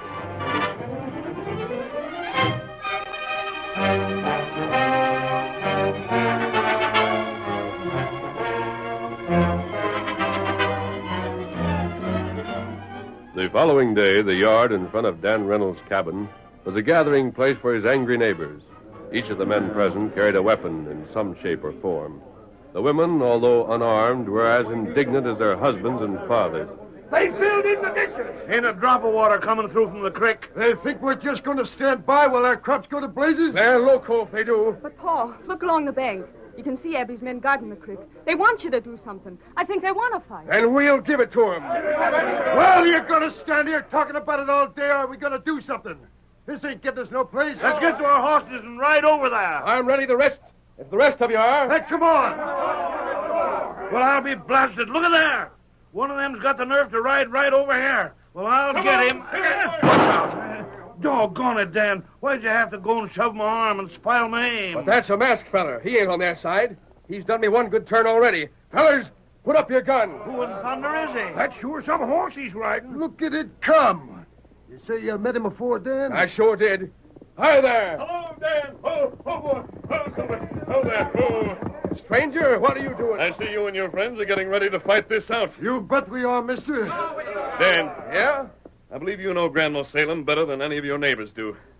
Do you believe she's done this for her own profit? It's a chance to keep what we paid her and still sell to that Mason feller, ain't it? You haven't answered my question. I want to know if you believe Abby honest or dishonest. Well, I don't know. Stop and look at this from her point of view. You and your friends are comparative strangers to her. You know that you're not to blame for this trouble, and so do I. But how's she to know it? What reason is she to take your word on this against that of her grandson and the men who work for her? None, I suppose, but just the same... Just the same, you mean to make a fight of it, huh? Well, if you do, you'll know you've been in a fight. Some of you may be killed. Those fellows keeping watch at the creek mean business. That creek is on Abby's property. She has the right to keep trespassers from it if she chooses. If her men kill, they'll simply be defending the right of their employer. If you kill, however, the law will see it as murder. I suppose you've got a better idea. I have, if you listen. I don't know what it could be. Put down those arms as I've told you, and I'll explain it. He's got no right. We might as well, folks. Listening don't mean we can't decide for ourselves afterwards. That's better. Now then, what's on your mind? Then, you and every one of you are going to do just exactly as Frank Salem hoped for. You're going to abandon your farms.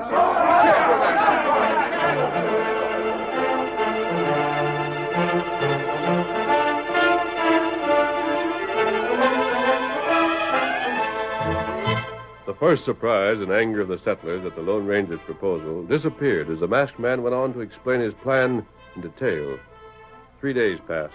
Then, late one afternoon, Frank Salem burst into the cafe in town, looked swiftly about, and headed for the table where Mason sat alone. Mason? Huh?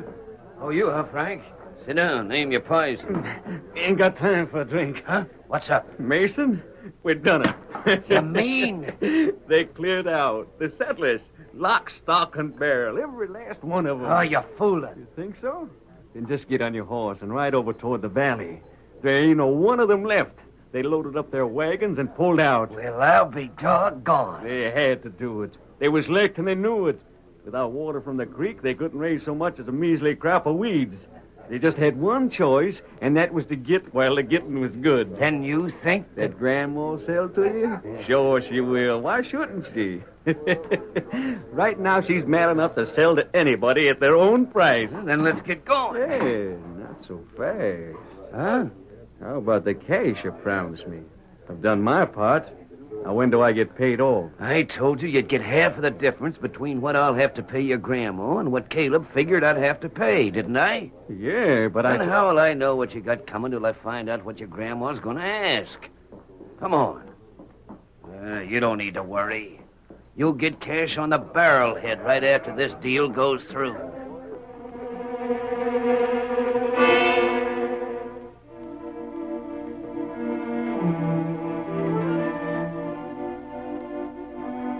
Old Abby Salem made no further protests when Mason offered to buy the land. She accepted the price he suggested, and, the deal completed, Mason and Frank left the ranch. Half an hour later. Slim, Yes, sir? you figure I done right to sell that feller. Why, I don't see why you shouldn't have, ma'am. As long as them settlers cleared out and you ain't got no use for the land, somebody might as well have it. I suppose so. What do you think of Mason? Me? Yes, you. Why, I'd say he seemed to be real fast-spoken. I didn't like him at all. Sneaky looking, that's what he was. I don't know what Frank seen in the feller. Seemed anxious enough to go someplace with him, though. Yes, sir. Collars. See who it is. Yes, sir. Even, Miss Salem. Dan Reynolds. I thought you and your thieving friends cleared out. Nope, we changed our mind. Decided we weren't leaving after all. Water or no water. Huh? So here we are with the cash to make the last payment on what we owe you. Then we'll have full title. But you cleared out, and I've already sold that property. I Didn't thought you get kind of ahead of yourself, ma'am? But you... We got it right down in writing that we have till the first of the month to make this payment. It ain't the first yet, so you never had the right to sell to nobody else. But you're gone. You're taking your things. The cabins were empty. We all... You denying that we can keep that land if we're a mind to? Well, no, Then there's nothing more to discuss. Here's the cash. Some's in gold and some's in folding money. But you'll find it's all there to the penny. What you tell the fella you sold to is your business. Slim. Yes, Find that Mason feller. Get Frank. Hurry up and see where they went. They got to be brought right back. Yes, Hurry. Stay where you are, Slim. There's the fellas you want right here. Now to bring them along. Let go. What's the idea of having us like this? You can't... Quiet. Stranger, who are you? What are you and the engine doing here? And who's this fella with you? This is Caleb Chandler. Who I am doesn't matter. Chandler. Where have I heard your name before? Mason was representing me when he bought the land off of you. Our land. That'll be settled later, Dan. There's something more important to settle here first. What do you want? Abby, you blamed the settlers for the troubles here. You were convinced they'd been stealing from you. For that reason, you denied them water from the creek for their land. And even if that land still does belong to them, they'll never get one drop of water off of my place. What I said afore still stands. Even if it were proven to you they were not to blame? Huh? Don't listen to them, Grandma. Of course they stole our beef. Won't it proved a dozen times over? They can't come Frank, in... you'll keep still. Abby, I believe Caleb has a question to ask you. Well? Miss Salem, I just want to know one thing. How much did Mason pay you for that land this evening? $1,000. That doesn't agree with what you told Mr. Chandler outside, Mason. What's this all about? Miss Salem, you tell me he paid you $1,000. Outside, he told me he'd paid $2,000. Now, I'd give a lot to know just where that extra $1,000 went to. Well, One moment. Abby, Huh? as I said before, you blamed the settlers. But as a matter of fact, every bit of evidence against them was reported to you either by your grandson or by the two men of your crew who are his special friends. But what... I'll show you why. Look here, you can't bully me. Grandma, tell him to Search stop him, it. Tonto. me search him. Get away. Let me see it. What are you doing to Frank? He won't be harmed. And you'll learn in a moment. Find it, Tonto? Here. Here, cash. Good. Take it, Abby. Count it. Then suppose you ask Frank where he got that much money. $500. Tell your grandmother what you did to earn it, young fellow. You'll go to blazes. Frank, Well? you never had anywhere near that much cash all to once in all your life. Frank, where'd you get it? That's my business. It isn't necessary for you to tell us. Search Mason, and you'll find another $500. Add both together, and you get $1,000. The exact difference between what Mason paid you, Abby, and what he told Caleb he paid. Frank, what did you do to earn that much cash? Why would Mr. Mason have given you any such money as that? I won't answer. I don't have to answer anything. No, I reckon you don't. This don't need answering. Frank, you've made me more ashamed than I've ever been afore in all my life. Dan, I got to apologize. I hope you and the others don't think I had any part in this scheme. Why, of course we don't. Shucks, no, ma'am. The masked fella convinced us of that. Caleb. Yeah? I've already told Dan and the others that land at the head of the valley isn't going to be what they want for farming. The land belongs to them, But I have an idea you'll be able to come to terms with them. Is that so, men? You want to buy us out? When I sent Mason here, I figured on that land costing me $2,000. Well, that figure still stands. $2,000 for the land the minute you say it's mine. And I reckon we'll take you up on it. It still gives us a clear profit, so as we can get another start. And I've been paid in full twice over. Mr. Chandler, I'll give you back the $1,000 Mason paid me right now. Thank you, ma'am. What's to be done with these two skunks? I'll take care of that. Abby? Yes? You wouldn't prosecute us when you figured we was in the wrong, so we won't turn Frank over to the law. I reckon you're still handy enough to deal with him in your own way. I will. And as for you, Mason, I got my cash back, so I reckon you can go free, too. But you're fired. And I'll see to it you don't never get another job in this here state. Well, that settles that. Folks, it seems to me there's one fella deserves a heap of thanks for the way things turned out, and that's the masked man. Silver, away!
The story you have just heard is a copyrighted feature of the Lone Ranger Incorporated.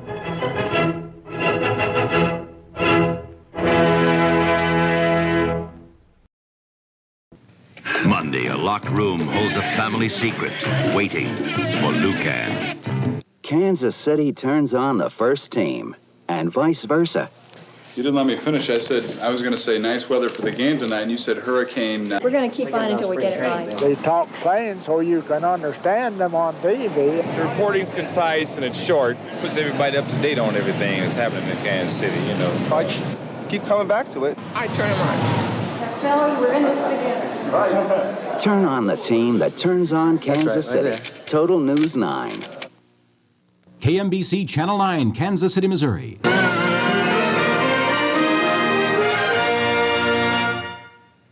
When was the last time you played Parcheesi, Royal Game of India?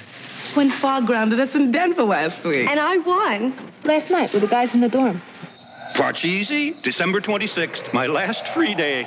Parcheesi. It's been around for 100 or more years, and if it wasn't fun to play, how could it last this long? From Cell Show and Writer, another name for fun and games, including world-famous Scrabble crossword games. Parcheesi? Been playing steady for the past 20 years.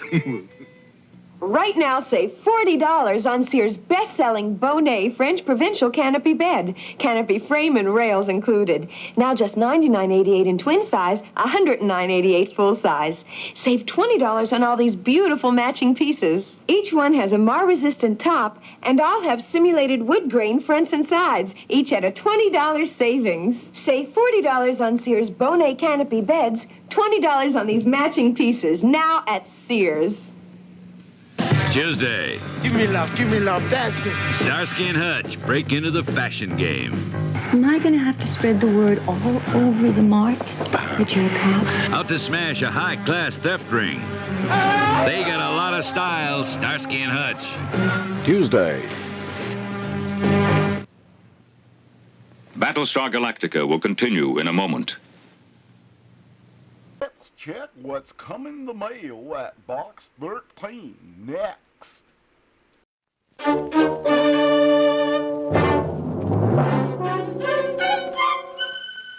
Box 13, with the star of Paramount Pictures, Alan Ladd, as Dan Holliday.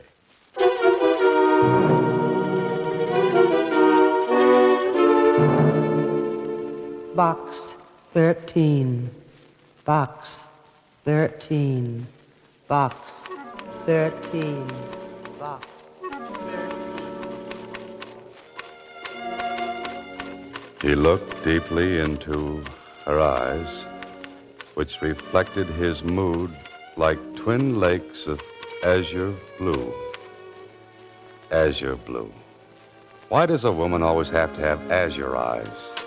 Why couldn't they be fire engine red? As his muscular arms tightened around her fragile... Susie. Oh, Mr. Holliday, I'm not fragile, but I'm sure scared. Somebody's been following me. With those legs? Why not? I was petrified, afraid to look back even. His footsteps kept going click, cluck, click, cluck, real sinister-like. Oh, I bet that's him now. Mr. Click-Cluck? Oh, Mr. Holliday, he followed me all the way from Box 13.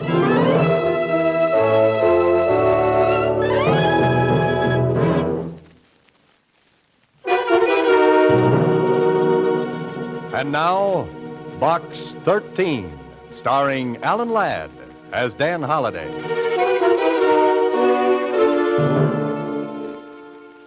Well, this is a brand new twist. Besides a message from Box 13, Susie has brought a mysterious caller. Somebody who wants in, but definitely. Don't answer it, Mr. Holliday. Now, Susie. You didn't see this person, huh? No, I just felt him following me like a phantom, except his heels went click, cluck, click, cluck. Oh. That doesn't sound so dangerous. Let's take a chance. Come in.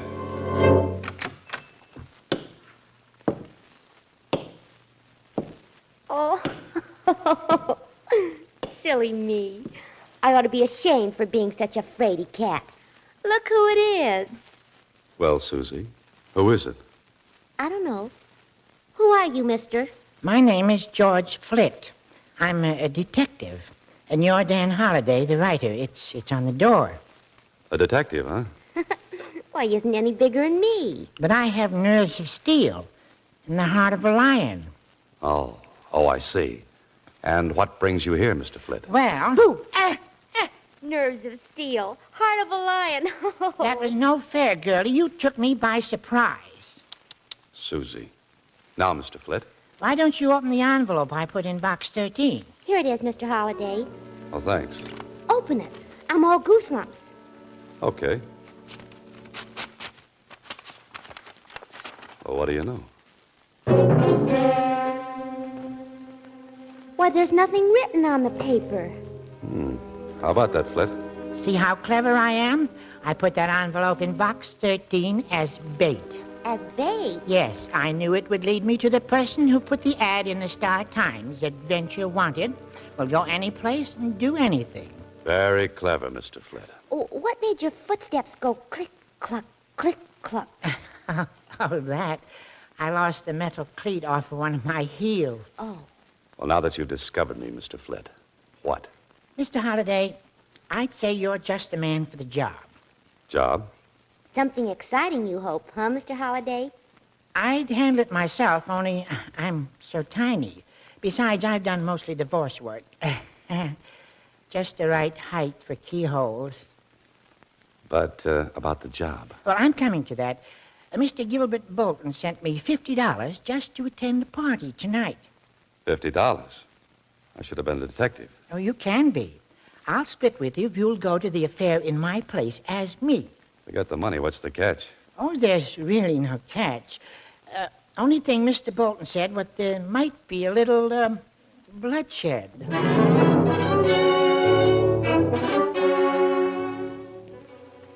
Well, this holiday is the wackiest situation yet from good old Box 13. Yes, Holliday, he must be hard up for story ideas. Hard up for brains, too. Otherwise, why are you riding with George Flitt, detective, in his hot rod jalopy? Destination, bloodshed. And you've never met this Bolton who's having the party? No, but he phoned and explained that the party is going to be at his nephew's place, Kenneth Bolton. Kenneth, huh? What about the bloodshed? Well, as I understand it, Kenneth's father, that is, Gilbert Bolton's brother, committed suicide not so long ago. Oh. Gilbert said the boy is suffering from neurasthenia, I think he said. Psychoneurotic, huh? Yes, on account of the way his father died. Gilbert's afraid the boy may take his own life tonight. Why tonight, especially? Well, it seems that Kenneth drinks a lot at these parties and gets depressed. And my job is... to see that he doesn't commit suicide tonight. I've looked forward to more pleasant evenings. I think that's the place up ahead with all the lights on. Yeah, that's the address you mentioned. We must be about 15 miles from town. 14 7/10 by my speedometer. Well, Flitt, I may as well take off. What are you going to do?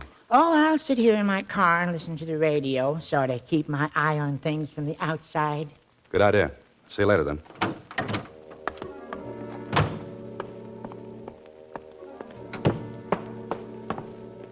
Here we go again, Holliday. Oops, the name's George Flitt, detective. Remember? Beyond this door, who knows? But it's a beautiful house, a beautiful night, and a beautiful girl. Good evening. Oh, good evening. I'm looking for Mr. Gilbert Bolton. Won't you come in? And you are? George Flitt. You say you're George Flitt? That's right. I'm Rita Martin. How do you do? Now let's go in and find Gilbert Bolton, Mr. Flitt.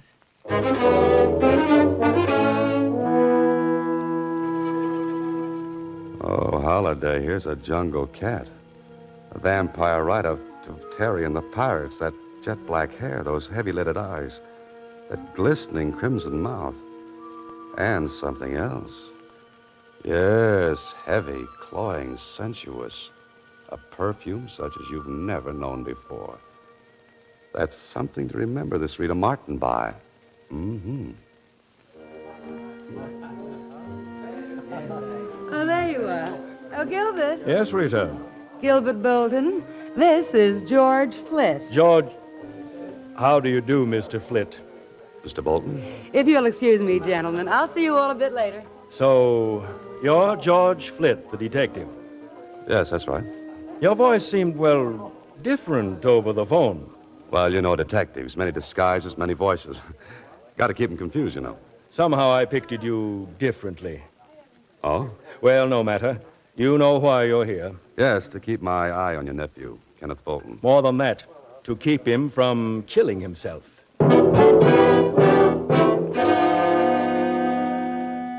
The way this man looks at you, Holliday. So cool, so calculating. With piercing eyes that thud against the back of your skull. He could be one of two men. A man of distinction or a man of extinction. Okay, Mr. Bolton, I'll keep your nephew alive. That's your job. Well, what makes you think the boy wants to commit suicide? Well, since his father, my brother, took his life, Kenneth has been extremely upset. It's only natural, Mr. Bolton. I know, but I've heard Kenneth threaten suicide, and it's got me worried. Anyone else heard him? Yes, Miss Martin. Anyone else? What do you mean, anyone else? I just wondered if anyone else had heard him make these threats. I really wouldn't know. It's enough that Rita and I know about it. How does Rita figure in this picture? Aren't you being a bit presumptuous, Mr. Flitt? A detective likes to know these things. Miss Martin is an old friend of the family. Oh, there's Kenneth now. I'll bring him over. Just as Gilbert Bolton passed me, there was something familiar about him. What was it? Who was it? Come on, think, Holliday. It may be an important clue. But here they come. The man of extinction and a typical boy from Princeton or Yale or Harvard. George Flitt, my nephew, Kenneth Bolton. Glad to meet you. How do you do? Enjoying yourself, Mr. Flitt? Very much. How about you? Oh, so-so. These parties get to be a bore, huh? Kenneth hasn't been quite himself since the tragedy. Must you always bring that up, Uncle? But you know you've been terribly upset, Kenneth. So I've been upset. Why talk about it? Oh, Mr. Flett, Yes? will you come with me for a moment? Oh, why, sure. It's so close in here that I thought a breath of air. It suits me. In the garden. The garden it is.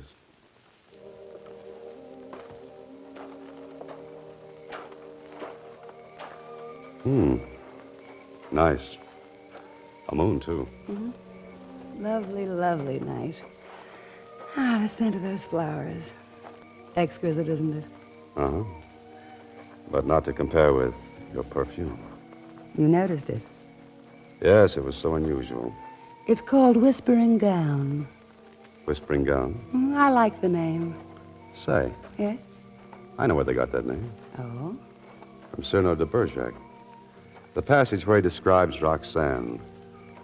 Across my life, one whispering silken gown. That was lovely. You're quite literary, aren't you, Mr. Flett? Well, yes and no. Just what do you do? Gilbert Bolton didn't tell you.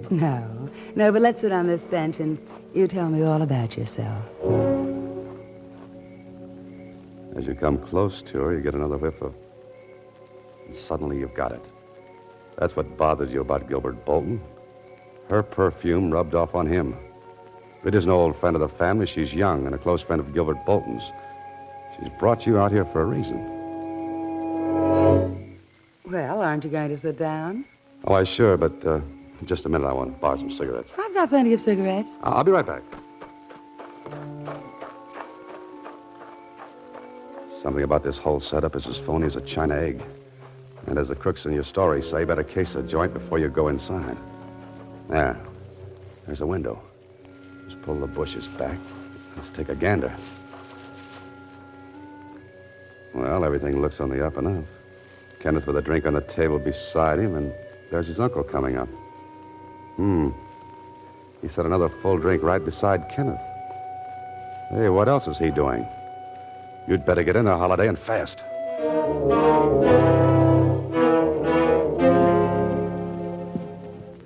Mind if I join you, gentlemen? Well, not at all, not at all. You appeared quite suddenly. Care for a drink, Mr. Flett? Here, I haven't touched this one. No, let me fix Mr. Flett a fresh drink. I think I'll just have one of these hors d'oeuvres. Here, watch it, my drink. Oh, I'm sorry. Flett, you awkward idiot. Oh, excuse me. Yes, Uncle. Accidents will happen. I didn't really feel like another drink. It was your idea, remember? Well, Mr. Flett, were you able to borrow some cigarettes? I was ambushed by hors d'oeuvres. Glad you're here, Rita. I have a proposal to make. Yes? What say we all run up to my penthouse for a while? Oh, sounds good. What do you say, Mr. Flett? Fine. I think a change of scenery would be nice. You'll enjoy the view overlooking Green Hill Park from the penthouse, Mr. Flett. Oh, good. What's the address? Tell you what, Mr. Flett. Rita, Kenneth, and myself will go ahead in my car. Then you can follow us in yours. Well, maybe I'd better go with Mr. Flett to keep him company. No, I'd like you with me, Kenneth. There's something I want to discuss with you. Important. Well, perhaps I should have the address in case I lose you. That won't be necessary. Just follow me.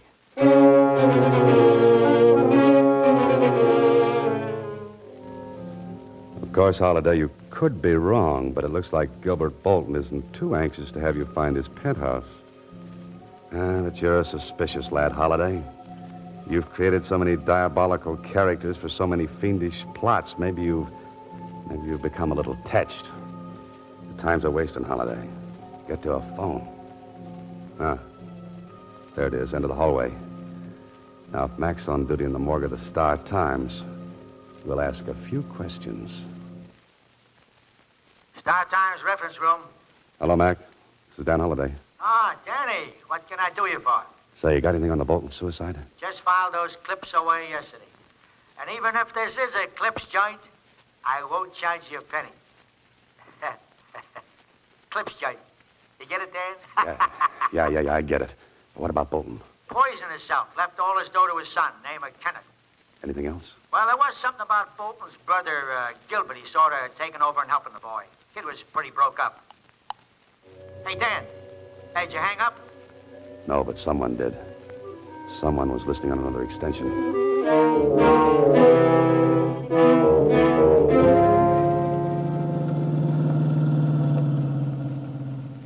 this is the fastest hot rod I've ever driven. We're keeping right up with the Bolton. And he's doing 70. Wait until you shift into high gear. Where are we going? To a penthouse, I hope. Gilbert Bolton's. What happened at the party? Oh, Rita Martin tried to get me into the garden, and I got suspicious. Trying to keep you away from your job, wasn't she? Yeah, so I rushed back into the house, stopping to case the joint through a window. Case the joint. A detective talk. Yeah, then I got into trouble with Bolton. Well, how? By knocking a drink from his nephew's hand. Huh? What did the uncle do? He got insulting. Then all of a sudden he suggested going to his penthouse. Watch it. He's slowing down. Yeah, I wonder what his idea is. Oh, he's just slowing down for that train. But he only slowed down for a second. Look at him go. I know what he's doing. He's trying to beat that train to the crossing. He's trying to lose us.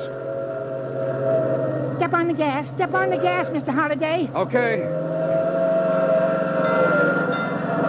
Mr. Holliday, are we going to make it? He made it, but I don't know about us.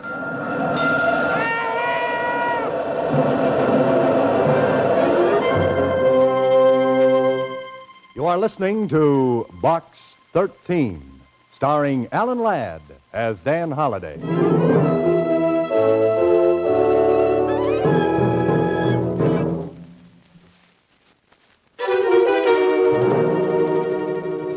And now, back to Box 13, starring Alan Ladd as Dan Holliday.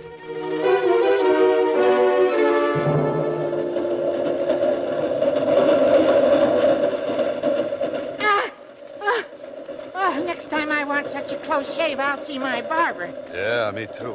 Gosh, Mr. Holliday, I thought I could handle this hot rod, but the way you whipped her off the road just short of those tracks, Not a scratch on her. Lucky us. That train must be a mile long. By the time it passes, Bolton can be in Alaska. What's the address of his penthouse? You're asking me. All I know is it overlooks Green Hill Park. Our next stop.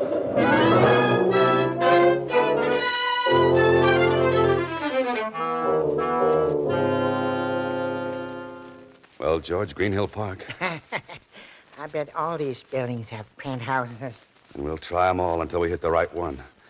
I'll go around this side of the park. Okay, and I'll try the buildings around the other side. Bolton's got to be in one.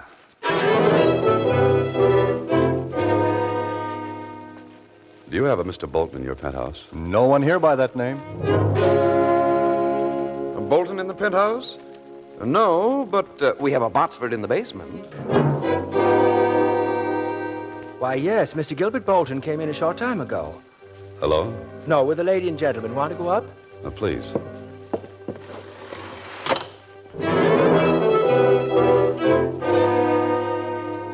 Did Mr. Bolton say anything about expecting more guests? No, sir. Do me a favor. If a little fellow with a squeaky voice shows up asking for Bolton, tell him I'm here, will you? Dan Holliday. Yes, sir. Oh, here you are. Thank you, sir. Your floor, sir. That's the penthouse door over there. Right.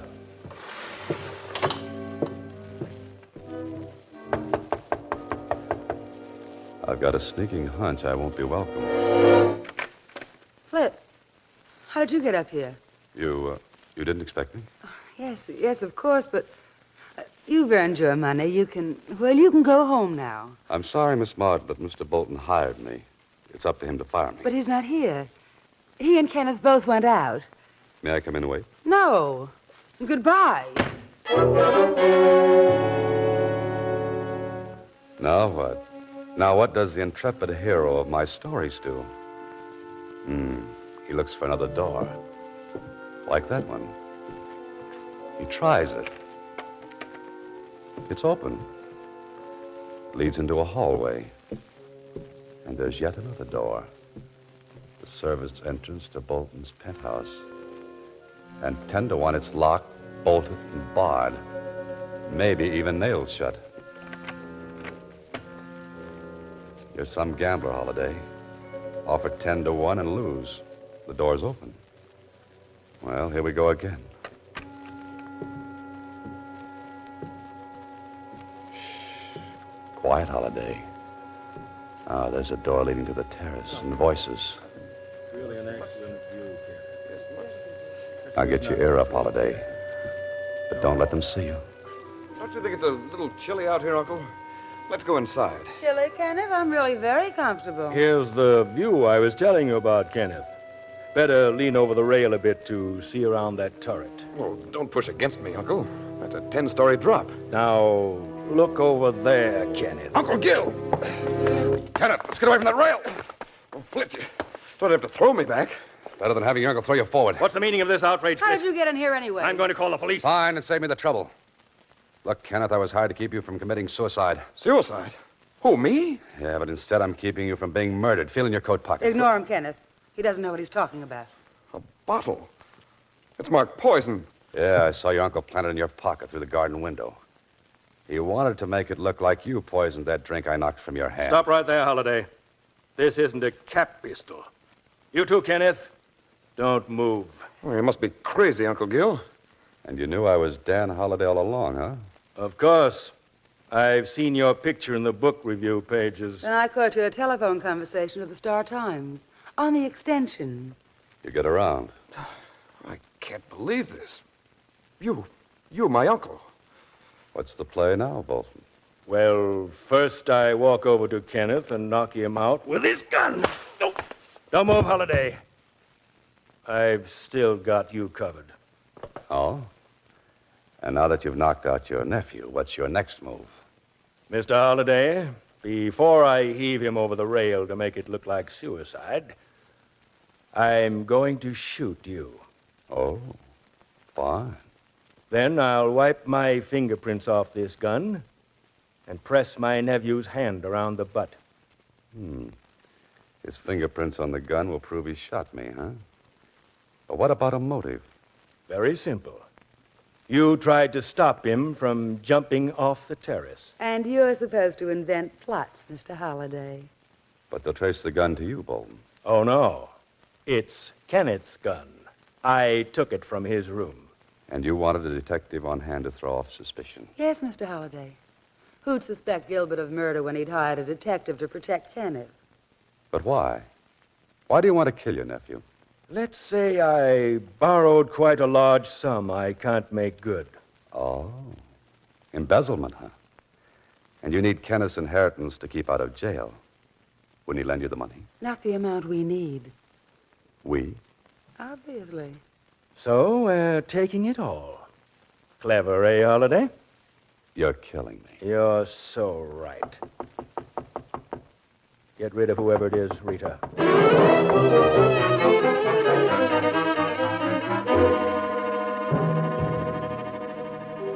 If that isn't help, Holliday, forget about writing the great American novel.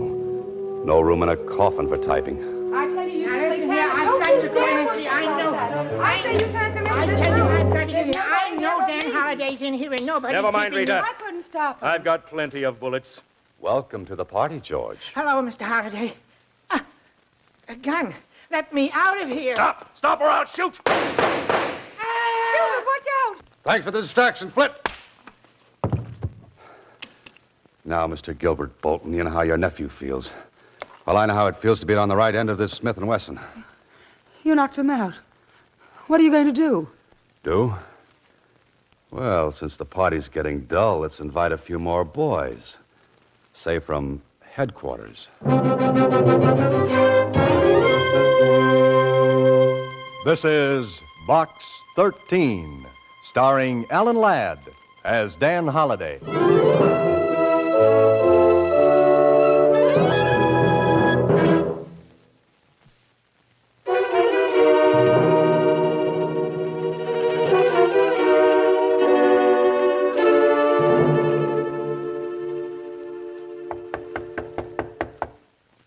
Come in. Hello, Mr. Holliday. Hello, Susie. Ah, Mr. George Flitt, detective. How's the arm, Mr. Flit? Oh, it's healing up fine. One of the bullets just grazed me. You know, I bled quite a lot. Say, wasn't that awful, them trying to kill that boy? And he really wasn't psycho whatchamacallit at all. Bolton cooked that up to support the suicide story. What's going to happen to them, Mr. Holliday? Well, they've got Bolton for embezzlement and attempted murder. They're holding Rita as his accomplice. And she was such a beautiful girl and so sweet, too. Yes, George, you can say that again. How's the rod hot these days, Mr. Flint? Hot rod, Susie. Hot rod. Rod hot. Red hot. Oh, how is it anyway? Red hot. Oh, it's fine. And Mr. Holliday, even if I did run away from that gun, I really do have the heart of a lion. But of course, George. Only thing is, it's a scaredy cat lion.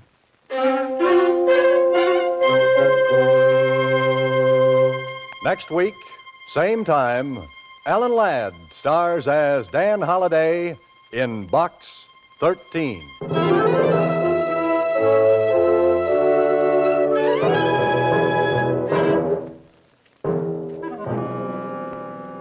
Alan Ladd appears through the courtesy of Paramount Pictures and may currently be seen in Wild Harvest. Box 13 is directed by Ted Hediger. Original music is composed and conducted by Rudy Schrager, with an original story by Larry Kraft. The part of Susie is played by Sylvia Picker. This is a Mayfair production.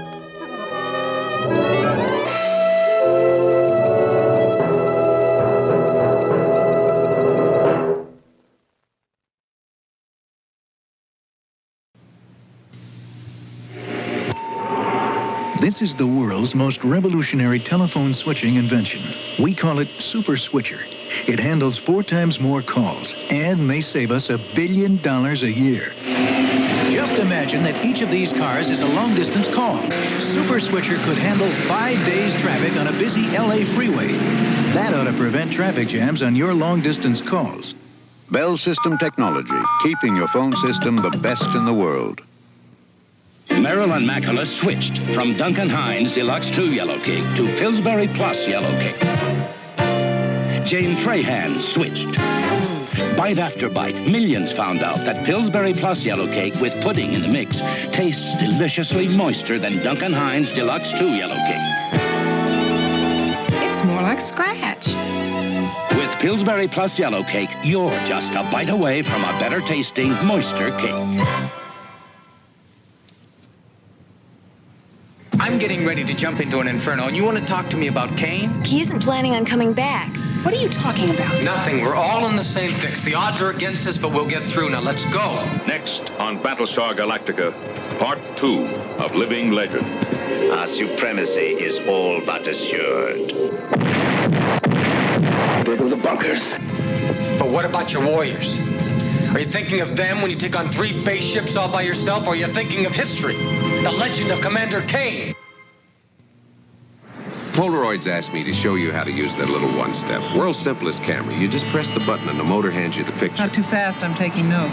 Now, first you have to find the button, but that's easy. It's only got one. It's in the front and it's bright red. Anybody ever flunked this course? Now, when you find the button, press it. Now the hard part's behind you. And Polaroid gives you brilliant color in minutes. There you are. Very pretty. Now, how'd this work again? Get a one-step. Look at that.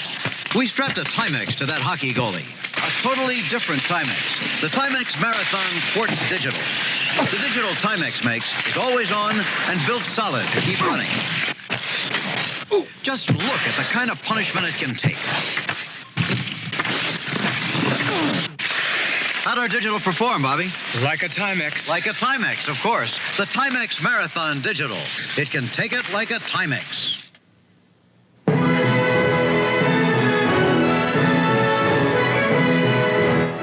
Tomorrow, Luca and the Wolf Boys held hostage by an eccentric millionaire. Then the San Francisco 49ers battle the Pittsburgh Steelers on NFL Monday Night Football. Watch tomorrow starting at 8/7 Central here on ABC.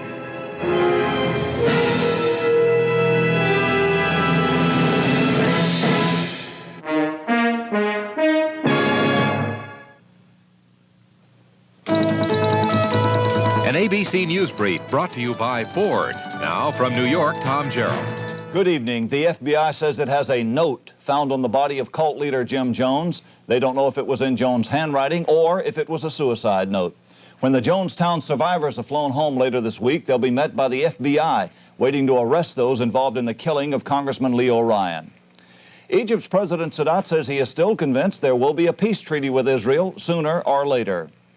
At least 10 people have died, more than 25 injured, when fire raced through a packed Holiday Inn near Rochester, New York this morning. Now this.